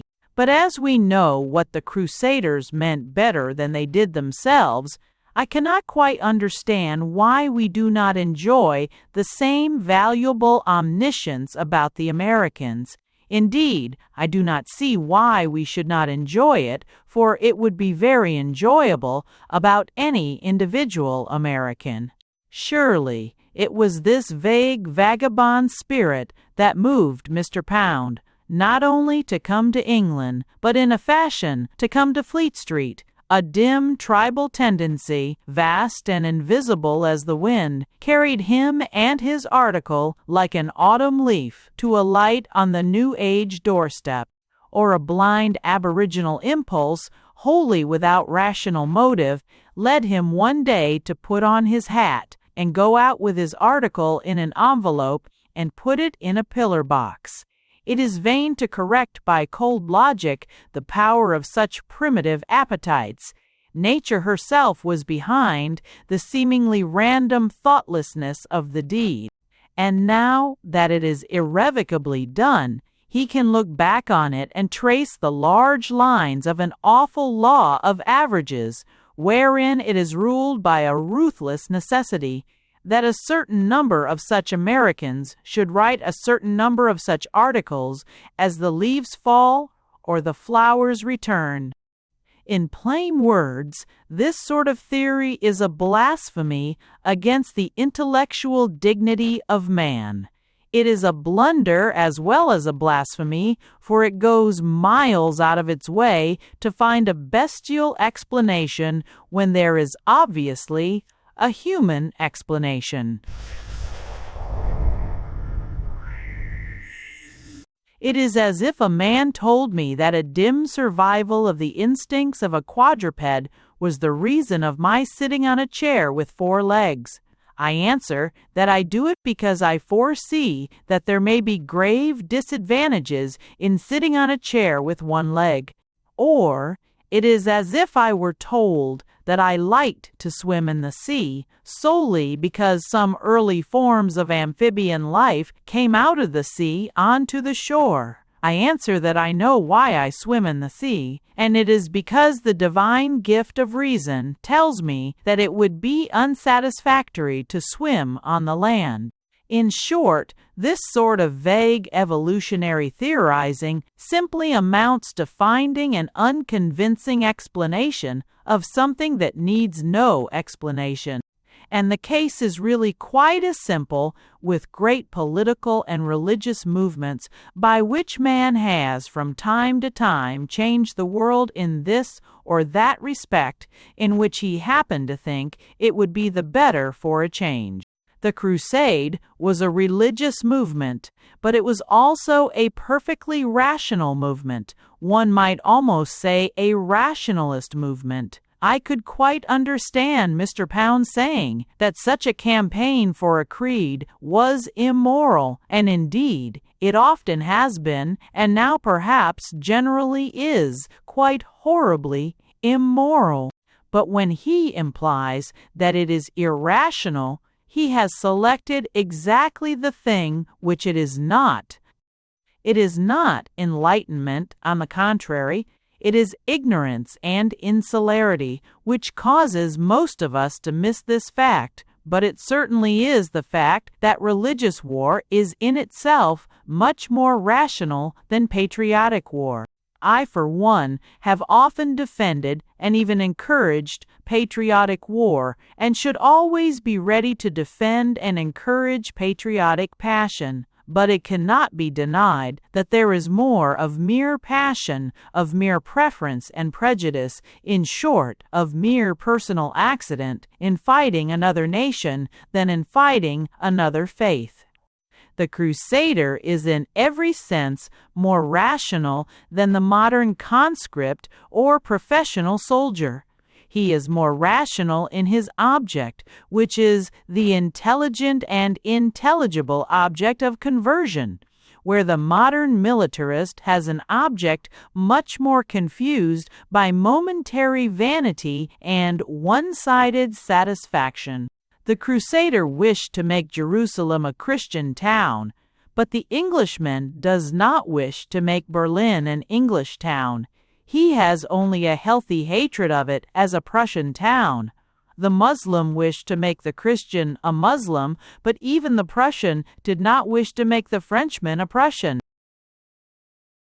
He only wished to make the Frenchman admire a Prussian, and not only were the means he adopted somewhat ill-considered for this purpose, but the purpose itself is looser and more irrational. The object of all war is peace, but the object of religious war is mental as well as material peace. It is agreement. In short, religious war aims ultimately at equality, where national war aims relatively at superiority. Conversion is the one sort of conquest in which the conquered must rejoice. In that sense alone, it is foolish for us in the West to sneer at those who kill men when a foot is set in a holy place, when we ourselves kill hundreds of thousands when a foot is put across a frontier. It is absurd for us to despise those who shed blood for a relic when we have shed rivers of blood for a rag. But above all, the crusade, or, for that matter, the jihad, is by far the most philosophical sort of fighting, not only in its conception of ending the difference, but in its mere act of recognizing the difference as the deepest kind of difference. It is to reverse all reason to suggest that a man's politics matter and his religion does not matter. It is to say he is affected by the town he lives in, but not by the world he lives in. It is to say that he is altered when he is a fellow citizen walking under new lampposts, but not altered when he is another creature walking under strange stars. It is exactly as if we were to say that two people ought to live in the same house, but it need not be in the same town. It is exactly as if we said that, so long as the address included York, it did not matter whether it was New York, or that so long as a man is in Essex, we do not care whether he is in England.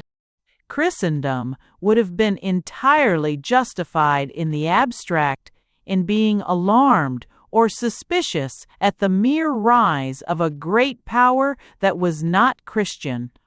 Nobody nowadays would think it odd to express regret at the rise of a power because it was militarist or socialist or even protectionist.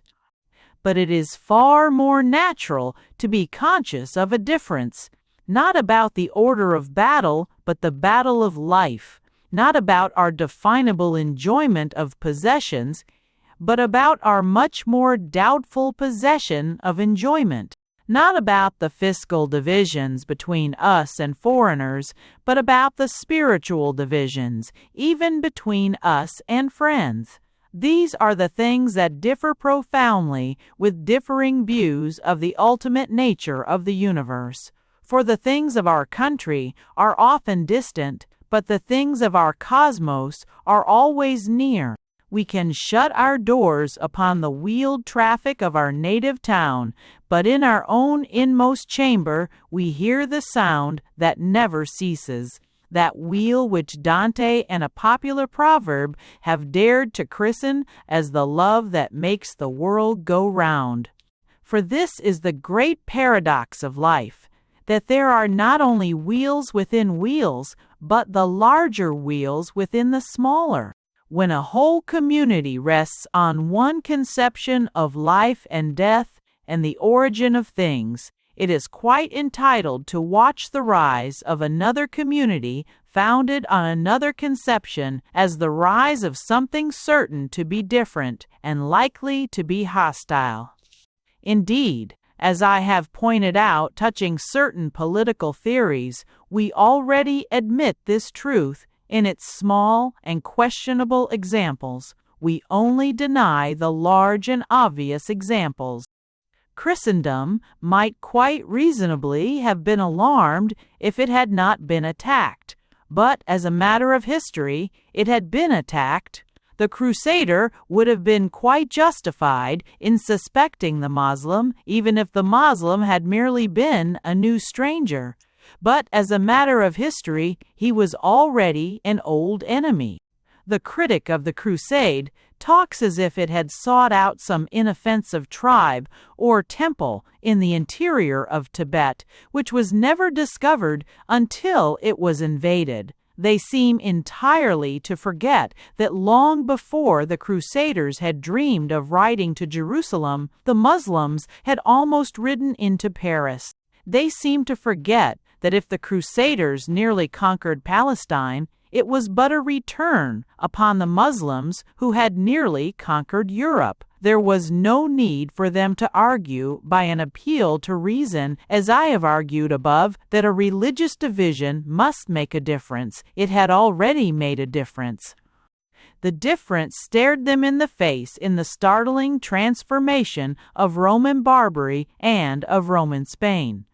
In short, it was something which must happen in theory and which did happen in practice.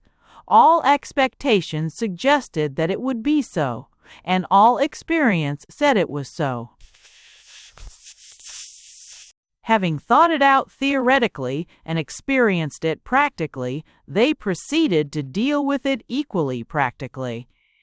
The first division involved every principle of the science of thought, and the last developments followed out every principle of the science of war. The crusade was the counterattack. It was the defensive army, taking the offensive in its turn and driving back the enemy to his base. And it is this process, reasonable from its first axiom to its last act, that Mr. Pound actually selects as a sort of automatic wandering of an animal. But a man so intelligent would not have made a mistake so extraordinary, but for another error which it is here very essential to consider. To suggest that men engaged, rightly or wrongly, in so logical a military and political operation were only migrating like birds or swarming like bees is as ridiculous as to say that the Prohibition campaign in America was only an animal reversion towards lapping as the dog lappeth, or Rowland Hill's introduction of postage stamps, an animal taste for licking as the cat licks. Why should we provide other people with a remote reason for their own actions when they themselves are ready to tell us the reason, and it is a perfectly reasonable reason? I have compared this pompous imposture of scientific history to the pompous and clumsy building of the scientific Germans on the Mount of Olives, because it substitutes in the same way a modern stupidity for the medieval simplicity. But just as the German hospice, after all, stands on a fine site and might have been a fine building, so there is, after all, another truth, somewhat analogous, which the German historians of the folk wanderings might possibly have meant, as distinct from all that they have actually said. There is, indeed, one respect in which the case of the Crusade does differ very much from modern political cases like Prohibition or the penny post. I do not refer to such incidental peculiarities as the fact that Prohibition could only have succeeded through the enormous power of modern plutocracy, or that even the convenience of the postage goes along with an extreme coercion by the police. It is a somewhat deeper difference that I mean, and it may possibly be what these critics mean. But the difference is not in the evolutionary, but rather the revolutionary spirit. The First Crusade was not a racial migration. It was something much more intellectual and dignified, a riot. In order to understand this religious war, we must class it not so much with the wars of history as with the revolutions of history. As I shall try to show briefly on a later page, it not only had all the peculiar good and the peculiar evil of things like the French Revolution or the Russian Revolution, but it was a more purely popular revolution than either of them. The truly modern mind will, of course, regard the contention that it was popular as tantamount to a confession that it was animal. In these days, when papers and speeches are full of words like democracy and self-determination, anything really resembling the movement of a mass of angry men is regarded as no better than a stampede of bulls or a scurry of rats. The new sociologists call it the herd instinct, just as the old reactionaries called it the many-headed beast. but both agree in implying that it is hardly worth while to count how many head there are of such cattle. In face of such fashionable comparisons, it will seem comparatively mild to talk of migration as it occurs among birds or insects. Nevertheless, we may venture to state with some confidence that both the sociologists and the reactionaries are wrong. It does not follow that human beings become less than human because their ideas appeal to more and more of humanity, nor can we deduce that men are mindless solely from the fact that they are all of one mind. In plain fact, the virtues of a mob cannot be found in a herd of bulls or a pack of wolves, any more than the crimes of a mob can be committed by a flock of sheep or a shoal of herrings. Birds have never been known to besiege and capture an empty cage of an aviary on a point of principle, merely because it had kept a few other birds in captivity, as the mob besieged and captured the almost empty Bastille, merely because it was the fortress of a historic tyranny. And rats have never been known to die by thousands, merely in order to visit a particular trap in which a particular rat had perished, as the poor peasants of the First Crusade died in thousands for a far-off sight of the sepulchre or a fragment of the true cross. In this sense, indeed, the Crusade was not rationalistic, if the rat is the only rationalist, but it will seem more truly rational to point out that the inspiration of such a crowd is not in such instincts as we share with the animals, but precisely in such ideas as the animals never, with all their virtues, understand. What is peculiar about the First Crusade is that it was, in quite a new and abnormal sense, a popular movement.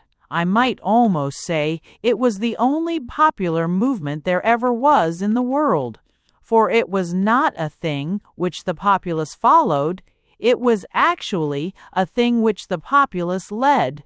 It was not only essentially a revolution, but it was the only revolution I know of in which the masses began by acting alone and practically without any support from any of the classes.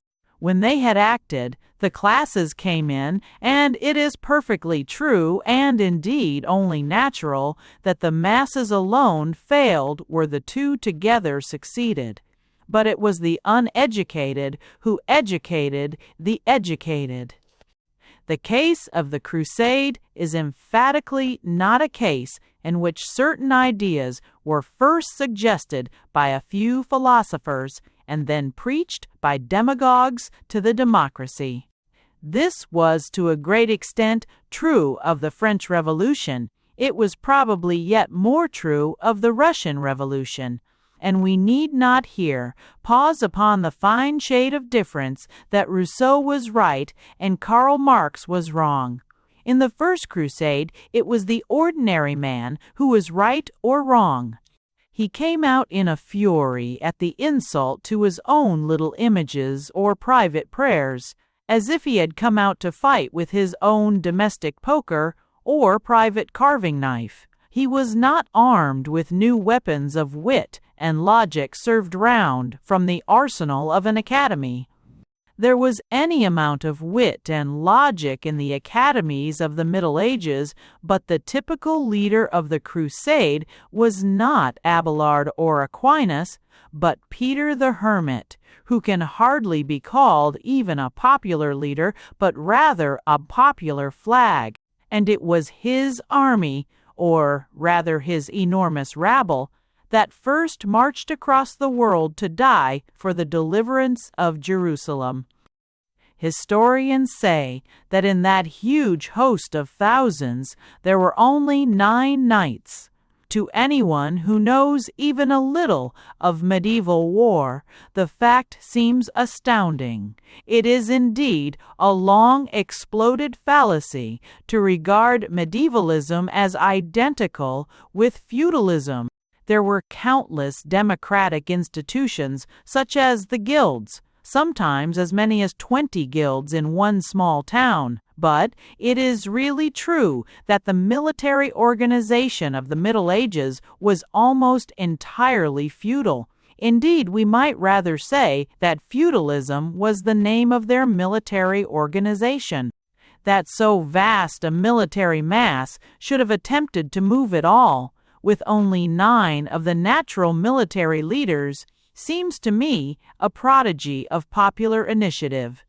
It is as if a parliament were elected at the next general election, in which only 2 men could afford to read a daily newspaper. This mob marched against the military discipline of the Muslims and was massacred, or, might I so mystically express it, martyred. Many of the great kings and knights who followed in their tracks did not so clearly deserve any halos for the simplicity and purity of their motives. The canonization of such a crowd might be impossible, and would certainly be resisted in modern opinion, chiefly because they indulged their democratic violence on the way by killing various usurers, a course which naturally fills modern society with an anger verging on alarm. A perversity leads me to weep rather more over the many slaughtered peasants than over the few slaughtered usurers, but in any case the peasants certainly were not slaughtered in vain. The common conscience of all classes, in a time when all had a common creed, was aroused, and a new army followed of a very different type of skill and training, led by most of the ablest captains and by some of the most chivalrous gentlemen of the age. For, curiously enough, the host contained more than one cultured gentleman who was as simple a Christian as any peasant, and as recklessly ready to be butchered or tortured for the mere name of Christ. It is a tag of the materialists that the truth about history rubs away the romance of history. It is dear to the modern mind because it is depressing, but it does not happen to be true. Nothing emerges more clearly from a study that is truly realistic than the curious fact that romantic people were really romantic. It is rather the historical novels that will lead a modern man vaguely to expect to find the leader of the new knights, Godfrey de Bouillon, to have been merely a brutal baron. The historical facts are all in favor of his having been much more like a knight of the Round Table. In fact, he was a far better man than most of the knights of the Round Table, in whose characters the fabulist, knowing that he was writing a fable, was tactful enough to introduce a larger admixture of vice. Truth is not only stranger than fiction, but often saintlier than fiction. For truth is real, while fiction is bound to be realistic. Curiously enough, Godfrey seems to have been heroic even in those admirable accidents which are generally, and perhaps rightly regarded as the trappings of fiction. Thus, he was of heroic stature, a handsome, red-bearded man of great personal strength and daring, and he was himself the first man over the wall of Jerusalem, like any boy hero in a boy's adventure story. But he was also, the realist will be surprised to hear, a perfectly honest man and a perfectly genuine practicer of the theoretical magnanimity of knighthood. Everything about him suggests it, from his first conversion from the imperial to the papal and popular cause, to his great refusal of the kinghood of the city he had taken. I will not wear a crown of gold where my master wore a crown of thorns. He was a just ruler, and the laws he made were full of the plainest public spirit. But even if we dismiss all that was written of him by Christian chroniclers because they might be his friends, which would be a pathetic and exaggerated compliment to the harmonious unity of crusaders and of Christians, he would still remain sufficiently assoiled and crowned with the words of his enemies. For a Saracen chronicler wrote of him, with a fine simplicity, that if all truth and honor had otherwise withered off the earth, there would still remain enough of them so long as Duke Godfrey was alive. Allied with Godfrey were Tancred the Italian, Raymond of Toulouse with the southern French, and Robert of Normandy, the adventurous son of the Conqueror, with the Normans and the English.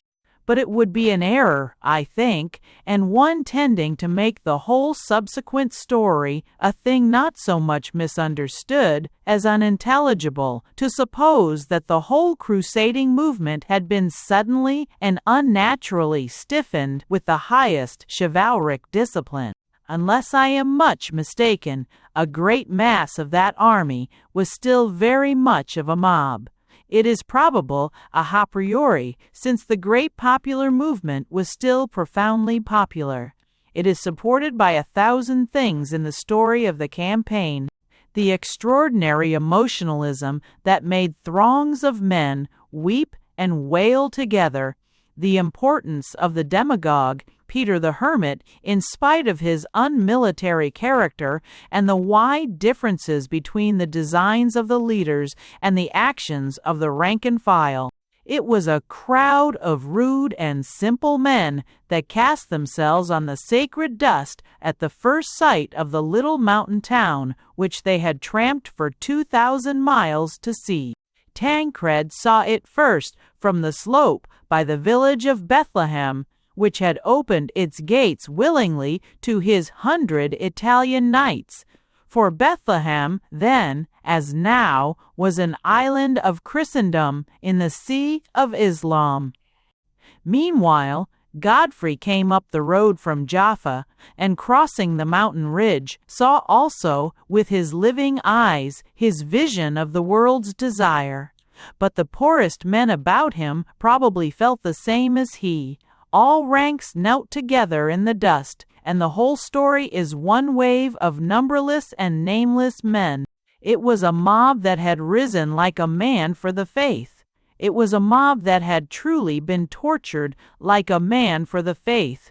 It was already transfigured by pain as well as passion. Those that know war in those deserts through the summer months, even with modern supplies and appliances and modern maps and calculations, know that it could only be described as a hell full of heroes. What it must have been to those little local serfs and peasants from the northern villages, who had never dreamed in nightmares of such landscapes or such a sun, who knew not how men lived at all in such a furnace and could neither guess the alleviations nor get them, is beyond the imagination of man. They arrived, dying with thirst, dropping with weariness, lamenting the loss of the dead that rotted along their road. They arrived, shriveled to rags, or already raving with fever, and they did what they had come to do.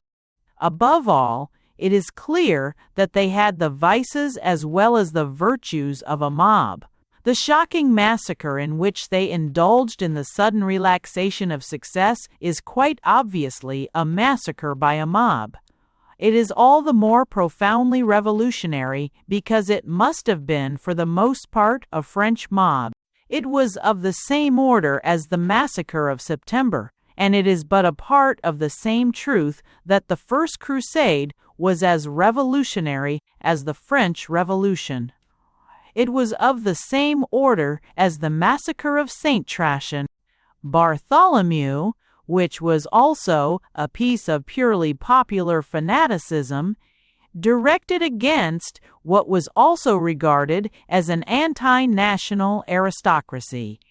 It is practically self-evident that the Christian commanders were opposed to it and tried to stop it. Tancred promised their lives to the Muslims in the mosque, but the mob clearly disregarded him, Raymond of Toulouse himself saved those in the Tower of David and managed to send them safely with their property to Ascalon. But revolution, with all its evil as well as its good, was loose and raging in the streets of the Holy City. And in nothing do we see that spirit of revolution more clearly than in the sight of all those peasants and serfs and vassals in that one wild moment in revolt, not only against the conquered lords of Islam, but even against the conquering lords of Christendom. The whole strain of the siege indeed had been one of high and even horrible excitement. Those who tell us today about the psychology of the crowd will agree that men who have so suffered and so succeeded are not normal, that their brains are in a dreadful balance which may turn either way. They entered the city at last in a mood in which they might all have become monks, and instead they all became murderers.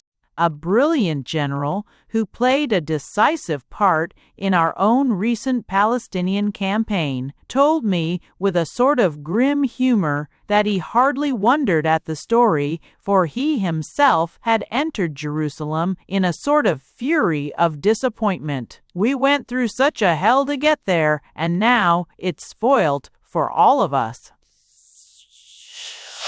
Such is the heavy irony that hangs over our human nature, making it enter the holy city as if it were the heavenly city, and more than any earthly city can be.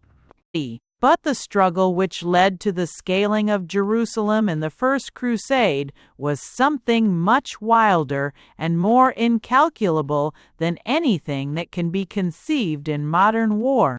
We can hardly wonder that the crusading crowd saw the town in front of them as a sort of tower full of demons, and the hills around them as an enchanted and accursed land. For in one very real sense it really was so, for all the elements and expedients were alike unknown qualities. All their enemies' methods were secrets sprung upon them. All their own methods were new things made out of nothing.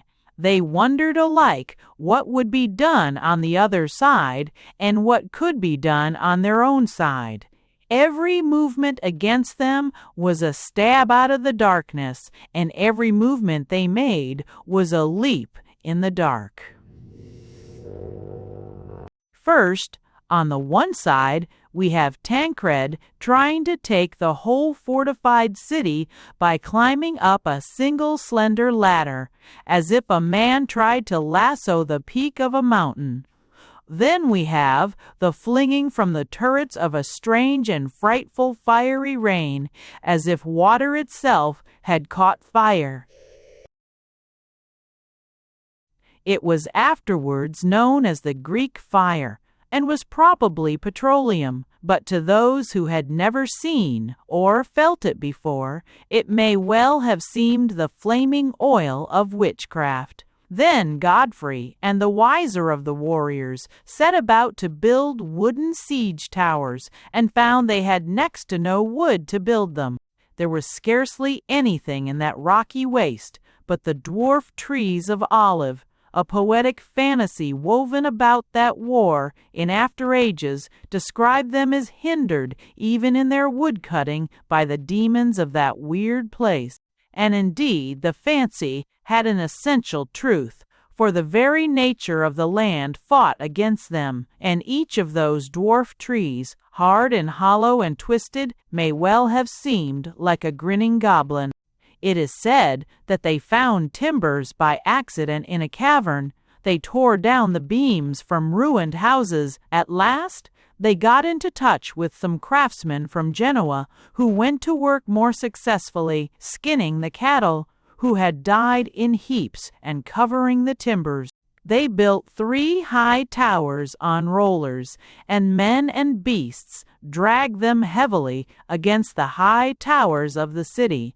The catapults of the city answered them. The cataracts of devouring fire came down. The wooden towers swayed and tottered, and two of them suddenly stuck motionless and useless. And as the darkness fell, a great flare must have told them that the third and last was in flames. All that night, Godfrey was toiling to retrieve the disaster.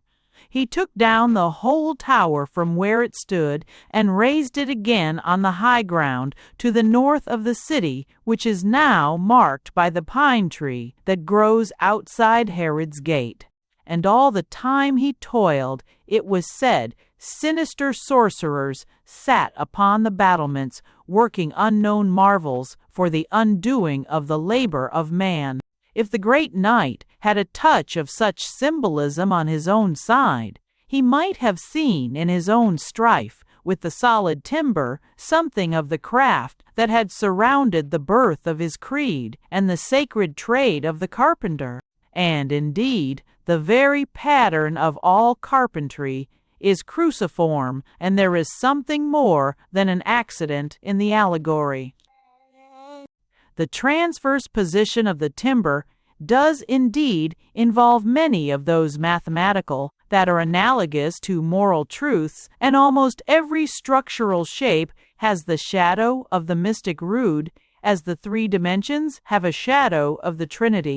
Here is the true mystery of equality, since the longer beam might lengthen itself to infinity and never be nearer to the symbolic shape without the help of the shorter. Here is that war and wedding between two contrary forces, resisting and supporting each other. The meeting place of contraries, which we, by a sort of pietistic pun, still call the crux of the question. Here is our angular and defiant answer to the self-devouring circle of Asia. It may be improbable, though it is far from impossible, for the age was philosophical enough, that a man like Godfrey thus extended the mystical to the metaphysical, but the writer of a real romance about him would be well within his rights in making him see the symbolism of his own tower, a tower rising above him through the clouds of night, as if taking hold on the heaven, or showing its network of beams black against the daybreak fractions, scaling the skies, and open to all the winds, a ladder and a labyrinth, repeating till it was lost in the twilight the pattern of the sign of the cross. When dawn was come, all those starving peasants may well have stood before the high impregnable walls in the broad daylight of despair.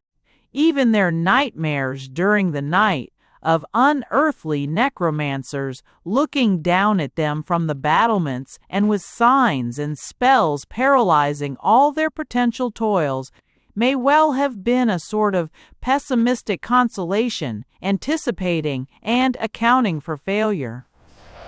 The holy city had become, for them, a fortress full of fiends, when Godfrey de Bouillon again set himself sword in hand upon the wooden tower and gave the order once more to drag it, tottering towards the towers on either side of the postern gate. So they crawled again across the fosse full of the slain, dragging their huge house of timber behind them, and all the blast and din of war broke again about their heads. A hail of bolts hammered such shields as covered them for a canopy, stones and rocks fell on them and crushed them like flies in the mire, and from the engines of the Greek fire all the torrents of their torment came down on them like red rivers of hell. For indeed the souls of those peasants must have been sickened with something of the topsy-turvydom felt by too many peasants of our own time under the frightful flying batteries of scientific war, a blasphemy of inverted battle in which hell itself has occupied heaven. Something of the vapors vomited by such cruel chemistry may have mingled with the dust of battle, and darkened such light as showed where shattering rocks were rending a roof of shields to men bowed and blinded as they are by such labor of dragging and such a hailstorm of death. They may have heard, through all the racket of nameless noises, the high minaret cries of Muslim triumph rising shriller like a wind in shrill pipes, and known little else of what was happening above or beyond them. It was most likely that they labored and strove in that lower darkness, not knowing that high over their heads and up above the cloud of battle, the tower of timber and the tower of stone had touched and met in mid-heaven, and great Godfrey, alone and alive, had leapt upon the wall of Jerusalem. Chapter 12. The Fall of Chivalry. On the back of this book is the name of the New Jerusalem, and on the first page of it, a phrase about the necessity of going back to the old even to find the new, as a man retraces his steps to a signpost. The common sense of that process is indeed most mysteriously misunderstood. Any suggestion that progress has, at any time, taken the wrong turning is always answered by the argument that men idealize the past and make a myth of the age of gold. If my progressive guide has led me into a morass or a man-trap by turning to the left by the red pillar box, instead of to the right by the blue palings of the inn called the Rising Sun, my progressive guide always proceeds to soothe me by talking about the myth of an age of gold. He says I am idealizing the right turning. He says the blue palings are not so blue as they are painted. He says they are only blue with distance. He assures me there are spots on the sun, even on the rising sun. Sometimes he tells me I am wrong in my fixed conviction that the blue was of solid sapphires or the sun of solid gold. In short, he assures me I am wrong in supposing that the right turning was right in every possible respect, as if I had ever supposed anything of the sort. I want to go back to that particular place, not because it was all my fancy paints it, or because it was the best place my fancy can paint, but because it was a many thousand times better place than the man-trap in which he and his like have landed me.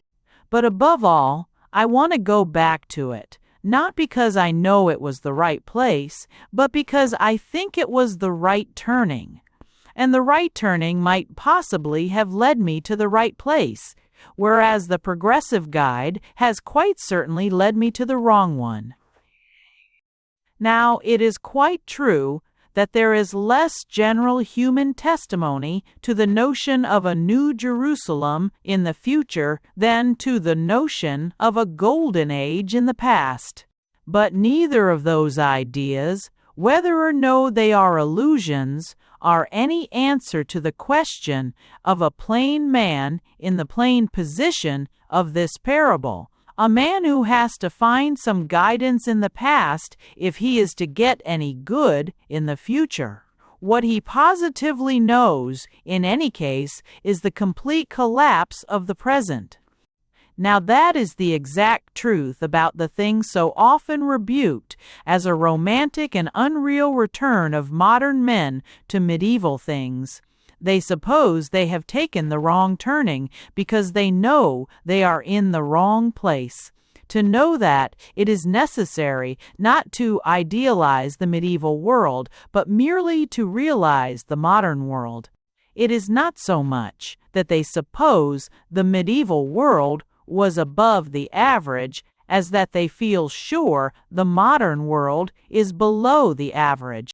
They do not start either with the idea that man is meant to live in a New Jerusalem of pearl and sapphire in the future, or that a man was meant to live in a picturesque and richly painted tavern of the past, but with a strong inward and personal persuasion that a man was not meant to live in a man-trap.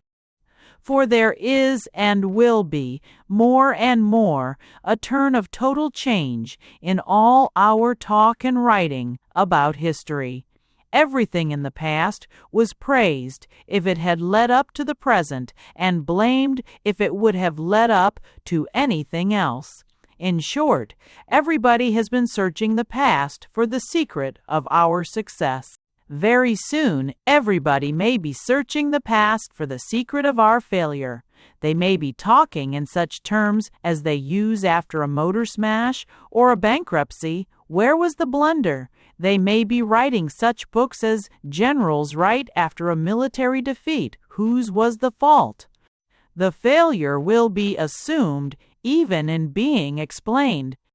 For industrialism is no longer a vulgar success.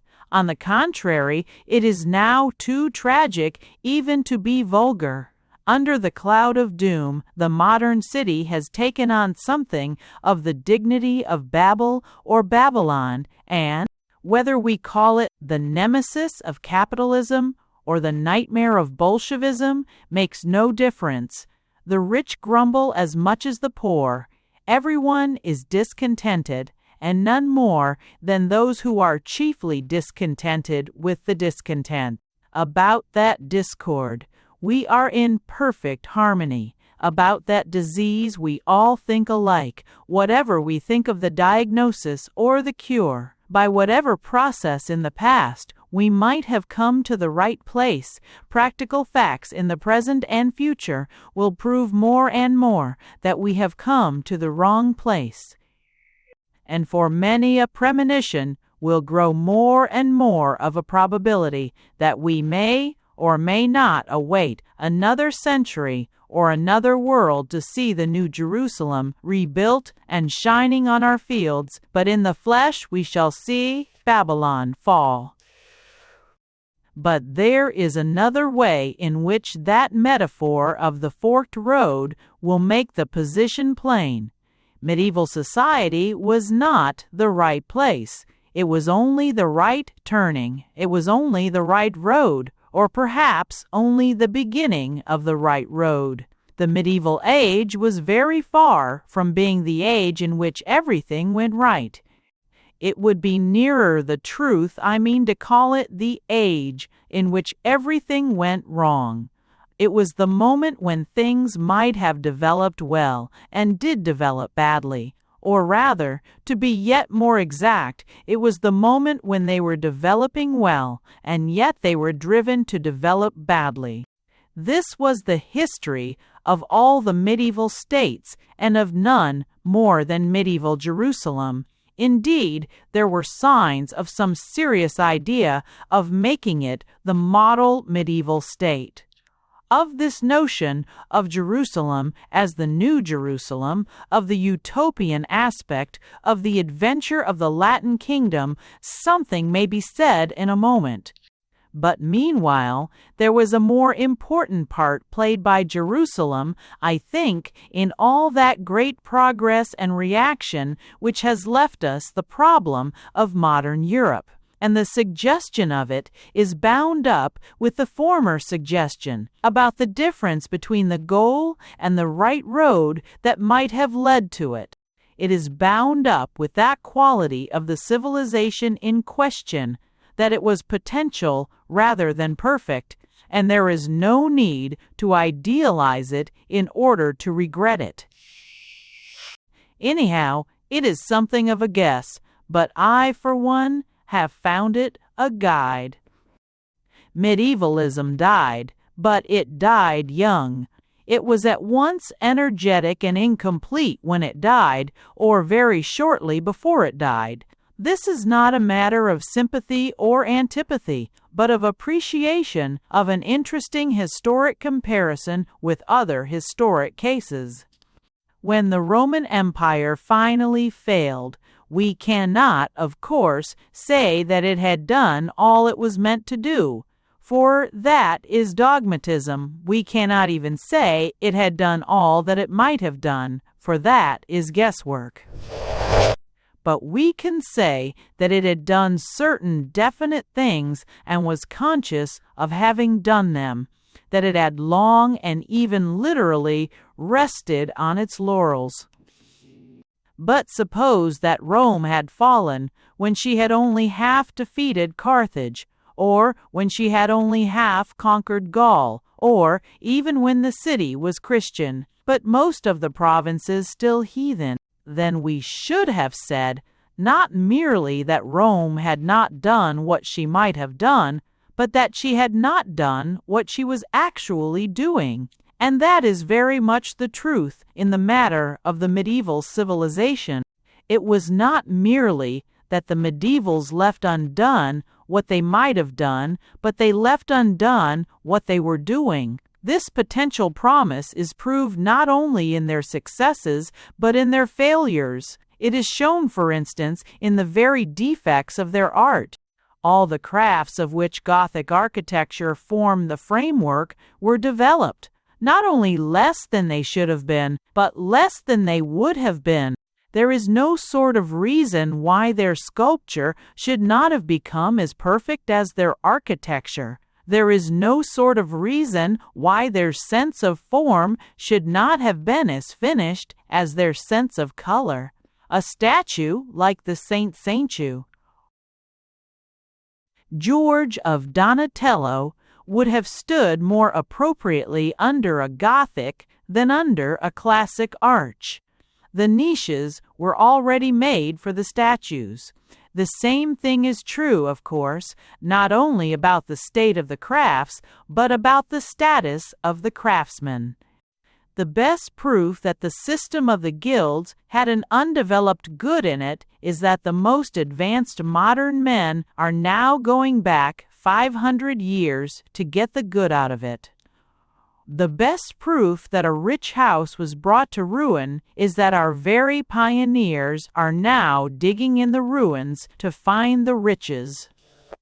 That the new guildsmen add a great deal that never belonged to the old guildsmen is not only a truth, but is part of the truth I maintain here. The new guildsmen add what the old guildsmen would have added if they had not died young. When we renew a frustrated thing, we do not renew the frustration. But if there are some things in the new that were not in the old, there were certainly some things in the old that are not yet visible in the new, such as individual humor in the handiwork. The point here, however, is not merely that the worker worked well, but that he was working better. Not merely that his mind was free, but that it was growing freer. All this popular power and humor was increasing everywhere when something touched it and it withered away. The frost had struck it in the spring. Some people complain that the working man of our own day does not show an individual interest in his work, but it will be well to realize that they would be much more annoyed with him if he did. The medieval workman took so individual an interest in his work that he would call up devils entirely on his own account, carving them in corners according to his own taste and fancy. He would even reproduce the priests who were his patrons and make them as ugly as devils, carving anti-clerical caricatures on the very seats and stalls of the clerics. If a modern householder, on entering his own bathroom, found that the plumber had twisted the taps into the images of two horned and grinning fiends, he would be faintly surprised. If the householder, on returning at evening to his house, found the door-knocker distorted into a repulsive likeness of himself, his surprise might even be tinged with disapproval. It may be just as well that builders and bricklayers do not gratuitously attach gargoyles to our smaller residential villas. But well or ill, it is certainly true that this feature of a flexible, popular fancy has never reappeared in any school of architecture or any state of society since the medieval decline. The great classical buildings of the Renaissance were swept as bare of it as any villa in Balaam. But those who best appreciate this loss to popular art will be the first to agree that, at its best, it retained a touch of the barbaric as well as the popular. While we can admire these matters of the grotesque, we can admit that their work was sometimes unintentionally as well as intentionally grotesque. Some of the carving did remain so rude that the angels were almost as ugly as the devils. But this is the very point upon which I would here insist, the mystery of why men who were so obviously only beginning should have so suddenly stopped.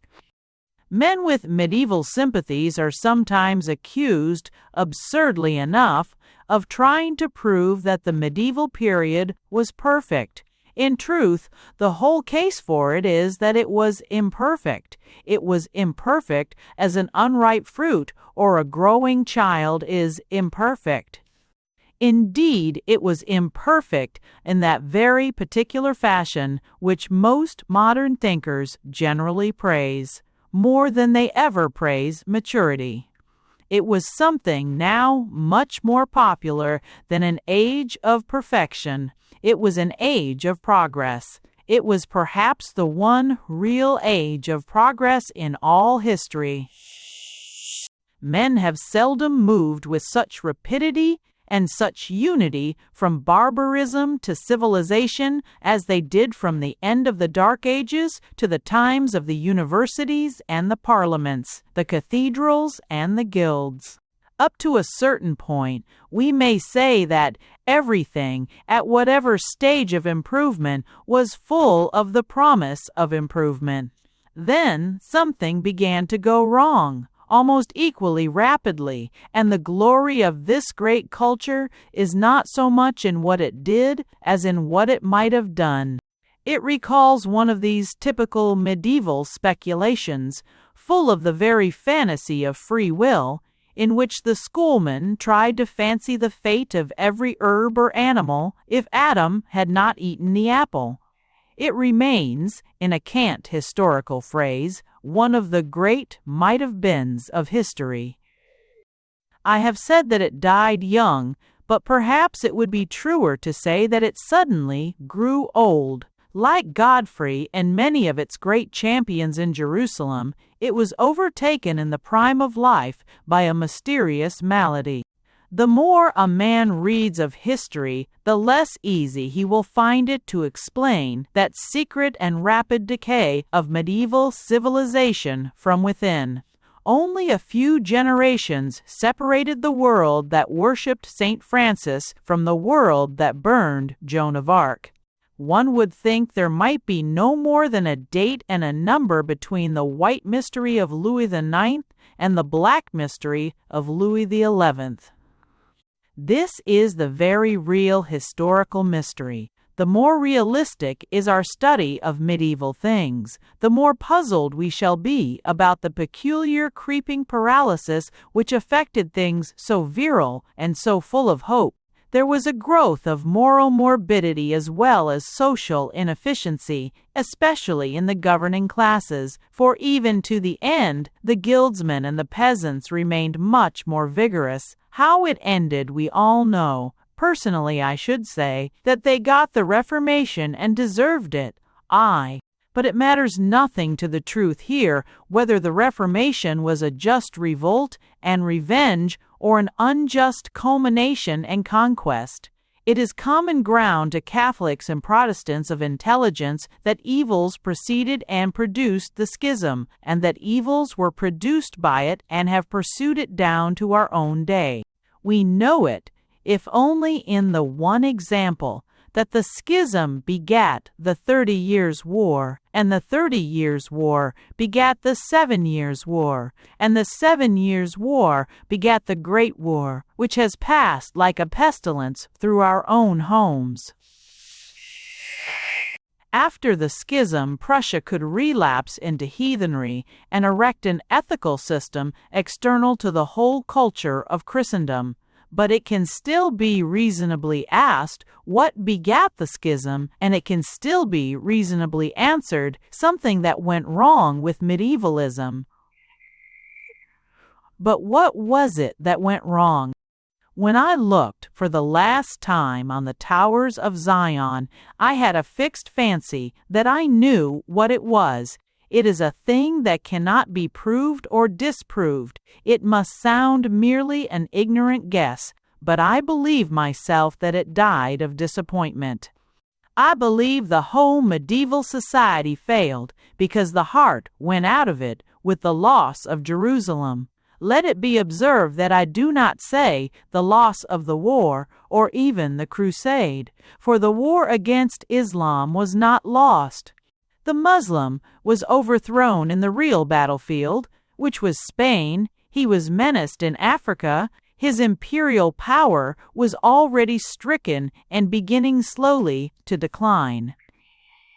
I do not mean the political calculations about a Mediterranean war. I do not even mean the papal conceptions about the Holy War. I mean the purely popular picture of the Holy City. For while the aristocratic thing was a view, the vulgar thing was a vision, something with which all stories stop, something where the rainbow ends, something over the hills and far away. In Spain they had been victorious, but their castle was not even a castle in Spain. It was a castle east of the sun and west of the moon, and the fairy prince could find it no more. Indeed, that idle image out of the nursery books fits it very exactly, for its mystery was and is in standing in the middle, or, as they said, in the very center of the earth. It is east of the sun of Europe, which fills the world with a daylight of sanity, and ripens real and growing things. It is west of the moon of Asia, mysterious and archaic with its cold volcanoes, silver mirror for poets, and a most fatal magnet for lunatics. Anyhow, the fall of Jerusalem, and in that sense the failure of the Crusades, had a widespread effect, as I should myself suggest, for the reason I have myself suggested. Because it had been a popular movement, it was a popular disappointment, and because it had been a popular movement, its ideal was an image, a particular picture in the imagination. For poor men are almost always particularists, and nobody has ever seen such a thing as a mob of pantheists. I have seen in some of that lost literature of the old guilds, which is now everywhere coming to light, a list of the stage properties required for some village play, one of those popular plays acted by the medieval trades unions, for which the Guild of the Shipwrights would build Noah's Ark, or the Guild of the Barbers provide golden wigs for the halos of the 12 apostles. The list of those crude pieces of stage furniture had a curious color of poetry about it, like the impromptu apparatus of a nursery charade, a cloud, an idol with a club, and notably among the rest, the walls and towers of Jerusalem.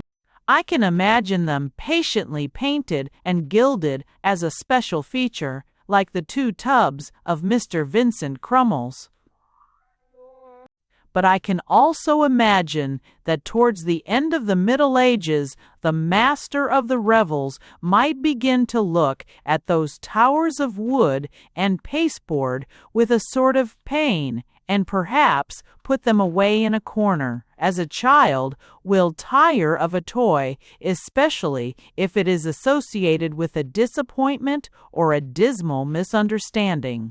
There is noticeable in some of the later popular poems a disposition to sulk about the Crusades.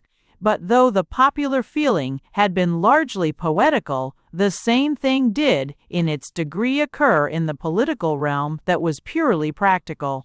The Muslim had been checked, but he had not been checked enough. The whole story of what was called the Eastern Question and 3/4 of the wars of the modern world were due to the fact that he was not checked enough. The only thing to do with unconquerable things is to conquer them. That alone will cure them of invincibility, or, what is worse, their own vision of invincibility. That was the conviction of those of us who would not accept what we considered a premature peace with Prussia.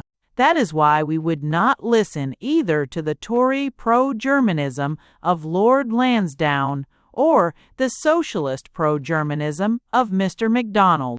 If a lunatic believes in his luck so fixedly as to feel sure he cannot be caught, he will not only believe in it still, but believe in it more and more until the actual instant when he is caught. The longer the chase, the more certain he will be of escaping. The more narrow the escapes, the more certain will be the escape. And indeed, if he does escape, it will seem a miracle and almost a divine intervention, not only to the pursued, but to the pursuers. The evil thing will chiefly appear unconquerable to those who tried to conquer it. It will seem, after all, to have a secret of success, and those who failed against it will hide in their hearts a secret of failure. It was that secret of failure, I fancy, that slowly withered from within the high hopes of the Middle Ages. Christianity and chivalry had measured their force against Mahound, and Mahound had not fallen. The shadow of his horned helmet, the crest of the crescent, still lay across their sunnier lands, the horns of Houghton. The streams of life that flowed to guilds and schools and orders of knighthood and brotherhoods of friars were strangely changed and chilled. So, if the peace had left Prussianism secure even in Prussia, I believe that all the liberal ideals of the Latins and all the liberties of the English and the whole theory of a democratic experiment in America would have begun to die of a deep and even subconscious despair. A vote, a jury, a newspaper would not be as they are. Things of which it is hard to make the right use or any use, they would be things of which nobody would even try to make any use. A vote would actually look like a vassal's cry of "Harrow." A jury would look like a joust. Many would no more read headlines than blazon heraldic coats, for these medieval things look dead and dusty because of a defeat, which was nonetheless a defeat because it was more than half a victory. A curious cloud of confusion rests on the details of that defeat. The Christian captains who acted in it were certainly men on a different moral level from the good Duke Godfrey. Their characters were by comparison mixed and even mysterious. Perhaps the two determining personalities were Raymond of Tripoli, a skillful soldier whom his enemies seemed to have accused of being much too skillful, a diplomatist, and Renaud of Chatillon, a violent adventurer whom his enemies seemed to have accused of being little better than a bandit. And it is the irony of the incident that Raymond got into trouble for making a dubious peace with the Saracens, while Renaud got into trouble by making an equally dubious war on the Saracens. Renaud exacted from Muslim travelers on a certain road what he regarded as a sort of feudal toll or tax, and they regarded as a brigand ransom, and when they did not pay, he attacked them. This was regarded as a breach of the truce, but probably it would have been easier to regard Renaud as waging the war of a robber if many had not regarded Raymond as having made the truce of a traitor. Probably Raymond was not a traitor, since the military advice he gave up to the very instant of catastrophe was entirely loyal and sound, and worthy of so wise a veteran. And very likely Renaud was not merely a robber, especially in his own eyes, and there seems to be a much better case for him than many modern writers allow. But the very fact of such charges being bandied among the factions shows a certain fall from the first days under the headship of the House of Bouillon.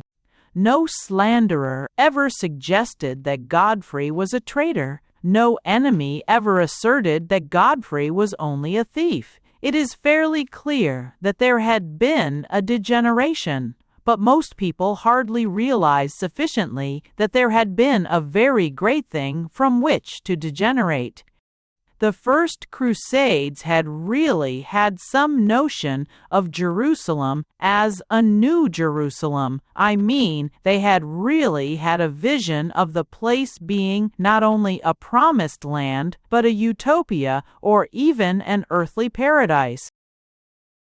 The outstanding fact and feature, which is seldom seized, is this: that the social experiment in Palestine was rather in advance of the social experiments in the rest of Christendom. Having to begin at the beginning, they really began with what they considered the best ideas of their time, like any group of socialists founding an ideal commonwealth in a modern colony.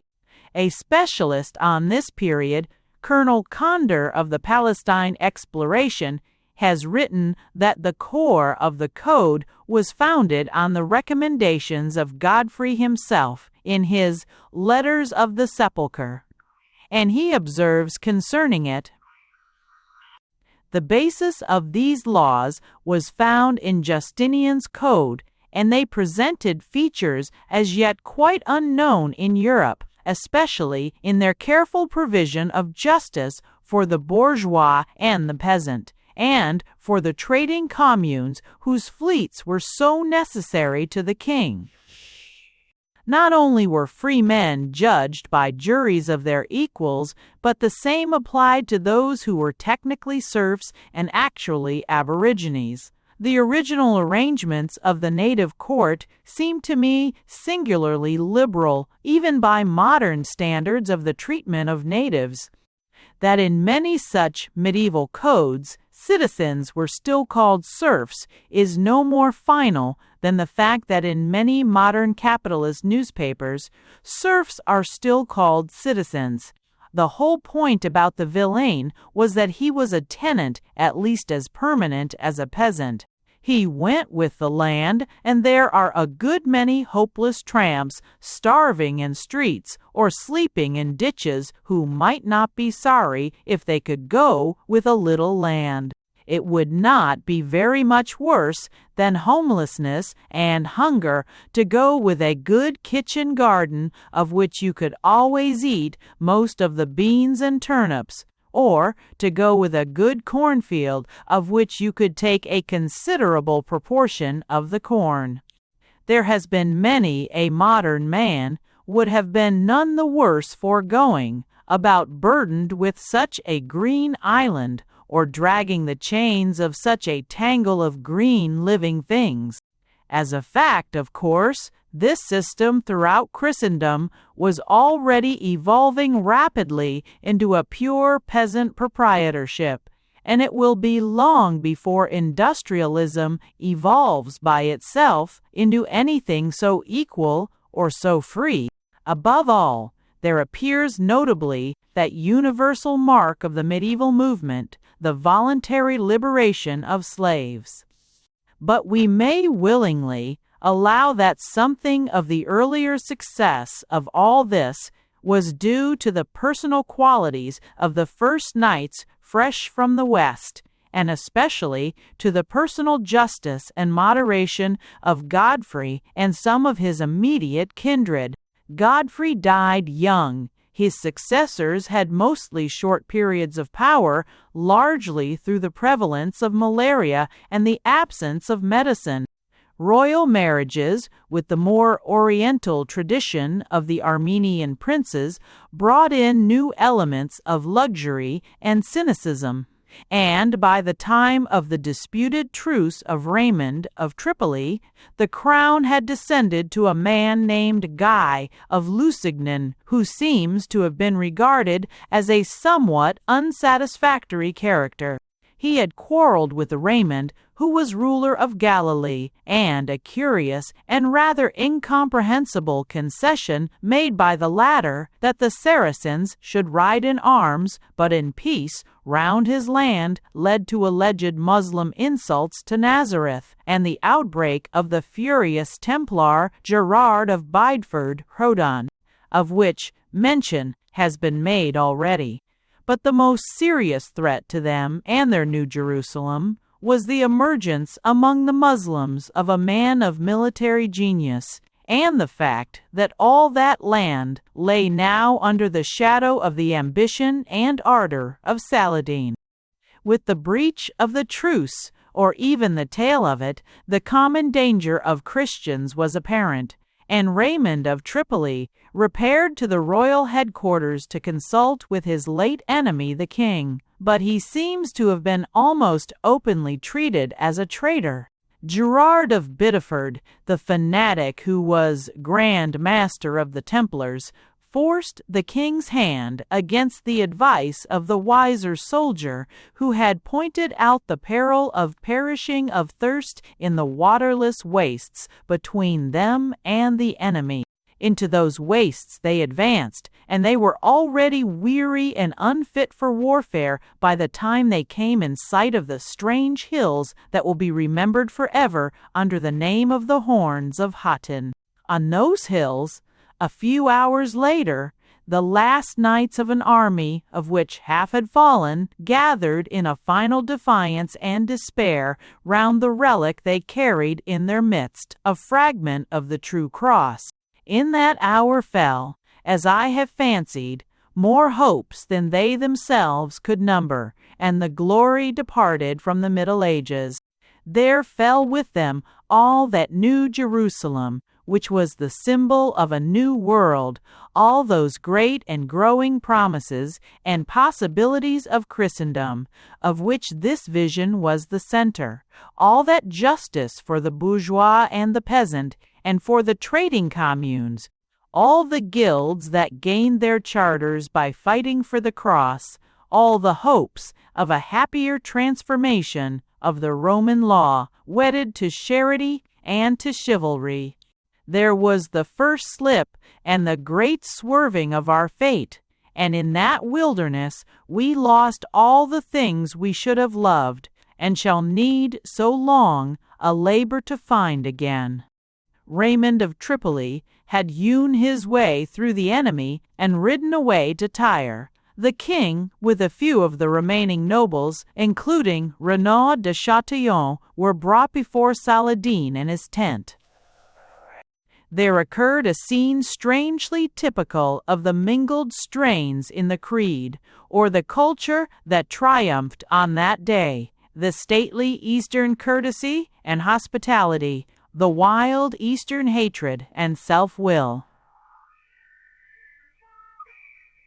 "It is thou, and not I, who hast given him to drink," said the Saracen, preserving the precise letter of the punctilio of hospitality. Then he suddenly flung himself raving and reviling upon Renaud de Chatillon, and killed the prisoner with his own hands. Outside, 200 Hospitallers and Templars were beheaded on the field of battle. By one account I have read because Saladin disliked them, and by another because they were Christian priests. There is a strong bias against the Christians and in favor of the Muslims and the Jews in most of the Victorian historical works, especially historical novels. And most people of modern, or rather of very recent times, got all their notions of history from dipping into historical novels. In those romances, the Jew is always the oppressed, where, in reality, he was often the oppressor. In those romances, the Arab is always credited with Oriental dignity and courtesy, and never with Oriental crookedness and cruelty. the same injustice is introduced into history, which by means of selection and omission can be made as fictitious as any fiction. 20 historians mention the way in which the maddened Christian mob murdered the Muslims after the capture of Jerusalem. For one who mentions that the Muslim commander commanded in cold blood the murder of some 200 of his most famous and valiant enemies after the victory of Hattin. The former cannot be shown to have been the act of Tancred, while the latter was quite certainly the act of Saladin. Yet Tancred is described as at best a doubtful character, while Saladin is represented as a Bayard without fear or blame. Both of them doubtless were ordinary faulty fighting men, but they are not judged by an equal balance. It may seem a paradox that there should be this prejudice in Western history in favor of Eastern heroes, but the cause is clear enough. It is the remains of the revolt among many Europeans against their own old religious organization, which naturally made them hunt through all ages for its crimes and its victims. It was natural that Voltaire should sympathize more with a Brahmin he had never seen than with a Jesuit with whom he was engaged in a violent controversy, and should similarly feel more dislike of a Catholic who was his enemy than of a Muslim who was the enemy of his enemy. In this atmosphere of natural and even pardonable prejudice arose the habit of contrasting the intolerance of the Crusaders with the toleration shown by the Muslims. Now, as there are two sides to everything, it would undoubtedly be quite possible to tell the tale of the Crusades correctly enough in detail, and in such a way as entirely to justify the Muslims and condemn the Crusaders. But any such real record of the Muslim case would have very little to do with any questions of tolerance or intolerance or any modern ideas about religious liberty and equality. As the modern world does not know what it means itself by religious liberty and equality, as the moderns have not thought out any logical theory of toleration at all, for their vague generalizations can always be upset by 20 tests from thugs to Christian Science, it would obviously be unreasonable to expect the moderns to understand the much clearer philosophy of the Muslims. But some rough suggestion of what was really involved may be found convenient in this case. Islam was not originally a movement directed against Christianity at all. It did not face westwards, so to speak. It faced eastwards towards the idolatries of Asia. But Muhammad believed that these idols could be fought more successfully with a simpler kind of creed, one might almost say with a simpler kind of Christianity. For he included many things which we in the West commonly suppose not only to be peculiar to Christianity, but to be peculiar to Catholicism. Many things have been rejected by Protestantism that are not rejected by Mohammedanism. Thus the Muslims believe in purgatory, and they give at least a sort of dignity to the Mother of Christ. About such things as these, they have little of the bitterness that rankles in the Jews and is said sometimes to become hideously vitriolic. Why, I was in Palestine, a distinguished Muslim said to a Christian resident, "We also, as well as you, honor the Mother of Christ. Never do we speak of her, but we call her the Lady Miriam. I dare not tell you what the Jews call her." The real mistake of the Muslims is something much more modern in its application than any particular or passing persecution of Christians as such. It lay in the very fact that they did think they had a simpler and saner sort of Christianity, as do many modern Christians. They thought it could be made universal merely by being made uninteresting. Now, a man preaching what he thinks is a platitude is far more intolerant than a man preaching what he admits is a paradox. It was exactly because it seemed self-evident to Muslims as to Bolshevists that their simple creed was suited to everybody, that they wished in that particular sweeping fashion to impose it on everybody. It was because Islam was broad that Muslims were narrow, and because it was not a hard religion, it was a heavy rule. Because it was without a self-correcting complexity, it allowed of those simple and masculine but mostly rather dangerous appetites that show themselves in a chieftain or a lord. It had the simplest sort of religion, monotheism. So it had the simplest sort of government, monarchy. There was exactly the same direct spirit in its despotism as in its deism. The code, the common law, the give and take of charters and chivalric vows did not grow in that golden desert. The great sun was in the sky, and the great Saladin was in his tent, and he must be obeyed unless he were assassinated. Those who complain of our creeds as elaborate often forget that the elaborate Western creeds have produced the elaborate Western constitutions, and that they are elaborate because they are emancipated. And the real moral of the relations of the two great religions is something much more subtle and sincere than any mere atrocity tales against Turks. It is the same as the moral of the Christian refusal of a pagan pantheon in which Christ should rank with Ammon and Apollo. Twice the Christian Church refused what seemed like a handsome offer of a large latitudinarian sort, once to include Christ as a god and once to include him as a prophet, once by the admission of all idols and once by the abandonment of all idols. Twice the church took the risk, and twice the church survived alone and succeeded alone, filling the world with her own children and leaving her rivals in a desert where the idols were dead and the iconoclasts were dying. But all this history has been hidden by a prejudice more general than the particular case of Saracens and Crusaders. The modern, or rather the Victorian prejudice against Crusaders is positive and not relative, and it would still desire to condemn Tancred if it could not acquit Saladin. Indeed, it is a prejudice not so much against Crusaders as against Christians. It will not give to these heroes of religious war the fair measure it gives to the heroes of ordinary patriotic and imperial war.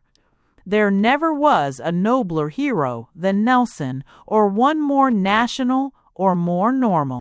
Yet Nelson quite certainly did do what Tancred almost certainly did not do: break his own word by giving up his own brave enemies to execution. If the cause of Nelson in other times comes to be treated as the creed of Tancred has often in recent times been treated, this incident alone will be held sufficient to prove not only that Nelson was a liar and a scoundrel, but that he did not love England at all, did not love Lady Hamilton at all, that he sailed in English ships only to pocket the prize money of French ships, and would as willingly have sailed in French ships for the prize money of English ships. That is the sort of dull dust of gold that has been shaken like the drifting dust of the desert over the swords and the relics, the crosses and the clasp hands of the men who marched to Jerusalem or died at Hattin. In these medieval pilgrims, every inconsistency is a hypocrisy, while in the more modern patriots, even an infamy is only an inconsistency. I have rounded off the story here with the ruin at Hattin because the whole reaction against the pilgrimage had its origin there, and because it was this at least that finally lost Jerusalem. Elsewhere in Palestine, to say nothing of Africa and Spain, splendid counterstrokes were still being delivered from the West, not the least being the splendid rescue by Richard of England.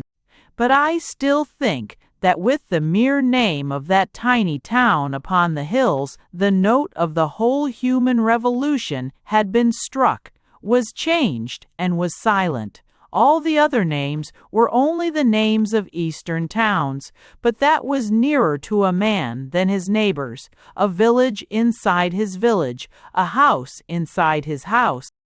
There is a hill above Bethlehem of a strange shape, with a flat top which makes it look oddly like an island, habitable though uninhabited, when all Moab heaves about it and beyond it as with the curves and colors of a sea.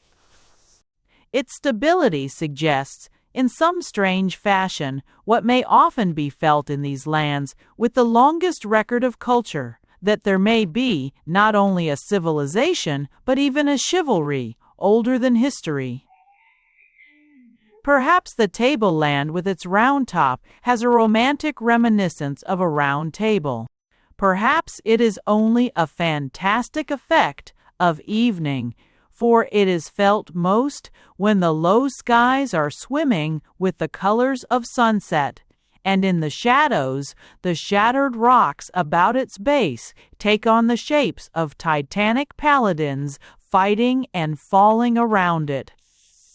I only know that the mere shape of the hill and vista of the landscape suggested such visions, and it was only afterwards that I heard the local legend, which says it is here that some of the Christian knights made their last stand after they lost Jerusalem, and which names this height, the Mountain of the Latins.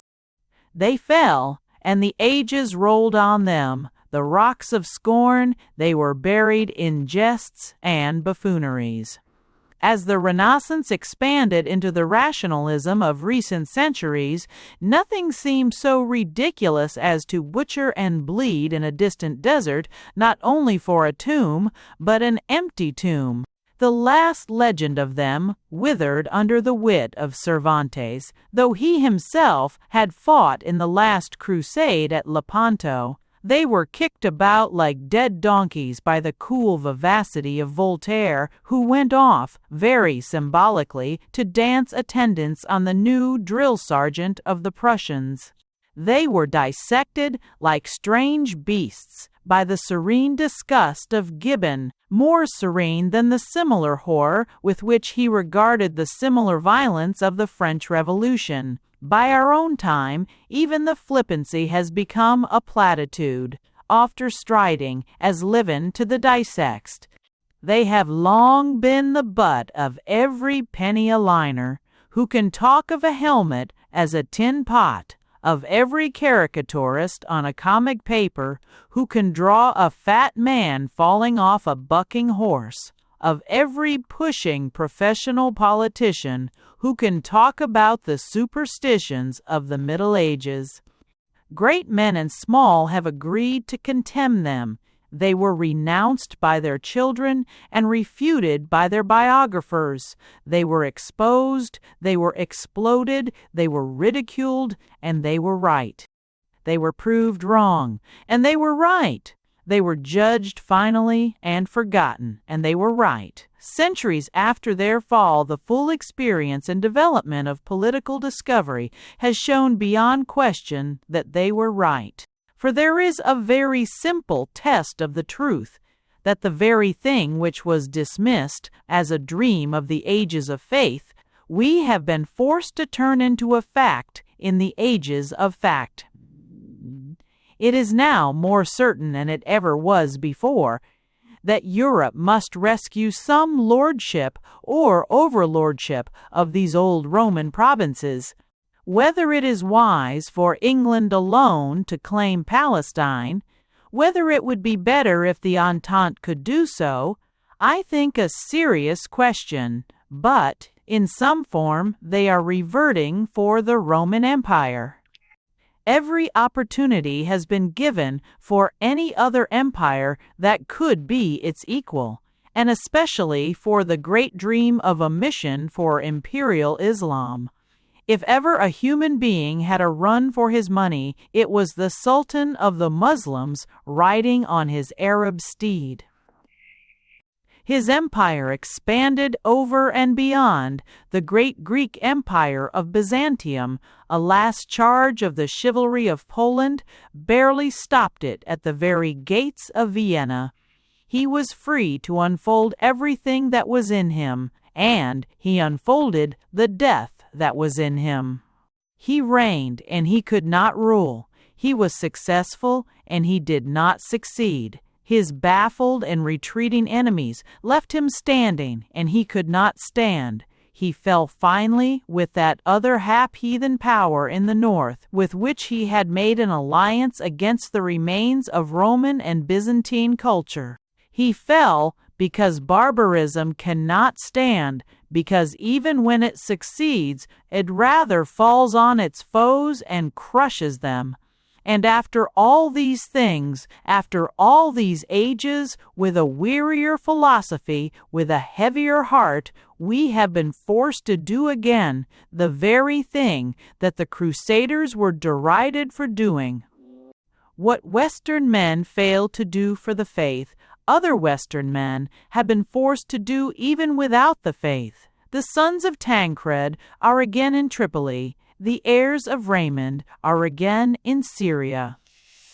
And men from the Midlands or the Northumbrian towns went again through a furnace of thirst and fever and furious fighting to gain the same watercourses and invest the same cities as of old. They trod the hills of Galilee and the horns of Hattin through no shadow on their souls. They crossed dark and disastrous fields whose fame had been hidden from them, and avenged the fathers they had forgotten. And the most cynical of modern diplomatists, making their settlement by the most skeptical of modern philosophies, can find no practical or even temporary solution for this sacred land, except to bring it again under the crown of Coeur de Lion and the cross of St. George. There came in through the crooked entry beside the great gap in the wall a tall soldier, dismounting and walking and wearing only the dust-hued habit of modern war. There went no trumpet before him, neither did he enter by the Golden Gate, but the silence of the deserts was full of a phantom acclamation, as when from far away a wind brings in a whisper the cheering of many thousand men. For in that hour a long-lost cry found fulfillment, and something counted irrational returned in the reason of things. And at last even the wise understood, and at last even the learned were enlightened on a need truly, and indeed international, which a mob in a darker age had known by the light of nature, something that could be denied and delayed and evaded, but not escaped forever. Id Deus Vult. Chapter 13. The Problem of Zionism. There is an attitude for which my friends and I were for a long period rebuked and even reviled, and of which, at the present period, we are less likely than ever to repent. It was always called anti-Semitism, but it was always much more true to call it Zionism. At any rate, it was much nearer to the nature of the thing to call it Zionism, whether or no it can find its geographical concentration in Zion. The substance of this heresy was exceedingly simple. It consisted entirely in saying that Jews are Jews, and as a logical consequence that they are not Russians or Romanians or Italians or Frenchmen or Englishmen. During the war, the newspapers commonly referred to them as Russians, but the ritual wore so singularly thin that I remember one newspaper paragraph saying that the Russians in the East End complained of the food regulations because their religion forbade them to eat pork. My own brief contact with the Greek priests of the Orthodox Church in Jerusalem did not permit me to discover any trace of this detail of their discipline, and even the Russian pilgrims were said to be equally negligent in the matter. The point for the moment, however, is that if I was violently opposed to anything, it was not to Jews, but to that sort of remark about Jews, or rather to the silly and craven fear of making it a remark about Jews. But my friends and I had in some general sense a policy in the matter, and it was in substance the desire to give Jews the dignity and status of a separate nation. We desired that in some fashion, and so far as possible, Jews should be represented by Jews, should live in a society of Jews, should be judged by Jews, and ruled by Jews. I am an anti-Semite, if that is anti-Semitism. It would seem more rational to call it Semitism. Of this attitude, I repeat, I am now less likely than ever to repent. I have lived to see the thing that was dismissed as a fad, discussed everywhere as a fact, and one of the most menacing facts of the age. I have lived to see people who accused me of anti-Semitism become far more anti-Semitic than I am or ever was. I have heard people talking with real injustice about the Jews, who once seemed to think it an injustice to talk about them at all. But, above all, I have seen with my own eyes wild mobs marching through a great city, raving not only against Jews, but against the English for identifying themselves with the Jews. I have seen the whole prestige of England brought into peril merely by the trick of talking about two nations as if they were one. I have seen an Englishman arriving in Jerusalem with somebody he had been taught to regard as his fellow countryman and political colleague, and received as if he had come arm in arm with a flaming dragon. So do our frosty fictions fare when they come under that burning sun. Twice in my life, and twice lately, I have seen a piece of English pedantry bring us within an inch of an enormous English peril. The first was when all the Victorian historians and philosophers had told us that our German cousin was a cousin German and even Germain, something naturally near and sympathetic. That also was an identification, that also was an assimilation, that also was a union of hearts. For the second time in a few short years, English politicians and journalists have discovered the dreadful revenge of reality. To pretend that something is what it is not is business that can easily be fashionable and sometimes popular. But the thing we have agreed to regard as what it is not will always abruptly punish and pulverize us merely by being what it is. For years we were told that the Germans were a sort of Englishmen because they were Teutons, but it was all the worse for us when we found out what Teutons really were. For years, we were told that Jews were a sort of Englishmen because they were British subjects. It is all the worse for us now. We have to regard them, not subjectively as subjects, but objectively as objects of a fierce hatred among the Muslims and the Greeks. We are in the absurd position of introducing to these people a new friend whom they instantly recognize as an old enemy. It is an absurd position because it is a false position, but it is merely the penalty of falsehood. Whether this Eastern anger is reasonable or not may be discussed in a moment, But what is utterly unreasonable is not the anger, but the astonishment. At least it is our astonishment at their astonishment. We might believe ourselves in the view that a Jew is an Englishman, but there was no reason why they should regard him as an Englishman, since they already recognized him as a Jew. This is the whole present problem of the Jew in Palestine, and it must be solved either by the logic of Zionism or the logic of purely English supremacy and impartiality, and not by what seems to everybody in Palestine a monstrous muddle of the two. But of course, it is not only the peril in Palestine that has made the realization of the Jewish problem, which once suffered all the dangers of a fad, suffer the opposite dangers of a fashion. The same journalists who politely describe Jews as Russians are now very impolitely describing certain Russians who are Jews.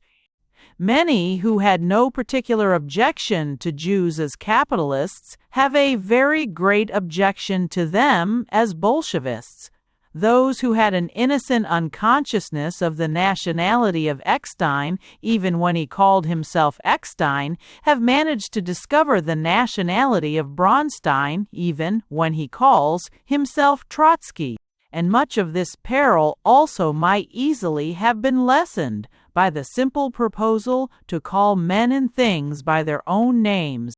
I will confess, however, that I have no very full sympathy with the new anti-Semitism, which is merely anti-socialism. There are good, honorable, and magnanimous Jews of every type and rank. There are many to whom I am greatly attached among my own friends in my own rank.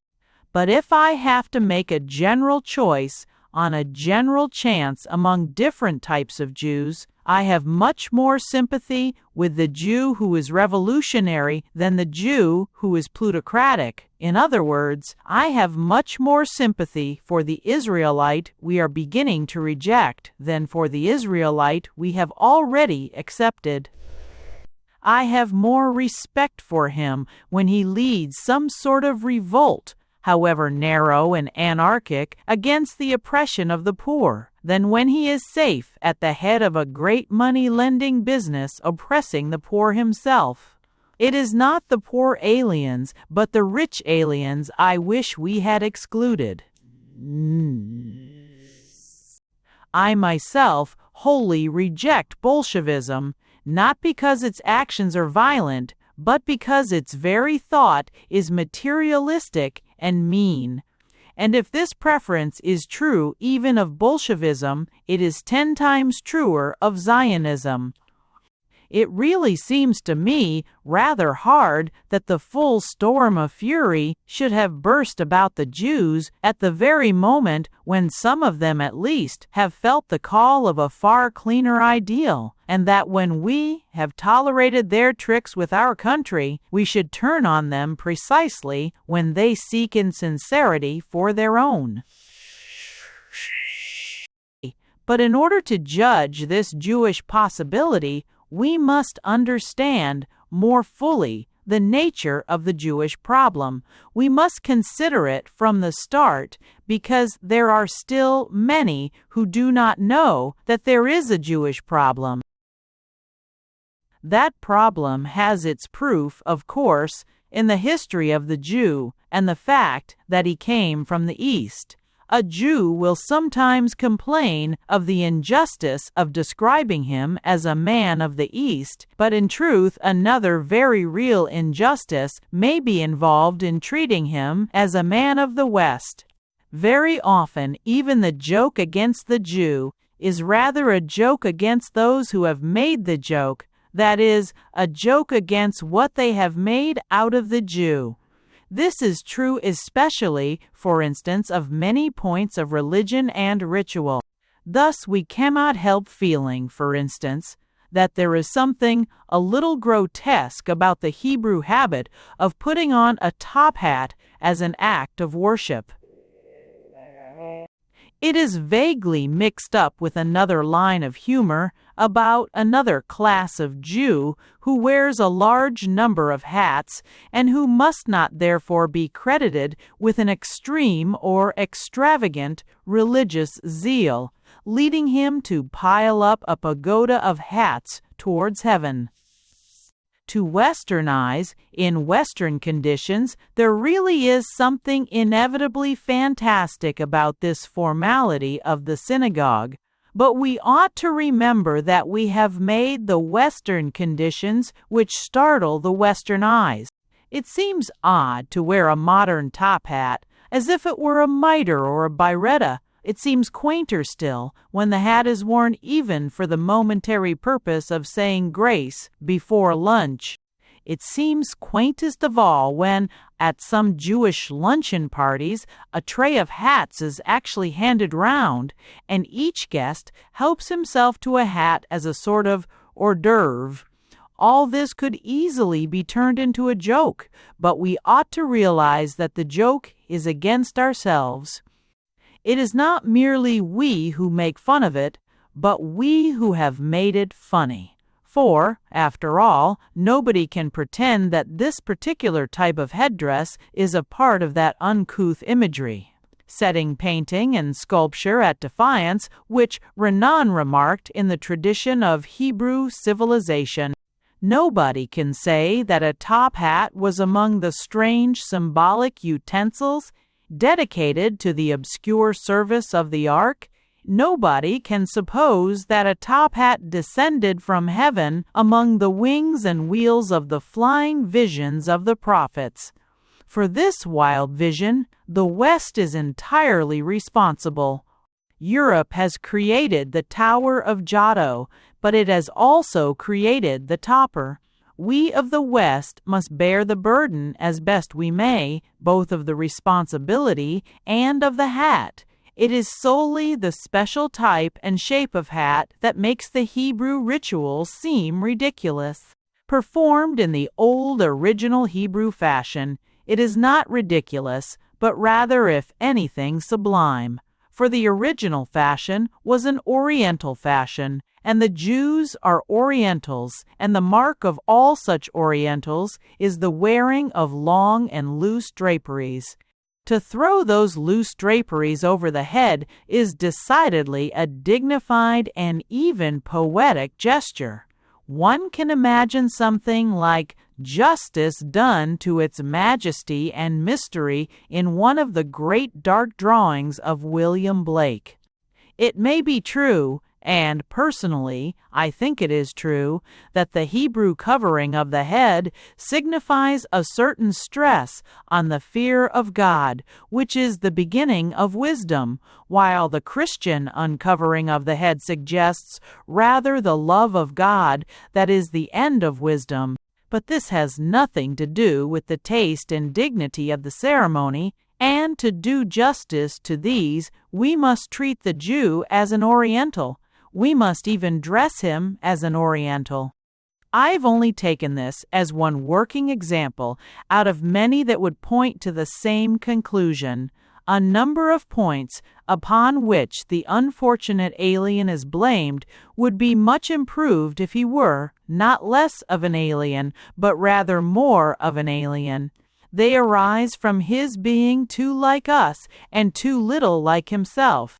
It is obviously the case, for instance, touching that vivid vulgarity in clothes, and especially the colors of clothes with which a certain sort of Jews brighten the landscape or seascape at Margate or many holiday resorts.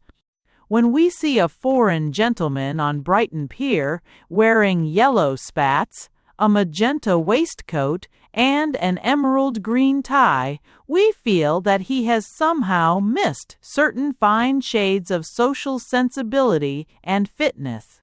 It might considerably surprise the company on Brighton Pier if he were to reply by solemnly unwinding his green necktie from round his neck and winding it round his head. Yet the reply would be the right one and would be equally logical and artistic. As soon as the green tie had become a green turban, it might look as appropriate and even attractive as the green turban of any pilgrim of Mecca or any descendant of Muhammad who walks with a stately air through the streets of Jaffa or Jerusalem. The bright colors that make the Margat Jews hideous are no brighter than those that make the Muslim crowd picturesque. They are only worn in the wrong place, in the wrong way, and in conjunction with a type and cut of clothing that is meant to be more sober and restrained. Little can really be urged against him in that respect, except that his artistic instinct is rather for color than form, especially of the kind that we ourselves have labeled good form. This is a mere symbol, but it is so suitable a symbol that I have often offered it symbolically as a solution of the Jewish problem. I have felt disposed to say, let all liberal legislation stand, let all literal and legal civic equality stand. Let a Jew occupy any political or social position which he can gain in open competition. Let us not listen for a moment to any suggestions of reactionary restrictions or racial privilege. Let a Jew be Lord Chief Justice if his exceptional veracity and reliability have clearly marked him out for that post. Let a Jew be Archbishop of Canterbury if our national religion has attained to that receptive breadth that would render such a transition unobjectionable and even unconscious. But let there be one single clause bill, one simple and sweeping law about Jews, and no other. Be it enacted by the King's most excellent majesty, by and with the advice of the Lords spiritual and temporal and the Commons in Parliament assembled, that every Jew must be dressed like an Arab. Let him sit on the woolsack, but let him sit there dressed as an Arab. Let him preach in St. Paul's Cathedral, but let him preach there dressed as an Arab. It is not my point at present to dwell on the pleasing, if flippant, fancy of how much this would transform the political scene, of the dapper figure of Sir Herbert Samuel swathed as a Bedouin, or Sir Alfred Mond gaining a yet greater grandeur from the gorgeous and trailing robes of the East. If my image is quaint, my intention is quite serious, and the point of it is not personal to any particular Jew. The point applies to any Jew, and to our own recovery of healthier relations with him. The point is that we should know where we are, and he would know where he is, which is in a foreign land. This is but a parenthesis and a parable, but it brings us to the concrete controversial matter, which is the Jewish problem. Only a few years ago, it was regarded as a mark of a bloodthirsty disposition to admit that the Jewish problem was a problem, or even that the Jew was a Jew. Through much misunderstanding, certain friends of mine and myself have persisted in disregarding the silence thus imposed, but facts have fought for us more effectively than words. By this time, nobody is more conscious of the Jewish problem than the most intelligent and idealistic of the Jews. The folly of the fashion by which Jews often concealed their Jewish names must surely be manifest by this time even to those who concealed them. To mention but one example of the way in which this fiction falsified the relations of everybody and everything, it is enough to note that it involved the Jews themselves in a quite new and quite needless unpopularity in the first years of the war. A poor little Jewish tailor who called himself by a German name merely because he lived for a short time in a German town was instantly mobbed in Whitechapel for his share in the invasion of Belgium. He was cross-examined about why he had damaged the Tower of Rhymes, and talked to as if he had killed Nurse Cavell with his own pair of shears. It was very unjust, quite as unjust as it would be to ask Bethman Hallweg why he had stabbed Eglon or hewn Agag in pieces. But it was partly at least the fault of the Jew himself and of the whole of that futile and unworthy policy which had led him to call himself Bernstein when his name was Benjamin. In such cases, the Jews are accused of all sorts of faults they have not got, but there are faults that they have got. Some of the charges against them, as in the cases I have quoted concerning religious ritual and artistic taste, are due merely to the false light in which they are regarded. Other faults may also be due to the false position in which they are placed. But the faults exist, and nothing was ever more dangerous to everybody concerned than the recent fashion of denying or ignoring them. It was done simply by the snobbish habit of suppressing the experience and evidence of the majority of people, and especially of the majority of poor people.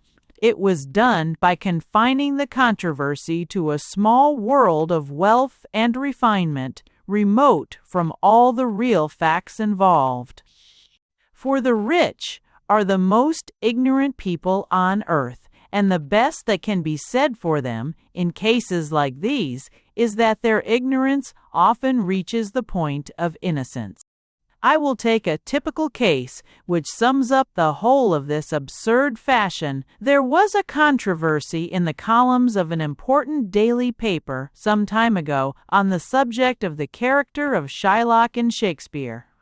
Actors and authors of distinction, including some of the most brilliant of living Jews, argued the matter from the most varied points of view. Some said that Shakespeare was prevented by the prejudices of his time from having a complete sympathy with Shylock. Some said that Shakespeare was only restrained by fear of the powers of his time from expressing his complete sympathy with Shylock. Some wondered how or why Shakespeare had got hold of such a queer story as that of the pound of flesh, and what it could possibly have to do with so dignified and intellectual a character as Shylock. In short, some wondered why a man of genius should be so much of an anti-Semite, and some stoutly declared that he must have been a pro-Semite. But all of them, in a sense, admitted that they were puzzled as to what the play was about. The correspondence filled column after column and went on for weeks. And from one end of that correspondence to the other, no human being even so much as mentioned the word usury. It is exactly as if 20 clever critics were set down to talk for a month about the play of Macbeth, and were all strictly forbidden to mention the word murder. The play called The Merchant of Venice happens to be about usury, and its story is a medieval satire on usury.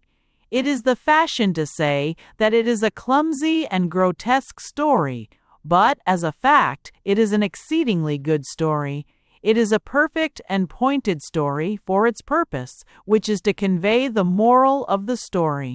And the moral is that the logic of usury is in its nature at war with life, and might logically end in breaking into the bloody house of life. In other words, if a creditor can always claim a man's tools or a man's home, he might quite as justly claim one of his arms or legs. This principle was not only embodied in medieval satires, but in very sound medieval laws, which set a limit on the usurer who was trying to take away a man's livelihood, as the usurer in the play is trying to take away a man's life. And if anybody thinks that usury can never go to lengths wicked enough to be worthy of so wild an image, then that person either knows nothing about it or knows too much. He is either one of the innocent rich who have never been the victims of moneylenders, or else one of the more powerful and influential rich who are moneylenders themselves. All this, I say, is a fact that must be faced, but there is another side to the case, and it is this that the genius of Shakespeare discovered. What he did do, and what the medieval satirist did not do, was to attempt to understand Shylock, in the true sense, to sympathize with Shylock the moneylender, as he sympathized with Macbeth the murderer. It was not to deny that the man was an usurer, but to assert that the usurer was a man. And the Elizabethan dramatist does make him a man, where the medieval satirist made him a monster. Shakespeare not only makes him a man, but a perfectly sincere and self-respecting man. But the point is this, that he is a sincere man who sincerely believes in usury. He is a self-respecting man who does not despise himself for being a usurer. In one word, he regards usury as normal. In that word is the whole problem of the popular impression of the Jews. What Shakespeare suggested about the Jew in a subtle and sympathetic way, millions of plain men everywhere would suggest about him in a rough and ready way. Regarding the Jew in relation to his ideas about interest, they think either that he is simply immoral, or that if he is moral, then he has a different morality. There is a great deal more to be said about how far this is true, and about what are its causes and excuses if it is true. But it is an old story, surely, that the worst of all cures is to deny the disease. To recognize the reality of the Jewish problem is very vital for everybody, and especially vital for Jews. To pretend that there is no problem is to precipitate the expression of a rational impatience, which unfortunately can only express itself in the rather irrational form of anti-Semitism. In the controversies of Palestine and Syria, for instance, it is very common to hear the answer that the Jew is no worse than the Armenian. The Armenian also is said to be unpopular as a moneylender and a mercantile upstart. Yet the Armenian figures as a martyr for the Christian faith and a victim of the Muslim fury. But this is one of those arguments which really carry their own answer. It is like the skeptical saying that man is only an animal, which of itself provokes the retort, "What an animal!" The very similarity only emphasizes the contrast. Is it seriously suggested that we can substitute the Armenian for the Jew in the study of a worldwide problem like that of the Jews? Could we talk of the competition of Armenians among Welsh shopkeepers, or of the crowd of Armenians on Brighton Parade? Can Armenian usury be a common topic of talk in a camp in California and in a club in Piccadilly? Does Shakespeare show us a tragic Armenian towering over the great Venice of the Renaissance? Does Dickens show us a realistic Armenian teaching in the thieves' kitchens of the slums? When we meet Mr. Strain with Enna Vernon Vavasour, that brilliant financier, do we speculate on the probability of his really having an Armenian name to match his Armenian nose? Is it true, in short, that all sorts of people, from the peasants of Poland to the peasants of Portugal, can agree more or less upon the special subject of Armenia? Obviously, it is not in the least true. Obviously, the Armenian question is only a local question of certain Christians, who may be more avaricious than other Christians, but it is the truth about the Jews. It is only half the truth, and one which by itself would be very unjust to the Jews. but it is the truth, and we must realize it as sharply and clearly as we can. The truth is that it is rather strange that the Jews should be so anxious for international agreements, for one of the few really international agreements is a suspicion of the Jews. A more practical comparison would be one between the Jews and Gypsies, for the latter at least covers several countries and can be tested by the impressions of very different districts. And in some preliminary respects, the comparison is really useful. Both races are in different ways landless and therefore in different ways lawless, for the fundamental laws are land laws. In both cases, a reasonable man will see reasons for unpopularity without wishing to indulge any task for persecution. In both cases, he will probably recognize the reality of a racial fault while admitting that it may be largely a racial misfortune. That is to say, the drifting and detached condition may be largely the cause of Jewish usury or gypsy pilfering, but it is not common sense to contradict the general experience of gypsy pilfering or Jewish usury.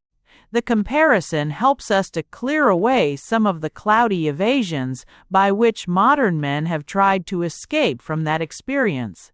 It is absurd to say that people are only prejudiced against the money methods of the Jews because the medieval church has left behind a hatred of their religion. We might as well say that people only protect the chickens from the gypsies because the medieval church undoubtedly condemned fortune-telling. It is unreasonable for a Jew to complain that Shakespeare makes Shylock and not Antonio, the ruthless moneylender, or that Dickens makes Fagin and not Sykes, the receiver of stolen goods. It is as if a gypsy were to complain when a novelist describes a child as stolen by the gypsies and not by the curate or the mother's meeting. It is to complain of facts and probabilities. There may be good gypsies, there may be good qualities which specially belong to them as gypsies. Many students of the strange race have, for instance, praised a certain dignity and self-respect among the women of the Romany. But no student ever praised them for an exaggerated respect for private property, and the whole argument about gypsy theft can be roughly repeated about Hebrew usury. Above all, there is one other respect in which the comparison is even more to the point. It is the essential fact of the whole business that the Jews do not become national merely by becoming a political part of any nation. We might as well say that the gypsies had villas in Clapham when their caravans stood on Clapham Common. I-9. Here, again, even this comparison between the two wandering peoples fails in the presence of the greater problem. Here again, even the attempt at a parallel leaves the primary thing more unique. The gypsies do not become municipal merely by passing through a number of parishes, and it would seem equally obvious that a Jew need not become English merely by passing through England on his way from Germany to America. But the gypsy not only is not municipal, but he is not called municipal. His caravan is not immediately painted outside with the number and name of 123 Laburnum Road, Clapham. The municipal authorities generally notice the wheels attached to the new cottage and therefore do not fall into the error. The gypsy may halt in a particular parish, but he is not, as a rule, immediately made a parish councillor. The cases in which a traveling tinker has been suddenly made the mayor of an important industrial town must be comparatively rare. And if the poor vagabonds of the Romany blood are bullied by mayors and magistrates, kicked off the land by landlords, pursued by policemen, and generally knocked about from pillar to post, nobody raises an outcry that they are the victims of religious persecution. Nobody summons meetings in public halls, collects subscriptions, or sends petitions to Parliament. Nobody threatens anybody else with the organized indignation of the gypsies all over the world. The case of the Jew in the nation is very different from that of the tinker in the town.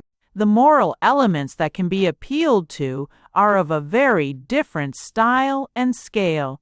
No gypsies are millionaires.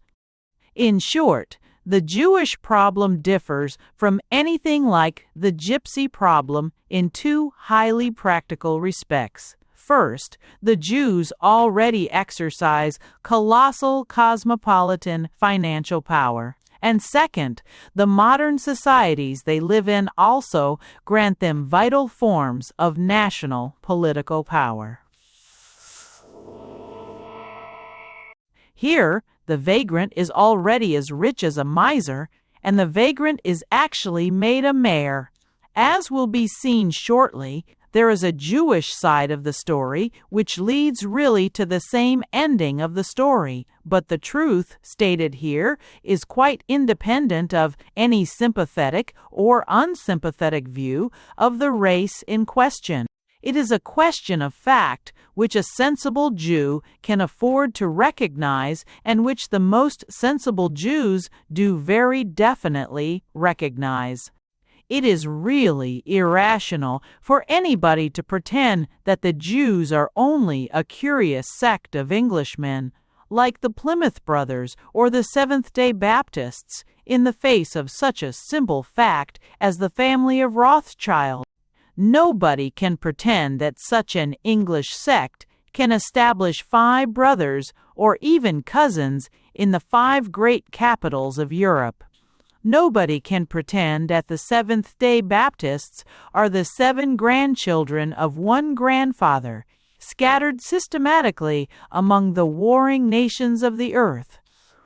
Nobody thinks the Plymouth Brothers are literally brothers, or that they are likely to be quite as powerful in Paris or in Petrograd as in Plymouth.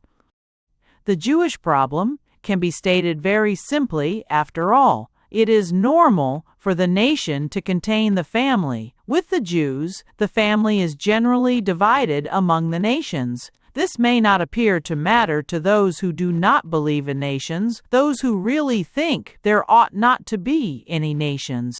But I literally fail to understand anybody who does believe in patriotism, thinking that this state of affairs can be consistent with it. It is in its nature intolerable from a national standpoint that a man admittedly powerful in one nation should be bound to a man equally powerful in another nation, by ties more private and personal even than nationality. Even when the purpose is not any sort of treachery, the very position is a sort of treason. Given the passionately patriotic peoples of the west of Europe especially, the state of things cannot conceivably be satisfactory to a patriot. But least of all can it conceivably be satisfactory to a Jewish patriot, by which I do not mean a sham Englishman or a sham Frenchman, but a man who is sincerely patriotic for the historic and highly civilized nation of the Jews. For what may be criticized here as anti-Semitism is only the negative side of Zionism. For the sake of convenience, I have begun by stating it in terms of the universal popular impression which some call a popular prejudice. But such a truth of differentiation is equally true on both its different sides. Suppose somebody proposes to mix up England and America under some absurd name like the Anglo-Saxon Empire. One man may say, why should the jolly English inns and villages be swamped by these priggish provincial Yankees? Another may say, Why should the real democracy of a young country be tied to your snobbish old squirarchy? But both these views are only versions of the same view of a great American. God never made one people good enough to rule another. The primary point about Zionism is that, whether it is right or wrong, it does offer a real and reasonable answer both to anti-Semitism and to the charge of anti-Semitism. The usual phrases about religious persecution and racial hatred are not reasonable answers, or answers at all. These Jews do not deny that they are Jews. They do not deny that Jews may be unpopular. They do not deny that there may be other than superstitious reasons for their unpopularity. They are not obliged to maintain that when a Piccadilly dandy talks about being in the hands of the Jews, he is moved by the theological fanaticism that prevails in Piccadilly, or that when a silly youth on Derby Day says he was done by a dirty Jew, he is merely conforming to that Christian orthodoxy, which is one of the strict traditions of the turf. They are not, like some other Jews, forced to pay so extravagant a compliment to the Christian religion as to suppose it the ruling motive of half the discontented talk in clubs and public houses of nearly every businessman who suspects a foreign financier he sequel, or nearly every working man who grumbles against the local pawnbroker. Religious mania, unfortunately, is not so common. The Zionists do not need to deny any of these things. What they offer is not a denial, but a diagnosis and a remedy. Whether their diagnosis is correct, whether their remedy is practicable, we will try to consider later, with something like a fair summary of what is to be said on both sides. But their theory, on the face of it, is perfectly reasonable. It is the theory that any abnormal qualities in the Jews are due to the abnormal position of the Jews. They are traders rather than producers because they have no land of their own from which to produce, and they are cosmopolitans rather than patriots because they have no country of their own for which to be patriotic. They can no more become farmers while they are vagrant than they could have built the Temple of Solomon while they were building the pyramids of Egypt. They can no more feel the full stream of nationalism while they wander in the desert of nomadism than they could bathe in the waters of Jordan while they were weeping by the waters of Babylon. For exile is the worst kind of bondage. In insisting upon that, at least the Zionists have insisted upon a profound truth, with many applications to many other moral issues. It is true that for anyone whose heart is set on a particular home or shrine, to be locked out is to be locked in. It will be well to notice briefly, however, how the principle applies to the two anti-Semitic arguments already considered.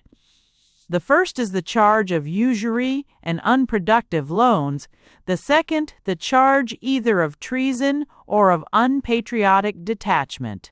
The charge of usury is regarded, not unreasonably, as only a specially dangerous development of the general charge of uncreative commerce and the refusal of creative manual exercise. The unproductive loan is only a minor form of the unproductive labor. It is certainly true that the latter complaint is, if possible, commoner than the former, especially in comparatively simple communities like those of Palestine. A very honest Muslim Arab said to me, with a singular blend of simplicity and humor, "A Jew does not work, but he grows rich." You never see a Jew working, and yet they grow rich. What I want to know is, why do we not all do the same? Why do we not also do this and become rich? This is, I need hardly say, an oversimplification. Jews often work hard at some things, especially intellectual things. But the same experience which tells us that we have known many industrious Jewish scholars, Jewish lawyers, Jewish doctors, Jewish pianists, chess players, and so on, is an experience which cuts both ways. The same experience, if carefully consulted, will probably tell us that we have not known personally many patient Jewish plowmen, many laborious Jewish blacksmiths, many active Jewish hedgers and ditchers, or even many energetic Jewish hunters and fishermen. In short, the popular impression is tolerably true to life, as popular impressions very often are, though it is not fashionable to say so in these days of democracy and self-determination. Jews do not generally work on the land or in any of the handicrafts that are akin to the land. But the Zionists reply that this is because it can never really be their own land. That is Zionism, and that has really a practical place in the past and future of Zion. Patriotism is not merely dying for the nation. It is dying with the nation. It is regarding the fatherland, not merely as a real resting place like an inn, but as a final resting place, like a house or even a grave. Even the most jingo of the Jews do not feel like this about their adopted country, and I doubt if the most intelligent of the Jews would pretend that they did. Even if we can bring ourselves to believe that Disraeli lived for England, we cannot think that he would have died with her. If England had sunk in the Atlantic, he would not have sunk with her, but easily floated over to America to stand for the presidency. Even if we are profoundly convinced that Mr. Bate or Mr. Bate or Mr. Bate Eckstein had patriotic tears in his eyes when he obtained a gold concession from Queen Victoria, we cannot believe that in her absence he would have refused a similar concession from the German emperor. When the Jew in France or in England says he is a good patriot, he only means that he is a good citizen, and he would put it more truly if he said he was a good exile. Sometimes, indeed, he is an abominably bad citizen and a most exasperating and execrable exile. But I am not talking of that side of the case. I am assuming that a man like Disraeli did really make a romance of England, that a man like Gilbert did really make a romance of Germany, and it is still true that though it was a romance, they would not have allowed it to be a tragedy. They would have seen that the story had a happy ending, especially for themselves. These Jews would not have died with any Christian nation. But the Jews did die with Jerusalem. That is the first and last great truth in Zionism. Jerusalem was destroyed, and Jews were destroyed with it, men who cared no longer to live because the city of their faith had fallen. It may be questioned whether all the Zionists have all the sublime insanity of the Zealots. But at least it is not nonsense to suggest that the Zionists might feel like this about Zion. It is nonsense to suggest that they would ever feel like this about Dublin or Moscow, and so far at least the truth both in Semitism and anti-Semitism is included in Zionism. It is a commonplace that the infamous are more famous than the famous. Byron noted, with his own misanthropic moral, that we think more of Nero, the monster who killed his mother, than of Nero, the noble Roman who defeated Hannibal. The name of Julian more often suggests Julian the apostate than Julian the saint, though the latter crowned his canonization with the sacred glory of being the patron saint of innkeepers. But the best example of this unjust historical habit is the most famous of all and the most infamous of all. If there is one proper noun which has become a common noun, if there is one name which has been generalized till it means a thing, it is certainly the name of Judas. We should hesitate perhaps to call it a Christian name, except in the more evasive form of Jude. And even that, as the name of a more faithful apostle, is another illustration of the same injustice, for, by comparison with the other, Jude the faithful might almost be called Jude the obscure. The critic who said, whether innocently or ironically, what wicked men these early Christians were, was certainly more successful in innocence than in irony, for he seems to have been innocent or ignorant of the whole idea of the Christian communion. Judas Iscariot was one of the very earliest of all possible early Christians, and the whole point about him was that his hand was in the same dish. The traitor is always a friend, or he could never be a foe. But the point for the moment is merely that the name is known everywhere merely as the name of a traitor. The name of Judas nearly always means Judas Iscariot. It hardly ever means Judas Maccabeus.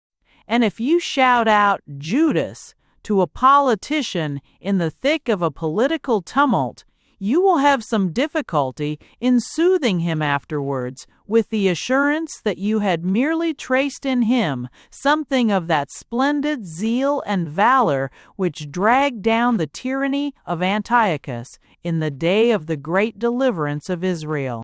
Those two possible uses of the name of Judas would give us yet another compact embodiment of the case for Zionism. Numberless international Jews have gained the bad name of Judas, and some have certainly earned it. If you have gained or earned the good name of Judas, it can quite fairly and intelligently be affirmed that this was not the fault of the Jews, but of the peculiar position of the Jews. A man can betray like Judas Iscariot in another man's house, but a man cannot fight like Judas Maccabeus for another man's temple. There is no more truly rousing revolutionary story amid all the stories of mankind. There is no more perfect type of the element of chivalry in rebellion than that magnificent tale of the Maccabee who stabbed from underneath the elephant of Antiochus and died under the fall of that huge and living castle. But it would be unreasonable to ask Mr. Montague to stick a knife into the elephant on which Lord Curzon, let us say, was riding in all the pomp of Asiatic imperialism, for Mr. Bryzonable. Montague would not be liberating his own land, and therefore he naturally prefers to interest himself either in operations in silver or in somewhat slower and less efficient methods of liberation. In short, whatever we may think of the financial or social services such as were rendered to England in the affair of Marconi or to France in the affair of Panama, it must be admitted that these exhibit a humbler and more humdrum type of civic duty, and do not remind us of the more reckless virtues of the Maccabees or the Zealots. A man may be a good citizen of anywhere, but he cannot be a national hero of nowhere, and for this particular type of patriotic passion it is necessary to have a patria. The Zionists, therefore, are maintaining a perfectly reasonable proposition, both about the charge of usury and the charge of treason, if they claim that both could be cured by the return to a national soil as promised in Zionism.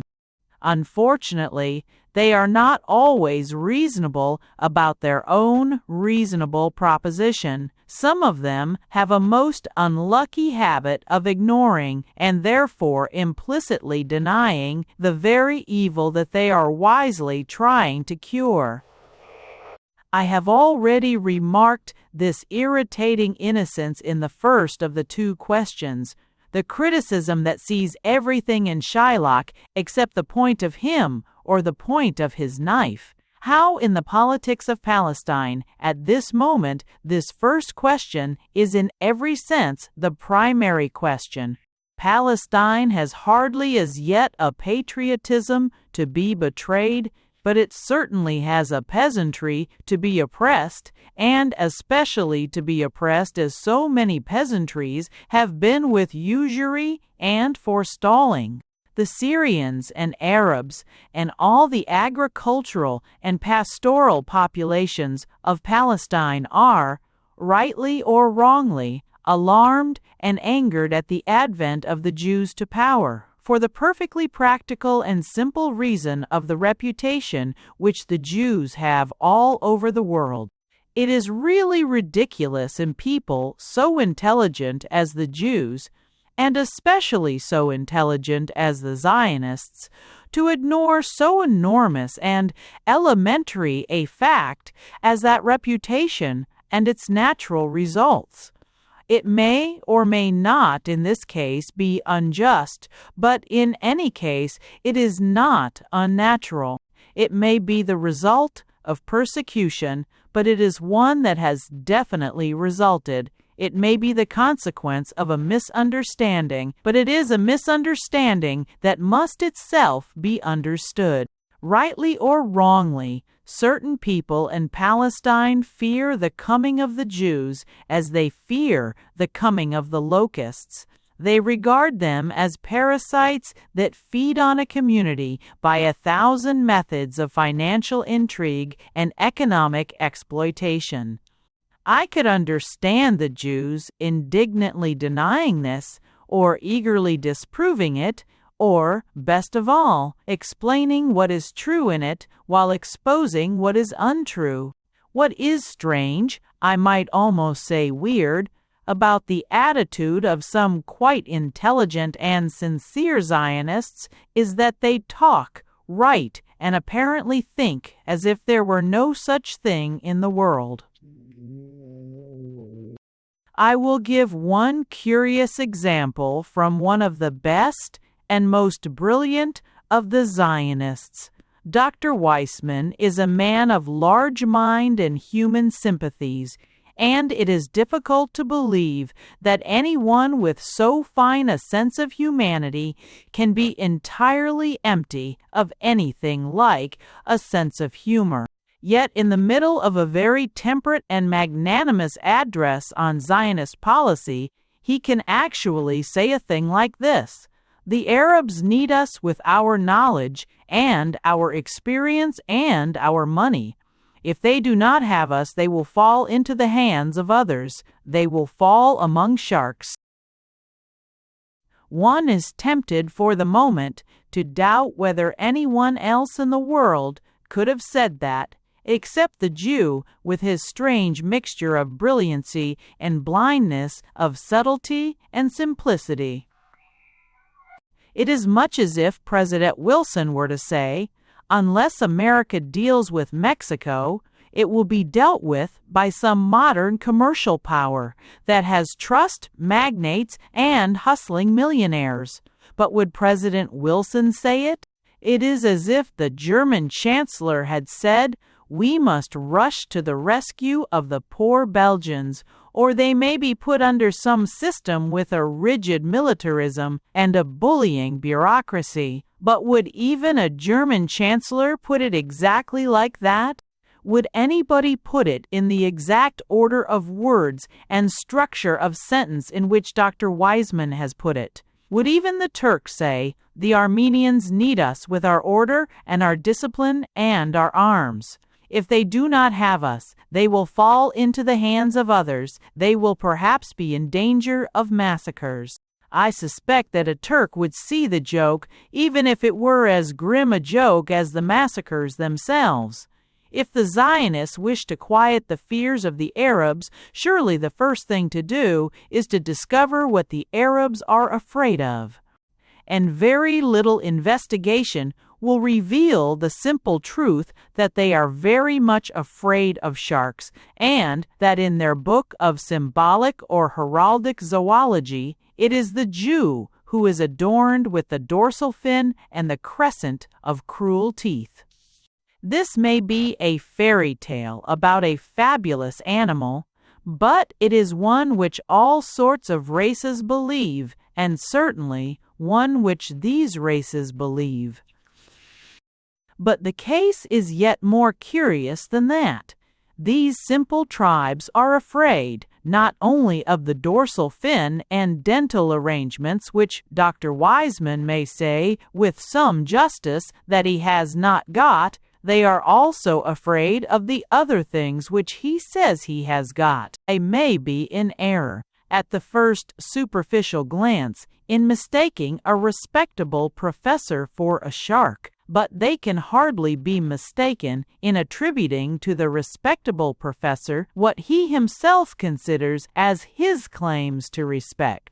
And as the imagery about the shark may be too metaphorical or almost mythological, there is not the smallest difficulty in stating in plain words what the Arabs fear in the Jews. They fear, in exact terms, their knowledge and their experience and their money. The Arabs fear exactly the three things which he says they need. Only the Arabs would call it a knowledge of financial trickery and an experience of political intrigue, and the power given by hordes of money, not only of their own but of other people's, about Dr. Wiseman and the true Zionists. This is self-evidently unjust, but about Jewish influence of the more visible and vulgar kind, it has to be proved to be unjust. Feeling as I do the force of the real case for Zionism, I venture most earnestly to implore the Jews to disprove it and not to dismiss it. But above all, I implore them not to be content with assuring us again and again of their knowledge and their experience and their money.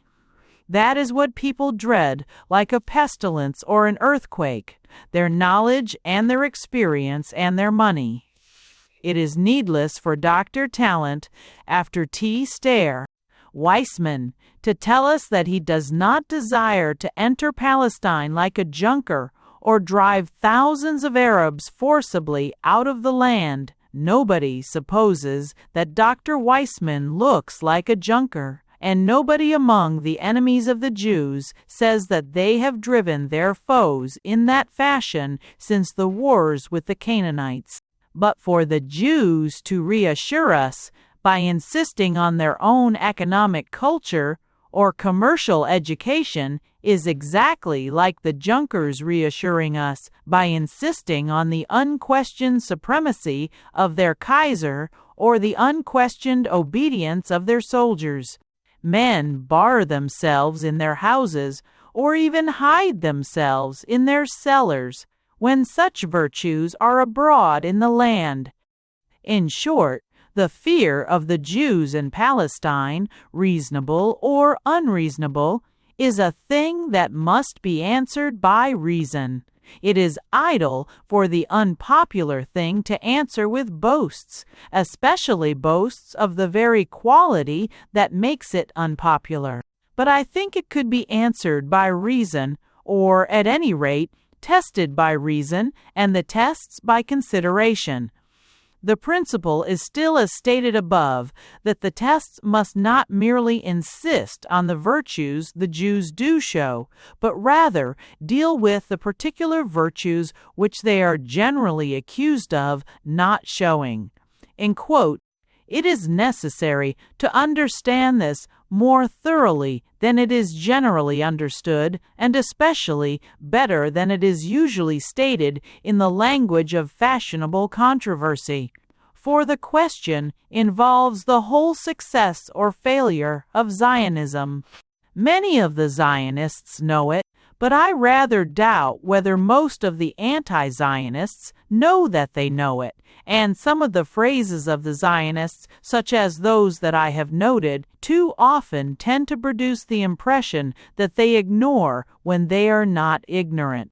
They are not ignorant, and they do not ignore in practice, even when an intellectual habit makes them seem to ignore in theory. Nobody who has seen a Jewish rural settlement, such as Rishon, can doubt that some Jews are sincerely filled with the vision of sitting under their own vine and fig tree, and even with its accompanying lesson that it is first necessary to grow the fig tree and the vine. The true test of Zionism may seem a topsy-turvy test. It will not succeed by the number of successes, but rather by the number of failures, or what the world, and certainly not least the Jewish world, has generally called failures. It will be tested not by whether Jews can climb to the top of the ladder, but by whether Jews can remain at the bottom, not by whether they have 100 arts of becoming important, but by whether they have any skill in the art of remaining insignificant.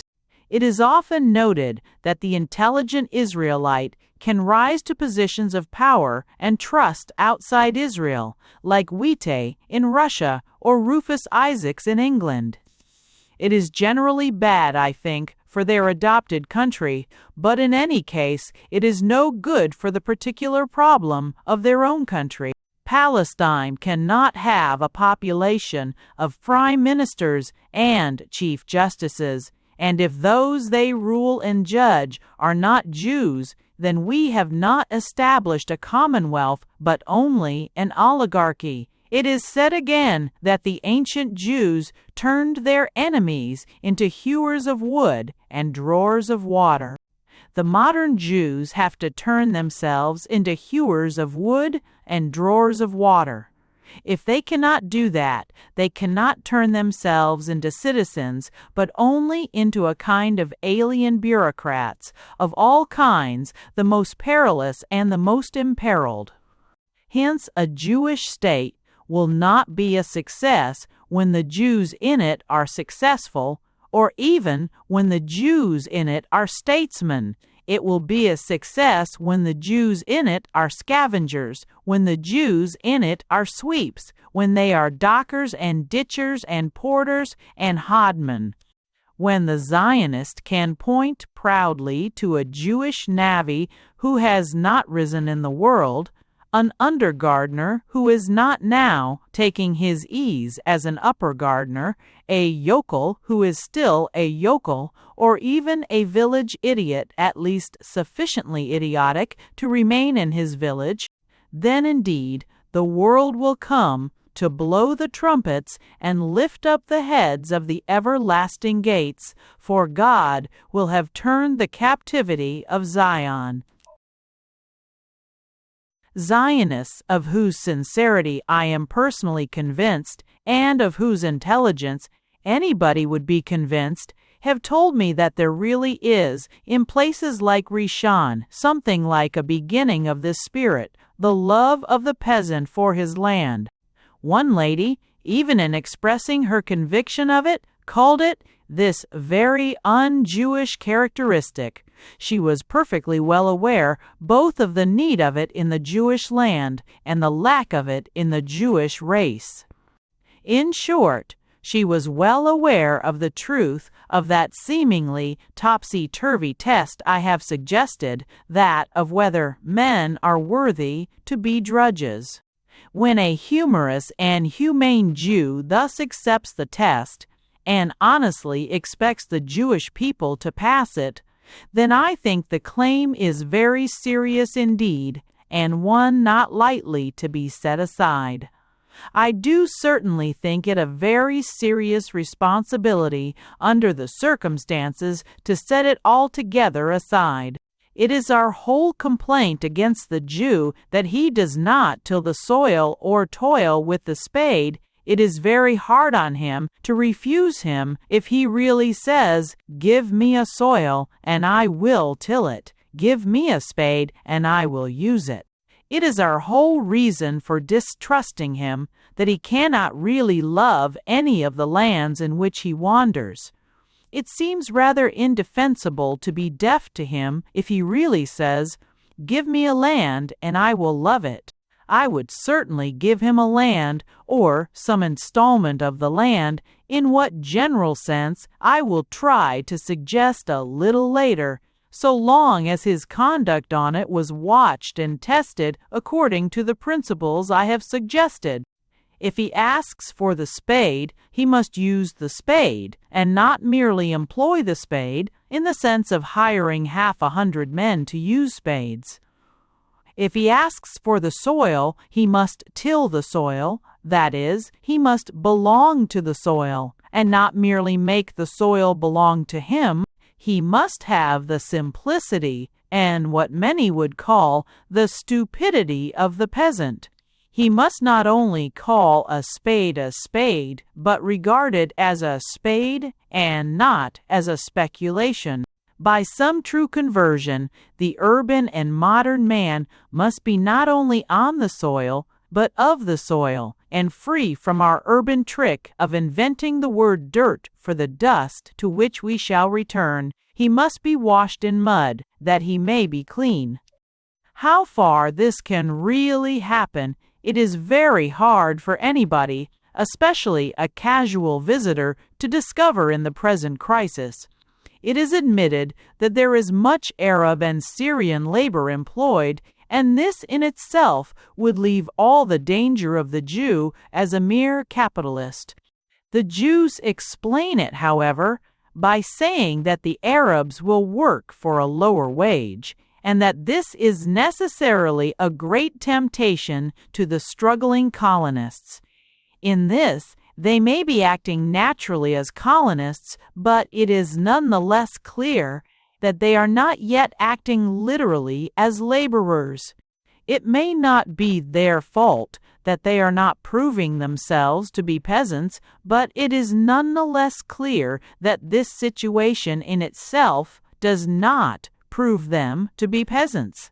So far as that is concerned, it still remains to be decided finally whether a Jew will be an agricultural laborer if he is a decently paid agricultural laborer. On the other hand, the leaders of these local experiments, if they have not yet shown the higher materialism of peasants, most certainly do not show the lower materialism of capitalists. There can be no doubt of the patriotic and even poetic spirit in which many of them hope to make their ancient wilderness blossom like the rose. They at least would still stand among the great prophets of Israel, and nonetheless, though they prophesied in vain. I have tried to state fairly the case for Zionism, for the reason already stated, that I think it intellectually unjust that any attempt of the Jews to regularize their position should merely be rejected as one of their irregularities. But I do not disguise the enormous difficulties of doing it in the particular conditions of Palestine. In fact, the greatest of the real difficulties of Zionism is that it has to take place in Zion. There are other difficulties, however, which, when they are not specially the fault of Zionists, are very much the fault of Jews.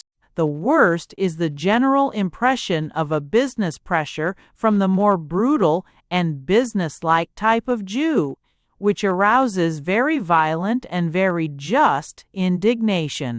When I was in Jerusalem, it was openly said that Jewish financiers had complained of the low rate of interest at which loans were made by the government to the peasantry, and even that the government had yielded to them.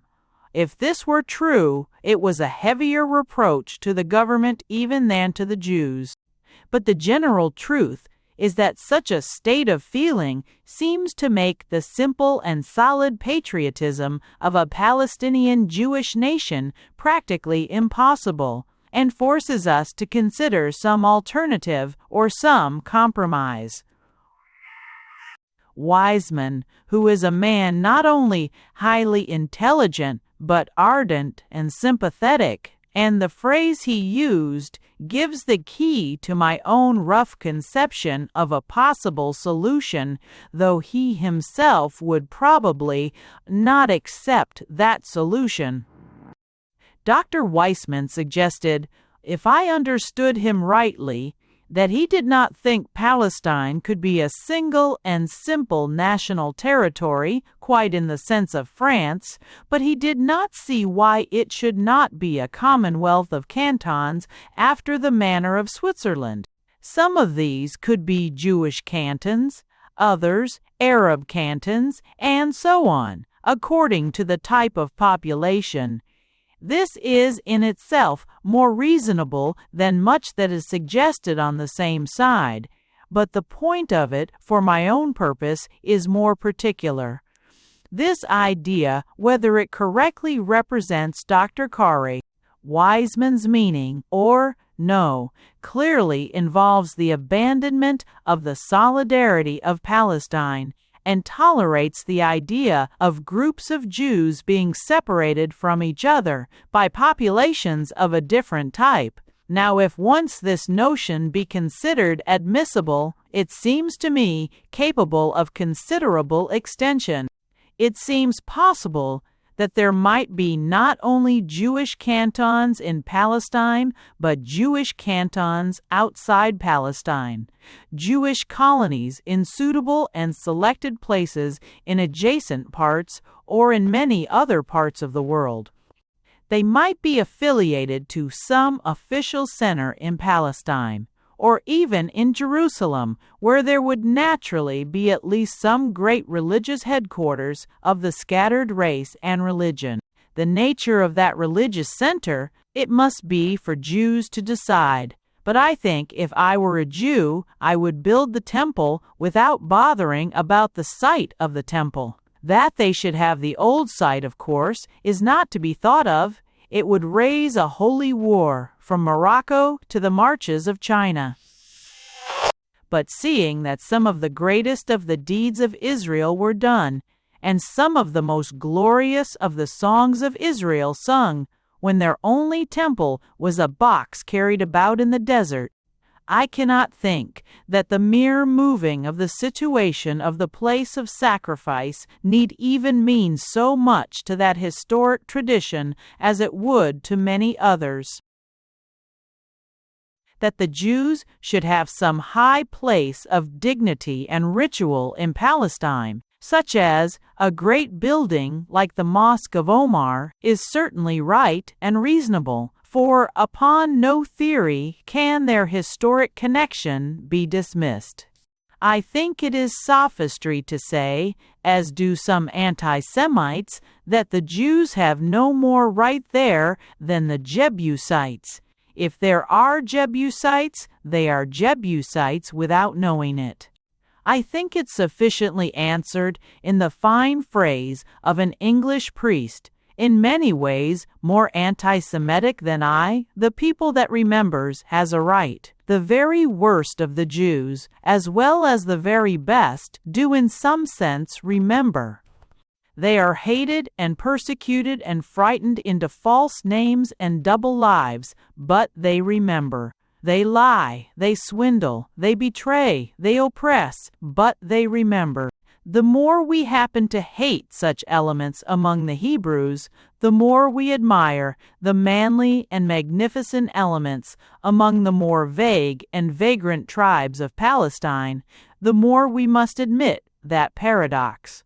The unheroic have the heroic memory, and the heroic people have no memory.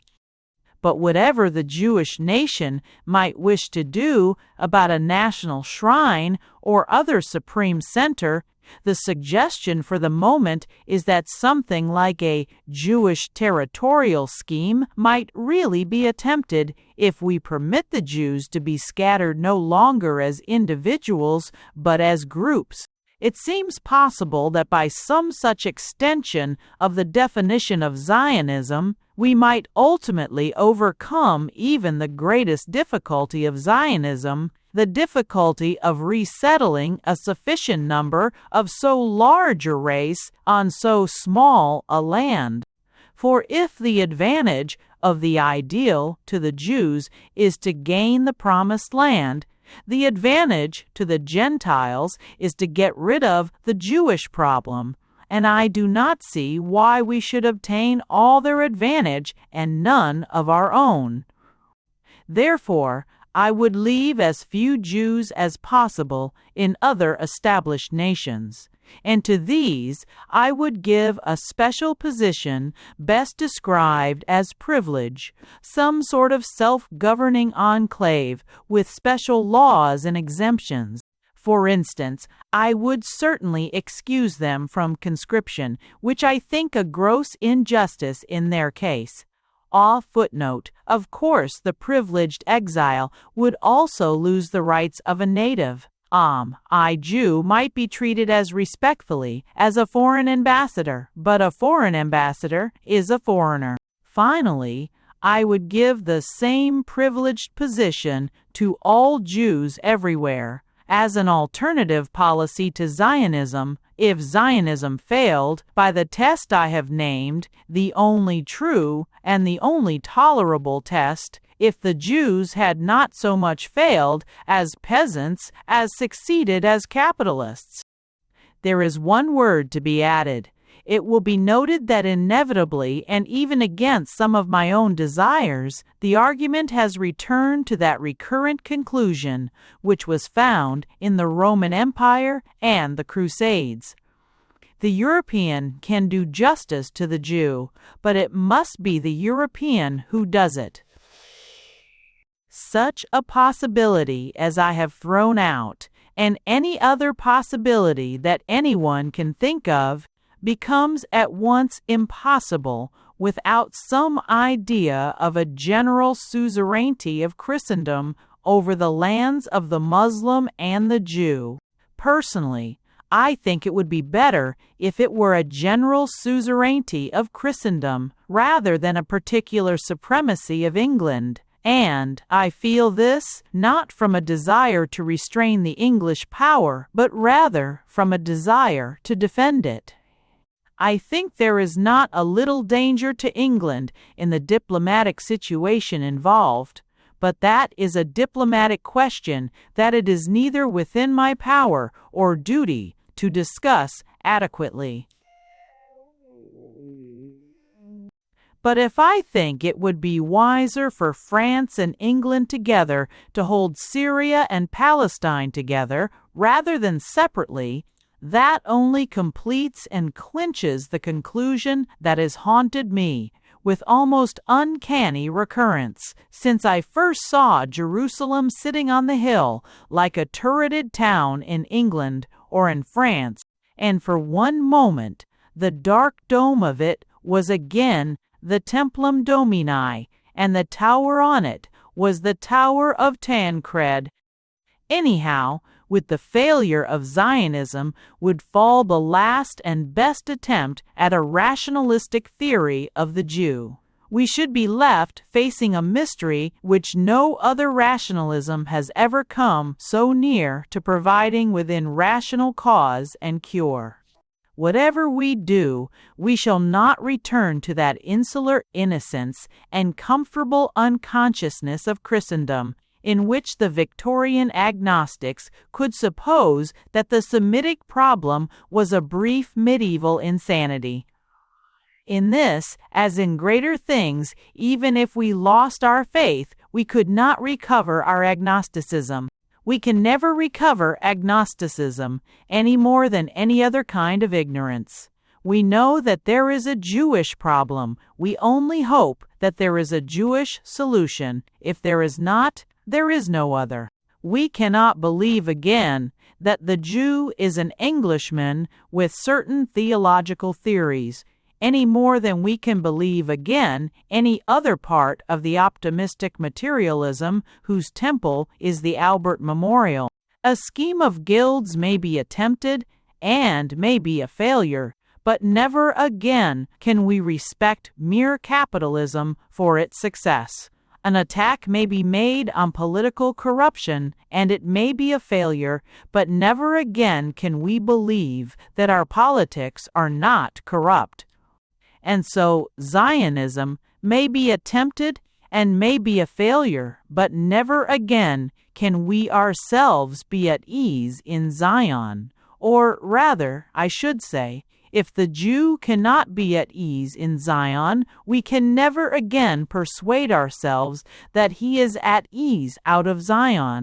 We can only salute as it passes that restless and mysterious figure, knowing at last that there must be in him something mystical as well as mysterious, that whether in the sense of the sorrows of Christ or of the sorrows of Cain, he must pass by, for he belongs to God.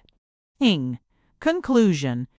To have worn a large scallop shell in my hat in the streets of London might have been deemed ostentatious, to say nothing of carrying a staff like a long pole, and wearing sandals might have proclaimed rather that I had not come from Jerusalem but from Letchworth, which some identify with the New Jerusalem descending out of heaven from God.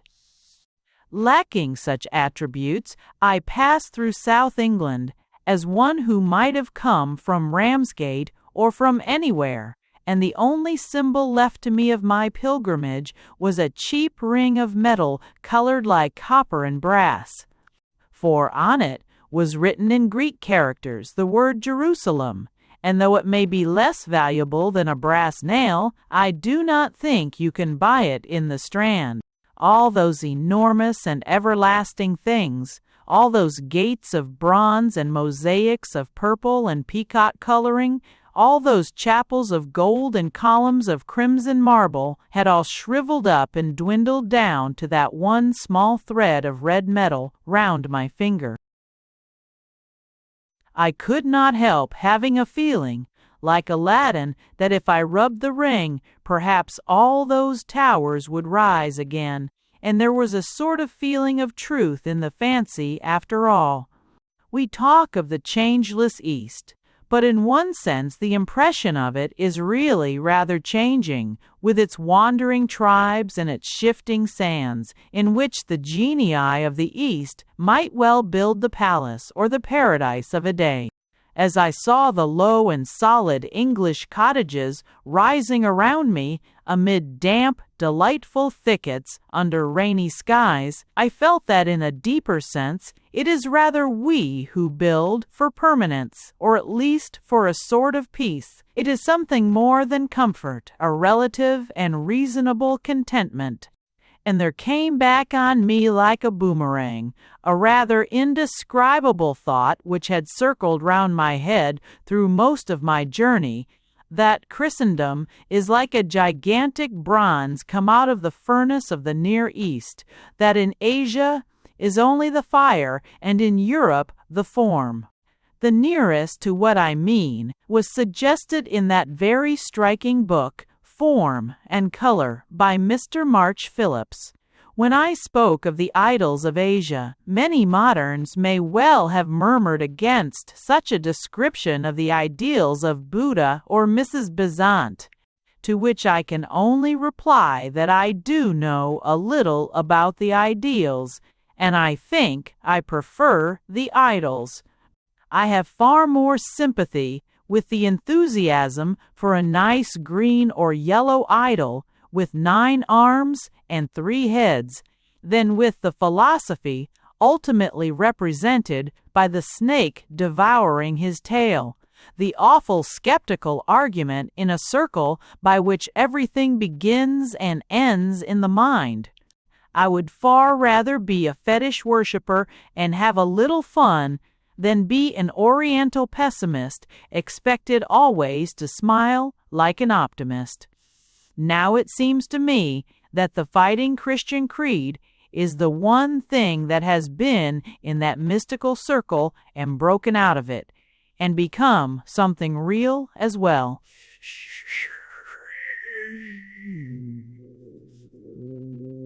It has gone westward by a sort of centrifugal force, like a stone from a sling, and so made the revolving Eastern mind, as the Franciscans said in Jerusalem, do something at last. Anyhow, although I carried none of the trappings of a pilgrim, I felt strongly disposed to take the privileges of one. I wanted to be entertained at the firesides of total strangers in the medieval manner, and to tell them interminable tales of my travels. I wanted to linger in Dover and try it on the citizens of that town. I nearly got out of the train at several wayside stations where I saw secluded cottages which might be brightened by a little news from the Holy Land. For it seemed to me that all my fellow countrymen must be my friends. All these English places had come much closer together after travels that seemed in comparison as vast as the spaces between the stars. The hop fields of Kent seemed to me like outlying parts of my own kitchen garden, and London itself to be really situated at London End. London was perhaps the largest of the suburbs of Beaconsfield. By the time I came to Beaconsfield itself, dusk was dropping over the beechwoods and the white crossroads. The distance seemed to grow deeper and richer with darkness as I went up the long lanes towards my home, and in that distance, as I drew nearer, I heard the barking of a dog. Thanks for listening to The New Jerusalem by Gilbert Keith Chesterton.